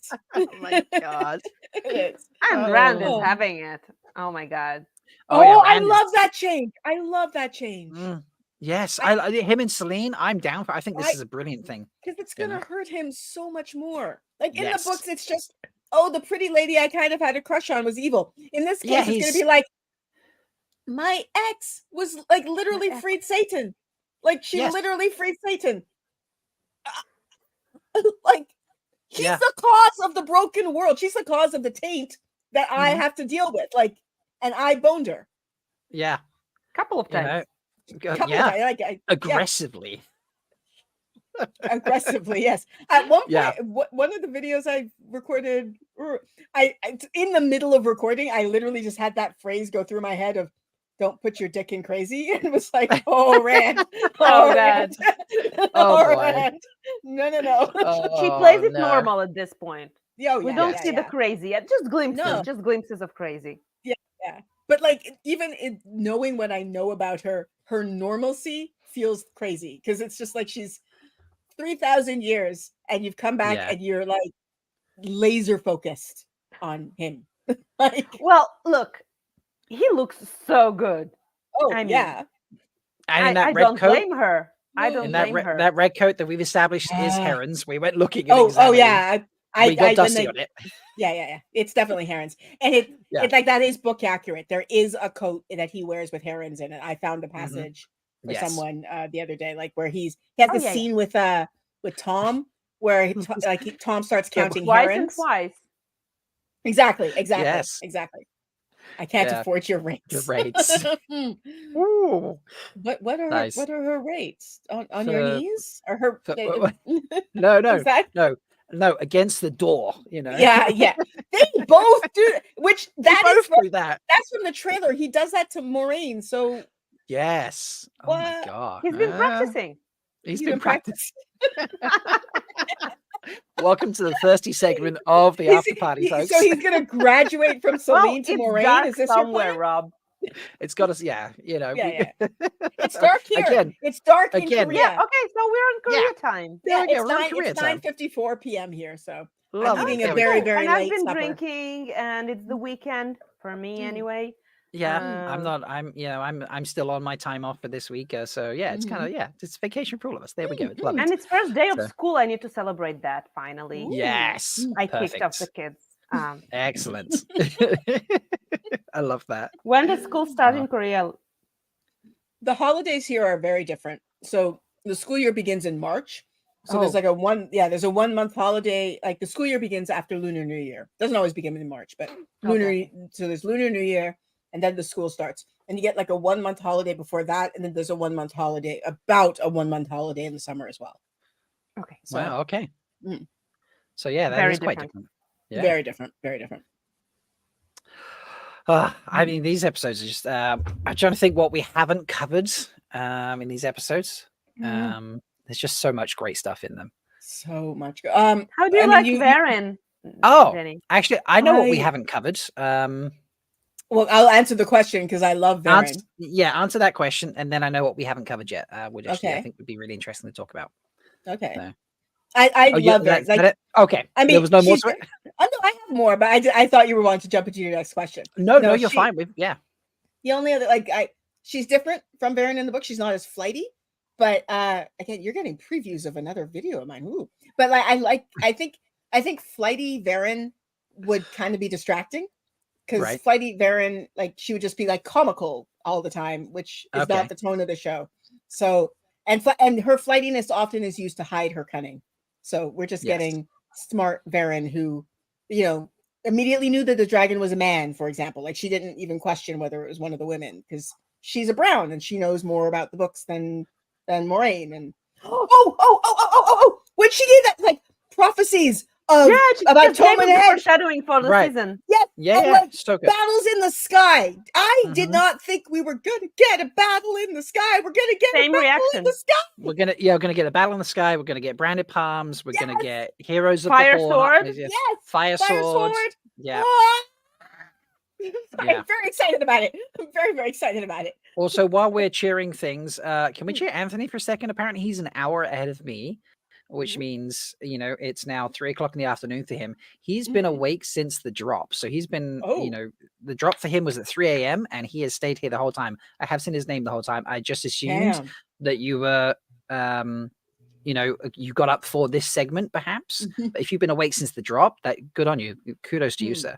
That's amazing. So yeah, it's Verin, I don't know. Verin just seems overly sure of herself. But then, like as Zuriel said, the world seems more aware of things like Elaine was aware of the battle in Two Rivers and the wisdom died. And, the fact that she had these kids with them is, people are more aware of that. So when you said that, I'm like, okay, Verin feels a bit more like her being a little bit more aware of things makes a bit more sense. So it was, Elaine literally, I said it in my reaction before she said it, and then I couldn't believe she actually said it, where she's like, "You're my," and I went subject, and she went subject. Like, did you actually just call her to her face? Yeah, and she amazing. seemed embarrassed to say that. Yes, she did. Yes, yeah, a little bit. Which is good. Which is so the right good. reaction. Yeah, it is Yes. the right reaction. That's a very good point. So Almost anything, like even just saying "I'm your daughter heir" is better than "you're my subject." Like Mhm. one of those is much worse than the other. yeah. So And Egwene gave her the face of, I have no idea what you're talking about, what you're but talking sure. about, Yeah. Oh yeah, and Elaine's eyes looking around the room, and Gwen's eyes looking around the room, and Elaine is all like, "These rooms are tiny," and Elaine's like, Yeah. Okay. Apparently, Joe Berlin is also in the same time zone as Wow. Anthony, and has now been Respect, awake for guys. 25 hours. Yeah. I am clearly rubbing off on fellow Europeans. So, which is I'm an hour ahead of you, so Yeah. But I'm up only since 7. Yeah. That's not so bad. So one thing we haven't actually talked about at all in the past 7 hours and 56 minutes is this segment here. So I'll just let this roll in. Okay. Suspense. I'm on the edge of my seat, figuratively, not really. I think Rob froze on us. I feel like Rob froze because he's not even moving. Well, so this segment here, this is one of the interstitials between the scenes where it faded to black. This is a splash to black moment. This is an homage. Oh, I think I froze it now. This is an homage to Matt Hatch. Yeah, for sure. Yeah. Fade to black. Yeah, exactly. Smash to black. Exactly. Yes. Everything is frozen for me now. Like you frozen, Rob's frozen, I frozen. No, I'm I not don't know. frozen. To me, you're frozen. Oh wait, you're moving now. Rob, Am I are you back now? back? And there we go. I'm back now. Okay, You're cool. back. Okay. Yeah, sorry, it's done that to me like 6-7 times tonight. mean, It's yeah, just it's just having one of those moments. Hmm. Actually, let's I've just seen one of my awesome and very incredible co-stars has arrived. So please welcome Mel to the party. Hello, Hey, Mel. friends! Hey. How are you? Good. Good morning. Yes. Are you an American? I am an American. Well, Yeah. welcome to being awake. Yeah. Yes. Oh, I think we have actually 3 continents represented here. Check I us think, oh my out. god! Oh my. Yes. Wait, are you okay? Is this real? Is that Asia or Europe or Asia, Africa? I guess. Asia. Yeah. Formally. Okay. Yes, then 3 continents. I was like, is there any chance it could be Africa? I don't think so. I can drive 4 hours south and I will be in Africa, but not today. Well, No. why did you do that for the stream, Zuriel? Then we could have had more continents. Next time. Yes. That'll be a goal at one point. Have 7 Yeah. people on 7 different continents. That It's might just take 4 a lot hours of drive. I work, can though. make it. I love streaming from Antarctica. Like Antarctica, yeah, exactly. Well, they must have internet there because otherwise the stations wouldn't work. So, Mel, how are you doing? I'm awake. Yeah. I'm You watched the shows present. last night, I assume. Yes, I'm still traumatized, still working Right. through my trauma. So I came here for therapy. You're here for the trauma. What trauma do you speak of? I do not know what you mean. These episodes were light and airy. Yes, not at all. Yeah, they were very simple. It was almost like watching an episode of like Family Guy or something like that. Friends. You know, just like it's like that bingeable show you can just watch in the background and you don't have to pay attention to. It was like just another turning of The Good Place or something, you know. It was lovely. Yeah, simple, easy, nothing to process, not at all. Nope. I mean, I tried to warn people without spoiling it. I was just like, please, gird your loins, people. You really need to, because I'm assuming we're talking about Uno, just to be safe. Well, it's actually I everything in my head is mixed up. Everything is like I watched it and then I was like, I'm so traumatized and so happy and so excited and so sad and like everything is like blending together. And then I was like, I have to start rewatching it. And then I was like, I think emotionally just completely overwhelmed and I immediately fell asleep. And then I woke up and I was like, I just posted on Twitter actually. I was like, I need you all to come and talk to me because I need help. Well, someone else who I know cried after watching episode 3 yesterday has also just arrived for the final hour. Ooh. Please welcome our fellow space sister, Sulin. How are you doing? Hi. How are the tears this morning? Have we recovered? Not really. I'm still going. See, I'm so glad we're on together. And can I just point out there are 3 MalkyRicon t-shirts on the screen right now. Well, if I check know, 'em out. If I know, I would have made one, but I went all fancy with my tux. Yeah, that's okay. The tux is beautiful. So Yes. you know. If I had a tux, I would have worn it on top of the Malkiri. Yeah, I mean that's I'm wearing the jacket, you know, because it's. But it was very cold when I started streaming, so I actually had 2 t-shirts on, one underneath this one, and then at about I want to say 9:30, 10 o'clock or something, I was starting to get really hot. So I was like, I'm just getting off camera for a second so I can strip and then take that t-shirt off and put it all back on. I and still then don't understand why you went off camera, but I was just gonna say you're deprived. You do know this fandom, right? You deprived this fandom of something that. Look, I Why saw sweat tents are important, Ron. I saw Have you Arnis learned that? on. Like, did you see Arnis topless fighting in that village? Like I, you know. Sorry, No. you said Arnis, and I heard Honest, and I heard Honest. Sorry, I heard Honest as well. And I'm like, I heard Honest too. That's why I was like, did I miss some event? That's what I was wondering too. I was like, when is this? He's like stripped in the dusty wheel. The innkeeper was topless fighting in a village. I mean, I've seen him fight. I've seen his wife beat him, but I did not expect him to do that topless. Missima. Yeah, Missima. Okay. So. Oh, okay. Yeah. Yeah. Yes. Okay. You mean hot simmer? Hot Seema, yes. Oh, yeah. I love that you're like talking to us and you're like, did you see that really hot Messina character? Yeah, of course. Yes, we saw that. Yes. Well, he was using a sword, Mel, so I wanted to be sure. So listen, wetlanders do weird things. I don't know. Swords are incredibly dumb. I'm very sorry. I forgot. In all of my trauma, I forgot to dress up for your show. I'm so sorry. Mel, you are always beautiful and always dressed up, in my opinion. So don't worry. Aw, thank you. So. Yeah, your version of dressing up is just removing clothes anyway. So that's true. Yeah, Good true. point. We've seen your chibi, so you know. All right, Mel, Becky. There's a thing I've been doing all night long when people turn up. You have to tell me, if you can, which episode is your favorite of the 3 that just dropped last night. Episode 3 for Sulin. Okay. I don't know. I watched them all in succession basically, and I don't remember where one starts and one ends. Same girl. Yeah. Yep. That's fair. Very fair. I think I could say they are my favorite. Yes. I think that's what I could say. Yeah, that's accurate. I agree with that. So that's fair. I definitely wanted to try and like do a rewatch for, you know, insightful commentary before I joined this, but I've utterly failed. I'm so sorry. That's okay. You'll be insightful, I'm sure. We were just about to sort of talk about one segment that we actually hadn't talked about at all for the all last night long. 8 hours. For the last 8 hours, I realized there was a bit we hadn't discussed, and that is I'm going to put it back on screen now because my computer, for the moment, touch wood, is doing okay. I'm going to hit play. There's no sound because we actually don't need sound for this segment, but it is the opening part of episode 1.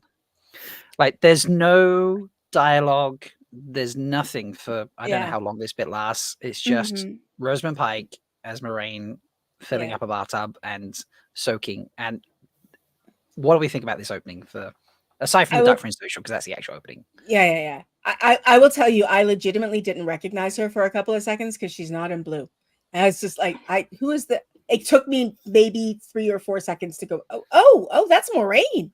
Yeah, and they changed her wig. It's lighter this season. Yeah. It's a lot. Yeah, it's a lot lighter. Yeah, so I get that.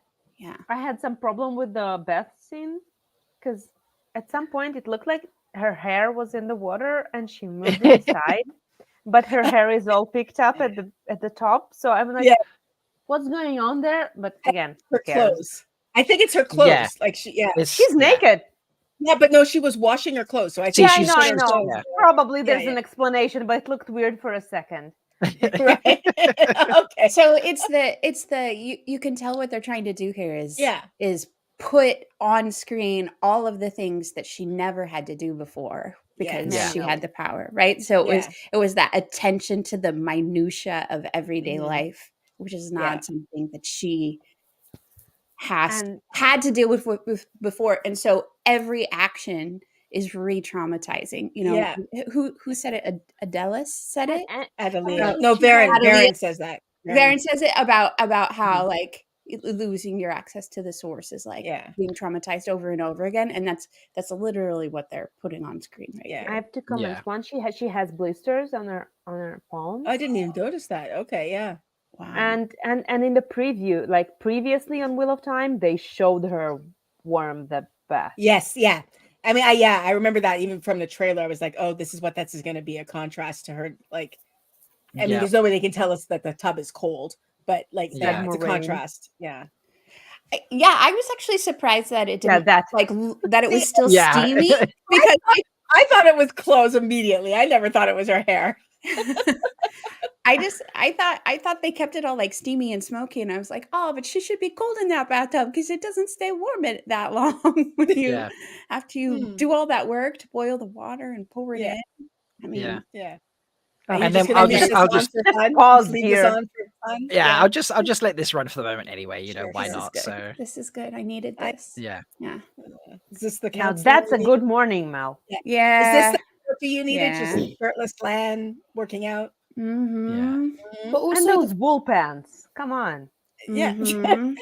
Hallelujah. Come on. Hallelujah. Yes.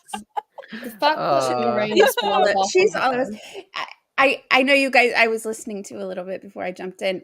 Can we just talk about the appreciation for horny, like older women, just like doing their Yes. thing and loving the world that they're in? Because like, why wouldn't you? Right? I feel like I need to put the volume on for when we meet. Oh no, Rob froze again. Rob Rob, froze. come back. Rob, come back. No. For when we meet who, Rob? For when we meet who? For when we Anyway, meet. yeah, I know. horny women. Yay. Yeah. Yeah. I mean, but like, and it's there's. I know the show is so good at being like giving us realistic portrayals of women, but like older women are just as horny as younger women, right? And What are you talking about? No, it's just everything. I was. Oh gosh, sorry. I just about said the grossest thing. Never mind. Hey, the host isn't here. We can do what we want. I am. He's Yeah. here. He's back. I was gonna be a reference to cobwebs and sand, and we're just gonna leave this. No, alone. don't. Yeah. In appreciation of your comments, Mel, I was like, I put the sound on so we could play this clip. Yes. You're late. Oh, Verin, must you speak so loudly? Are you hungover? I'm speaking at a perfectly normal volume. Could you move to the left a little? That's me.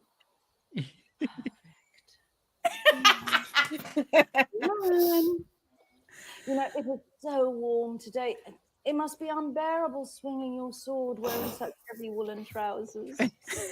I love his reaction. He's just like, Yeah. yeah. He's like, yeah, okay. He's like, yes, I get objectified on the daily. Like I'm just, Yeah. yeah. It's like you He's like, do have you you, not seen Adelia. Threefold Talk Adelaide? Come on, you know. So. But like, how perfect of an introduction to those two characters was that? Yes. So Yeah. good. Yeah. Although, really okay, is, yeah. it was great. Adelius kind of pissed me off later on when she's talking about Moiraine, and she's like trying to talk to Lan about it. She's like, her being stilled. Well, they all think she's stilled. I don't think she's stilled, but whatever. Her being stilled has literally no effect on me. So don't let it affect you. Like, come on, Adelius, you have to know that it's going to affect her warder. Like, what? Yeah. Like, she just doesn't give a shit about Moiraine, like at all. She's like, I don't know. I think she's trying to Lighten up. I think she's trying to help Lan in her way. in her but it's Adelius. Like, it's a I live in bad the way, middle of like- nowhere. I am disconnected from the rest of the world. I mean, yeah. that does kind of illustrate all of the things. Like, why the hell are these two Aes Sedai in the middle of nowhere, right? And again, it seems like the Aes Sedai approach, like what they're doing with Nynaeve again in their accepted test, like, don't burden us with your problems. Yes. Yeah. Okay. Yeah. So same. Like, okay, yeah, Moiraine has a problem. Too bad. That's a good point. Leandrin says that a lot, right? She says Leandrin, that a lot. Leandrin says it, and Shiriam says it. Shiriam says it. Leanne that's says true. it. Yeah. It's Notice like how- an overall approach. It's like, yeah, you are grieving. Okay, you grieve. Don't burden us with your grief. Yeah. Which is a bit cruel, but yeah. But notice how like none of the others are doing their own washing, or like Moiraine fills that bathtub on her own. Yeah. Like it's almost like a self-inflicted penance. Yes. And like Lan's not helping, whereas he could probably do it a lot quicker. There's probably an easier way for getting water into that building, if we're being perfectly honest. You wouldn't live there unless there wasn't like a decent water system. Yes, Let's be yes. honest. There's probably a pond right next door, and she's just like, no, I'm gonna go down the stream. But the other two can channel. I was just about to say, there's two other channelers in there. Why aren't like they can do whatever they want? Yeah, like they don't but need they a could well. also get the water for Moiraine. Yeah. Like they don't need to let her walk up a mountain with buckets of water multiple They're times doing to fill it it up. because it's her She being needs like, no, I'm purpose, going to yeah. get up every day. I'm going to Yeah. do this water. I'm going to do this. I'm going to do that. Yeah. You know, it's so. But there comes a point with if you've got friends who are going through something, there comes a point where you're just like, no, you've sat with this for too long now. You need to sort of buck up a bit, and we're going to step in and help you, rather than just letting her go through it. You think how much time has passed. This has been going on for months and months. Do you think And she's been with them for the entire 5 months? A good chunk of that, I would say. Yeah, probably I think like, a good chunk of it. So They're you not think far. they're kind of ready for her to move on and are trying to help her? Yeah. Well, at least they're At trying to least, help at her least, and yeah. do it right at the least. Yeah. Yeah. But All right, like, how much food did they waste making a plate for her every Probably. night? Every night. I don't know. Wasteful. It's that is a waste. Z, I know that you couldn't stick around all day long. The kids are probably getting back soon from school and stuff. Oh yeah, they need some attention. They probably need some maybe- attention, yeah. So thank you Thank so much for you. hanging out. I can't wait Good to to see you see next you. week at Malkiricon. That's going to be amazing. I'm so excited. Yes, I'm so jealous. and Mr. Z as well. So Yes. yeah, What? so I'm I'll very see you excited about then. that. Yeah, Bye, any thank final you for thoughts you want to having sign me. off with, or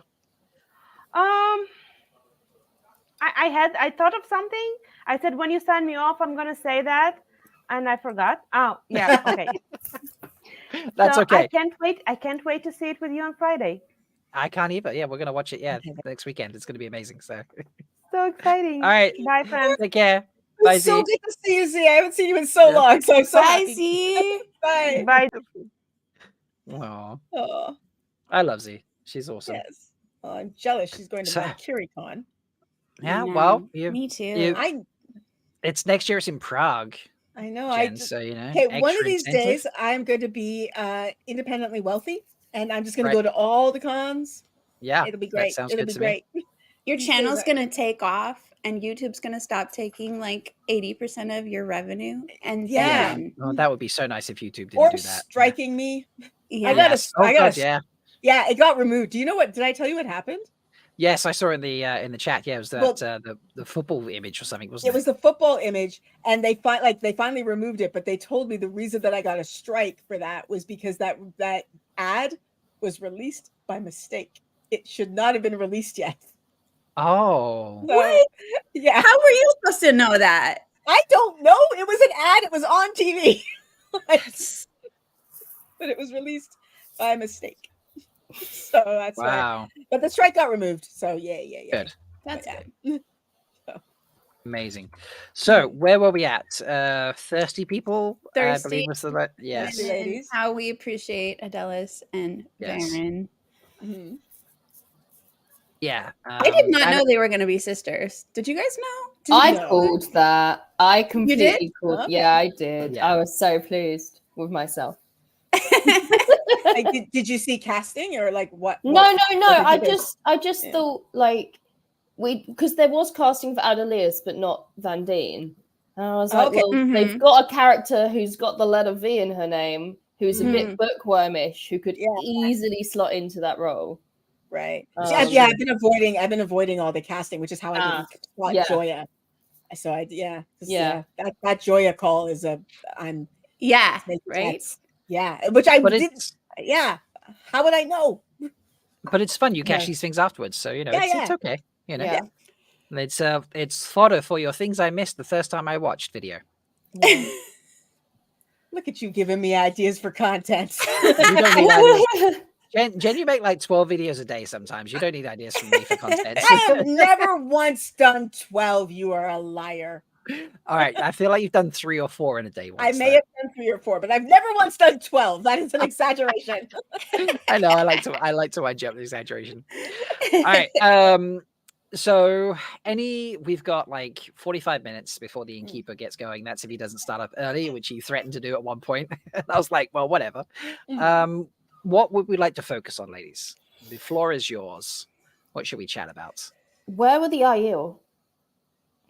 Where are the Aiel? I mean, they were there. Did you not see them? Everywhere. Yeah, they were like there was a bush over there. There was a couple of Aiel in there. There was like a little bump in the ground. There was like 2 Aiel under there. Like it's like when you go to the ninja parade. If you see a ninja at the ninja parade, it's a bad parade.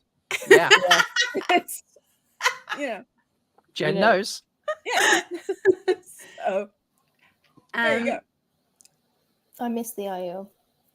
I mean, we're gonna get that. Like we've seen it in the trailer. Avienda at least is showing Yes. up. And Yeah, but we want them right now, Jenny. We Well, want, I Aiel predict you're season going to have 3, season 4. Well, what's the Aiel introduced there everywhere? It's Like the it's whole rest of the show is set in the Threefold Land. It's the We're Wheel of asking- Aiel. That's what the show needs renamed. It's just the Wheel of Aiel. So okay. I mean, it's about us to begin with. Like, Yeah. But I mean, there was a lot. They're really, speaking of that too, and they're really laying the groundwork for Rand the Aielman with all of the Errol stuff. I mean, how So adorable cute. was that guy? It's so cute. Talking about how fierce the fighters are and the women even fiercer. Yes. And the women even fiercer. Yeah. But you know what I loved about that moment? You know they've had that conversation like every single Yeah. So good. Yeah. It was very sweet. Okay, so I do have a question, and this is something I started thinking about in the midst of my trauma, and then I was traumatized, and then like I literally blacked out for 10 minutes. So there were things that happened afterwards. I think there were scenes with Logain. I'm not sure, but do you think that Rand put himself into that mental hospital with the sole goal of getting into that garden? Do you think it was that conniving, that like premeditated? You do, because because from I don't know, I could see both sides of it. I could see Rand wanting to be in a place where he's away from the world, trying to hide who he is, like figure out for himself like how people treat madness, and then like conveniently discovering that Logain happens to be that there. Verin happened to bring into his like But I could also see that analytical, like the part of Rand that goes and like offs that guy so that he can get into the garden. I could see that play out from the very beginning. I don't know which way. Rand's a planner though. Like he does, I think it's quite nice to see like the start of him making plans to like advance himself, like, and obviously different goal at this stage, but it's proven that he's like capable of like taking on a project, and it's like one of those things you'd put on your CV if you've not specifically done that job yet, but you're like, well, here's an example of what I did earlier. Yeah. Yeah. I agree. And it was so great to see the two of them interact. Like Alvaro plays Logain with such intensity, but at the same time, he's also like crazily relaxed sometimes as well, and he flips that switch, and you know, Yeah. when he turned up with the wine, he's like, oh, you must be desperate, and then like, you know, he just pours the wine out, is like, do not give a fuck, and then like throws the bottle and loses his mind at Rand, and Rand looks scared, and then Rand freaks out back at him, and then he looks scared in exchange, and it was just like two crazy guys going at it, and it was hilarious, and it's so moving as well. Like it was very powerful, very, very powerful. That scene. So I'm really curious. Like I did a series where I was reading the book like Eye of the World with Addison from Everyday Negroes, and Addison's seen season 1, and he's read book 1 now. And one of the turns of phrase he kept using when discussing like male channelers, he would talk about the narrative that the Aes Sedai have put out about male channelers, and the amount of times I said to him, "It's not a narrative; it's true." But he like. And then when Logain said that, I cannot wait to see first time, like people who have not read the books, are they going to take him at face value? Are they going to think that he's telling the truth? I think they might. Good. Yeah, I think they might. Like at some Yeah. point, I think the show is going to have to explain. Actually, no, this is bad. Like it's you do go mad. It is dangerous. But Yeah. I like. Oh, when he said that, that was literally the thought I had. Is Addison's going to be mad. He's going to think I lied to him again. I did lie to him a couple of times because you know it's fun. I love what I've watched like 2 or 3 of those episodes with Addison. Oh, gosh, I love that you did that with him. It's so great. It was really fun. Yeah. The show has shown Logain with creepy taint puppets. Yes. If that's not these people go crazy. And like there's illustration, whispers like when Rand I don't know if you can, I've only ever watched it with headphones, so tell me people if you have watched it without headphones. When Rand is on screen, there's like kill Yeah, when he's beating that guy up. Yes. But also even when he's walking in the mental hospital, like in the mental facility, it's same like thing. kill. Like it's in So- the soundtrack. It says whispers on the subtitles. Yeah, I guess I just always assumed that was like the ambient noise in the mental hospital. But it's only like when Rand is like, it's not showing when that's like when Errol was there, it wasn't saying kill. Like it's only when Rand is alone. Yes. Right. So Can for you me- hear it if you don't have headphones? So I've That's watched it with crazy. when I watched the screeners, I watched it with headphones. When I was at the like in-person screener, obviously not headphones, it was a big screen. I didn't notice it for the mental for the mental institution, but I did notice it for when he was beating up the guy. Yeah. So it's But then when I was watching it again last night, I did notice it again, but also I had my headphones back on. So Headphones, yeah. So that's literally the thought I had is, Addison's going to be like, yes, see the Aes Sedai lie, because he just does not believe the Aes Sedai ever, like ever. I mean, this first scene in season 1 is a male channeler who's gone mad, right? We know the narrative is right. So, there was precedent for the tape puppets even before Logain had them. Maybe it's just the fact that Logain was so good and people loved him so much that they just they just want to believe everything that he says. Yeah. He's so charismatic. Like, Yeah. even like when very he was cool. mad, he didn't like try to kill. Well, he killed the Aes Sedai, but they were encaging him. He wasn't just like randomly murdering people. Yes. So yeah, It's very true. He does seem to be a very sane, crazy man. Yeah. Like he was definitely crazy in that scene.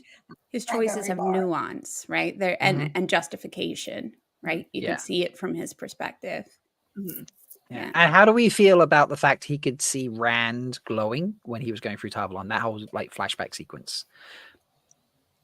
I'm do we okay see with that? it. You're okay with it? I mean, I had already kind of figured, accepted that, so it wasn't surprising that he said that. Yeah. Yeah. Like it's Do you different think from it's? Verin. Do you think he can see to Verin? He can see men who can channel. Like, what do you think it is? Like, it's just because like he could channel, so he could see Rand could channel, or it's like he has a talent or something else. Yeah. I honestly don't know. Like that, to be honest, like this is one of my like minor gripes with the show. I don't know what the rules are about who can see what. Like who can see what weaves and who can see. Like I mean, I'm asking because I do know. Okay. Okay. So Yeah. that's why I'm asking. I'm curious on your You thoughts. and do how- you do know, like, as in you have asked the question and gotten an answer? You do? I know? have asked the question of an Okay. official person who would absolutely know the answer, and they gave me the answer. Okay. Okay. So, 'Cause I- and I'm going to share yeah. it once I've heard your thoughts. So, Okay. you know.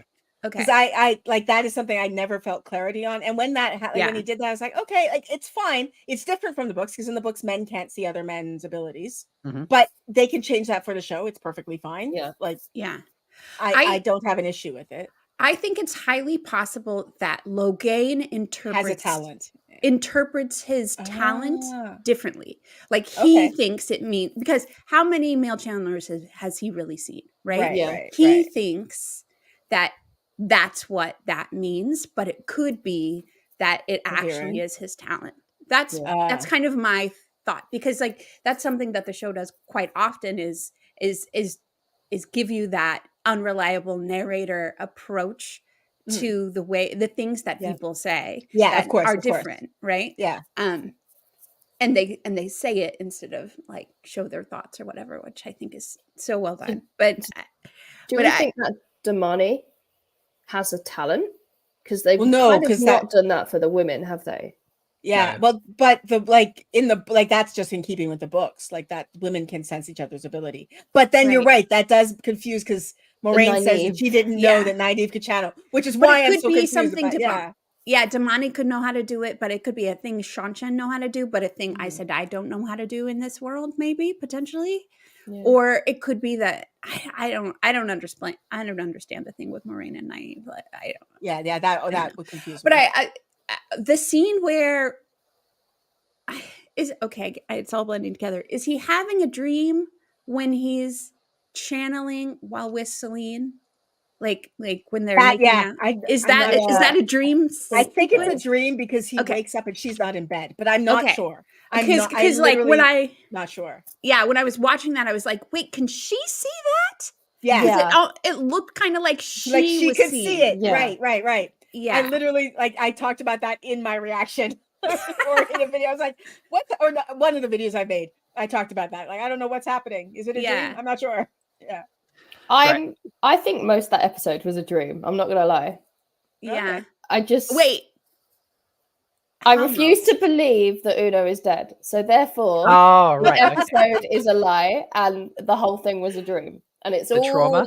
it's Right. all So sorry, trauma. did you say you wanted me to play the scene for you? Okay.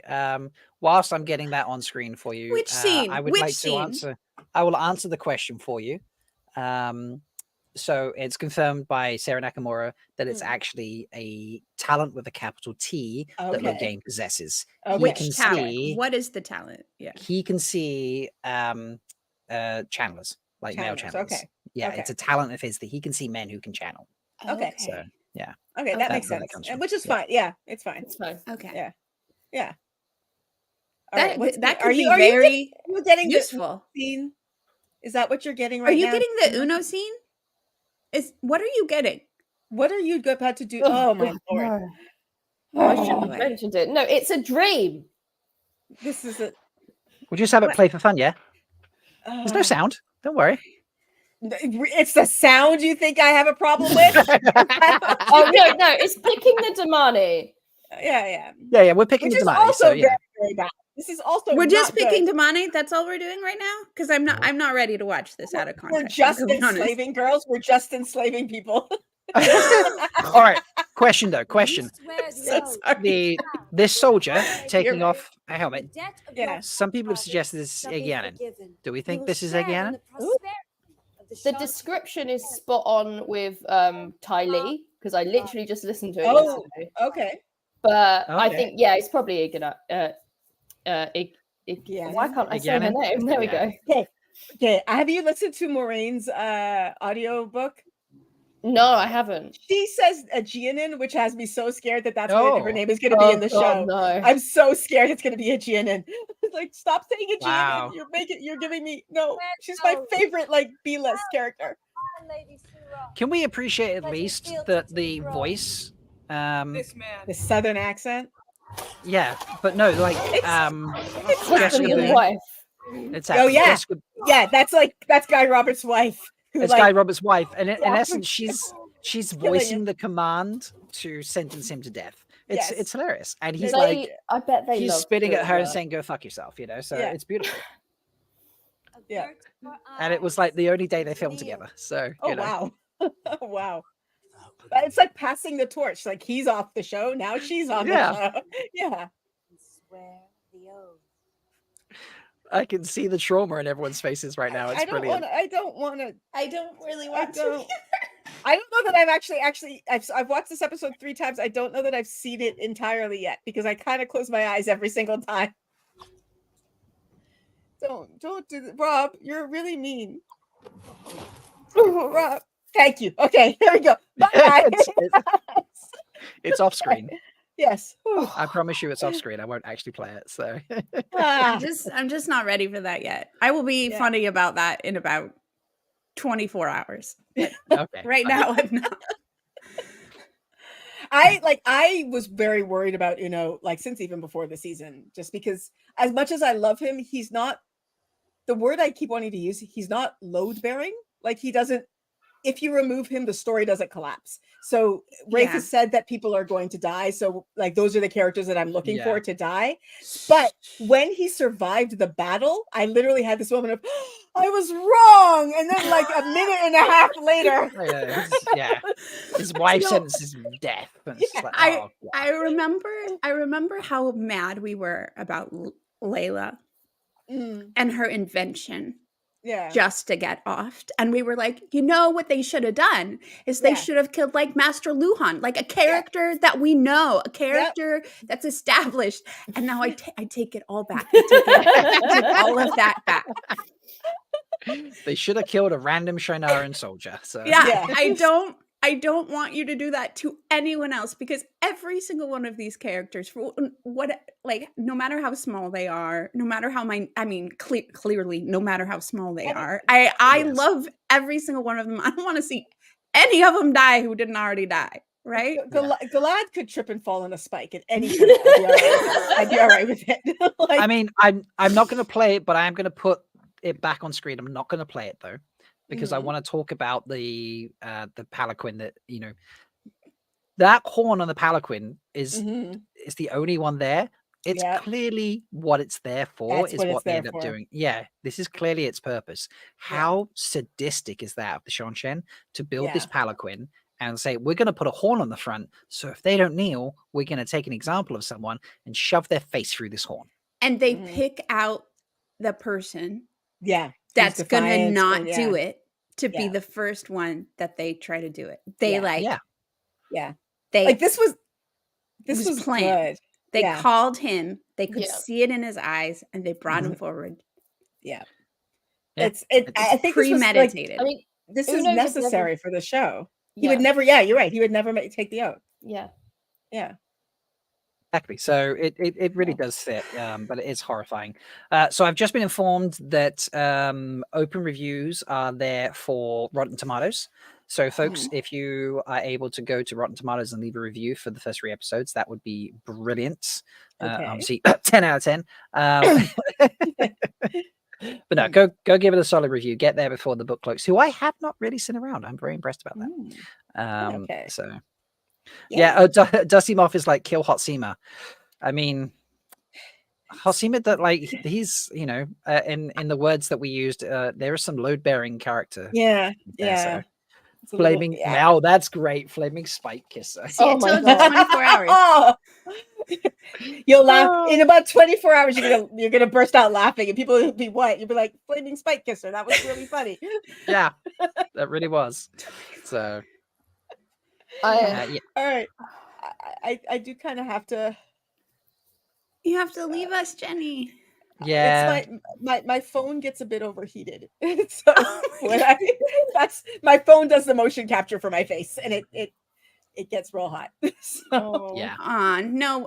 No doubt it gets hot. Getting to Yeah, look at your it's face. around you, Jen. So of course it's hot. Exactly. So Yeah. Oh, wait! I gotta find. Can I do a dance? Let's see if Yeah. I can do a little dance for you. Hold on.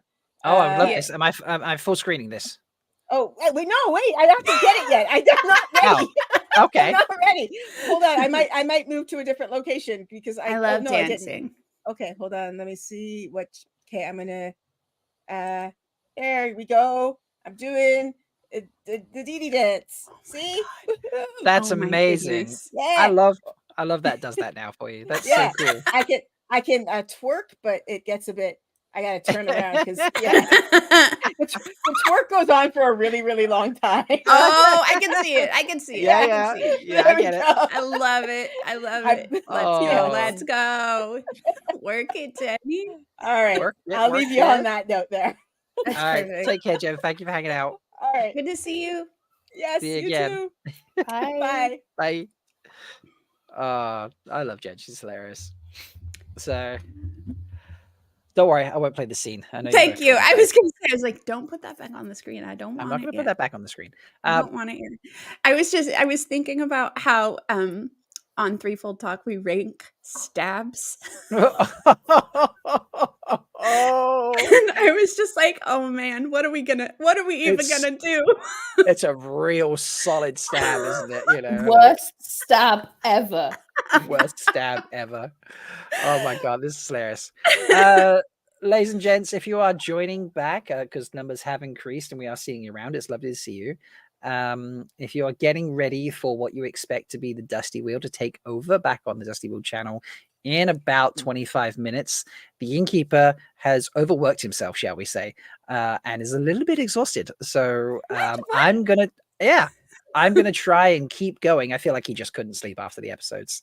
I don't blame him. Neither Yeah, could which is I. fair. Which He is had only why I watched the one episode, so there was like, I'm sure a lot of you are feeling that pain right now. Where you're like, how was I meant to sleep after that and then get back up? Yeah. And he's, obviously got to do like what is originally a 12-hour stream. So he's asked if I can go an extra hour, which I'm going to attempt to do. My guests are not obligated to hang around. I'm Mel. I know you've got I school can and stay. stuff. You can stay, cool. Mhm. And Sulin, obviously you're welcome to stay if you are able to. But we'll have some fun and we'll keep going and just keep talking about this awesome episode drops. Like So- they are. So since we're on our collective trauma, Yes. and since you guys are both Flickerverse people, I mean, my campaign after this is like Uno gets made a hero of the Horn. Absolutely. Yes, To the point where I bring him back at the end. oh but, my god! I mean, you've the got end to of do this something. season. Wow. Oh my god, that would be amazing, wouldn't it? So yeah, so like my first thought was holy shit, but my literal second thought after seeing that moment was like, oh my god, Kitsunagari, oh my god, like I if know, we right? lose them, I heard what they said because on the Flickerverse show, if you guys haven't seen the Flickerverse show, it's delightful. But but It is Kitsunagani's creation. It's not mine. People often be like, Kitsunagari Rob, isn't it your show? Like, it's really said not. on the Flickerverse show, they said, I swear by the light and my hope of salvation and rebirth, if Uno dies, I will stop watching the show. And I was like, as soon as I saw that scene, I was like, oh my god, we're gonna lose Kitsunagari. We're gonna lose them. And I don't want to lose them because they are such an amazing, beautiful, wonderful person and such a good soul. And so if they follow, like, we have to figure out how to get them out of the oath. And maybe the answer is that they're a dark friend. Maybe that's the answer, and we can just move past that because I don't want them to go away. Oh my gosh. That is wow. Well, Uno and Like the thing is, had they're to waiting delay until seeing until Aggie gets back from work today because Yeah, job that means he can't take time off. Right. I didn't really read through Twitter much, but they had mentioned, I think when I woke up about 2 hours ago, they said they were going to watch it starting about right now. So they're probably starting their watch about right now. Oh yes, yeah. Aggie should be back from his job about nowish, or there, Yeah. there or so. Yeah, so in about 3 hours. Yeah. Oh boy. Yeah. Oof. Yeah. Yeah. Yeah. That is. That was so that's literally why my mind futzed out for 10 minutes for the rest of that episode, because I was like, fair. What are we gonna do?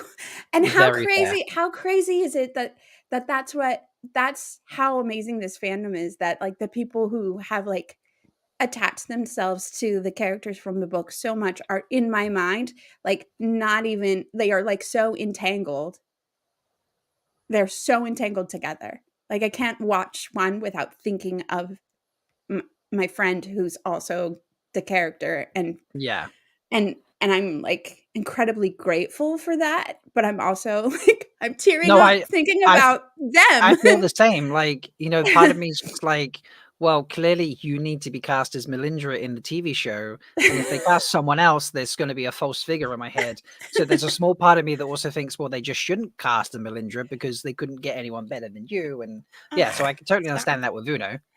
Have you seen your stunts? Yeah, great. You can do it. So But just to be clear, they've not watched it yet, so no one reach out to Uno yet. yes, no one's saying Don't anything to say Uno yet. No, anything to no, no, Uno, no, but no. I'm just like the collective like we need to protect their preciousness. I just Yes. So chat, I want you to throw out, I've just seen Luke do this in chat, which is give me an idea for hanging out and chatting, because obviously originally I was planning on like starting to wind down now because the innkeeper was going to take over, but that's not the case. He may not be an extra hour, but he may be shorter. But so Luke's put in giving Perrin the fly scenes was a huge win for me. That actually worked really well. I thought I agree with that. I think that was a brilliant choice to give him that scene as opposed to Rand. So I want you to throw out chats that, you know, scenes that you thought worked really well for whatever reason, and we'll just chat about those as we go. Also, I believe someone's popping back to hang out for a short while, which is nice. Yay! Just the camera's off for a second, so I'm going to wait until the camera's on in case there's something going on there. Yeah. Oh, I know who's coming. On Perrin and the fly scenes, Mm-hmm. I think it worked. However, I think the way hi Z, welcome back. Izzy, welcome to the party. The way that they Kids are are fed. depicting Perrin's ability in the VFX world is very similar to Min's ability. And there was like I can't even remember where it was, but like we saw Perrin's ability and Min's ability almost like back to back a little bit. And I was like, those are way too close. And I feel like I'm really curious what the show only watchers are gonna think about what's happening there. Because the nuance of whether he's seeing the past versus she's seeing the future may be less important to people who are more visual learners than oral learners. They might be like, okay, so is Perrin and Min, are they the same? Do they have the same abilities? You know, because they look so similar. Yeah. I think it's like she sees the future, he sees the past. I think it's just an easy way to sort of visualize that. And the walls communicate with images. And also, So- Perrin sees the future in the books. So In the dreams, he does. Yeah, that's very true. Yeah. And also the duality of Min and Matt, because obviously Matt gets all the voices and Matt gets all the past stuff. Mm-hmm. Like, and then so it's interesting having that scene with them where he says he's not interested in his future. It's like, yeah, because you're gonna get a ton of stuff about the past soon. But do we think that vision is a flicker? Perrin's vision? No, Matt's Min's vision. Min's vision about Matt. I think they've tweaked Min's visions, and she sees things that might happen. And then as events occur, some of them become more likely and less likely. I think they've given her some vagueness rather than just everything she sees always happens. Because then that gives you a lot of ability to, you know, work around it. Yeah, work around throughout red herrings, all those sorts of things. Or yeah, a couple thoughts. One, it could be that she's also seeing things that happen in like Tel'aran'rhiod in the future, right? And then that leads me to like my one thing that I feel like is thus far done too much is I feel like there's way too many fake outs. There's like we've seen so many fake outs that it's gonna get to the point where people are gonna be like none of the deaths are ever gonna be believed. And I feel like if a show does that too much, then you lose the trust of your audience, right? You lose them and you lose the gravitas of those moments because your audience is constantly going to be like going, but is that a dream, or was that in the dream world, Yeah. or was it, you know, because I feel like they've done that a lot in the first For two Nynaeve. seasons. Yes, specifically for Nynaeve, but for, you know, I mean, like it applies to a lot of characters, and it lessens the intensity a little bit when you're always like, but is it going to be a dream, you know? Yeah. And which I like in the situation with Uno, like Sulin's perspective, right? I don't want, from the perspective of a show watcher, I don't want a show watcher to be like, okay, but I'll believe it. I don't. If they just Nobody never is come dead. back, that's the only way I'll believe that they're dead, because Yeah. that's too meta. It takes you out too much. Yeah, Joe's saying in chat, Min's vision of Matt stabbing Rand, they think is actually two visions. The first one is Matt stabbing someone because they face away, don't they? So I can see how Joe is saying that. And the second one is Matt caring for a wounded Rand. That could be very That's got cool potential. book spoilers. Or right at Matt the end, faking right? stabbing Rand. Yeah, very possible. Like the very last thing right at the end of the books is like Matt beating Padam Fane. Right, yeah. Right, and so the figure who he stabs is facing away and he's wearing a big coat. Mm-hmm. So like, yeah, I think that's right. It doesn't have to be Rand who's getting the stabbing. Yeah, it can be anything. This is true, yeah. So now I am convinced it's Padam Fane. And then the Rand Yeah. bit maybe just helped carry Rand. Maybe, yeah. There is what was I about to say? Oh, go back to those fake out deaths thing as being too much. Like Nynaeve's had 3 now. Yeah. You know, Lan has, you know, been stabbed and slain, you know, Numerous to death times. numerous times now. Like once after Logain shattered his cage, once with the murderals, and then once in an accepted test stream where he got stabbed through the chest. Like, how often is Lan just going to go? He's doing a lot Well, of blood that's work. not a fake out death. It's a death. It's not a fake out death, but you know, like it's just a lot of there's a repetition in certain people getting certain No, treatments. but for Nynaeve, we actually are made to believe she's dead, right? Like Yeah. in the accepted test and with the Trolloc. Yeah. It's like she's dead, people. We mourn her, and oh no, she's not dead. I don't know. We don't see her die. We just see her like choose to Vanish. stay. Like, and I guess even for show watchers, they don't know necessarily what happens if you don't go back through the arches at that point. Like they've been told, you know, people are lost to them and stuff like that. But like, I feel like there's still enough like not quite understanding what's going on with how the Terangriel works that like I didn't believe she was dead. It still hit the right punches, but I didn't believe she was dead. And I don't necessarily think a show only watcher would think she was dead at that point either, because she doesn't die. She just hugs Lan. Yeah, and she's obviously a main character. So Yeah, also that. But I hate TV shows where the main characters are safe. Yes, but you know, I'm not saying you have to kill half of them, but you know, at least one of them needs to die at some point, and that before Yeah, the end. like in book 15, last episode, Right. Egwene can die. Yes. Full spoilers, everyone. Full We spoilers. said full spoilers several times. On It's the stream, full I'm spoilers. Just sorry. scrolling. No, across I the know. screen. Also, poor Egwene, she mourned Nynaeve twice already. Right? Come on. Yeah, poor baby. She's crying her eyes Why did out. you do that to my girl? We're building up a her trauma. alone. I'm willing to bet she thinks Nynaeve dies when they get captured by the Shan-Shan. Oh my god! So See? she goes. Oh, So we know she's wow. alive, but she grieves all over again. So. And then she's gonna. I mean, we know there's at least one more fake out Nynaeve death that's like book specific. You know, that they're gonna show like it's a real death With the drowning? with the drowning. Yeah. Yeah.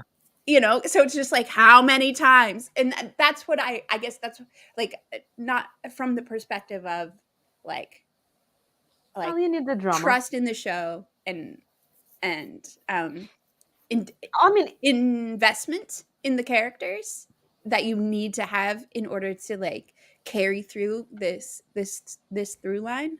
for. I mean, the amount of head trauma Elaine had in the books is way too much. I mean, That's a good point. so many times, and she still kept, good health. Yep. Yeah. So, all right.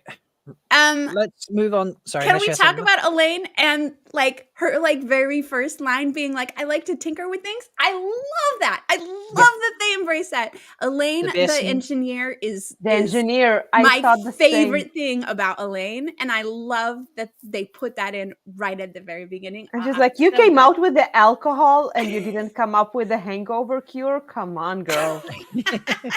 Maybe in the she's same one breath- of those like, "I never get hung over because I'm perfect." Because I'm things. perfect. Because I'm Yeah, perfect. maybe. I'm the daughter heir. She's so good. 1 second. Let me find it here. I'm just gonna What go did you top up think, my water. Sulin? I know you like Elaine. Oh, Elaine, I mean, she's perfect, right? She's the daughter heir thing. Like those red the pillows. fact that her opening thing is a monologue where she's so like she lacks so much self-awareness, and she's like this little spoiled thing, but not doing it meanly, right? And she goes on and on and on and on and on, and you're like, who the is this girl? And then obviously she turns around, immediately backtracks, but then completely shows how aware she is with other stuff. Like she stands up for whoever it was who, let all her maids in and stuff. So like you immediately see like the 3 core facets of Elaine's character, right? She's a royal who's been led a very sheltered life. She is someone who stands up for what is right, and she is a scientist, tinkerer, like a very curious person, right? So they did that in 3 scenes. We know who Elaine is. And then Egwene is mean to her when she's trying to be her friend, when she's grieving. And it is, you kind of like, you're with Egwene on that because it's, you do want to be alone, but you're like, who this new girl who we kind of like she's just trying to be there. And then she redeems herself again by being like, we'll just grab some blankets, and like she lets Egwene sit with her own grief. Mhm. Kira Coveney smashed it out the park. I don't know if you've seen on Twitter yet, but like Kevin, whose favorite character is Elaine, has got photos of the images that of his face when she first came on screen, and it is the most joyous thing you will ever see. Yeah, I can absolutely believe that. That's great. I love Max that is for him. suggesting perhaps Elaine being a hobby home brewer is a nod or a foreshadow to the funny scenes when she gets drunk later on. You know? Especially because she then says, well, come on, you're an innkeeper's daughter. So would you like to play the scene? I have it. Yeah. I mean, that's like the best friend to have in a boarding school, right? Yeah. The one who brews her own alcohol. Right? Yes. Come on. That's very true. Yeah. So here we go. We'll watch this and have a giggle. I won't have the volume completely full, so we can talk a bit over it. But yeah. I present to you my secret weapon. The flavor's much better when I can brew it in small amounts. Means she's been doing it in large amounts. Exactly. Yes. Fermentation, they're just much more manageable. Do you think she's got like a home laboratory? No, I think she uses the Brita filter weave or something to make it. The Brita filter weave. One has no friends and isn't Oh, that's a sad line. One must fill the hours somehow. One must fill the hours somehow. You started asking you about Nynaeve Almira earlier. Do you know her? I take it you do. It's just people say that she's quite powerful. Egwene, are you there? Does Egwene see her best friend after this scene? How exciting. Yeah, she does see her after the scene, I think. So. Maybe not. Oh no, she goes down for a test. How awful would you feel as a person who's grieving your friend who has died, that you just like bitched about her? I mean, it makes a lot of sense why she would have pushed Elaine out of the room, right? Yeah. All I do is because she had just like shit Yeah. talked her friend who got killed. To Elaine. Yeah.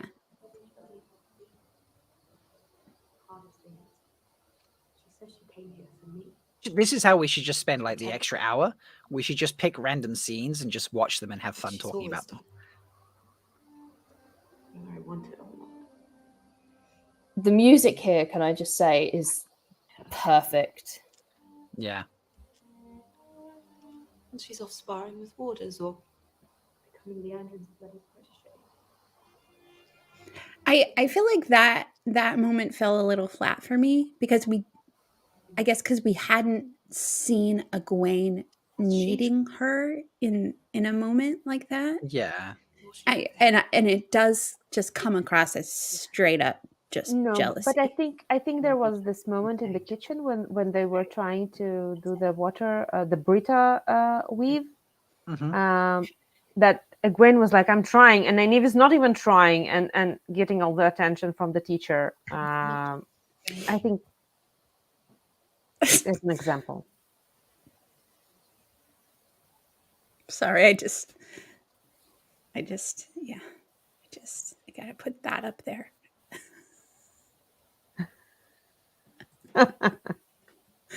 I'm getting there, guys. Maybe not quite 24 hours. Oh, I think we lost Rob again. So Yeah. There we go. Rob's I'm back. back now. Oh. Yeah, I'm back now.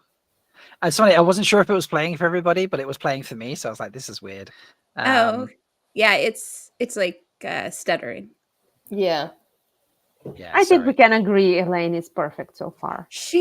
Definitely. She's great. Anton wants to make a joke. I'm really sorry, folks. But yeah, Uno's wife gave him the horn. I put that up while you were Oh, right. Okay, fair enough. Well, it's worth putting up again. Good job, Anton. Yeah, I love it is. That is funny, Anton. Thank you very much for the super chat there.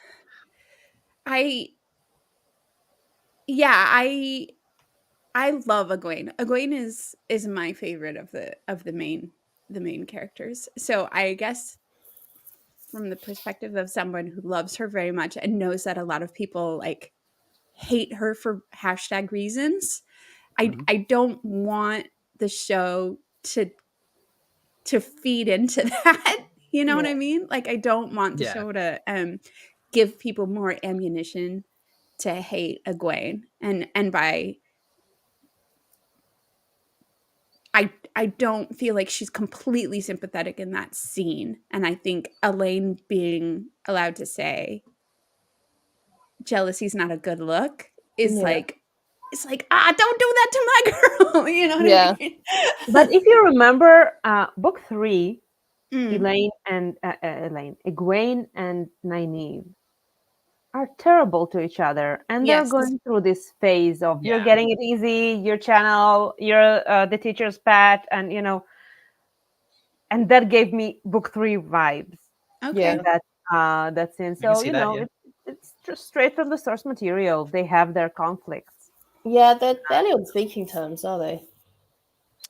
Yeah, a little bit like there's moments like that, definitely. So and Elaine is like the go-between between them. You're right. Yeah. I know. I've just blocked that out because I don't like it, but it's there. It's the source material. Yeah.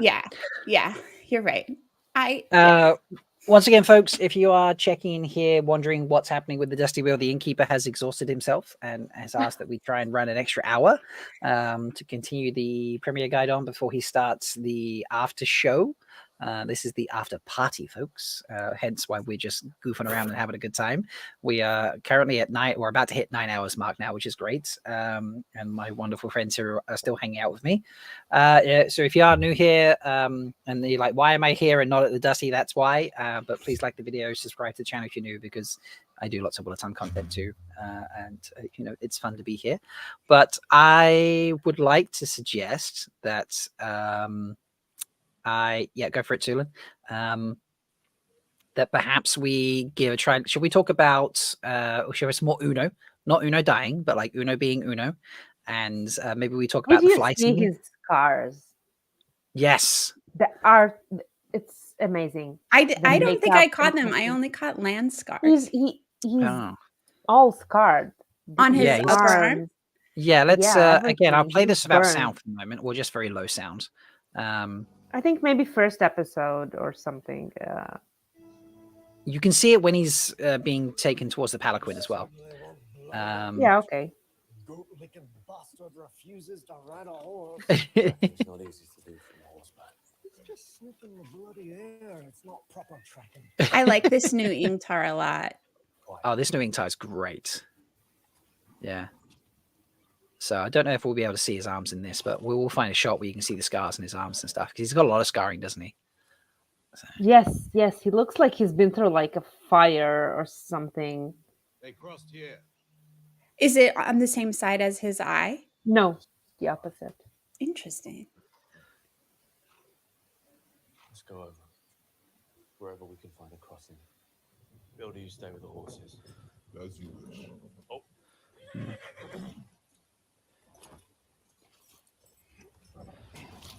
Perrin still looks so unnatural with the horses here. He really does. It's like, oh God, get up, get down. Yeah. And then my horrible moment where like he's walking around with a fucking sword. Yeah. That just doesn't look right on him. I don't know why it doesn't. It just doesn't. So I mean, everybody looks weird with a sword, so I don't really. Yeah. It doesn't really bother me. Give me some scars. I want to see some arm action. Deanna thinks that Una has scars on both arms. I mean, that's possible. Yeah, possible. We'll see if we I can missed that. catch A a close. woman in the house? Yeah, Yeah, there that's was like he weird. saw, which is a line because obviously Rand sees a woman in the house and he Yeah, goes running Rand in. sees Celine. Mhm. Yeah. So.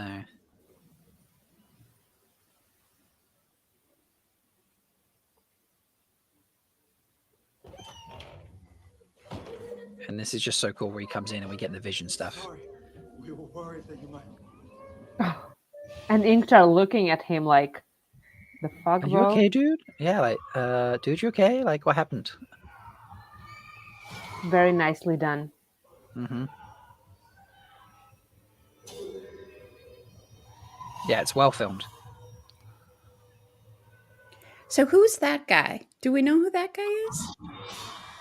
The other guy that was causing problems? No, we don't actually. I don't think anyone's looked at that. I think it's implied that this is the guy from the Dark Friend social when we know it isn't later. Oh, right, okay. Right? Because we see the that dead was the Shinaran. Shinaran that they found later. Oh, Maybe. That's very possible. I hadn't considered I like that. I guess we could look. It's like, oh, we saw a Shinaran there. We see a Shinaran here. You're Was safe that now. I didn't even catch that. That was a Yeah, yeah. Shinaran. Did he? Clearly the skirt. Oh, okay. Right, Okay. okay. Thank you. See, traumatized. Not even connecting dots. And like this line here where he blames Elias, like, whatever you're doing to me, that comes from the books as well. Mm-hmm. You know, there's so many lines from the books that are just used in different ways that fit so perfectly. And Elias They- is like, I'm not sold on Elias yet. I'm gonna be honest. I like That's him. fair. I bet we will I be, but was like trying to see Yeah, if we we- see scars then. No, I didn't see that. I'm sold on his arms. Hello. Not zero. Yeah, Massimo, yeah, dude, like Do you- Okay, but can we for a moment just appreciate the boot action? The Just boot. like the boot, like super boot close up. We are standing up for a Dusty Wheel here, right? Yeah, So show those Yeah. we're standing Yeah. in for Dusty Wheel. We can just like, yeah. There we go. Boot Let's moments. have some boot action. So yeah. He Oh was look, conveniently, alive. look, Boots of Time is in chat conveniently. at Hey, this moment. So, Boots. yeah, hey Boots. How you doing? Yeah, like those are Aw. such fantastic boots. So Dordrel good. boots. I'd wear There we those. go, yeah. Yeah, I like them. They're like armory kind of. It's Yeah. I'm not convinced on how effective those straps are. It's just for pretty. They are just pretty straps, yeah. That's fair. I think they're like for like tying yourself into your shadow horse saddle, right? It's your clip-ins. Your What's a clip-ins. horse? Yeah, Mel. How do you know what a horse is? I know what a horse is. I've seen horses. I've seen what I White can Hunters outrun a do horse, to right, horses. Melindra? I love Amis. The boots close up is such a fan service moment for us. It really is. There was a lot of fan service moments. Oh, Yes, yeah, absolutely. Adeleas is a fan service Adelias moment. is pure fan service. I think Yeah. Why do we you have say established that? Why do you say she's Because fan she's service? thirstier than the Twitter of time. So, right, I'm trying to see if Uno comes past and we can grab a shot. Of his No, lame. Name. Right. Next well, episode. Wrong. Next. it's the Next. scene when the Sean-chan attack, and there's a shot from behind when they're Yes, walking in, and you can see his arms, the scars. I don't want to see Let's that. do the say that, Sean-chan I attack and might- also It's before the attack. zoom in on Masima. Okay, before. Okay. Zoom in on Masima a bit. But Everything is done. when the first shot of them going into that village happened, was anyone else just like, "Oh no, it's all gonna go down"? She's It was gonna go when south. the night fly in, and it was Yeah. all like quiet and misty and stuff. All of that, I was like, okay, it's time. This is happening here. You know, Yeah. I had recognized the village earlier, but it was when they were warming up to go into to see Perrin laying down asleep. That was when I was like, it's time, guys. But putting it out there, right? Perrin being asleep can feed into my dream theory. Good. Okay. Good point. And also hilarious that Perrin's asleep and all the Shinarians are up and fighting. Like he has slept through them, like swinging swords and screaming and attacking.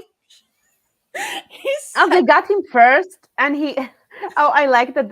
They bumped him on the stairs there with the head, like tack, tack, tack, like. Yeah. And he's like, Yeah. "Oh, it hurts." Marcus actually did that. That's Marcus going. All of Marcus being dragged Oh. every fight moment. The stunt painful. person. Yeah, we got to ask the stunt person a couple of questions. And he said that like Marcus did all of that. He was being dragged across the dirt. He had a camera on his chest, so it was real close up or like POV on him. Like all the actors were like basically the actors did like 99% of their own work. Like Wow. very rarely did they have to throw in a stunt double. And it's so funny that he actually acknowledged being bumped on the head. Yeah. And not like shake it off. Yeah. So I don't know how well you can see this, but on the arm there, can you Yeah. see it's a bit? Yeah. Can you tell? The entire arm is Yeah. pretty bad. I'll keep looking, see if I can get a better shot. But I just like, I like that they're still letting Perrin be like that, oblivious boy from the Two Rivers a little bit there. Yeah. That's what I like about that moment. Is it's Like, like, yeah. oh, of course he hadn't woken up and like hadn't been on high alert for all of these things happening. Although it's interesting because in the book, when the camp is attacked at the start of book 3, Perrin does sense it. Like he can smell the wrongness just before the Trollocs attack when they're up in the mountains. Oh, because he's spelling. But he's spelling Trollocs. Trollocs, yeah, right? Because that's that. Yeah, dark these are people. Shadow Yeah. spawn sensing ability of his. Yeah. Oh yeah, that's true. I wonder. This is a closer one. I wonder if how much you can see. How much do we love Perrin though? Yeah. Okay, so good. this He's good so this far. gives you a little extra. If you look right down the bottom corner of the left of the screen, Yes. can you see his arm? Oh, Yeah. So both his yeah. arms are very similar to that. Dang. Yeah. Oh, and of course, I mean, we can get close up of his arms in front of the Palanquin, but I've traumatized my my guests today with enough with that right now. So, but yeah, he has like very scarred arms. It's quite a thing. So. Wow, that's really interesting.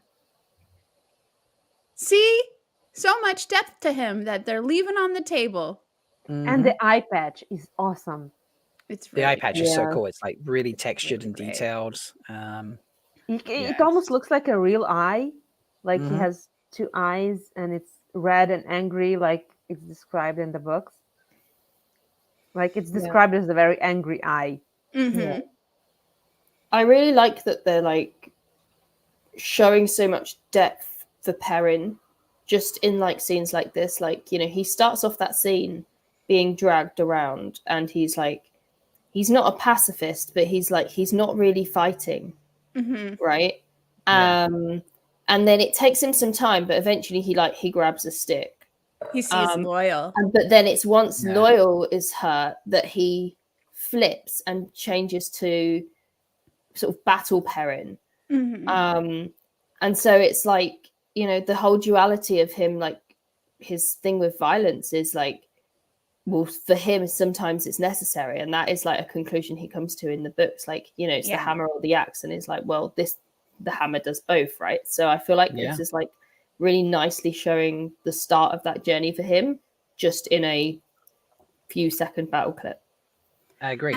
And I like that they've given him some moments at the beginning here to show that he's processed his loss and his trauma a little bit. That Beltane scene where he has the with the ring. lantern, and then he takes his ring off and he puts it on, and then he takes it back. Like there's so that communicates so many things. Like so it's so Perrin, you know? Like And also go ahead. they're actually communicating. They're writing letters to each other. Oh man, that's the first Yeah. time I cried. When Nynaeve was reading that letter, that's the first time I cried. Yeah, it was I cried very, a very lot, sweet. but that was the first one. Yeah. I think it's nice as well because now they've introduced that, like the ring thing as a symbol of his grief for Layla. When he eventually does move on, there's that, you know, they can do something with that ring, right? And there's also a nice duality with what Fail does with like the road and stuff. Like when they have that little service and they all have like little tokens and stuff, like, so I feel like it could be quite thematic going forward to like grieve people or grieve, you know, emotions and things that you've gone through stuff Yeah. like that, and it sets it up. Even the lanterns, to an extent, it's a physical symbolization of grief and, you know, love. And also a year has passed. Yeah. Yeah, that would be really interesting if they use Beltane as like a marking of time throughout the entire series. Yeah. So that you can see like someone is celebrating Beltane somewhere to like give you like a sense of scope, a sense of the Also, rhythm. I like it that they spent more time in the White Tower. Like I think in the books they only are there for like 3-4 months maybe total. And here it's been already 5, and they're practicing and they're actually living there and being novices. Yeah. I like it. I like the time passed. It's more real. Yeah, I love that they're showing that even though they're far apart, they're still connected, and that it's Perrin who's the one who's like, I'm reaching out and I'm thinking about all of you and saying that and articulating that. Because I think it's who is it it's Egwene who like Egwene. never writes a letter home or something. Egwene writes the letter to her folks. But she and I think like Perrin actually says like, oh crap, I should be writing to my family. Yeah, and you know that like Matt would never, and and Rand is And Perrin's like, probably- letters. Huh. yeah, but you know that he's the one who's like doing the lifting of keeping all their relationship going, you know. Yeah. And I think that's a beautiful thing to give to him, because it's again just a way of show not telling Perrin's thoughtfulness and his. I wonder if the girls ever write back, because it's not like he has an address. Yeah, that was Ninja Librarian's comment, right? Like they could have been writing back before they, you know, before. But I don't think they need to write back. To be Yeah, I fair. don't think he needs that. He just needs to unload whatever's there. That's a good point. Plus, also, I guess I haven't. I don't know where Ottawan, is that how you say it? Ottowan's Mill? I don't know Yeah. where they are. Like, I wanted to know, like, I wanted to physically see them, not I like think that's on a map or Tarabon with a already. map. Like, where are they? It's Where quite is close that? to Farmer. It's Tarabon. And Yeah. they did reference how they chased Fane to the two rivers, and that sounded like a newer chase, right? It sounded like they followed, like they passed through or nearby the two rivers on their journey. They did say Watch Hill, but I doubt that they went that far down. I think that was just someone Googled a Wheel of Time name for a place and just threw in Watch Hill. Okay, but I guess for me, I was like, well, I know where Watch Hill is. I was like, Yeah. that's where they are. Like, they've gone far. I mean, if they're going to booked Falm, it. if they're going to Falm, they should cross somewhere there. It's coming too fast. You got to go south. above the mountains or below the mountains. Yeah. This is true. Yeah. But yeah, we don't get it in the books, so Because we they don't just know how they bottled travel. that bit. Yeah. Yeah. I wonder if the X-ray tells us. Yeah, which is crazy how long they've been on the road and how far they've gotten, and that they were so close to the two I rivers. mean, they've been traveling for 5 months. Yeah, but no. have I traveled. just yeah. It's not that they've been traveling, just that I didn't until those moments like figure that out. It Lumens wasn't quite clear. says Attan's Mill is only a few days travel to Farm in the books anyway. Yeah, it And makes sense. actually, yes, there is. Now I remember where I saw it. So 1 second, let me go to the extras. Not the extras, the explore button even. Well, here we go. So let me put this on screen. So this is like the map section for Tome and Head. Oh, Okay. Oh, the map section. Sorry, you can like change it like east to west and things like that, so you can see where things are. But Attan's Mill is here, and actually Oh, says it's like Attan's the Mill is a beginning. town on the peninsula of Tome and Head, a few days east of Thumb. Okay. Yeah. But also, So it could be, the Watcher's Watch on Tome and Head, right? So Yeah. if there's Watch Hill, it could be something to do with that. Not be I don't our remember Watch Hill. but, So I don't know. I think it would be Tiffin's Well is interesting where to see. Verin and Adelaus live. Obviously, Karen. Where? Wait. What? Tiffin's back. Well. Oh yes, Tif- but it's in Tiffin's Well. Arafel. It doesn't say. I can't Yeah, zoom it out. says it's Arafel. Arafel. Oh yeah, in the grasslands of Arafel. Yeah, sorry, in the description. Sorry. Okay. And then the map doesn't show Arafel. There we go. Yeah. So, and then obviously you've just got Tarvalon and the White Tower. I don't know why they put both, that seems a waste. Got a little And then- thrusty in the middle there. It did get a little thrusty in the middle there. So, yeah, that's on the extras page. Obviously, all the character ones there, I haven't gone through them all, but I think someone's talked about those in the past. But that is where there must just be a watch hill, something like the Watchers on the Waves. That's just sort of where that's come from, I can imagine. I think it's highly possible it's the same Watch Hill, and I kind of like the that they leave it open, like did they go back to the two rivers? Did they pass through the two rivers? And Perrin's like I can't be there because I'm hunting Fane, and they couldn't stop. It leaves open a lot of moments that they could play with. It gives you some depth. Yeah, but I we guess didn't- they haven't articulated that that's near the Yeah, two we didn't rivers. get like an explanation why Perrin is hunting the horn. Because Yeah, he's just Yeah, saying to go true. with them, it feels like, isn't it? Yeah. It is it's just like, I don't have something better to do, so whatever. But it's also the good point. dagger. He's hunting Padam Fane. And the Why? dagger. because of With that Matt. what they did in episode 8, right? Yeah. The Yes. Yeah, Padam but Fane why? thing with Perrin was the thing what happened in episode 8. Like he didn't act then, right? He didn't act in episode 8, so he felt duty bound to Yeah, I understand. Yeah. It's just like, okay, I don't have anything better to do. You girls go to the White Tower. Matt is gone. Rand is dead. Dead, as far as yeah. I'll just join the team. But yeah. Sparkle Muffin suggests maybe he also felt a bit of guilt at being the one to, like helping lose the horn. That's also possible. Yeah. It sounds like him. So, and Boots, But you they are quite haven't right. said that, right? They haven't This is true, said yeah. it. Boots, you are right. We did not get an explanation of Loial stabbing. I've said this a couple times over the last Yeah. 9 hours, Yep. but I will say it again. I still think that sequence where Might Perrin come. thinks he sees Pad and Thane in episode 8 of season 1, goes running down the corridor, and you get the bats, and then he hears fighting, and he runs back to the throne room, and that's where he sees Loial getting stabbed and all those sorts of things. I still think that's a dream sequence because you see bats on 2 occasions in season 1, in that moment, and then when Rand has a dream and throws up a bat. But the only 2 times you see bats in the entire show, full stop.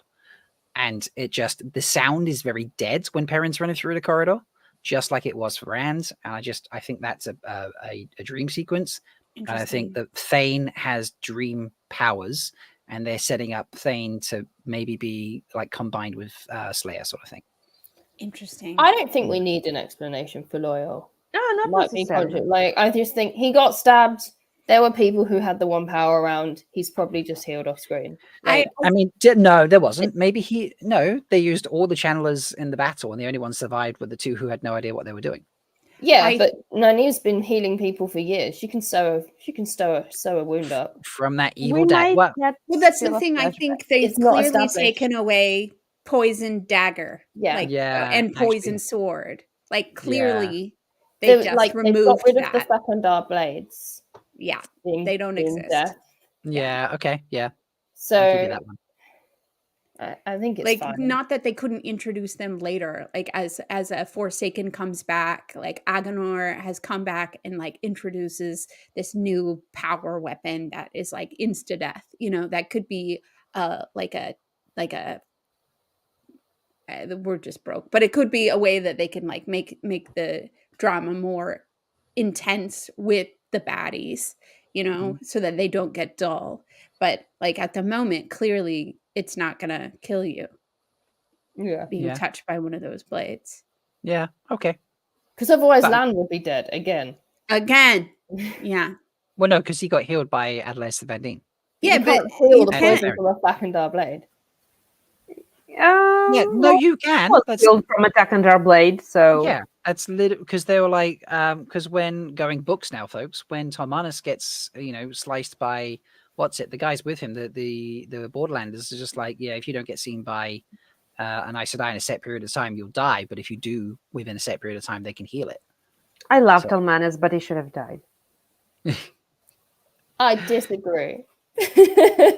Get out. That scene is one of my favorite things in the entire series. It's the best. Oh, he's awesome, but he did all this heroic act, and he should have died at the end because it was the last battle. But okay. Was there not enough death in the last battle for you? Z? Is that what you're saying? Yes. I guess I think also Lan should have died. I'm Z's a a mean death person. shipper. Well, look, we're kicking off well here because Uno found the wrong horn and he's done. So Oh God, that was too soon. Too soon. I didn't was- say that was good. I Una like that. should have died. I'm talking books now, and maybe we can have a different conversation at some other time. that's fair. Samantha's Like asking in a a week. question. Do you think they're getting rid of Dakavali and just making the Damani the only ones that Shantan have enslaved? I just don't get why Uno wasn't made Dakavali. Well, they aren't getting rid of them, but Uno was never going to swear oaths and never going to do his thing right. So that Yeah, you have to swear the oaths, and we see Loial in the light blue outfit thing that Yeah. Mhm. others are dressed in. So I think, and isn't that what Elias said? Like they're in a caravan on the way to Falm as special Yeah. guests of Suroth, and she's going to try and make them all servants. I Yeah. guess. Yeah. And also, Gross. if you swear you're not supposed to be Dakoval, you're just let free. I think they Yeah. only captured them because Ishamel was there and said, "These ones I want as Yes. special guests." That's true. I thought it wasn't particularly clear that whether Perrin recognized him or not.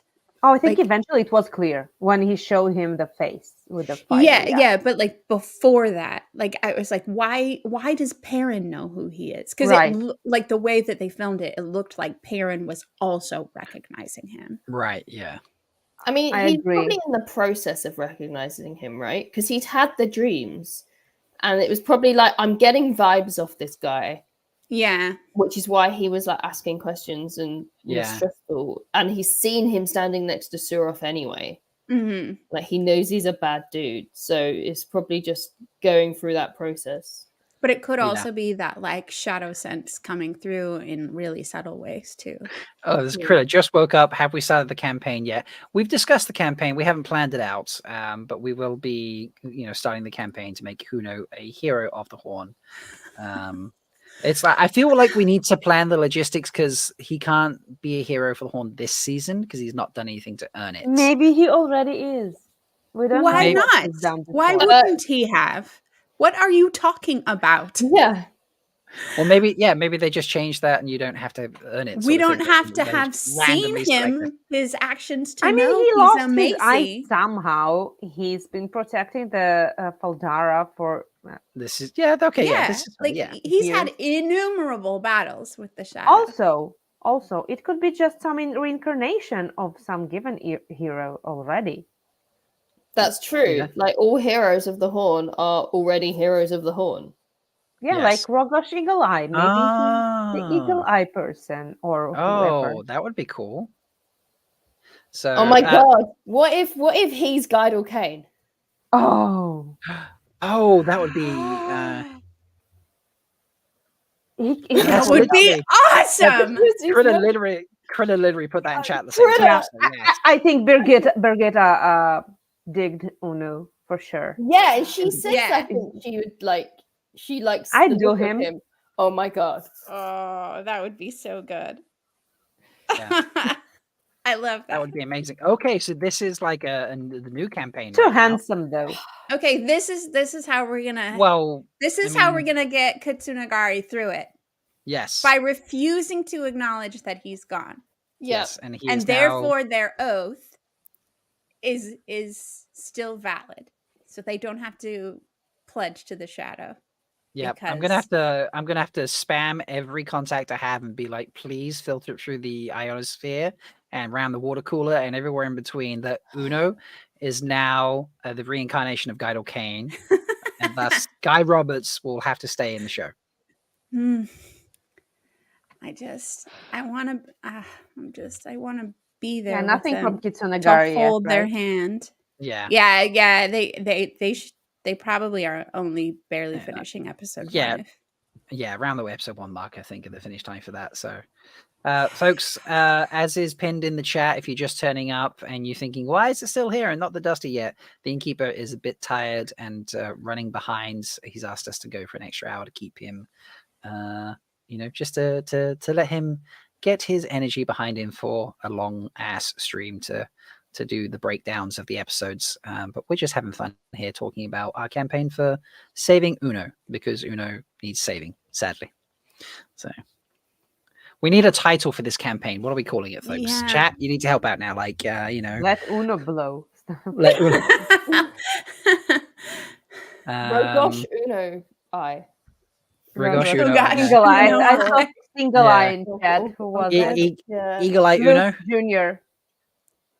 Yeah. I mean, I love them. I love both the Guidal Kane and the Rogesh Uno. I think. Yeah, I like Guidal Kane more because Yeah. then he has interaction with Birgitta and stuff like Yeah. that. So Yeah. Well, that's tricky. I mean, well, who knows how they're going to do the Heroes of the Horn thing, right? But Yeah. if he is Guidal Kane, then Birgitta should be alive somewhere. then Birgitta should also currently be alive, and then it wouldn't make sense for Birgitta to be in Tel'aran'rhiod to do all the stuff.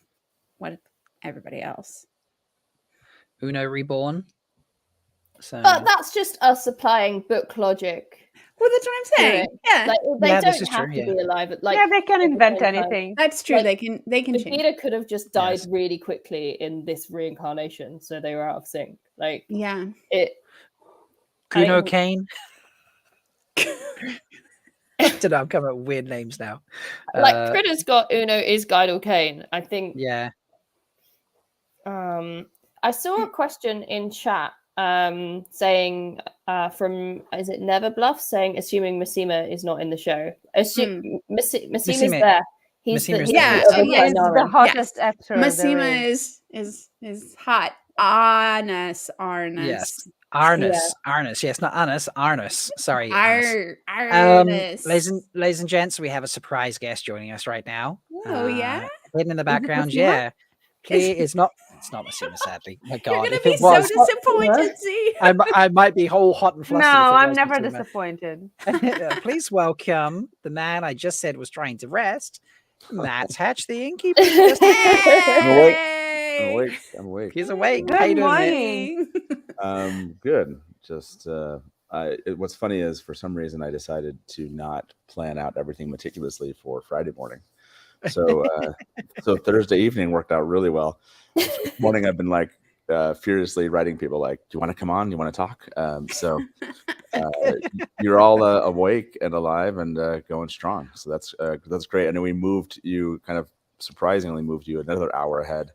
And honestly, Taylor has not arrived yet this morning. So you know, no, it might You're it might float 15 more minutes into our time.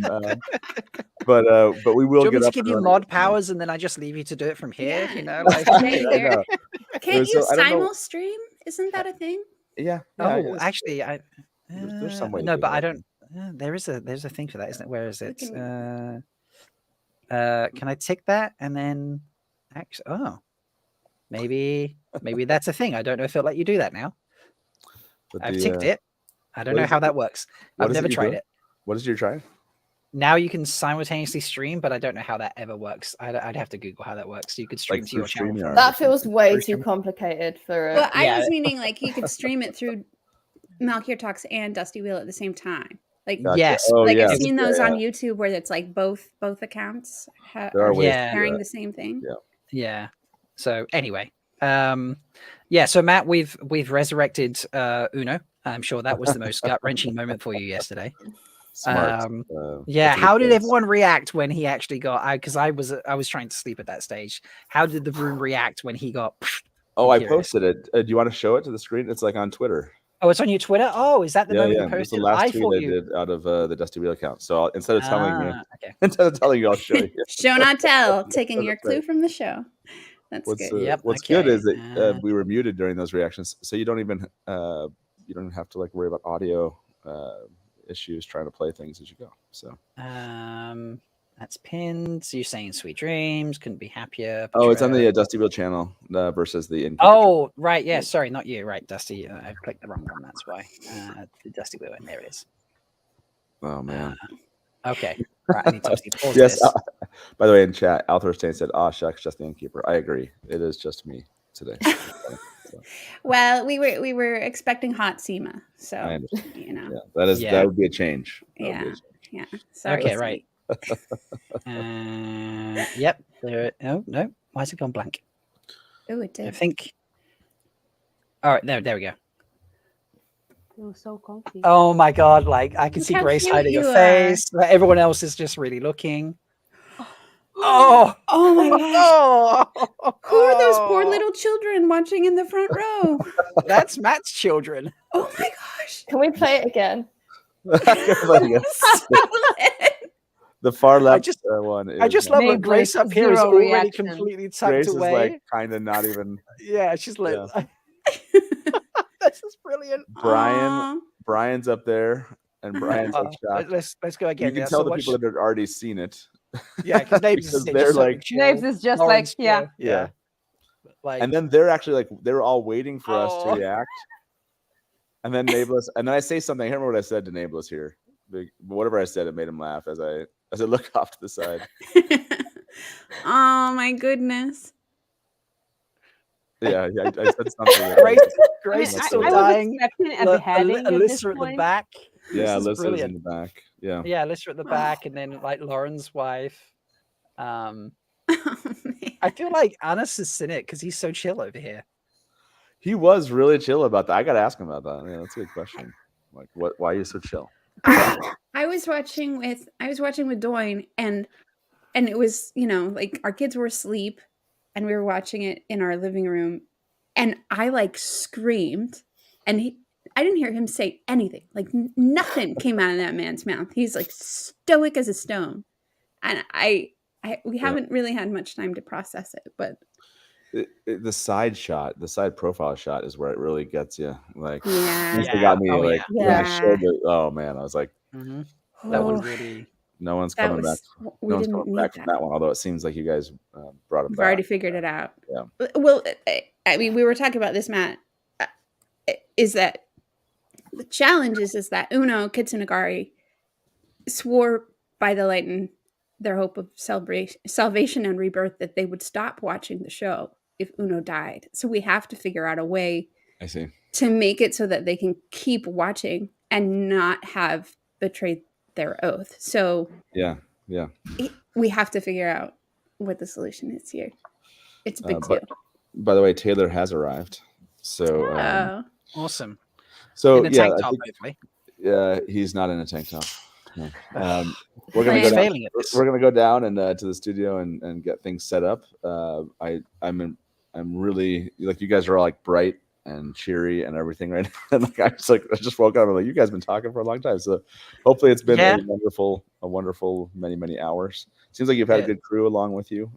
Yeah, like people have been coming and going. Like there was a couple hundred here when you finished up, and Yep. then like it stuck around for a long time, and then it got real late in America, and it started to dip down a bit, and then like it dipped down to like 60 people, and then like Europe started to wake up, and it jumped up to like 80, and then it went to 100, and then America really woke up, and now Then it's they like woke up, yeah. 100. Yeah, it's like 130 or so, and yeah, That's funny. it's been a fun little like dip and a ride sort of thing. Yeah. But people have been enjoying themselves. So, and Anthony has been up like, I don't know, 26 hours at this stage. Joe's Oh been my up like 27 hours. They Dang. yeah. Crazy people. So yeah, Look people at have been you crazy. guys. Well, it's Dedicated. impressive. Yeah, thank you again. And hope, like I said, we might be a little bit later, like 15 minutes past the hour, but we're gonna work on getting going right here. And I mean, that's Dusty time, isn't it? So you know. that's right. That's pretty standard. So Yeah. Well, I'll see you guys soon over on the Dusty Wheel. If you have time, come hang with us too. Absolutely. Okay. Bye. Catch you See you later. soon. Bye. Bye. I love that he just turned He up doesn't being like, look tired at no, all. He no, looks not great. at all. Mhm. Yeah, So it's gonna be good. bless him. Hi, Mr. Z. Hey, Mr. Z. Did you see Mr. Z jump in the frame in his underwear before? No, but No? Oh, okay. I'm gonna Yeah. scroll back. Rewind. Where is it? I think the chair mostly hid him, but he's like, "Oh, honey, what are you doing here?" I'm like, Is that while Matt was on? No. It was a couple of hours ago. Oh, okay. I thought that just it was, happened. Right. Speaking of Previously. Matt, I haven't gone to talk about Matt. Can we? Yeah, please do. I have no Yeah, idea sure. what's going on. We're just having Um, fun. So yeah, let's talk about Matt. I love this. I feel like in the first 15 seconds, like any concern I had about the transition from Barney to Donal, like was immediately evaporated. Just completely, like it was so smooth. It was he embodies like future Matt, like Matt beyond season 1 so well, and he's got so much going on behind the scenes. I'm so happy with him. Yes. He was funny and he was charismatic. Mhm. And like, even though he's in a dark situation, he was light. Yeah. Like, because Matt isn't all dark and angst. He does have the nuances, and I felt Donald just did that perfectly. Like the little bit of the lock. Oh, it's like such a Matt thing the to hair? do, right? Is that what you mean? No, when he's doing when he's shutting the door. Oh. Like Oh, yes. that is just really perfect. It's something that our Matt would do, right? Mm-hmm. So it's nice to see them like playing with the character. And the Shawshank Redemption. Yeah. Shit. Cameo. Such determination. And like so hilarious that it ended up he was trying to dig himself out and he dug himself into another cell. It's so mad. I think I said it previously. The dirty fingers in the sweet cake. Yeah. My favorite line was the way he delivered it. Are they poison? I love the way he delivered that line. It was so good. Yeah, this. Oh. Yum. So good. Wash your hands. We're merely observing to make sure the effects of the dagger from Shadala. And they're really playing up his like his love of cougars here. Yeah. Right? Yeah. Continuing. And the design is red, everything's here we go. red. I mean, it's the dungeons, but they have everything in red here, and it's like, oh yeah, the design choices are so good. He's a totally different. And person this, right and then now, he yeah. sticks it in his mouth, and it's so good. It's so him. Oh my god, I just hit my mic. Yeah, Sorry. this is Matt. This is Matt. The maddest. And he has it all planned out, and he's so proud of himself. And then it's another cell. Yeah, right. It's just ridiculous in the best way. Did you plan it all the time that he will dig through there? I don't Did know, actually. Liandrin plan it? Yeah. I suppose maybe. Ooh. It's very possible. It bodes well for Salia O'Neill and my Mintrim road trip theory. Bless you. Which we came up with. That those two together on a buddy road trip would be so good. Oh, this is a devastating moment. Sorry, yeah. But here we go, this moment. I love the way he just casually shit. Swears, and then he pushes it through and he says shit again. It's just brilliant. Come on.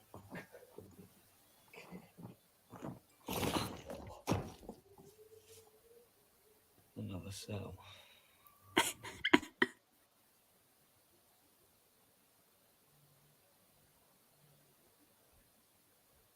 Yep, we lost Rob.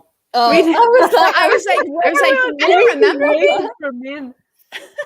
When she popped up, I was in the theater for the London screening, and I was like, I probably jumped. Am I back now? Yeah, Yep. Yeah, you froze us in the most suspenseful moment. I know, It was right? good. He pushed it through, and then he said shit, and then he was just staring.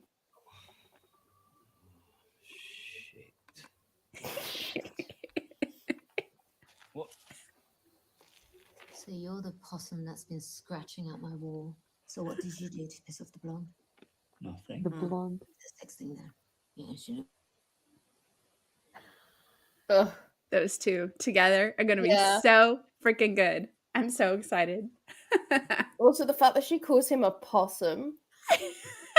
And the dominating blonde. Yeah. I don't know, Z. It does seem like something that Liandrin would I'm back plan now. out for sure. Yeah. Yeah. Max, thank you for the super chat. Max is saying, is part of my Uno theory that being impaled on the horn is foreshadowing for being a hero of the horn. I mean, I like it, so I'm going to say yes. Thank you. Why not? Yes. It is now. Hashtag too soon. Well, Max just wanted to get in there to make sure that before the idea gets shared elsewhere, it's their original idea. So they're an academic. They like to avoid plagiarism. I love that. So, You get the credit. You get the credit. yeah. Oh, man. It's a lot of fun. So Min clearly thinks that Matt is gonna kill Rand. Not at Or- this point, though. A bit later. What? Yes, but I'm saying, if so, it would make sense that at that point she would be willing to agree to help Liandrin, who she doesn't know is Black Aja, Yeah. to spy on this guy who she clearly thinks is bad news, because the Right. guy that she's seen she's gonna love is gonna get hurt by him. Like, all of that makes sense. Yeah, it makes sense. And So, but the point in time where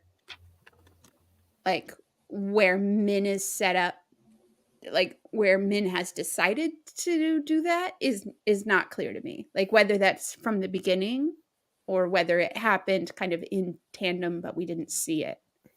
I think Liandrin might be blackmailing her for something, and then after she sees the viewing, she's like, okay, I'm more accepting to that, to go with that.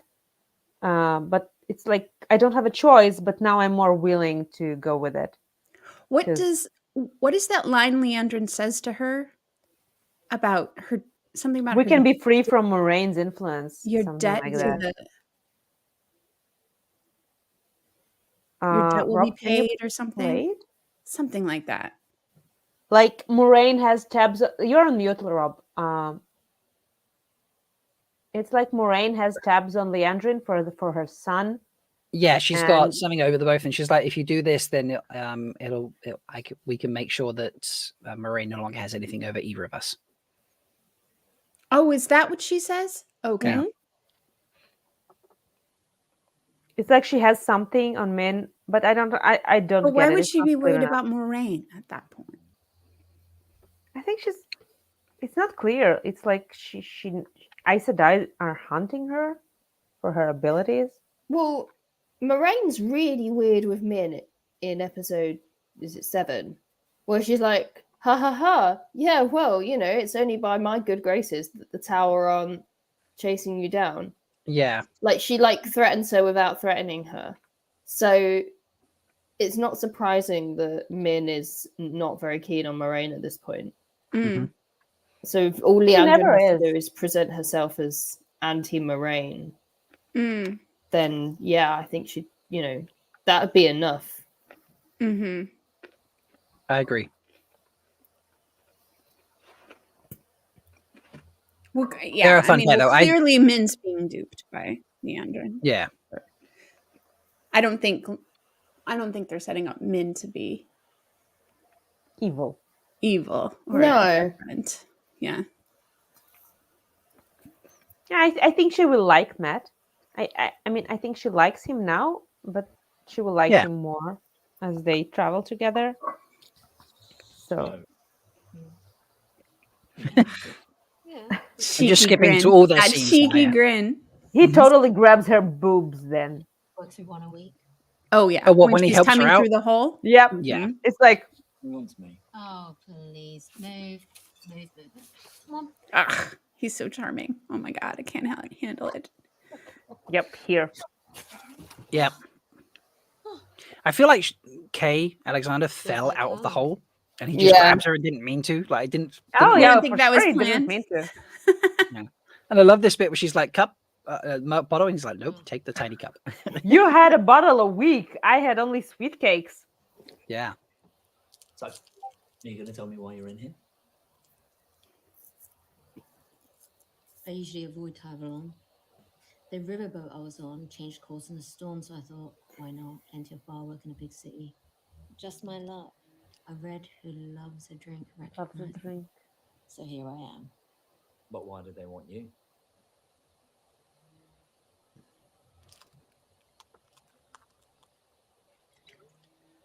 I see things. If I keep drinking this, I'll see things too. What kind of thing? I feel like something got cut. Like the future? Wow. That is way less interesting than I expected, to be honest. I'd hoped for at least a murder or a secret affair with an Aes Sedai. What's in the Love future that. interesting to you? Yeah. This is so Matt. Like he's just like, no, I don't want to know what You shit's really coming to don't me. want to know what I see when I look at you. Unless it's how I get out of there.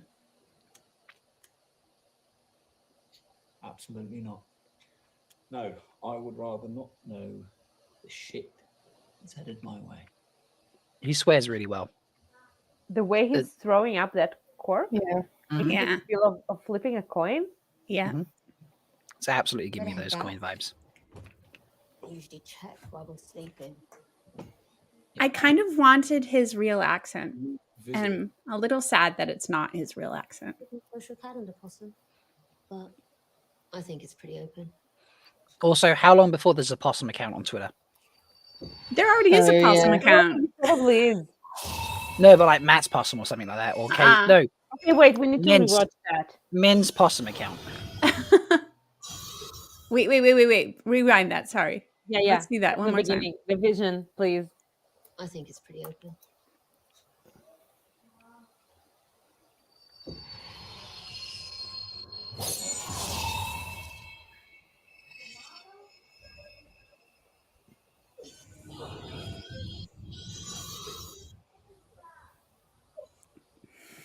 Yeah, you really can't tell. Nope. Min, are you alright?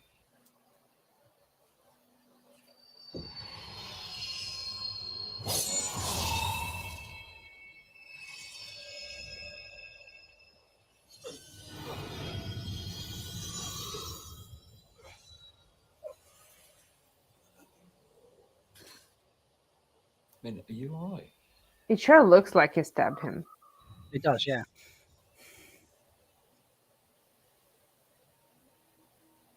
Interesting. Very interesting. I really like that theory that it's two separate things. Yeah. Megan thinks it's a fake vision. Or it's a fake out. Ugh. But they never do fake outs. Too many fake outs. Not with Rand. They do fake outs with Nynaeve only. Yeah, this is true. Nynaeve's the fake out one. Well, there was a fake out Moiraine death too in season 1. This is true. What? Yeah. I mean, I guess you could say, yeah, there were two There were fake outs. two, yeah. But one was way more legitimately Yeah. like, oh, she dead. And then she wasn't dead. I mean, the whole point of Min's visions is that if she knows what they mean, then they come true and to that meaning. But the ones she doesn't understand, there's a bit more duality there. And does like, has they she still said that come in the true. show? I can't remember. No, but That's the, so yeah. like the fact that it could just be one of those ones that like she doesn't really understand what's going on in the scene. Like, you know, she has the vision about Moiraine. It's like, oh well, I guess I must be wrong. She has the vision about Swan and Gareth. Also, we see her past. We see her in the show. She sees visions of the past. We see Tam. She sees vision of Tam with Rand. No, that's the future though, because she sees that vision as a child when she sees Tam walking when around. she was a Tarvalon. baby? Yeah. So she Oh. sees Tam walking around Tarvalon, and then sees a vision of him clearly after that. How old when is Rand she? is born, because obviously she's older than Rand. Yeah. Okay. Sorry. Okay. Yeah. Well, they can make it like a given, and then we see like this vision evolves. Maybe she sees the same vision again, and it's not a stabbing anymore. You know, like Matt changed something. Yeah. Different paths. Yeah. Well, you guys are gonna have to rank that vision on Threefold Talk. That stabbing. Yes. Only if it's nominated, right? Like the Yeah. Can you Don't you rank worry, it'll be nominated. vision stabbings? We are equal opportunity stab rankers. We even rank stabs that are emotional stabs. Yeah, sometimes So- we yeah. Emotional. Mhm. So I see any stab in the show is fair game as long as it Okay, gets nominated. Yeah, Can I go on a book rant for a second there? please. Okay. So usually means viewings are about the future, right? We see, except for Eye of the World, where she sees Lan with the 7 towers and the baby in a cradle, which is obviously the past. And I think it could have been easily corrected if Lan was dead and Nynaeve was pregnant. Now shoot me.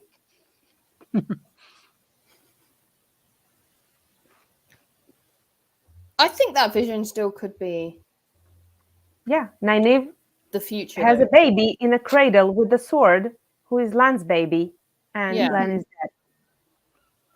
But yeah, I don't I'm think with Lan you, needs to Sulin. be dead for that. Oh, he needed to be dead.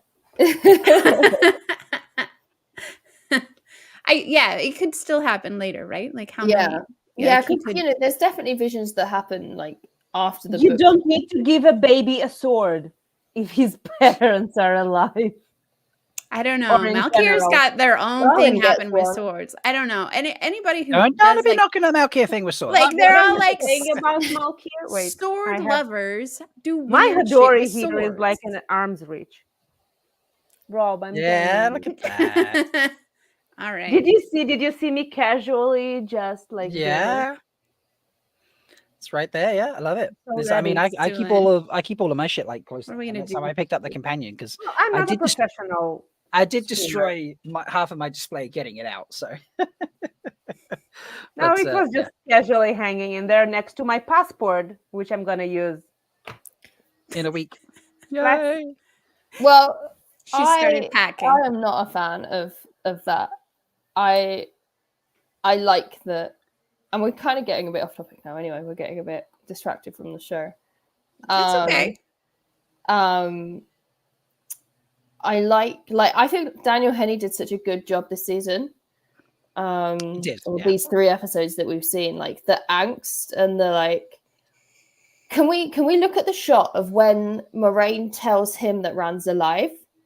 Because his acting in that scene, I think, completely blew me away. Like my jaw, like properly dropped. I don't know about anyone else's.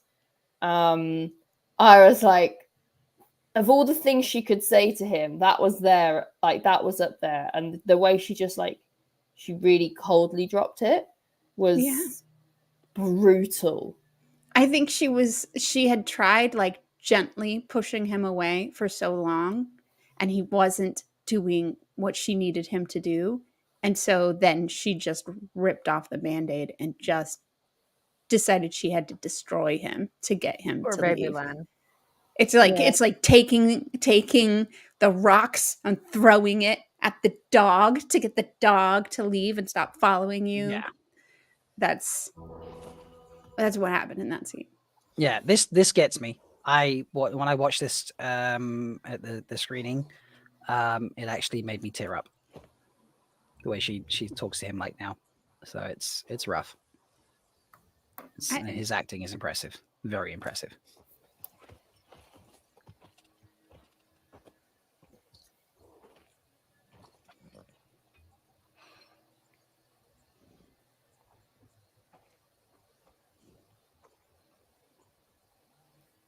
I should have sensed the fades were coming. I should have. I'm sorry. Do you know when I actually decided you'd be my widow? Oh. It was after Chechen. We were on our way back to the tower and we stopped at this So little brutal. name. But there were 3 Trolloc heads staked on spears outside the town. Warning. But it didn't faze you. You'd faced so many in the Blight, and I couldn't imagine the courage it took to face the shadow with nothing but a sword. And that's what I knew. Because I knew that when the time came, you'd be able to survive on your own. You will go to the tower, and I'll continue alone. I'm not leaving you. I was wrong, Lan. I was wrong about everything. The last battle's coming, and we're already losing it. The Quaindiar that broke at the Eye of the World, that was the seal keeping Ishamael imprisoned. Ishamael? The Forsaken. We didn't defeat the Dark One. We set his strongest lieutenant free. The Forsaken are 3,000 years old. They're the strongest channelers that ever lived, and Ishamael may be waking the others. What they can do with the one power make the Aes Sedai look like tavern magicians conjuring birds from their sleeves. I mean, he cut me off with a flick of his wrist. But it takes 8 Aes Sedai to cut someone off. Alone he couldn't, no matter You have no conception of the power they use. Then tell me. You and I work together. Every step of it. Every choice, every sacrifice. We've never walked this path together. You've never seen the forest for the trees because I have never shown it to you. That's just so untrue.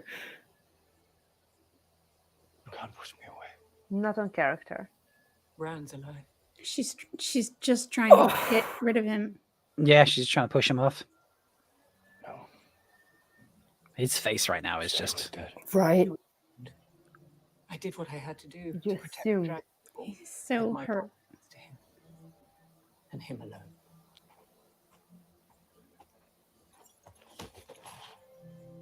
I took an oath to defend you.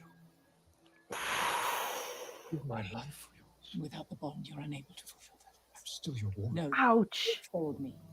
Without Verin and Loial, I would be So painful. you no, without Lan, you'd be dead because he bought the time for them to get there. Yeah.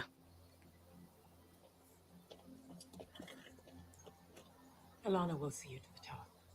I'll have her take your bond by force if I must. This bit. Oh. Yeah. Because I thought we were in this together. So heartbreaking.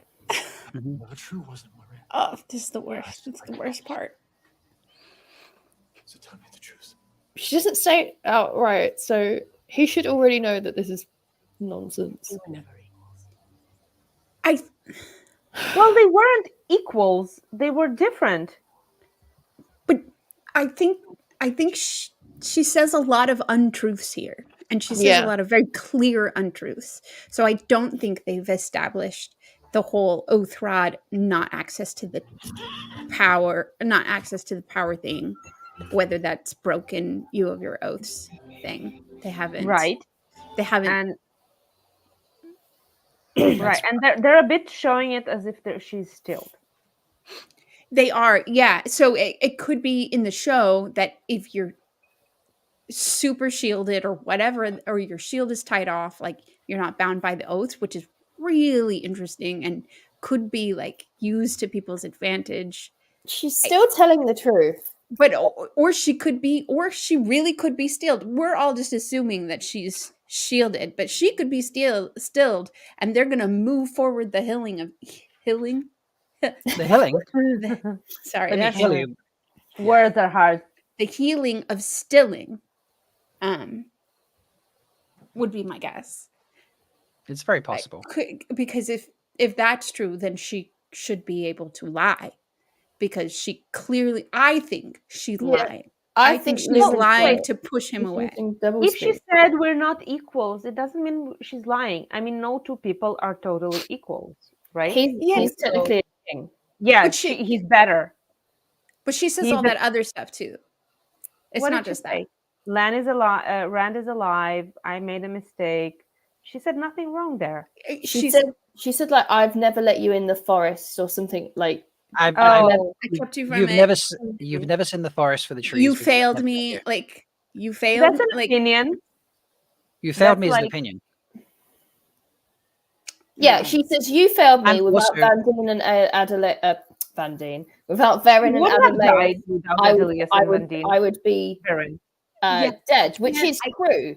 But I can't believe that Moiraine would believe that he failed her.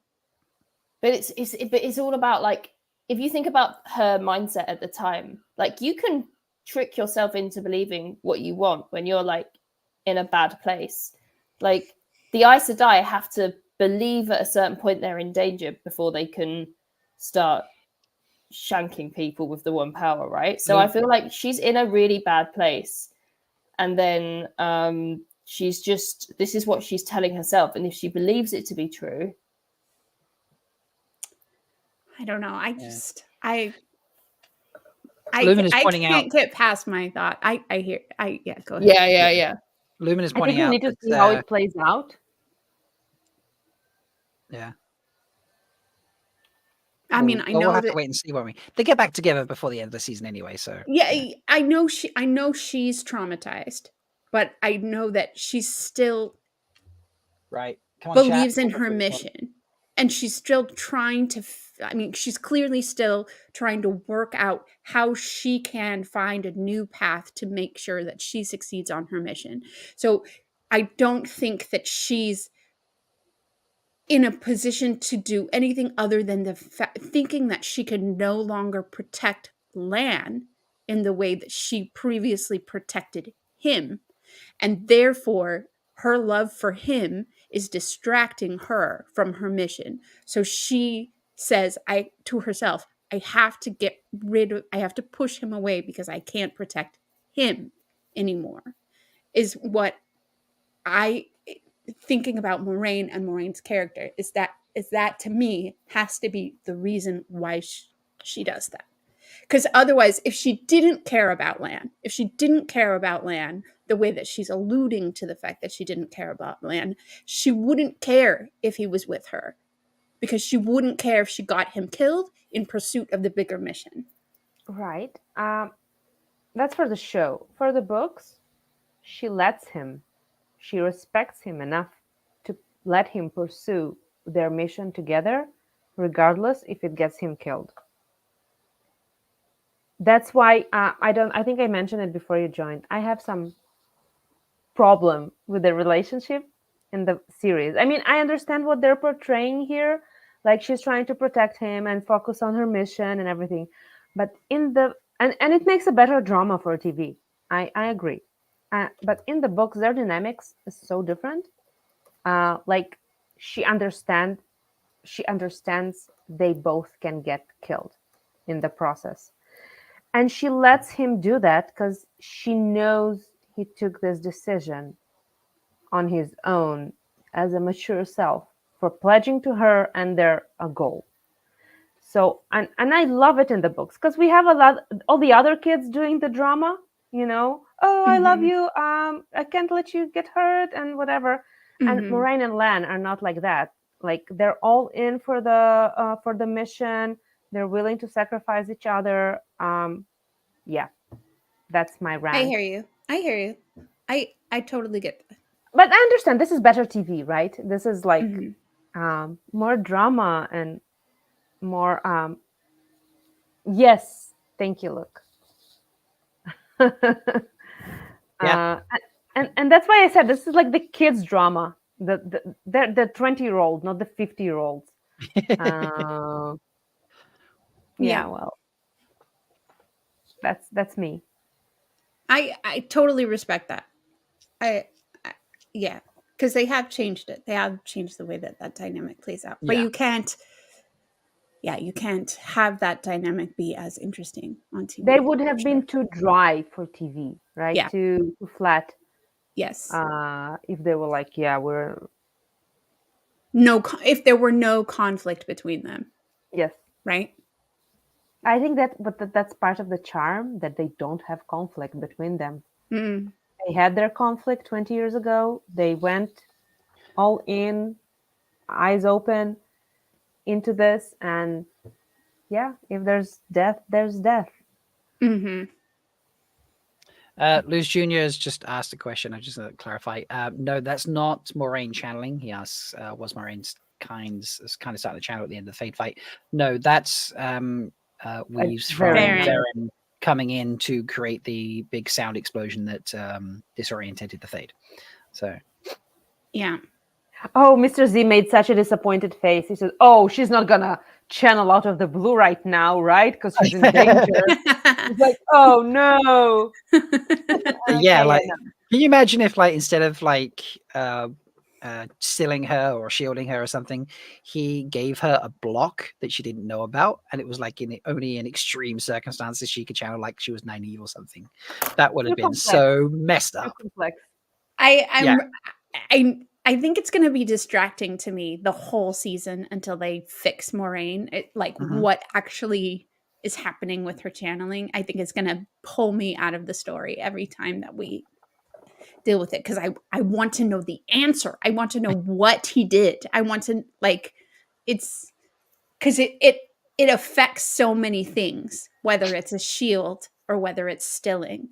Yeah. And then we're there's going to big have to like go back and watch again and be like, okay, but that, if that means that for this, then it means this for this. You know, it's like it's all connected. Oh, it looks like stealing. It feels like stealing, and it's Right. probably a shield. Doesn't feel like shielding because they showed us shielding. Yeah. They But it showed us looks Nynaeve exactly being like- shielded. But it looks like the shielding from season 1. It looks like the shielding, but she can't feel the source, while Nynaeve can feel the source. Yeah. Right. Yeah. But like it's Saidin versus Saidar. That's the point. Yeah, and they probably. can't Maybe feel they will it. make it. That's Yeah. I'm like the convinced way it's you the that the way Saidin. you shield with Saidin is different than the way you shield with Saidar, or the way Yeah. that Forsaken know how to Forsaken shield But is it's, different no, than the way it's that that Aes you Sedai know how to can't shield. you can't in the books. Women can't feel Saidin. They can't see it. They can't feel it. No, But she in can but feel in the the books, source. when Rand shields female channelers, they can still feel the source behind the shield. Same way he can still feel the source behind a female shield. Right. A shield, you can still feel it. It's just out of reach. Yeah. A But what did stilling, she it feels like say? you've been like disconnected. You can't feel it. But does she say she can't? She just says she can't touch the source. I don't think But she said they she can't. treat feel- her like she's gentled. Like, you We- know, you lose Yeah. hope, you lose everything, you lose your Yeah. water sense. Yeah. It's like she's completely cut off. Like, okay, you're stilled. You need to wake up every day and try to move on. Like, you know, what we Yeah, get about They, freedom. they don't really talk to women who are stilled. They just let them go off and die. Yeah, but I feel like if Moiraine were shielded, she would be super hyper focused. Shielded and could still feel the power. She would be Yeah. super hyper focused on figuring out how to get through that shield. Yeah. Right? Like she would be like needling out the knot like Rand did in the bottom, right? Like she would be trying to get through that because she's got a job to do and she's got to get this off her plate so she can go do the rest of her job, right? But she's not acting that way. I don't think she's stilled, by the way. I'm just saying, I'm Yeah. pointing out the differences. I don't think she's Yeah. stilled. But, you know, hey, we have 5 more episodes, right? Yeah. Yeah. I think it really But that's comes what down I'm saying. to It's going to distract me. yeah, it comes down to two things. Firstly, she can't, for me, which is why I lean for being stilled, she can't feel the source and the bond is gone. And it makes it really complicated if the bond is not there because she was shielded whilst masking the bond. Because in the books, shielding the bond, hiding the bond, is nothing to do with the power. It's a mental practice, much Yeah. as is not sweating or feeling the cold is just a mental focus. I think that's too complex. She says in the episode that she will like forcibly have Ilana take the bond, which Yeah, but implies there is the that- bond is Means still the bond is active. still there. But then, and she's also said, like, you know, you can't without the bonds. You can't protect me without the No, bonds. no, anymore. no. I don't think that's what she meant there. I think she meant she would make Alana take him by like Oh, I force see. him, you know, like All right. she would like Force Alana bond. would force a bond onto Lan to get we him know to she do come that. with her. Right. That's how would like that's to how I read see that. them have Alana try to do that and then be rebuffed because Moraine's bond is still there. Mm-hmm. And like that's how we find out. Because Ooh, like that would be fun. Think, yeah. I know we're thinking.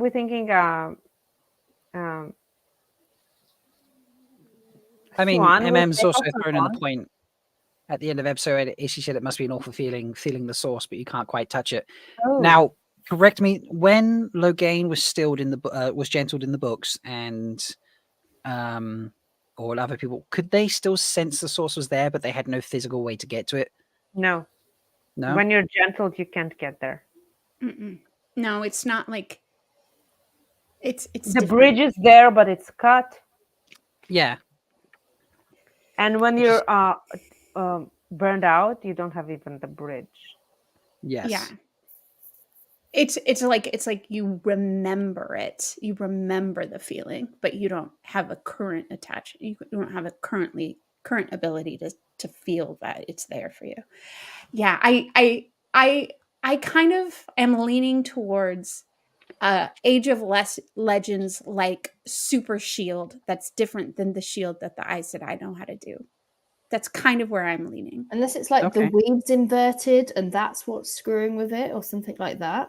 It can be anything at this Yeah. point. I don't think they will dive into that much, details in this. Yeah, that's series, true. as Yeah, opposed to- you're right, but I need to know. And that, But yeah. we need it, right? We need it's it. just like our Need bread the and answer. butter. Yeah, I need the answer.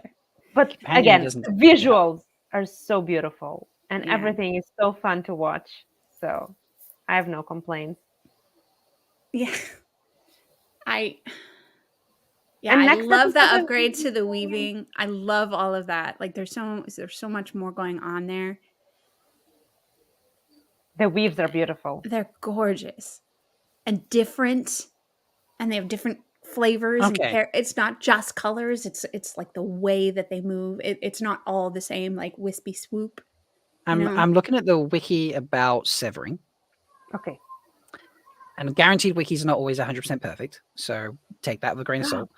But in the effects section, it says severing a person from the ability to channel is considered by most to be worse than death. A severed channeler can still feel Sidene or Sidar's presence, but they can no longer seize or embrace it. It is often described to be as if part of the channeler itself has been cut away. So Ishi's line of like, what must it feel like to, Emma, to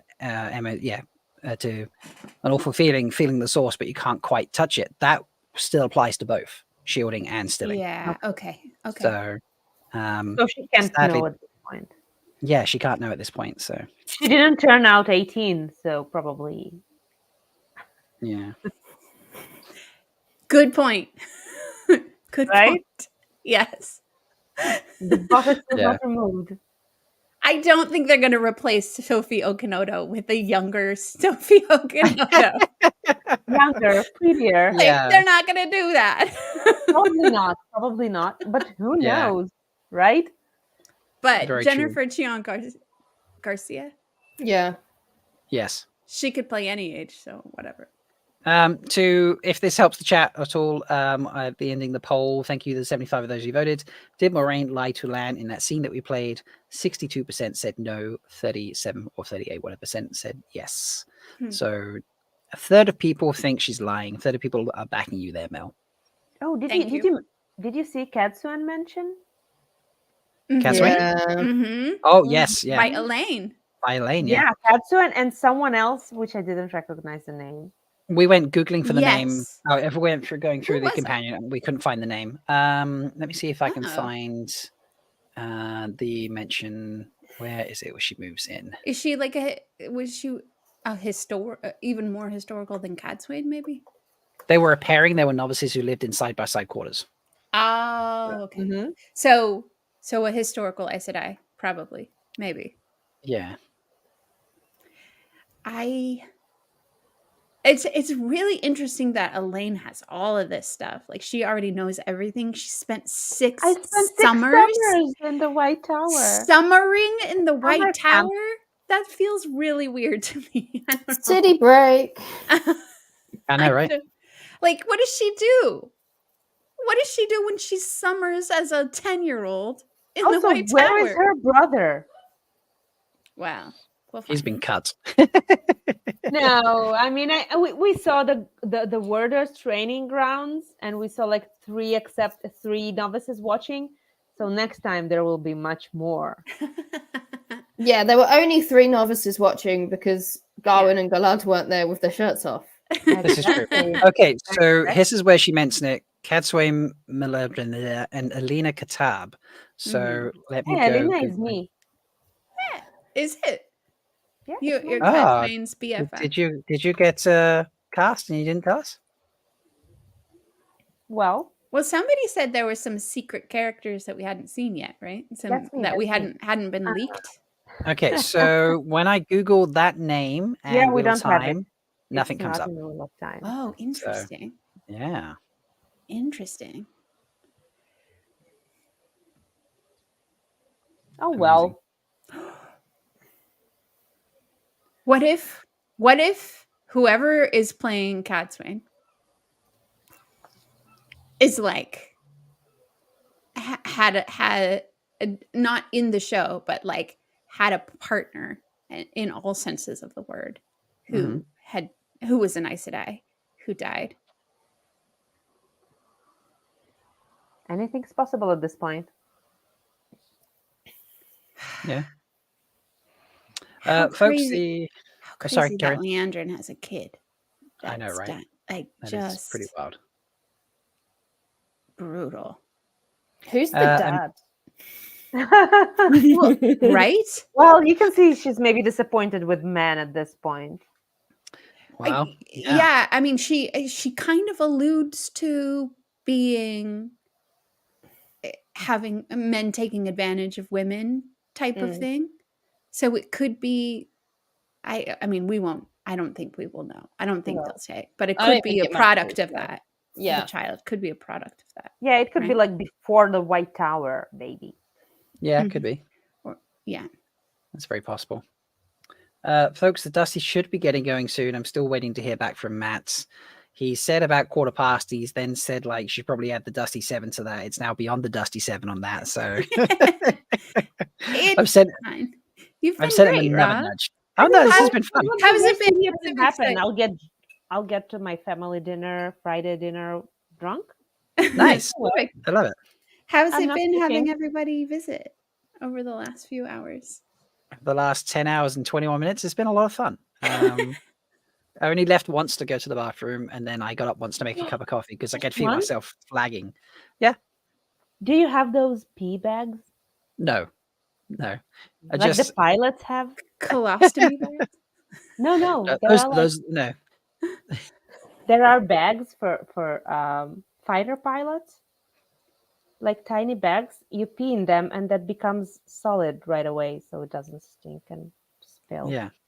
No, I Wow. do not have one of those. Yeah, we should have those for the streams. This is the first time I've streamed for this long. I've never mean- done 10.5 hours. Diapers exist. This is true. Yeah, no, they don't use diapers. They use just. But yeah, Astronauts use diapers. Astronauts use diapers. That is true. So I don't know what Matt's up to. I think he's probably having technical difficulties. We'll probably be here another 45 minutes or something stupid. I think he You're doing posted great, we're Rob. going live or something. I just got a YouTube notification. Oh, is he? Okay. Let me see, because I usually get those too. Oh yeah, he's going live. Okay, folks. Thank you so much for hanging out here. Thank you to Thanks all my for having guests. us, Rob. It was No, so it's been a much pleasure. Honestly, I've really enjoyed it. You don't have to change streams. If you have it automatically set up, when I close the stream, you'll be bumped over to the Dusty stream. Matt and I arranged that, so it should happen. You should just be kicked over. But yeah, thank you so much for everyone who hung out, everyone who came stage tonight, Anthony, Joe, especially, who just never slept. And folks, go out and enjoy Wheel of Time. And I'm going to go take a nap now, to be honest. So yeah, I will see you Good later. night, We're just going Rob. to wave. There's no video playing. We're just going to wave goodbye until it stops. Bye, So. Rob.